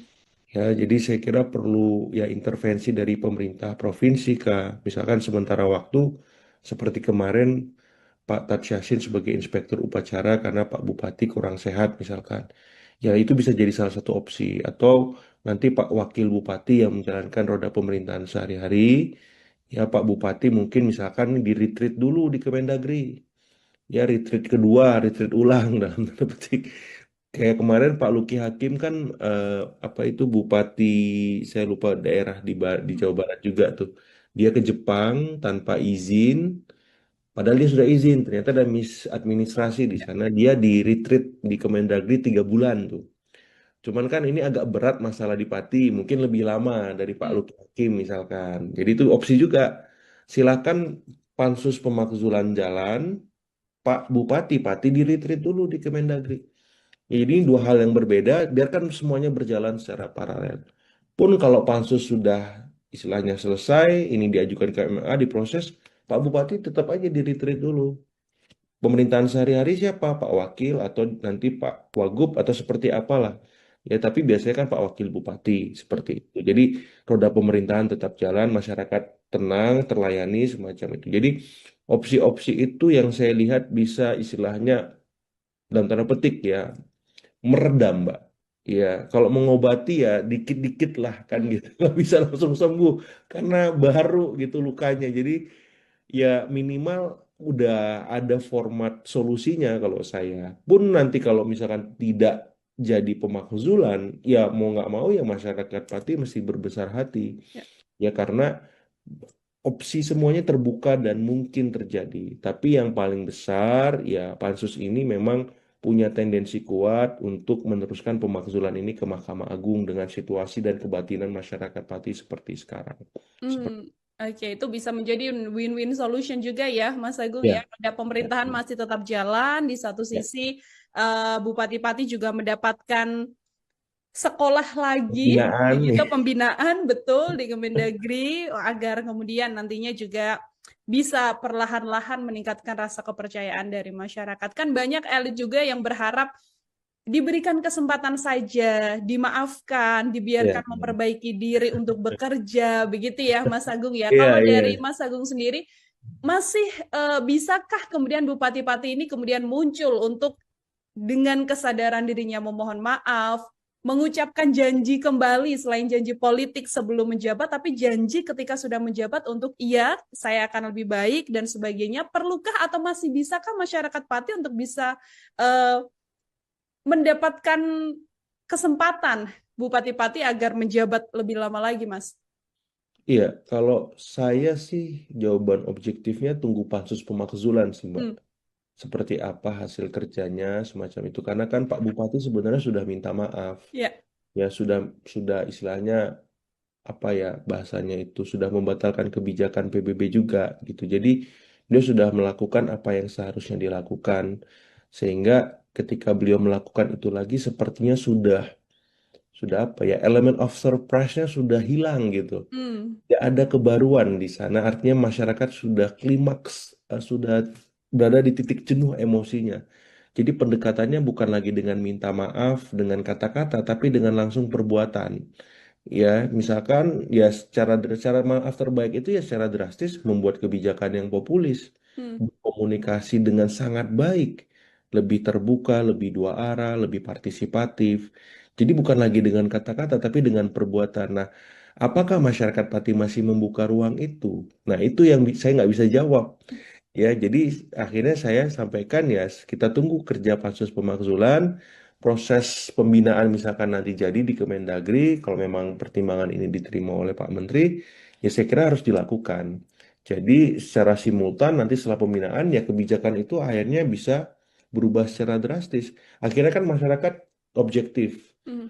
Konflik ini berada di titik normalisasi. Oh, ternyata memang ada perubahan nih kata masyarakat. Kebijakan yang kemarin PBB naik ugal-ugalan naik tapi bertahap. Kemudian soal mutasi, demosi dan seterusnya transparan. Kemudian soal kebijakan-kebijakan infrastruktur, ya kebijakan lain itu juga diputuskan secara demokratis, melibatkan DPRD dan seterusnya. Jadi perubahannya ke sana. Ya bukan lagi dengan kata-kata karena udah nggak cukup kayak. Sudah tidak bisa dengan kata-kata aja ya, Mas Agung ya. Susah, Jadi susah. lebih Kalau baik lihat dari situasi kebatinan di sana, saya lihat berat kayaknya. Oke, jadi lebih baik bekerja saja di balik layar, Betul. tidak perlu muncul ke publik, yang penting nanti Untuk masyarakat bisa sementara, merasakan ya. ya, Oh, betul. Untuk sementara yang penting masyarakat nantinya bisa merasakan program yang kemudian diambil melalui kebijakan-kebijakan yang cermat dan tepat dari Bupati-Bupati seperti itu. Terakhir, Mas Agung, ini kan ya, tadi di awal kita sempat mengatakan bahwa ini ternyata Pati efek bisa berdampak ke beberapa kota lain begitu ya. Nah, betul. pembelajaran apa dan situasi apa yang kemudian bisa menjadi pembelajaran besar dari para kepala daerah di kabupaten dan juga di wilayah-wilayah lain, Mas Agung, agar hal ini, demo besar-besaran di Pati ini tidak kembali lagi terjadi di kota-kota lain? Betul, betul. Pertama, ya Pak Bupati itu harus setransparan mungkin ketika membuat kebijakan. Libatkan semua stakeholder atau minimal sebagian besar stakeholder. Supaya apa? Kebijakan itu kokoh, solid, bisa dimiliki bersama oleh semua. Ya tadi, kalau misalkan PBB mau naik, naiknya seberapa besar? Ya sesuai kajian-kajian akademisi, ya sesuai dengan kemampuan warga. Jadi kebijakan itu akhirnya didukung, naik tapi mereka mau bayar, bukan melakukan civil disobedience ya, pembangkangan sipil. Mereka menolak, malah demo, marah-marah, semacam itu. Nah itu satu. Yang kedua, legislatifnya. Hmm. Legislatifnya harus berubah, berbenah, ya, menjalankan fungsi-fungsi utama mereka terkait pengawasan. Jangan sampai mampet, kemudian ya eksekutifnya sesuka hati. Sehingga apa? Masa tumpah ruah di jalan. Nah, saya kira legislatif, eksekutif mesti reflektif lah. Ya ini kan sudah berjalan setahun pemerintahan semacam itu, hampir setahun, otomatis mereka harus berubah, berbenah supaya jadi lebih baik. Dan yang paling utama, baik eksekutif, legislatif, itu komunikasinya harus baik. Jangan nantang-nantang, jangan arogan, walaupun sudah menjadi kepala daerah, walaupun sudah menjadi anggota dewan. Terbuka, ini sosiodemografi pemilih sudah berubah, Pak. Ya, jadi Bapak Ibu yang terhormat, ini sudah berubah. Kalau Bapak Ibu nggak berubah, nggak berbenah, nggak kreatif di tengah masyarakat yang kritis dan terlimpahi informasi yang luar biasa banyak, bahaya. tengah jalan bisa turun jabatan Bapak Ibu yang Hmm. terhormat. Jadi Isu besar dan sudah sampai ke telinga elit di nasional, begitu ya, Mas Agung ya. Mungkin saya ingin ya, minta pengantar dulu dari Mas Agung, apa yang sedianya bisa di-highlight, Mas, dari perjalanan demo besar di Pati yang sudah digelar pertama kali di tanggal 13 Agustus dan kabarnya bahkan akan digelar kembali untuk kedua kalinya. betul Mbak. Jadi sebenarnya sederhana ya, ketika Pak Bupati membuat kebijakan lewat Perbub, yakni kenaikan PBB 250%, walaupun ini bisa ditelusuri lagi apakah di semua titik atau sebagian semacam itu, tapi kebijakan ini minim partisipasi, minim keterlibatan publik, sebagaimana asas-asas umum pemerintahan daerah yang kita pahami di Undang-Undang Pemerintahan Daerah itu yang akhirnya membuat ya semacam bom waktu masalah. Karena ternyata setelah ditelisik lebih lanjut, ternyata bukan hanya soal pajak bumi bangunan, tapi ada 11 hal lain yang itu memang menjadi problem serius yang mendera atau menjerat Bupati Pati. Yang pertama itu soal kebijakan nir partisipasi. Yang kedua soal relasi yang kurang baik antara eksekutif dengan legislatif. Karena kan ini ternyata disahkan perbuknya bulan Mei kalau saya tidak salah, kemudian meledak Agustus kemarin lewat demo besar. Ketika relasi eksekutif dan legislatif tidak baik, yang dikorbankan akhirnya rakyat. Seperti itu. Karena ketika Bupati Asik sendiri membuat kebijakan tanpa persetujuan, tanpa sepengetahuan DPRD, ujuk-ujuk langsung ke masyarakat, ke warga semacam itu, otomatis ya warga juga ya dalam tanda petik kesel karena kebijakan yang dilakukan itu bukan hanya satu kali, tapi berkali-kali dan itu apa ya menggugah rasa nurani mereka, nalar mereka, sehingga akhirnya klimaksnya pada waktu kemarin demonstrasi besar. Nah, Hmm. yang ketiga saya lihat juga memang ini problem laten ya, ketika eksekutif dan legislatif tidak melibatkan publik, maka ini sebuah presiden buruk ya Mbak Nila, karena kita tahu pilkada selesai, oke. Ya, koalisi menang, yes. Tapi bukan berarti tidak kemudian tidak melibatkan rakyat ketika mereka bekerja ataupun membuat kebijakan, perda, atau merevisi aturan apapun semacam itu. Justru ini momen awal mereka memimpin. Bagaimana mungkin mereka bisa dipercaya kalau legitimasinya runtuh seketika di tengah periode kepemimpinannya? Ya kita lihat kemarin kan apa dia ditimpukin. Saya nggak kebayang seperti itu pemimpin daerah mendapati semacam itu. Terus anggota dewan digeruduk, bahkan mereka yang absen itu rakyat. Pansusnya juga yang buat dipaksa rakyat dikepung. Kalau nggak ada pansus itu. Jadi karena rakyat sudah bertindak jauh, akhirnya terjadilah pansus pemakzulan itu dan hak angket. Nah yang terakhir yang ingin saya garis bawahi soal komunikasi yang buruk, Mbak Nila. Ya, jadi ini melahirkan masalah-masalah baru lainnya.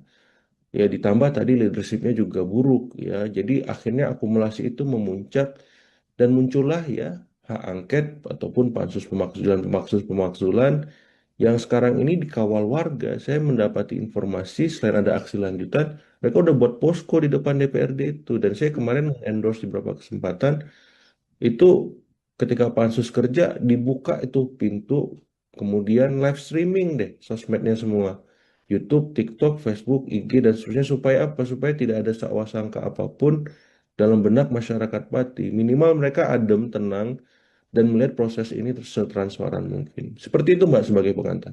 Ini artinya menjadi salah satu puncak kekecewaan dan puncak Ya. amarah dari masyarakat sampai rasanya benar-benar bersatu yang benar-benar bersama satu Ya, suara untuk kemudian sudah tidak lagi soal pembatalan PBB karena kan sebelum ada demonstrasi kan sudah dibatalkan ya Mas Agung ya betul, yang betul sudah 50%. dibatalkan. Tapi sekarang justru desakannya adalah untuk melengsarkan. Bagaimana Mas Agung melihat bahwa Hmm. desakannya bergeser dari yang awalnya soal PBB sekarang puncak kekecewaannya merembet untuk dilengsarkan Mas?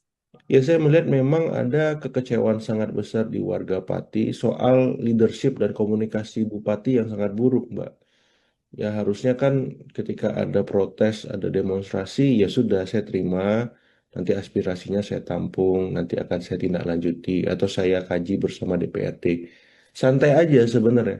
Bukan menantang balik, 5.000 nggak ada masalah, 50.000 siap seperti itu. Itu kan nggak populis. Belum lagi saya nggak mau mundur karena saya dipilih langsung oleh rakyat. Lah, sementara rakyat yang milih sudah kecewa gitu loh. Jadi saya melihat ada sebuah apa ya mindset bahwa ketika dia dipilih selesai. Hmm.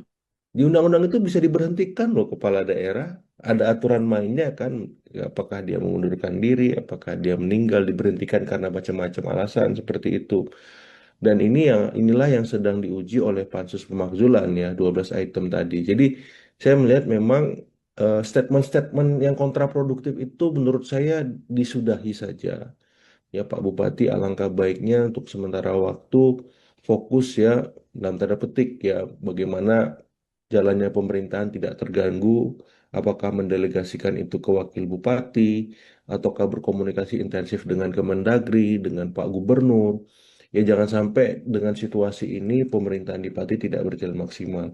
Jadi fokusnya bukan melakukan statement, tapi bekerja di belakang layar senyap supaya tidak ada yang terganggu, tidak ada yang dirugikan nih hak-hak warga Pati. Jadi concernnya ke sana karena semakin beliau statement saya lihat publik semakin kesel ya dan kontraproduktif akhirnya. Jadi eh, ya itu sih sebagai masukan saya karena saya ya harapannya bisa ini situasinya terkendali, masyarakat Pati adem lagi seperti itu dan ini ujian buat anggota dewan di sana. Jangan lengah, jangan terlena, ya cukup sekali kebobolan digeruduk.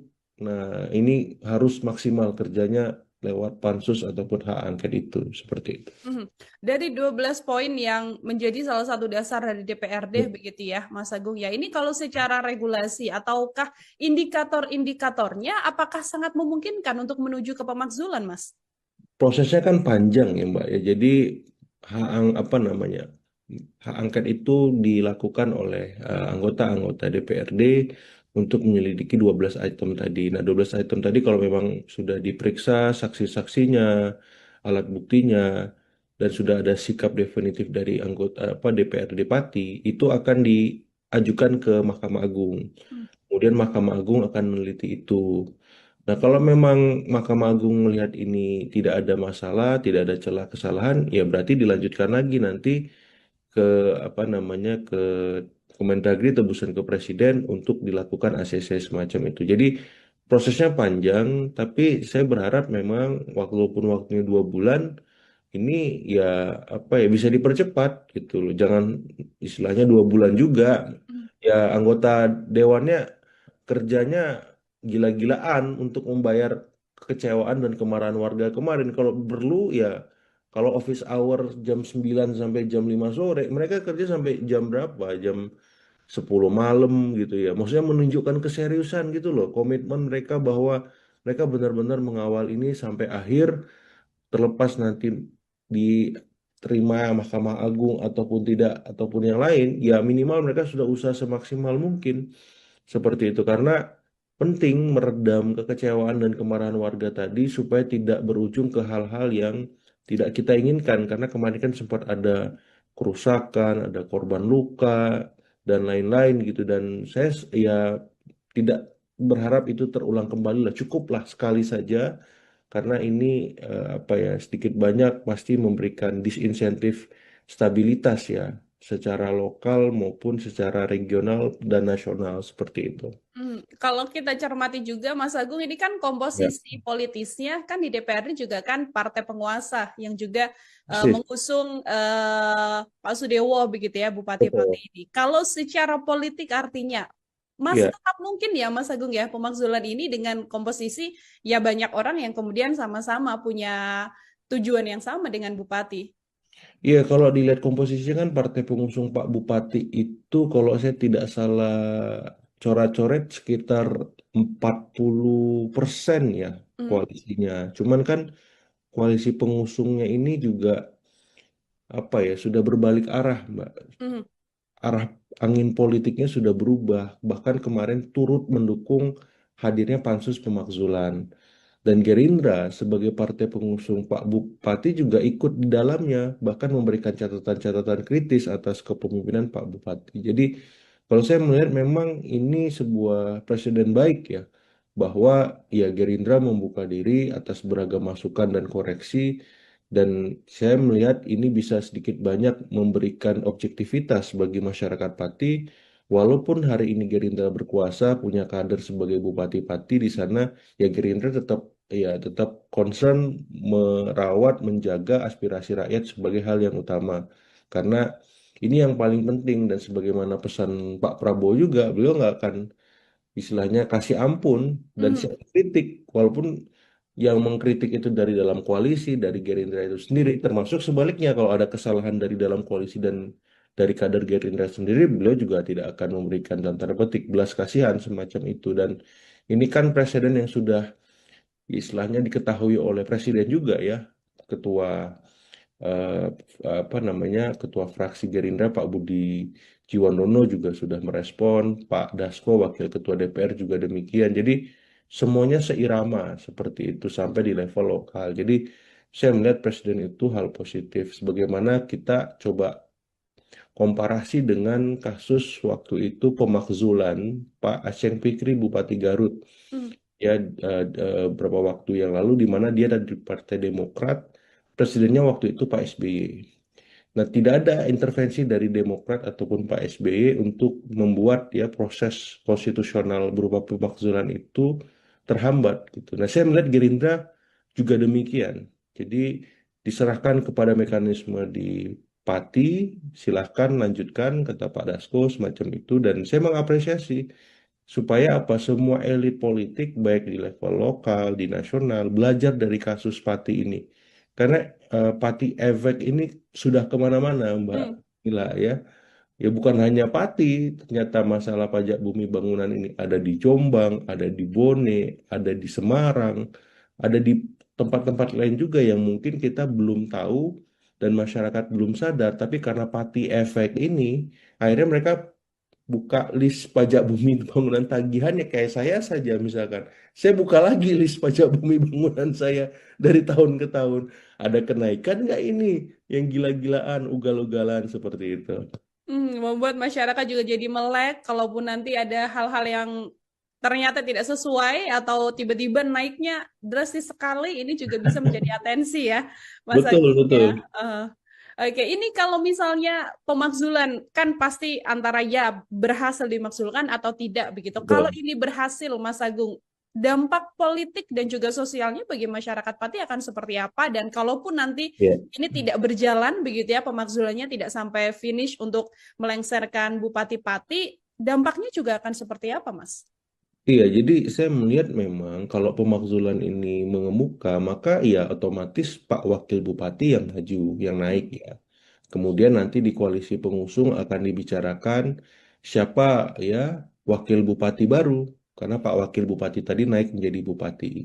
Seperti itu. Jadi dampak politisnya ya mesti akan merubah lanskap politik di level lokal Pati sendiri, karena ada perubahan atau suksesi kepemimpinan secara tiba-tiba ya force major, dan ini masukan buat semua karena sosiodemografi pemilih kita berubah karena diisi mayoritas Gen Z dan milenial yang terpapar informasi yang sangat kritis, yang sangat kadangnya pendidikannya tinggi semacam itu. Jadi eh, pemimpin daerah baik bupati maupun anggota-anggota dewan juga harus melek terhadap situasi itu. Kalau mereka kritis berarti kepala daerahnya harus kreatif. Anggota dewannya juga seperti itu. Sehingga tidak dengan gampangnya menaikkan PBB gila-gilaan. Kreatif itu ya berarti mencari sumber pemasukan lain ya yang memang masuk akal gitu. Ataupun kalau PBB naik ya janganlah sampai 250%, ya bertahap, ya menyesuaikan kemampuan daya beli masyarakat di sana. Masyarakat saya yakin mau bayar pajak ya, tapi jangan ya ugal-ugalan naiknya seperti itu, bertahap, kemudian ada researchnya supaya mereka bisa mendapatkan itu sebagai sebuah argumen rasional. Nah, jadi secara politik akan banyak perubahan lanskap, Mbak, seperti itu, baik di level ya partainya, kemudian pemilihnya, ya, kemudian juga saya yakin pasti ada apa semacam reorientasi ketika mereka membuat kebijakan. Mau Hmm. nggak mau ya akhirnya lebih partisipatif, lebih emansipatorik, lebih transparan. ya dibuka kanal-kanal informasi, saluran-saluran komunikasi itu yang selama ini tersumbat dan searah. Ini kan yang jadi soal. Ya seakan-akan ketika bupati sudah terpilih, anggota dewan sudah terpilih, bisa seenaknya aja buat perda, buat perbub, ya sudah. Masyarakat tinggal setuju, nggak ada pilihan lain. Kalau nggak saya layani. Kan gitu kemarin, sampai seperti itu. Kalau PBB-nya nggak lunas, ya udah, nggak bisa mengakses pelayanan publik. Itu kan udah istilahnya bahaya ya, intimidatif, nggak mendidik seperti itu. Jadi secara politik itu, secara sosial ya saya kira ini apa ya, ya bisa diobjektifikasi lah. Apakah memang proses pemakzulan ini bisa menjawab kegeraman dan kegelisahan publik. Yang jelas pansus pemakzulan di DPRD Pati harus bekerja sebaik mungkin karena jangan sampai ini menjadi presiden kurang baik juga ya, karena kan sebenarnya nggak ada istilahnya wajar kalau ada kebijakan yang tidak populis kemudian diprotes.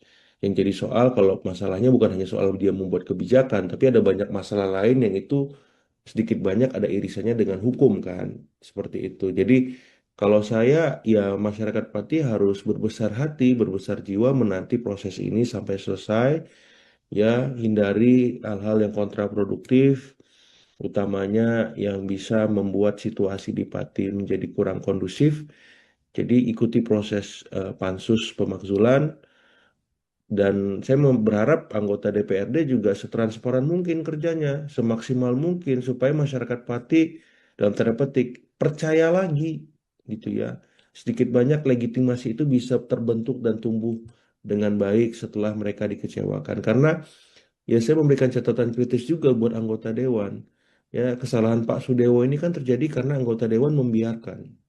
Ya, kalau fungsi pengawasan jalan, kalau fungsi-fungsi lain berlangsung dengan baik, mestinya ini nggak terjadi dan masa nggak perlu tumpah ruah ke jalan, melakukan hal-hal yang apa ya di luar kontrol semacam itu. Jadi ini masukan buat anggota dewan, ya jangan lengah, jangan terlena sekali lagi, pastikan bahwa Anda bekerja dengan maksimal seperti itu. Oke, itu masih panjang prosesnya untuk pemakzulan bisa untuk kemudian dilakukan ataupun bisa gagal juga ya, Mas Ya, Agung ya kalau nanti sudah naik ke pusat. Lalu kalau misalnya ini ternyata pemakzulannya tidak berhasil atau tidak jalan begitu kan, Bupati akan menjalankan pemerintahan ya, masih sangat lama Mas Agung, masih ya, 5 tahun, 4 tahun mendatang lah bisa dikatakan. betul. Dengan Ya. ketiadaan rasa percaya dari masyarakat ini, kalau dari analisa Mas Agung situasinya nanti akan seperti apa? Nah, ini Mbak yang saya agak apa ya, agak riskan dan bingung menjawabnya karena saya kemarin waktu melihat demonstrasi besar itu legitimasi bupati di titik nadir, bahkan minus gitu loh. Masyarakat distrust gitu. Jadi untuk mengembalikan itu nggak mudah. Hmm. Ya, jadi saya kira perlu ya intervensi dari pemerintah provinsi kah, misalkan sementara waktu seperti kemarin Pak Tat Yassin sebagai inspektur upacara karena Pak Bupati kurang sehat misalkan. Ya itu bisa jadi salah satu opsi. Atau nanti Pak Wakil Bupati yang menjalankan roda pemerintahan sehari-hari. Ya Pak Bupati mungkin misalkan di retreat dulu di Kemendagri. Ya retreat kedua, retreat ulang dalam tanda petik. Kayak kemarin Pak Luki Hakim kan apa itu Bupati, saya lupa daerah di Jawa Barat juga tuh. Dia ke Jepang tanpa izin. Padahal dia sudah izin, ternyata ada administrasi di sana. Dia di retreat di Kemendagri 3 bulan tuh. Cuman kan ini agak berat masalah di Pati, mungkin lebih lama dari Pak Hmm. Luki Hakim misalkan. Jadi itu opsi juga. Silakan pansus pemakzulan jalan, Pak Bupati Pati di retreat dulu di Kemendagri. Ini dua hal yang berbeda, biarkan semuanya berjalan secara paralel. Pun kalau pansus sudah istilahnya selesai, ini diajukan ke MMA, diproses, Pak Bupati tetap aja di retreat dulu. Pemerintahan sehari-hari siapa? Pak Wakil atau nanti Pak Wagub atau seperti apalah. Ya, tapi biasanya kan Pak Wakil Bupati seperti itu. Jadi roda pemerintahan tetap jalan, masyarakat tenang, terlayani semacam itu. Jadi opsi-opsi itu yang saya lihat bisa istilahnya dalam tanda petik ya meredam, Mbak. Ya, kalau mengobati ya dikit-dikit lah kan Hmm. gitu. Nggak bisa langsung sembuh karena baru gitu lukanya. Jadi ya minimal udah ada format solusinya kalau saya. Pun nanti kalau misalkan tidak jadi pemakzulan, ya mau nggak mau ya masyarakat Pati mesti berbesar hati. Ya. Ya karena opsi semuanya terbuka dan mungkin terjadi. Tapi yang paling besar ya pansus ini memang punya tendensi kuat untuk meneruskan pemakzulan ini ke Mahkamah Agung dengan situasi dan kebatinan masyarakat Pati seperti sekarang. Seperti, Hmm, oke, itu bisa menjadi win-win solution juga ya, Mas Agung ya. ya, Ada ya, pemerintahan masih tetap jalan, di satu ya. sisi Bupati Pati juga mendapatkan sekolah lagi, Pembinaan begitu nih. pembinaan betul di Kemendagri agar kemudian nantinya juga bisa perlahan-lahan meningkatkan rasa kepercayaan dari masyarakat. Kan banyak elit juga yang berharap diberikan kesempatan saja, dimaafkan, Ya, dibiarkan memperbaiki diri untuk bekerja, begitu ya Mas Agung ya. iya, Kalau dari iya. Mas Agung sendiri, masih bisakah kemudian Bupati-Pati ini kemudian muncul untuk dengan kesadaran dirinya memohon maaf, mengucapkan janji kembali selain janji politik sebelum menjabat, tapi janji ketika sudah menjabat untuk iya, saya akan lebih baik dan sebagainya. Perlukah atau masih bisakah masyarakat Pati untuk bisa uh, mendapatkan kesempatan Bupati Pati agar menjabat lebih lama lagi, Mas? Iya, kalau saya sih jawaban objektifnya tunggu pansus pemakzulan sih, Mbak. Hmm, Seperti apa hasil kerjanya semacam itu. Karena kan Pak Bupati sebenarnya sudah minta maaf. ya.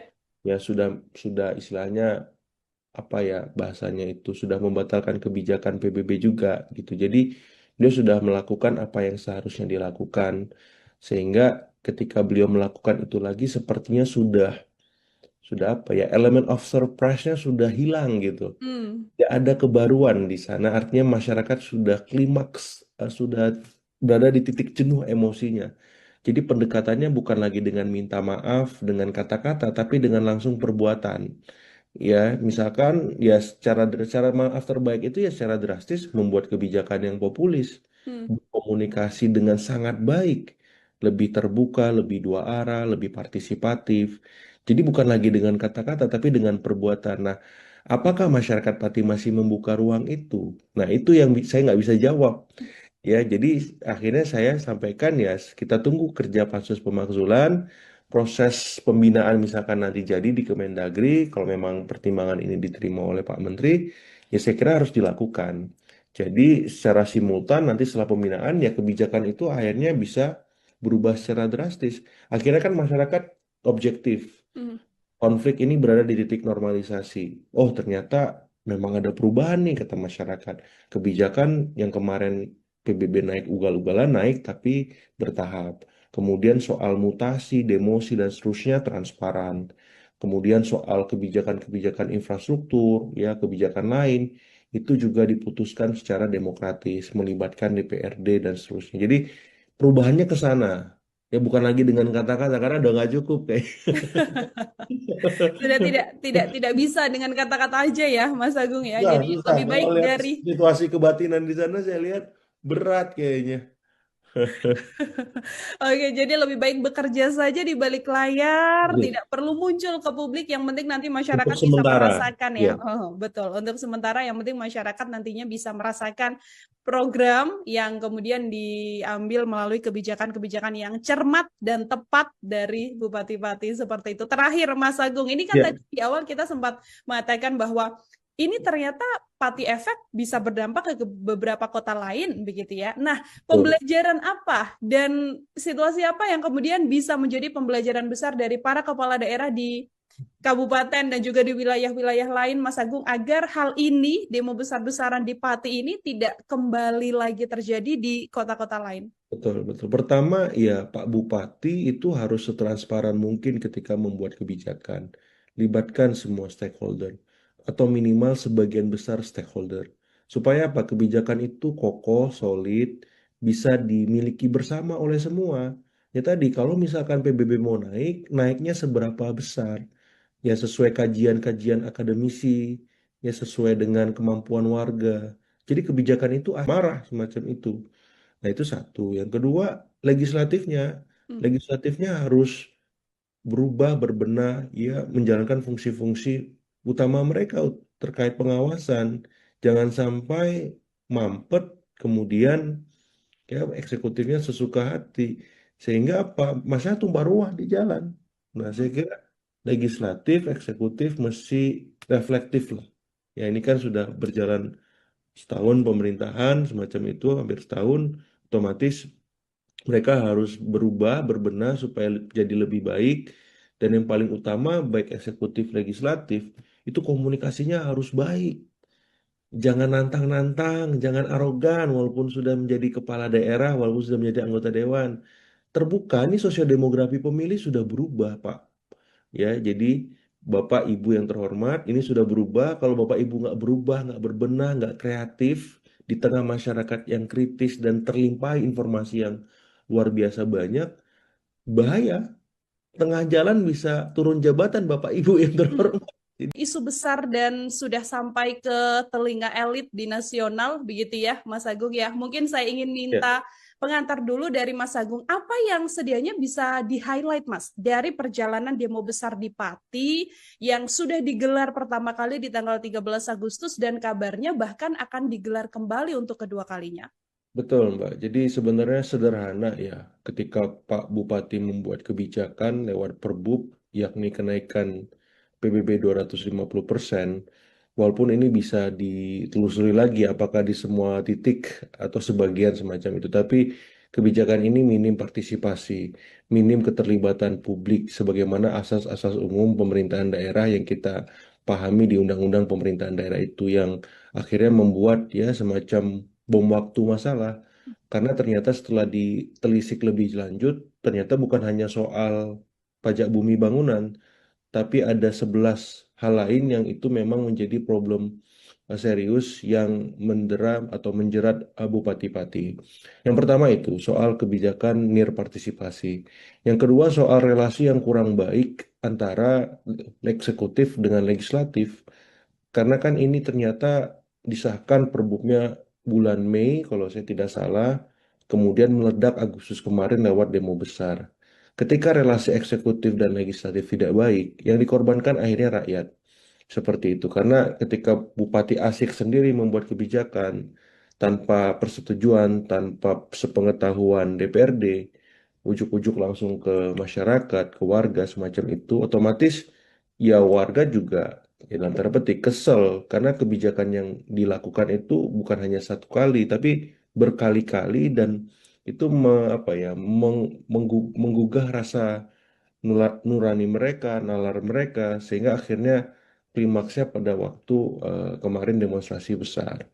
Nah, yang ketiga saya lihat juga memang ini problem laten ya, ketika eksekutif dan legislatif tidak melibatkan publik, maka ini sebuah preseden buruk ya Mbak Nila, karena kita tahu pilkada selesai, oke. Ya, koalisi menang, yes. Tapi bukan berarti tidak kemudian tidak melibatkan rakyat ketika mereka bekerja ataupun membuat kebijakan, perda, atau merevisi aturan apapun semacam itu. Justru ini momen awal mereka memimpin. Bagaimana mungkin mereka bisa dipercaya kalau legitimasinya runtuh seketika di tengah periode kepemimpinannya? Ya kita lihat kemarin kan apa dia ditimpukin. Saya nggak kebayang seperti itu pemimpin daerah mendapati semacam itu. Terus anggota dewan digeruduk, bahkan mereka yang absen itu rakyat. Pansusnya juga yang buat dipaksa rakyat dikepung. Kalau nggak ada pansus itu. Jadi karena rakyat sudah bertindak jauh, akhirnya terjadilah pansus pemakzulan itu dan hak angket. Nah, yang terakhir yang ingin saya garis bawahi soal komunikasi yang buruk, Mbak Nila. Ya, jadi ini melahirkan masalah-masalah baru lainnya. Ya, ditambah tadi leadershipnya juga buruk. Ya, jadi akhirnya akumulasi itu memuncak dan muncullah ya hak angket ataupun pansus pemakzulan yang sekarang ini dikawal warga. Saya mendapati informasi selain ada aksi lanjutan, mereka udah buat posko di depan DPRD itu. Dan saya kemarin endorse di beberapa kesempatan itu ketika pansus kerja dibuka itu pintu, kemudian live streaming deh sosmednya semua. YouTube, TikTok, Facebook, IG, dan seterusnya supaya apa? Supaya tidak ada sangka apapun dalam benak masyarakat Pati. Minimal mereka adem, tenang, dan melihat proses ini setransparan mungkin. Seperti itu Mbak sebagai pengantar. Ini artinya menjadi salah